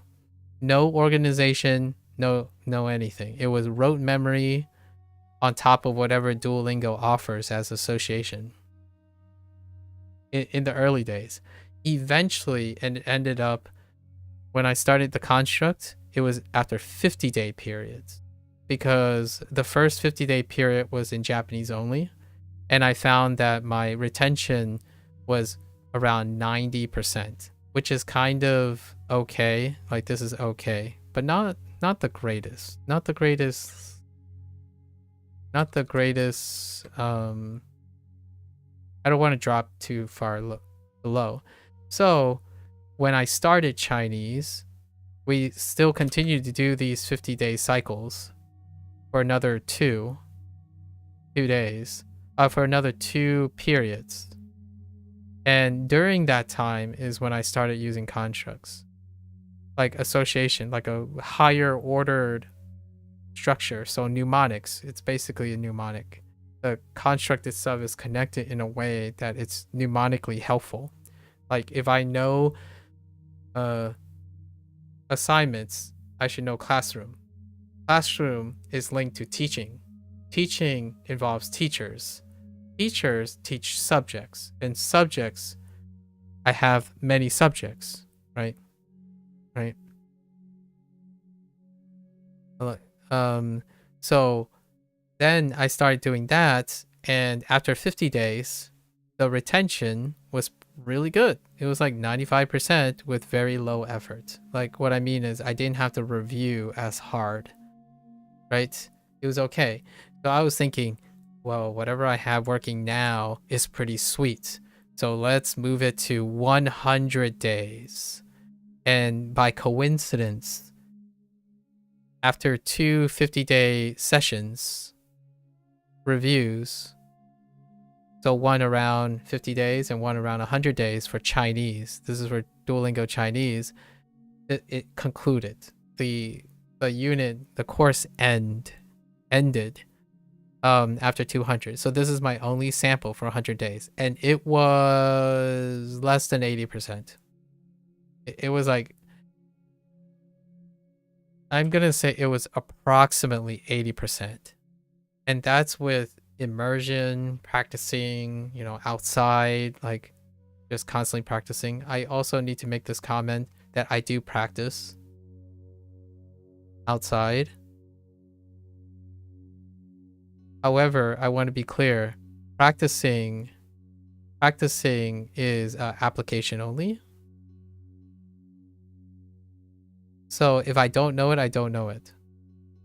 That's how I go about practicing. I spend a lot more time learning when I'm best learning. So I've decided that when I stream, I pick my peak activity, peak energy to stream while I'm learning. So any other effort outside of this is to practice things that I already know, which is low effort, and immerse and use the things I know that comes naturally to me. So that's kind of like watching anime and reading books, or watching multicultural couples switch languages and stuff. That's it. It's very low effort. It reinforces all the things I know, and I make a note sometimes of what I don't know, and then continue that cycle. So that can go in and feed into this retention. So that is worth noting. However, it's less than 80%. So from my experience from this, I'm basically going to dial it back for the Duolingo Japanese course, since I don't have anything to test exposure anymore on the Duolingo Chinese course. So this will be a natural way to go into the frequently asked questions, right? What time is it? 3:40? Yeah, I was pretty sure today I'm gonna go way deep. So this goes into some frequently asked questions and misconceptions, right? Let's see. Questions that I haven't really answered, like FAQs, right? We'll do some rapid fire before I talk about what I'm going to do in the future. I do want to stop before the 5 a.m. or something. Tomorrow is going to be a little tough, but that's okay. FAQs. So what are some questions? Laddering. So laddering languages. I kind of talked about this in the Japanese. What is it like to learn two languages at the same time, right? These are all clumped in here. Do you get them confused? Does it help or not? Does it help or not? A lot of this can be clumped together, so I'm going to do a little hot take here. Slightly hot take. And I talked about this quite a bit at length in Japanese too, and throughout whenever I'm learning. Slightly hot. This is slightly hot. Laddering requires discipline. And what do I mean by discipline? What I spent the last 2 hours talking about. Scheduling, integrating integrating both. Being observant, right? Being classically trained observant about what is working and what isn't, right? Working versus not working. The reason why I say these things is this is a lot of extra effort. You could call this extra effort for some people. And even negative, a waste of time, a waste of extra time. Right? A waste of extra time.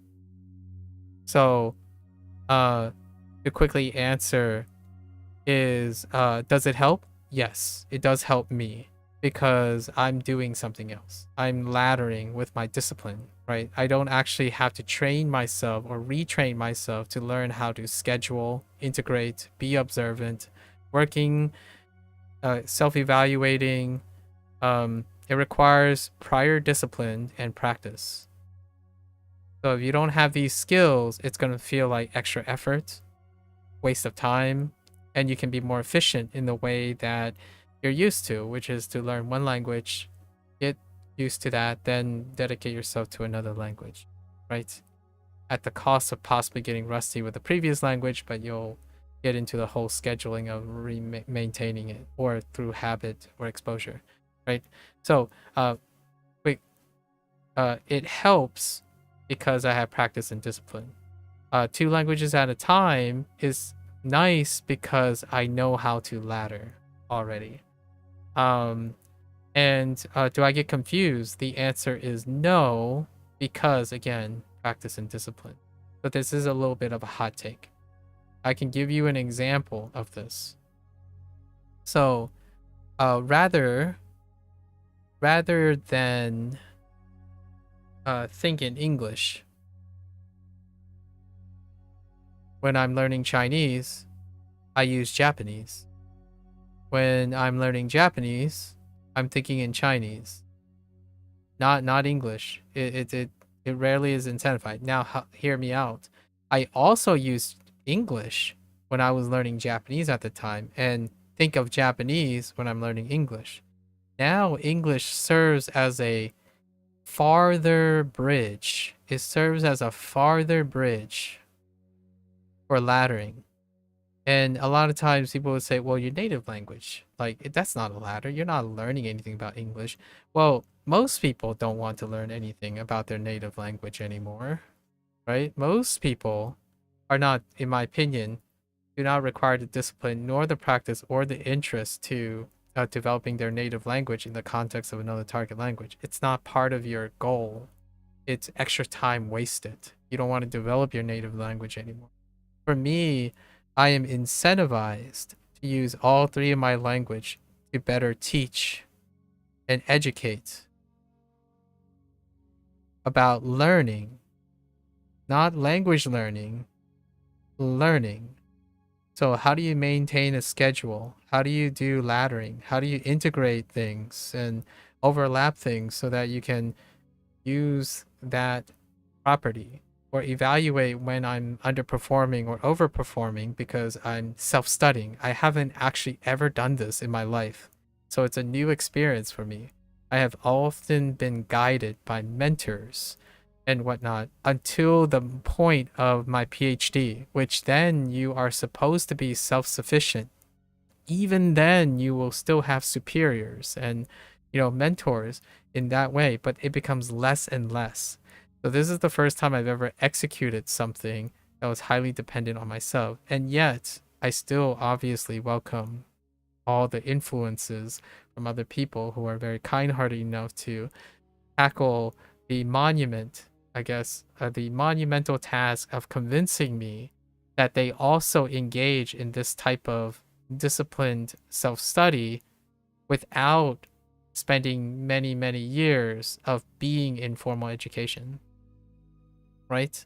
And I believe it. I actually naturally believe that there are some people out there who intuit all of this, and it's fantastic. It's almost refreshing to see how they came about all of these things, as opposed to being a consequence of being challenged by your peers nonstop, right? In formal education, when you're trying to publish something, you are intensively, constantly challenged by your peers. So this discipline is a walk in a park for me.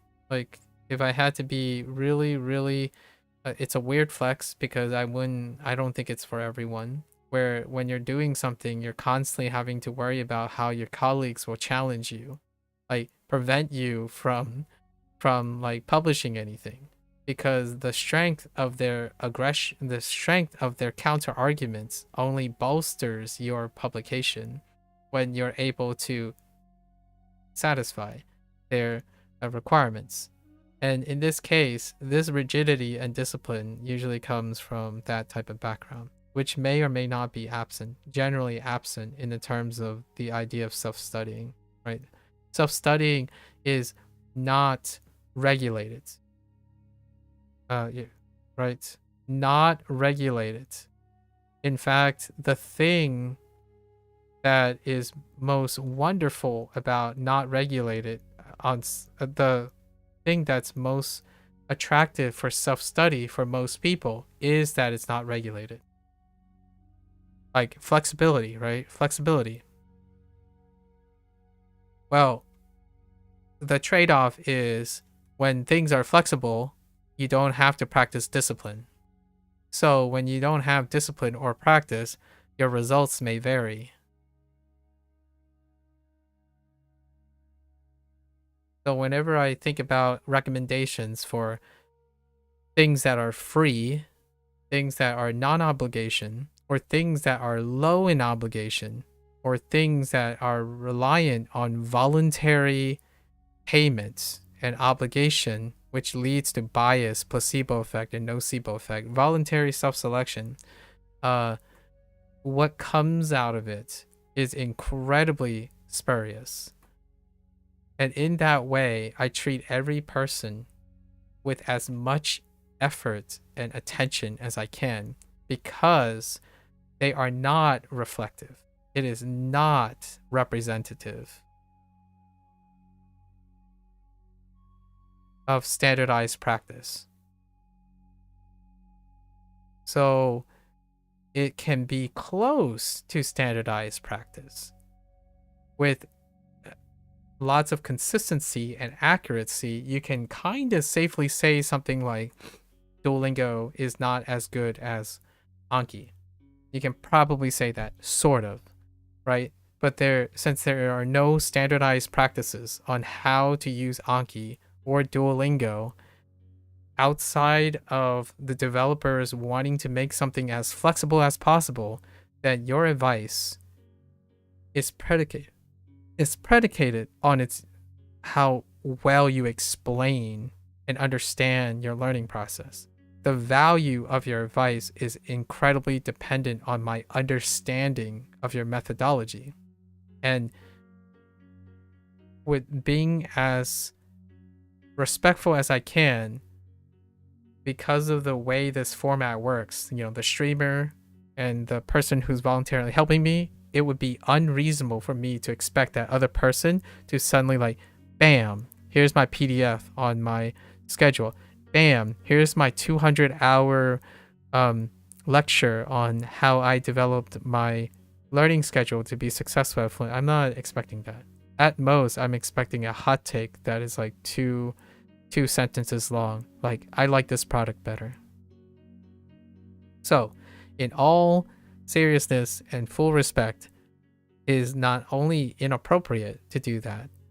The closest thing I have is I talk to these people over time, and I try my best to keep on talking to these people, and I can gather a lot of information from their preferences and their behavior, and that allows me to dictate or determine if whatever they tell me to do or try, I will do it because it's reciprocated. I invest in them, they invest in me, and I learn a lot more through that communication. Then I can trust then I can take their professional advice. I can trust that they're kind-hearted. Like, you know, people don't stay around if you're not intending to invest in people, right? So no, your trust is by default. But in terms of academic advice and stuff, I don't need geniuses for friends. friends are unconditional. It's sentimental. I would love to have healthy friends who aren't constantly on a measuring stick and overestimating their competence. Honestly, there is a double side to this. I have friends that, and I tend to more likely to execute imposter syndrome than it is to think that we are excel at any particular thing. So that might also be something worth mentioning. Largely though, it's not representative of standardized practice. Frankly speaking, if you're not staying long enough to tell me your practices and your preferences, even if you're fluent in Japanese, that is uninformative to me from a pragmatic standpoint and from a developmental standpoint, right? It's very different if you're talking for like a professional who's been doing it for like 30 years and they have long since standardized their practices, right? Practices. So that's very different. They have laid out in many different ways, their practices. So if you're using those practices, then I can go to those things and reference them. That's great. However, that's not as interesting as hearing how those standardized practices got interpreted by the other person. So I'm streaming this stuff largely because I want to hear those. I want to know how other people are interpreting these things. Like, I'm curious what this even means to other people. I say it like I understand it because it's my idea. Like, these are my opinions and choices. The question is, does this, like, how does this translate to someone else? Does it make sense that I'm saying laddering languages require discipline? Because if you're not creative enough, and that's not a bad or a good thing. If you're not creative enough to find ways to ladder the language, the practice, pragmatically speaking, and then integrate other things, then it'll fall apart. It'll create confusion. It'll create interference. So it's not for everyone, right? It's not for everyone. It may create interference, and you might not know if it helps or not. And that requires practice. You can start by trying it and then see if you can learn to develop it. But generally speaking, it's like going to a university and you have 5 different classes. How can you be interested in 5 different classes where 2 of them are not related to 3 of them, and those 3 might be related in a very tenuous state in order for you to learn something while learning something else in order to boost your overall understanding? How does biology connect to chemistry, which is connected to physics, in order to make those 3 in high school, for example, engaging, reinforce each other? That's laddering scientific disciplines. I know it's not exactly the same analogy, but how does having a general education in literature relate to filmmaking, which is related to music theory and learning Spanish? Because that was actually a real anecdotal thing from my personal experience. I found classic literature to be related to looking at classic literature, and creative writing to be related and juxtaposed to professional writing in scientific articles. So it helps me inform a lot of things. I took logical systems as an elective, right? And then psychology as an elective. How does that relate to a career in scientific investigation, right? In molecular biology. All those things are laddered. So how does Chinese and Japanese fit into all this? Well, there are some obvious things that can be appreciated without any prior experience, right? Hanzi and Kanji are related. Kanji typically use traditional characters, but nevertheless they are related enough in which they also have simplified characters and preserved characters that allow me to use Hanzi and Kanji, rather they're simplified. In this case, it's simplified, and even HanziHero now is traditional to overlap with Japanese. So there are natural overlapping points in Chinese and Japanese already. Now, those then also compound in the idea that I decided to use Duolingo for Chinese and Japanese.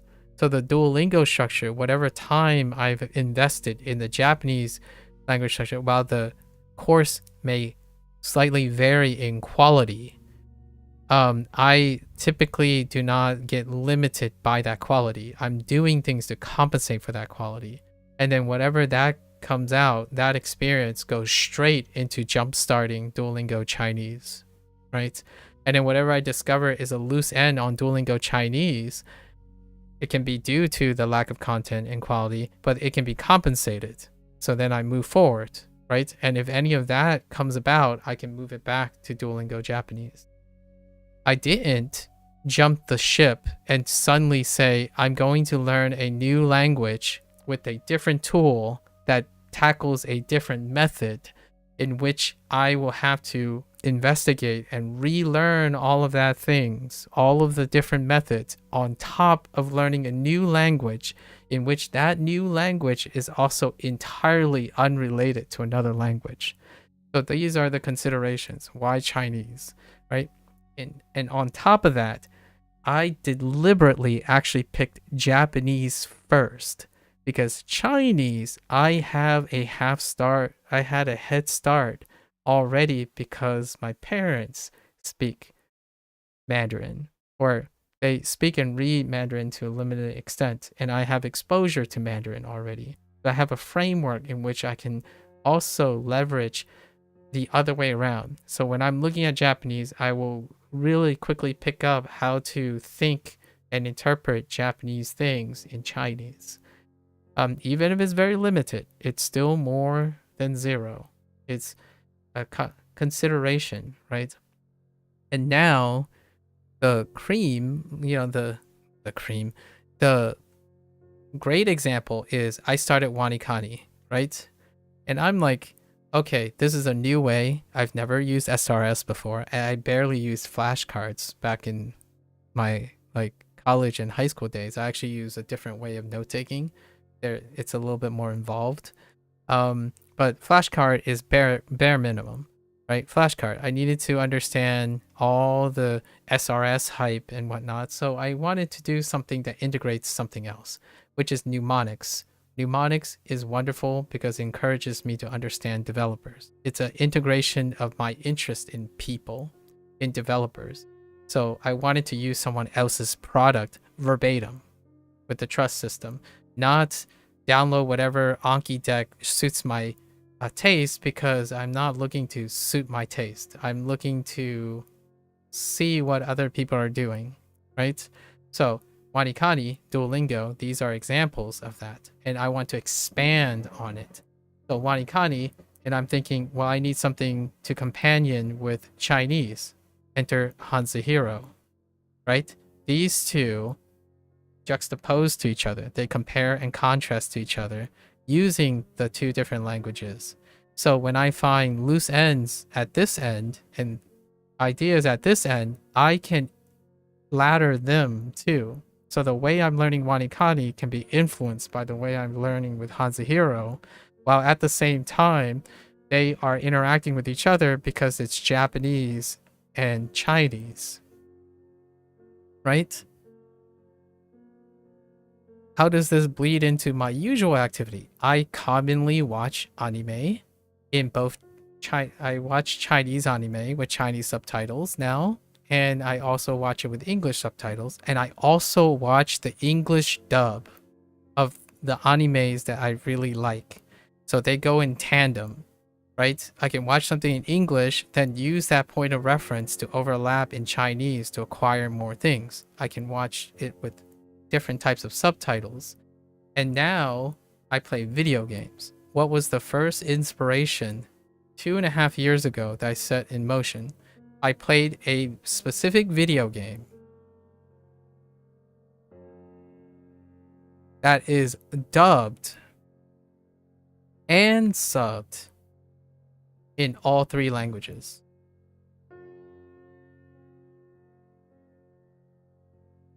So I can play the game through English, use that as a reference when I play it through in Chinese, just for the audio part, because, you know, it takes time to also read stuff.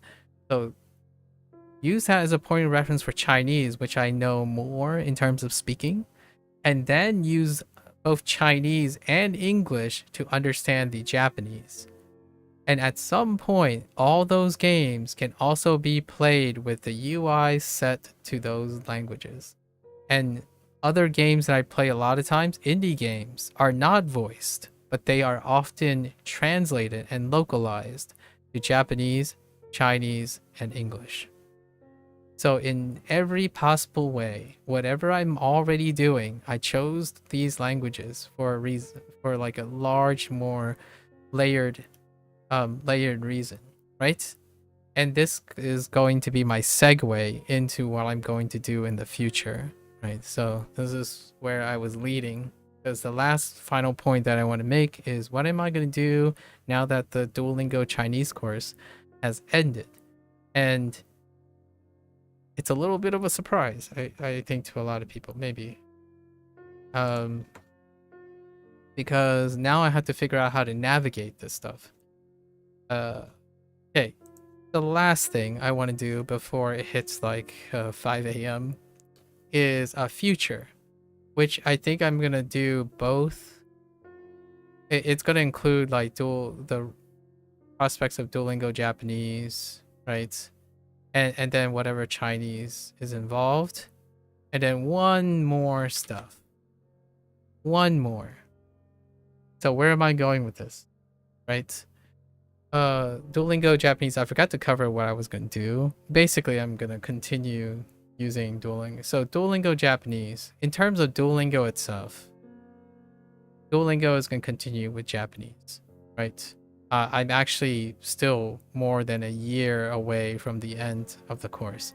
So we're going to continue doing that at that end, you know, construct development, whatever suits me, to make it more palatable or consistent, right? And maybe change up the way I interact with the streams, like do more hybrid language speaking,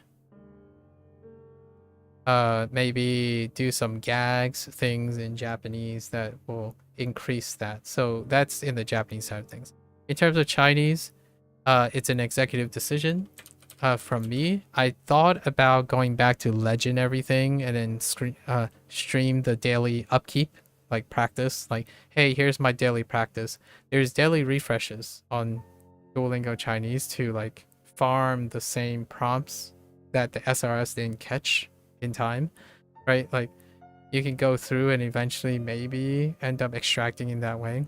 So instead of streaming those, because I want to keep all the videos to largely me learning as opposed to practicing something, I think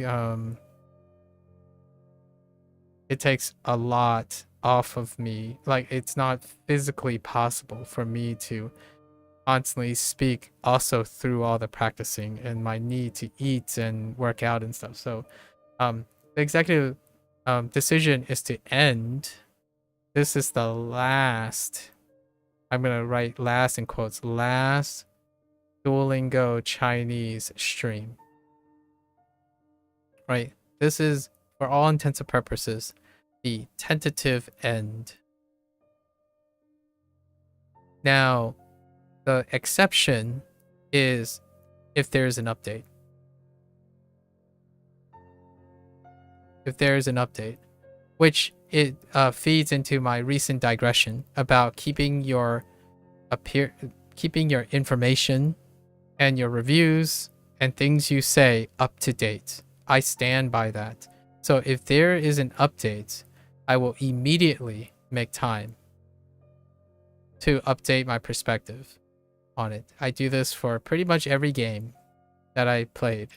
And if not, I make a comment that I'm getting to it, right? So I do these are called most of the time called legacy to update.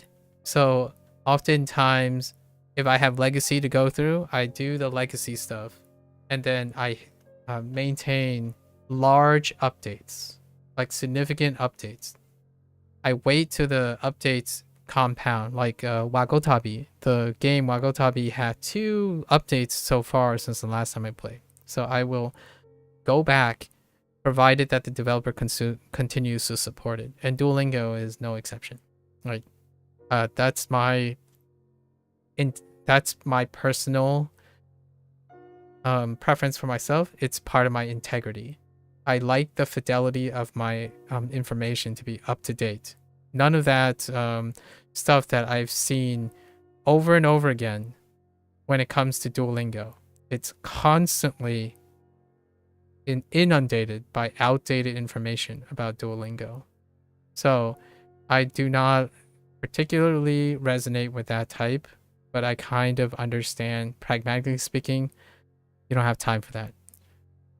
Let's just say, in my opinion, if you are someone that says you're an authority on language learning apps, one would dictate at minimum to have up-to-date information on learning apps, language learning apps, right? That's my personal minimum preference, but there's nothing that says you can't or you need to. You know, these type of things, not professional. There's no vetting, there's no standardization. It's the choice of the content creator, right? So for me, that's probably the pledge. So for now, this is the last Duolingo Chinese stream. And for me, in the background, I will still go back. So for all intents and purposes, I might make a mention when I'm doing Duolingo Japanese. I might mention Duolingo Dual Chinese when I'm doing Duolingo Japanese sessions, because I am going to go back on my free time to practice and finish all the rest. So I'm going to legend all of the Duolingo Chinese things. I'm going to fill in the gold bars for those who know what I mean. The gold boxes. All of them for the Hanzi that I left behind. And whenever I have a chance to like do a daily refresh, I will probably do it. And the way I'm going to do it for me personally is it's going to, every time I go walking. So if I pace around, I need to stretch my legs. Or get into a mood to sleep and whatnot, I'll probably do a Duolingo Chinese session. Because it's all review. It should be all review, right? So this should be low effort. Much like when I watch anime and all that. So that's what I'm going to do. Meanwhile, Japanese is still going to be actively streamed, so I don't have to like negotiate any of that. So that's what I'm going to do for Duolingo Chinese course. At some point, maybe on a regular Japanese stream, Duolingo Japanese stream, I'm going to say, hey guys, I wanted to share you with something. Today is the day I legend the entire Duolingo Chinese course, and on the phone, I did all the speed challenges. And there you have it. And if another update comes up, I'll naturally mention it already, and I will look forward to whatever update they have. If I'm fluent in Chinese by the time, quote unquote, if I'm really, really like way past HSK 3 or something by the time, which will naturally happen in this case, I'm still gonna go back and update this. I really, really do not resonate, nor do I find it constructive when someone tells me, oh, they didn't do this because they already know the stuff. I can't relate to that. So foundations, updating, diligence. Those are my mantra. So if you think you're beyond personalized practice or beyond updating and keeping yourself strong on your foundations, or you're too good for something, that's perfectly fine. All the power to you. Use your time as you see fit, right, in achieving your goals. My goals tend to be very different, so I'm less likely to empathize with the idea that someone is too good to update their own information and their own impressions of their foundations. So even if I'm like HSK 6 by the time they update Duolingo, I'll probably still do it. Okay, in case anyone wants to wonder how committed I am to these type of things. It's actually part of it. Gives me great satisfaction and solace that I know that other people's products continue to develop for the next generation. So whether it's sucking people away from TikTok to get addicted to a green owl, which lots of people snidingly use as a derogatory term nowadays in language learning. Yes, Duolingo is used as a derogatory term and an emblem of their like condescension most of the time in other forums. You might be thinking, I do have glowing and soft, humble and wholesome impressions of other language learning communities. However, that does not compensate for the occasional bad actor that uses cheap shots and low-hanging fruit analogies to make them sound like they understand more than other people. Like especially the phrase, if you're serious about language learning, like this serious word, like honestly, cut me some slack. If you can qualify what serious is, I'll give you a serious response to your to how inappropriate your comment is, in my opinion. So, anyways, with that little jab aside, what are we doing with Chinese, right? Let's see, 420? Almost 420? So Chinese is going to move soon. But right now, Chinese streams are HanziHero dominant, right? HanziHero is a must. It's a priority and a project of 2025, right? Along with WaniKani, because these two are priority now. These are the 2025 front projects. So they are not negotiable with the occasional exception. So when it comes to Chinese, it's going to take a back burner right now because there are more 2025 projects on the horizon. So immediately right now, right after this time slot will be occupied by not Duolingo Japanese yet, not Duolingo Japanese, nor Duolingo in general. This is occupying by my occasional project, and it's going to be Like a Dragon 8.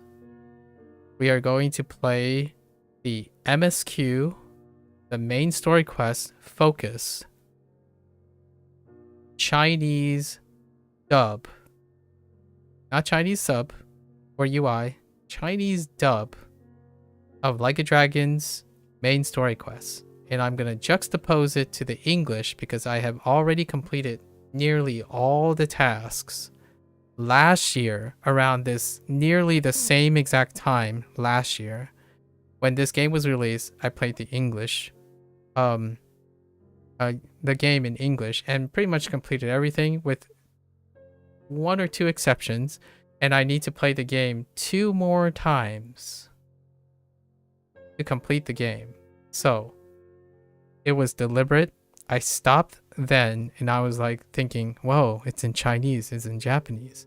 Maybe this is the time I can learn those 2 languages at least a little bit before the next game comes out, right? So the next game, Like a Dragon Pirate Yakuza is coming out on technically February 20th, according to Steam, but I'm probably gonna play it on the 21st because it's probably like a weird time in the day, late at night. So it's coming out on the 21st. 220 is probably because maybe time zones and EU is a little earlier, so they normalize it 20. The official date is actually February 21st. So we're gonna play the Chinese dub. Then we're gonna play one more time the Japanese dub. Right? I need 2 more playthroughs in order to get the last 2 achievements. Or 2 of the achievements that I need to wrap up for the game.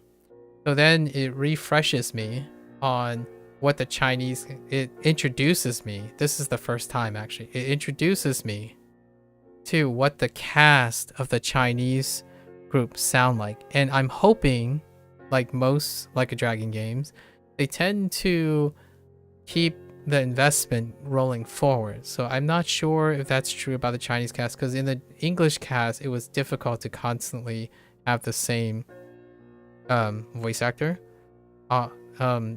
The way they negotiate, but the Japanese cast is always consistent. And in the Japanese cast, now I will be able to pick up idiosyncrasies and stuff even better, hopefully even better. The Japanese cast has been the same cast for like 20 years. I think it might be close to 20 years now, with a few exceptions, right? The characters that don't come back, or characters that have died in the course of the game, right? So 20 years, right? So this has been a very long time. And English cast, of course, the English cast. So we're going to get an introduction, a reintroduction of another cast, and then it's going to review the MSQ, right? The main story quest. Now, is this enough for a spin-off title? I don't know. I don't know if any of this is actually related to Pirate Yakuza, but it would be interesting. What Pirate Yakuza is probably going to be more interesting in terms of the language side of things is probably the Japanese crew. However, I'm curious if they have recurring Chinese crew in this game, because once I'm done with this, I would have maybe a week left. I would say I have like a week or 4 days left. Then we hop into the English version of this. And I'm currently deciding that I'm going to push this into the next game. So that might be in 2026. But the nice thing is I'm getting to get my feet wet with Chinese and Japanese. And then I am devoting the end of February. So this is February's stuff. I don't know how long it's going to take. It's probably going to take a little bit into March. Right? And that's not when I'm going to start up the Chinese thing. I'm going to then start back up the Japanese Duolingo. Like it's probably going to be on a every other schedule, every other day schedule, following WaniKani and HanziHero. So after WaniKani, so every other day, we're gonna have a dual Japanese course. I don't know how I'm gonna modify that time, and we're starting dual Spanish.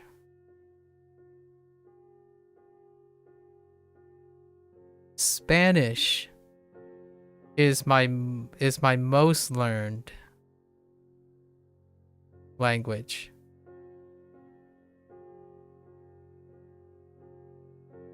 And Spanish, for all intents and purposes, in my mind, is related to English. And after learning some Japanese, it's actually related to Japanese too. In different ways, which I will probably focus on in the future. How it's related to Japanese. Now, in terms of Chinese, not so much. So, but it's still layering on 2 things. And it is Duolingo, and this is the flagship. So it could be Duolingo Spanish and try to normalize it before I reintroduce Duolingo Japanese back into the schedule to Like I need to figure out how long things are going to take, right? And we have to modify it as we go because the early Spanish days are going to be probably pretty quick. So I can like liberate more time, right? Other than that, at the end, Spanish is 2025's project, Spanish Duolingo. And at the end of 2025, I will probably be doing a dual max month. And using the dual max month to test out Duolingo Spanish functionality. Meanwhile, before we get to that end, after normalizing Duolingo Spanish and Duolingo Japanese, we will be using ChatGPT and doing prompt experimentations with Chinese. So with Mandarin, I'm going to be using whatever is available. I'm gonna have to shop around, right? Like whatever is more convenient to my layout, and we're gonna do prompt developments and a routine. We're gonna develop a routine for LLM. That is my 2025 project for Chinese. Japanese is still ongoing, so there's no vigorous way to iterate on it yet. So Japanese is going to continue with Duolingo Japanese and WaniKani. WaniKani was the main 2025 project, and HanziHero is the companion to the 2025 WaniKani project. This is going to be the project for Chinese LLMs, and LLMs is going to interact with Duolingo Spanish's 2025 project, and it will end with looking at and contrasting Duolingo's LLM model with what I can achieve with something else, with some other model that has a lower entry point, like a lower cost entry point, right? So all of this is set already in motion in 2025, and most of it is planned, scheduled already, along with other things along the way, right? And with all of this, there will be the occasional indie game. That indie games are likely going to be sporadically being played in Chinese, Japanese, or English, or they can be played in English and then turn to Japanese and Chinese, largely due to most indie games tend to be like deck builder varieties, roguelike varieties, and with that, there's an opportunity to create an Anki integrated deck creation. So I might think about, in order for me to consistently play or be able to play indie games like deck builders and whatnot, I may start to do farming for genre specific vocabulary, like keywords and stuff. And that might lead me into a extra project dealing with Anki, as in using Anki's functionality to create a deck that is genre specific. So then even if I don't have complete comprehension in Chinese, Japanese, or English for like the regular sentence construction, you can get away with genre specific terms. Attack, damage, draw, mulligan, poison, counters. Largely, if you play a deck builder to a point, for me anyways, you actually don't even read the in-between words very often. So this allows me to start working on specialized vocabulary. Largely because the English and the way games are made visually, I can still play games without understanding anything in Japanese or Chinese. I did that when I was like 14 years old with Final Fantasy. So the thing about understanding game design and whatnot gives me a leverage to learn Chinese and Japanese in context without actually even needing to know the Japanese or Chinese around it. But now I do. Now I can use that context to learn Chinese and Japanese actively without needing to go and ask what the exact grammar is and what exact this thing is and what exact that thing is. And then I can demonstrate something else, like a different type of learning. This would be a different type of learning method, right, that I can demonstrate. So that's what we're doing. This channel, my vision is to engage in different learning strategies for a long period of time, right? LLMs. Why did I choose LLMs? It's the future. It's one of the things that people are interested in and integrating. So I want to be topical with my teaching and advice, or any education that if I were to do this professionally, I would need to know how to leverage these things through my own experience. To be at the edge of learning and being topical and empathy, one has to also acquire and analyze those things. So LLMs are a 2025 project. Spanish is a 2025 project because Spanish is number 2. English is number 1. Regardless if you like it or not, like saying it's better or worse language, I understand. People have their favorite languages. However, I'm a person who likes learning, and learning involves having people you want to teach, and also like things to remain relevant in space, like learning curves and technology and whatnot. It also means relevant languages as well. So all these languages are relevant to my life. They coincidentally are also trending. Japanese and Chinese are coincidentally trending. At the moment, though, English and Spanish are arguably the most widespread in terms of diversity of speakers.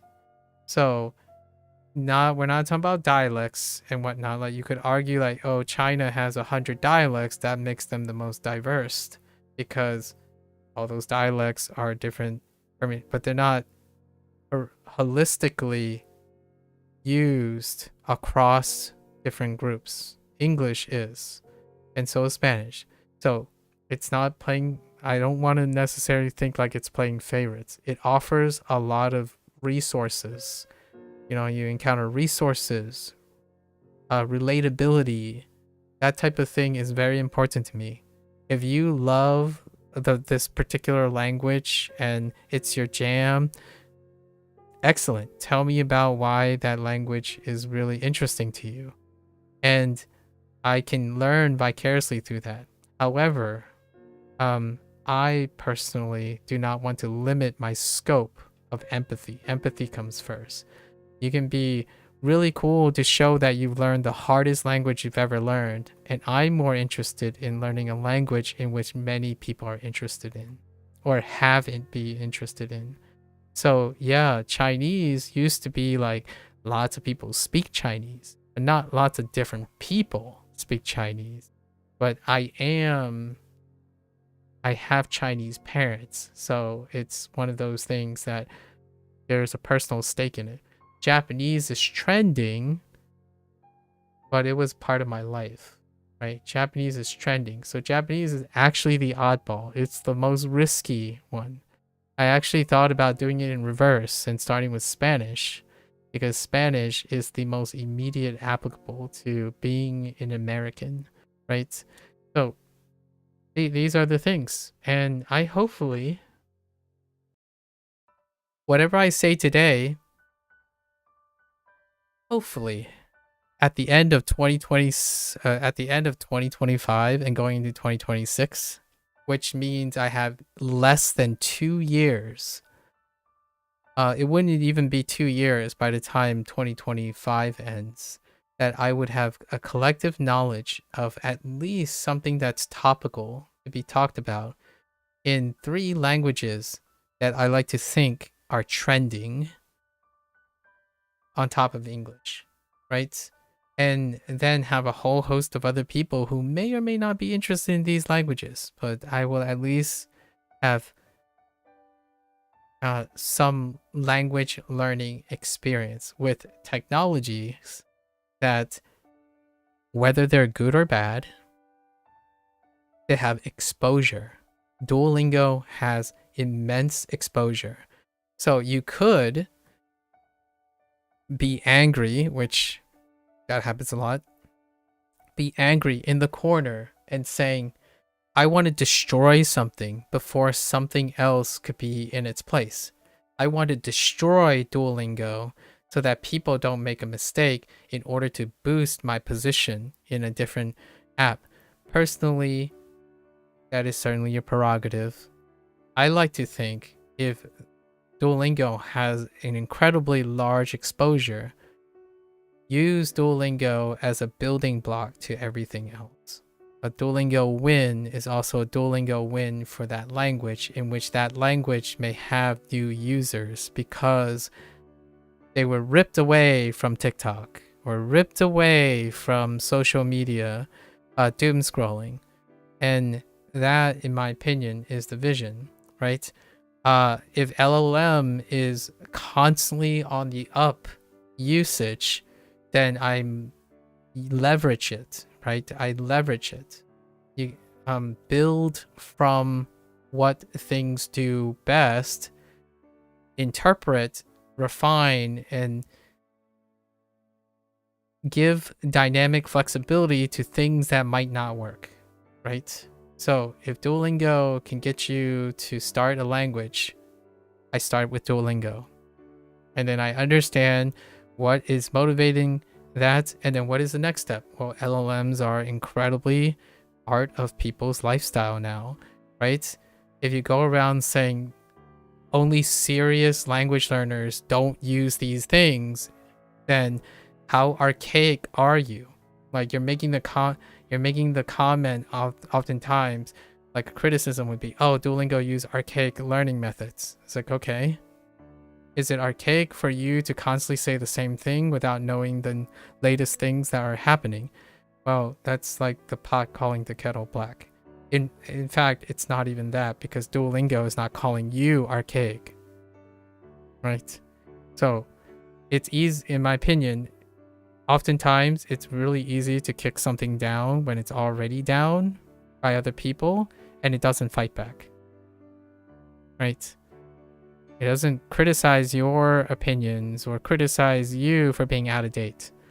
I actually think one of the it still resonates with me today that I recently watched a professional site that says they are professionals and they've tested lots of language apps to have egregious outdated reviews, and they cited themselves and their outdated reviews as a form and act of reliable professional writing. That is like kicking something down and only reflecting poorly on yourself, at least in my opinion. So that's why I wanted to highlight about the updating what I say here. All of this stuff is an updated permutation, right? The way I'm reviewing Duolingo now is a work in progress. How I review games, where did all of this come from, right? So I'm basically ending my segment now.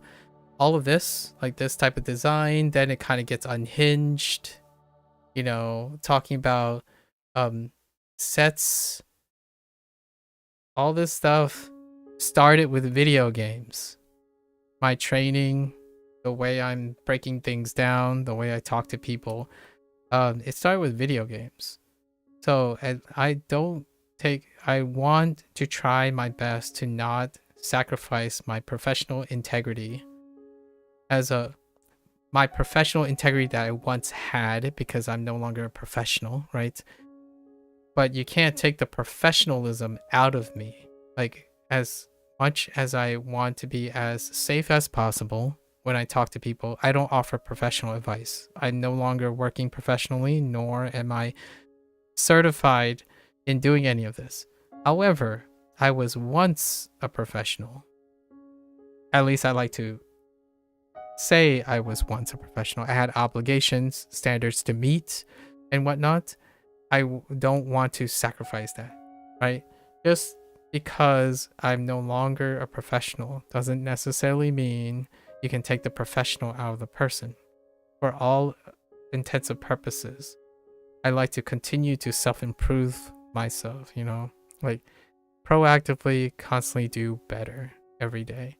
And this has been an evolution of me playing video games. I did spend over 5 years trying to record, stream, and turn playing video games into a learning experience about culture, video game design, logic, and how one can have a healthy relationship or sustainable habit with video games, largely due to the nature that video games attract young people, right? And that didn't go so hot, actually.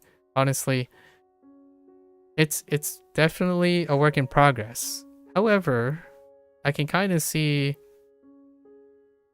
this turning into something else, right? This turning into something else. So, there's no record of all those things, but I can tell you now, it's been over 6 years since I started streaming, and almost nearly 80 to 90% of the year I have been streaming. So like I've streamed nearly almost all the vast majority of the last 6+ years. But people won't see that because I only started posting when I thought I was ready. I spent 5 years curating certain things and certain behavior and rejecting a lot of things, right? I think Timmy yesterday and someone else, Stay Blue. I spent a lot of time digressing for like 5 hours straight or something about all the things that I personally disagree with. And that is like the pushback. I want to push back on algorithm-based confirmation bias, you know, those things, like a consequence of hyper efficiency, right? Is this efficient? No.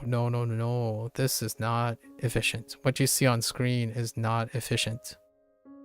Is it rewarding, sustainable, breathes life to me, and also tax me and challenge me in ways that I didn't really think I was going to be challenged? Yes. Are those valuable skills? Most people say they're probably not valuable skills.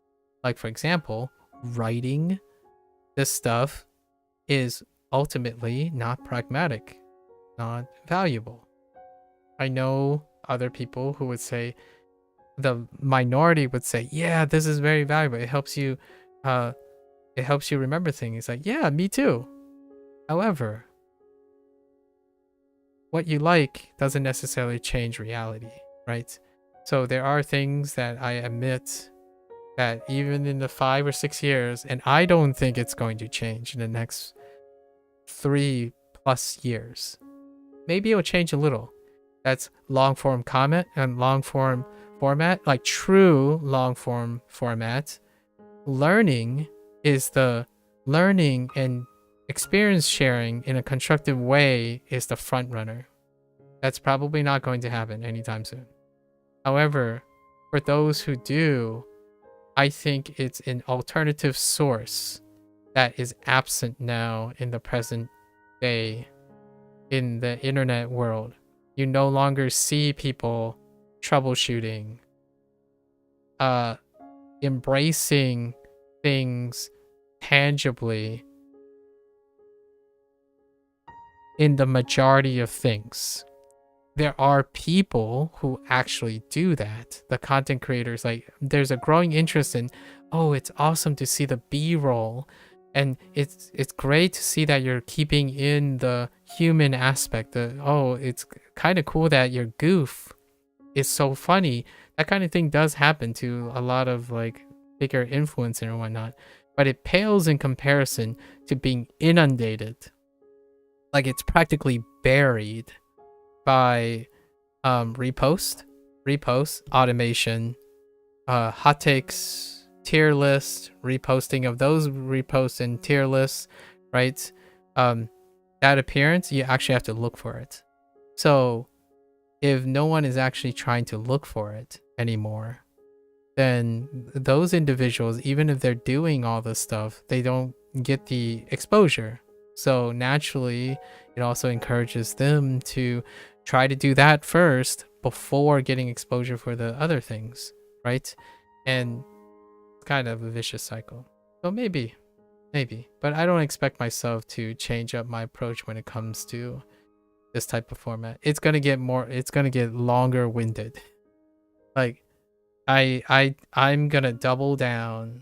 If there's anything I'm gonna do, this stuff is gonna become even more elaborate, right? I think it's a silver lining. It's a great silver lining in terms of exchange. If you're here and you find this stuff interesting, then you are less likely to going to have a varied experience somewhere else. Largely due to the nature that if you're still here, that almost certainly opened a gate that is far heavier than me showing you something silly for 5 seconds. And you're like, have a like, have a subscription. 10 seconds. If I made you laugh, isn't that worth a subscription? No, not to me. Not to make a comment on other people's way of doing their living or something. If you are subscribed or something like that, or if you say you like something that I do, sit down, tell me something that I like about you. I want to know about you. So in the future, maybe this will change, but for now, I'm here to change the idea, or at least trying to change the idea, that one person's word, one person's experience is sufficient to at least engage one other person, or maybe 2, maybe 10. It is definitely not feasible to have this thing scale up to thousands of people. But what I could imagine, and I've already talked about this before, what I could imagine is creating this idealistic world, or this collective. I have a few influencers that do have achieved this on a scale, albeit a little bit messy because they've scaled up so far, but a collective where if I can influence one person, right? But this one person is independent, right? They're not dependent. So they can go out and establish their node, right? Take this, go out and establish. And at some point, these nodes will overlap with my node. And what happens in the end is you get a bunch of nodes where it's not one person to thousands of people. I like to believe there's like one person to, maybe like 10, right? So that's kind of the invest forward kind of thing. So the harder I try on this investment, I'm looking for one person, just one person. So if you're already in my gate and you're still here, that's impressive. And you get all my dollars. You get all my happy dollars, right? You get all my happy dollars. And do whatever you want with it. I don't expect you to follow anything I do. I just want to share the happy dollars and do whatever suits you best. The idea is that that one person could create a bubble of their own, and that's still one less than the mass of people who feel like they're underappreciated most of the time. Largely due to not necessarily malicious or direct, but the enormity of the internet is ironically, actually not the word I'm looking for, paradoxically, both simultaneously liberating,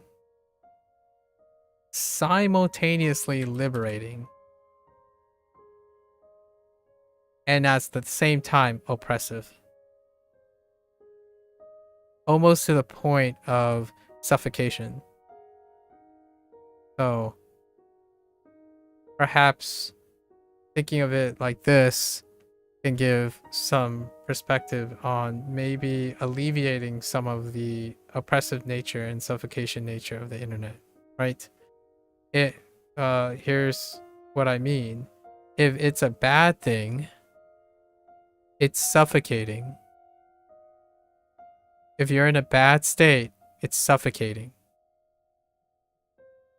Most of the activity you're going to do on the internet will remind you that you're suffocating or you're in the badness, right? You look up, do I have cancer? Then you're going to spend the next couple cycles of your life fearing the worst. If you're in a good state, it's euphoric. Euphoric and liberating. Until it becomes a problem again. Then you're back to the bad state and suffocating. And without... This is a low-hanging fruit. Doom scrolling is a great characteristic behavior right now in this cycle. Most of the things you think that are good, sustainable, brings about euphoric reward. It feels liberating at first, progressively becomes a problem that's not sustainable, enter a bad state, and now you're suffocated. You're suffocated into a dependency role that what I would believe any one person like myself, maybe someone else, can convince this person to leave the circle or like investigate and create your own circles, right? That's kind of a very romantic way to look at it. But I just wanted to end on a more like brighter, optimistic, hopeful point. And with that, here's to 2025, right?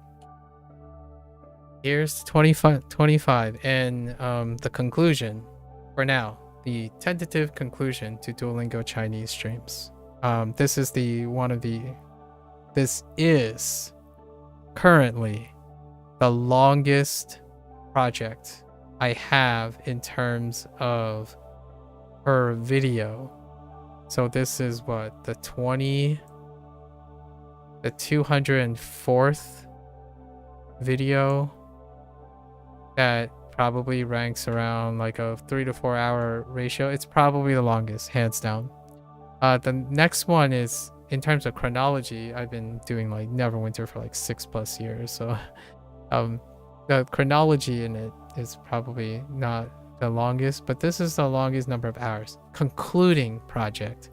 The Japanese is longer, but the project has not concluded yet. So it was a fun time. It was wonderful. Like a Dragon, they're separate games, but the entire legacy is probably the second largest, and it will continue to grow, right? Because we're going to play Like a Dragon 8. We're going to play Like a Dragon Pirate Yakuza. I still haven't even bought Like a Dragon Ishin. I think it's Ishin. So that might be in the future. So yeah, it was a lot of fun. I can say there are ups and downs in Duolingo Chinese, but it was fantastic. And I skipped over a topic about the difference between Japanese language learners and Chinese language learner interaction overall. Let's just say it's a lot more low-key. It could be due to the time slot. the time slot as well, but far more casual. There, you still had the semblance, but it might be lower sample size, right? I don't encounter people every day, especially people that I can have the opportunity or privilege to profile, because that's what I'm relying on to deduce a little bit, prod them a little to encourage them to talk about themselves. It's kind of sometimes like pulling teeth, but it's understandable in the scape of the internet, right? I think if I had to flex a weird flex, my most identifiable quality is that I double down on trying to get people to care about their own life and care about being aware of what they do. If you're learning a language, I encourage you to understand why you're learning a language, how you're learning it, and what's happening while you're learning it, right? It might not, even if you don't follow through on the language or it falls out, that type of experience and skill is invaluable to the next skill you decide to do, the next problem you want to try to solve. So hopefully that gives a little bit more clarity in my motivations. I'm trying not to nag too much, but when you say you're having a good day, I'm going to ask you, what have you done today? If you say, oh, you know, the usual, it's like, what is your usual look like? Right? You got to get in the habit. I wouldn't speak. I'm not this talkative when I was younger. I actually said very little. In fact, I can go through a whole day by uttering 3 words when I was younger. No, I'm not extroverted. I really do genuinely get exhausted every single time when I have to converse or publicly speak. That if this is what introversion can and may look like in a social platform, I'm sure can be very hopeful for anyone who believes they're introverted, right? So with that said, I'll see you all tomorrow. Figuratively, right? If you're gonna watch this later, right? This is our final concluding. So I'll see you around and maybe somewhere else. If you're only interested in Duolingo Chinese, that would be a little shocking. So if you're gonna watch this later, 谢谢, right? And yeah, 再见 for now, right? Until next time, whatever we may see each other. So stay safe, stay healthy, and good luck with everything. Take care. Bye.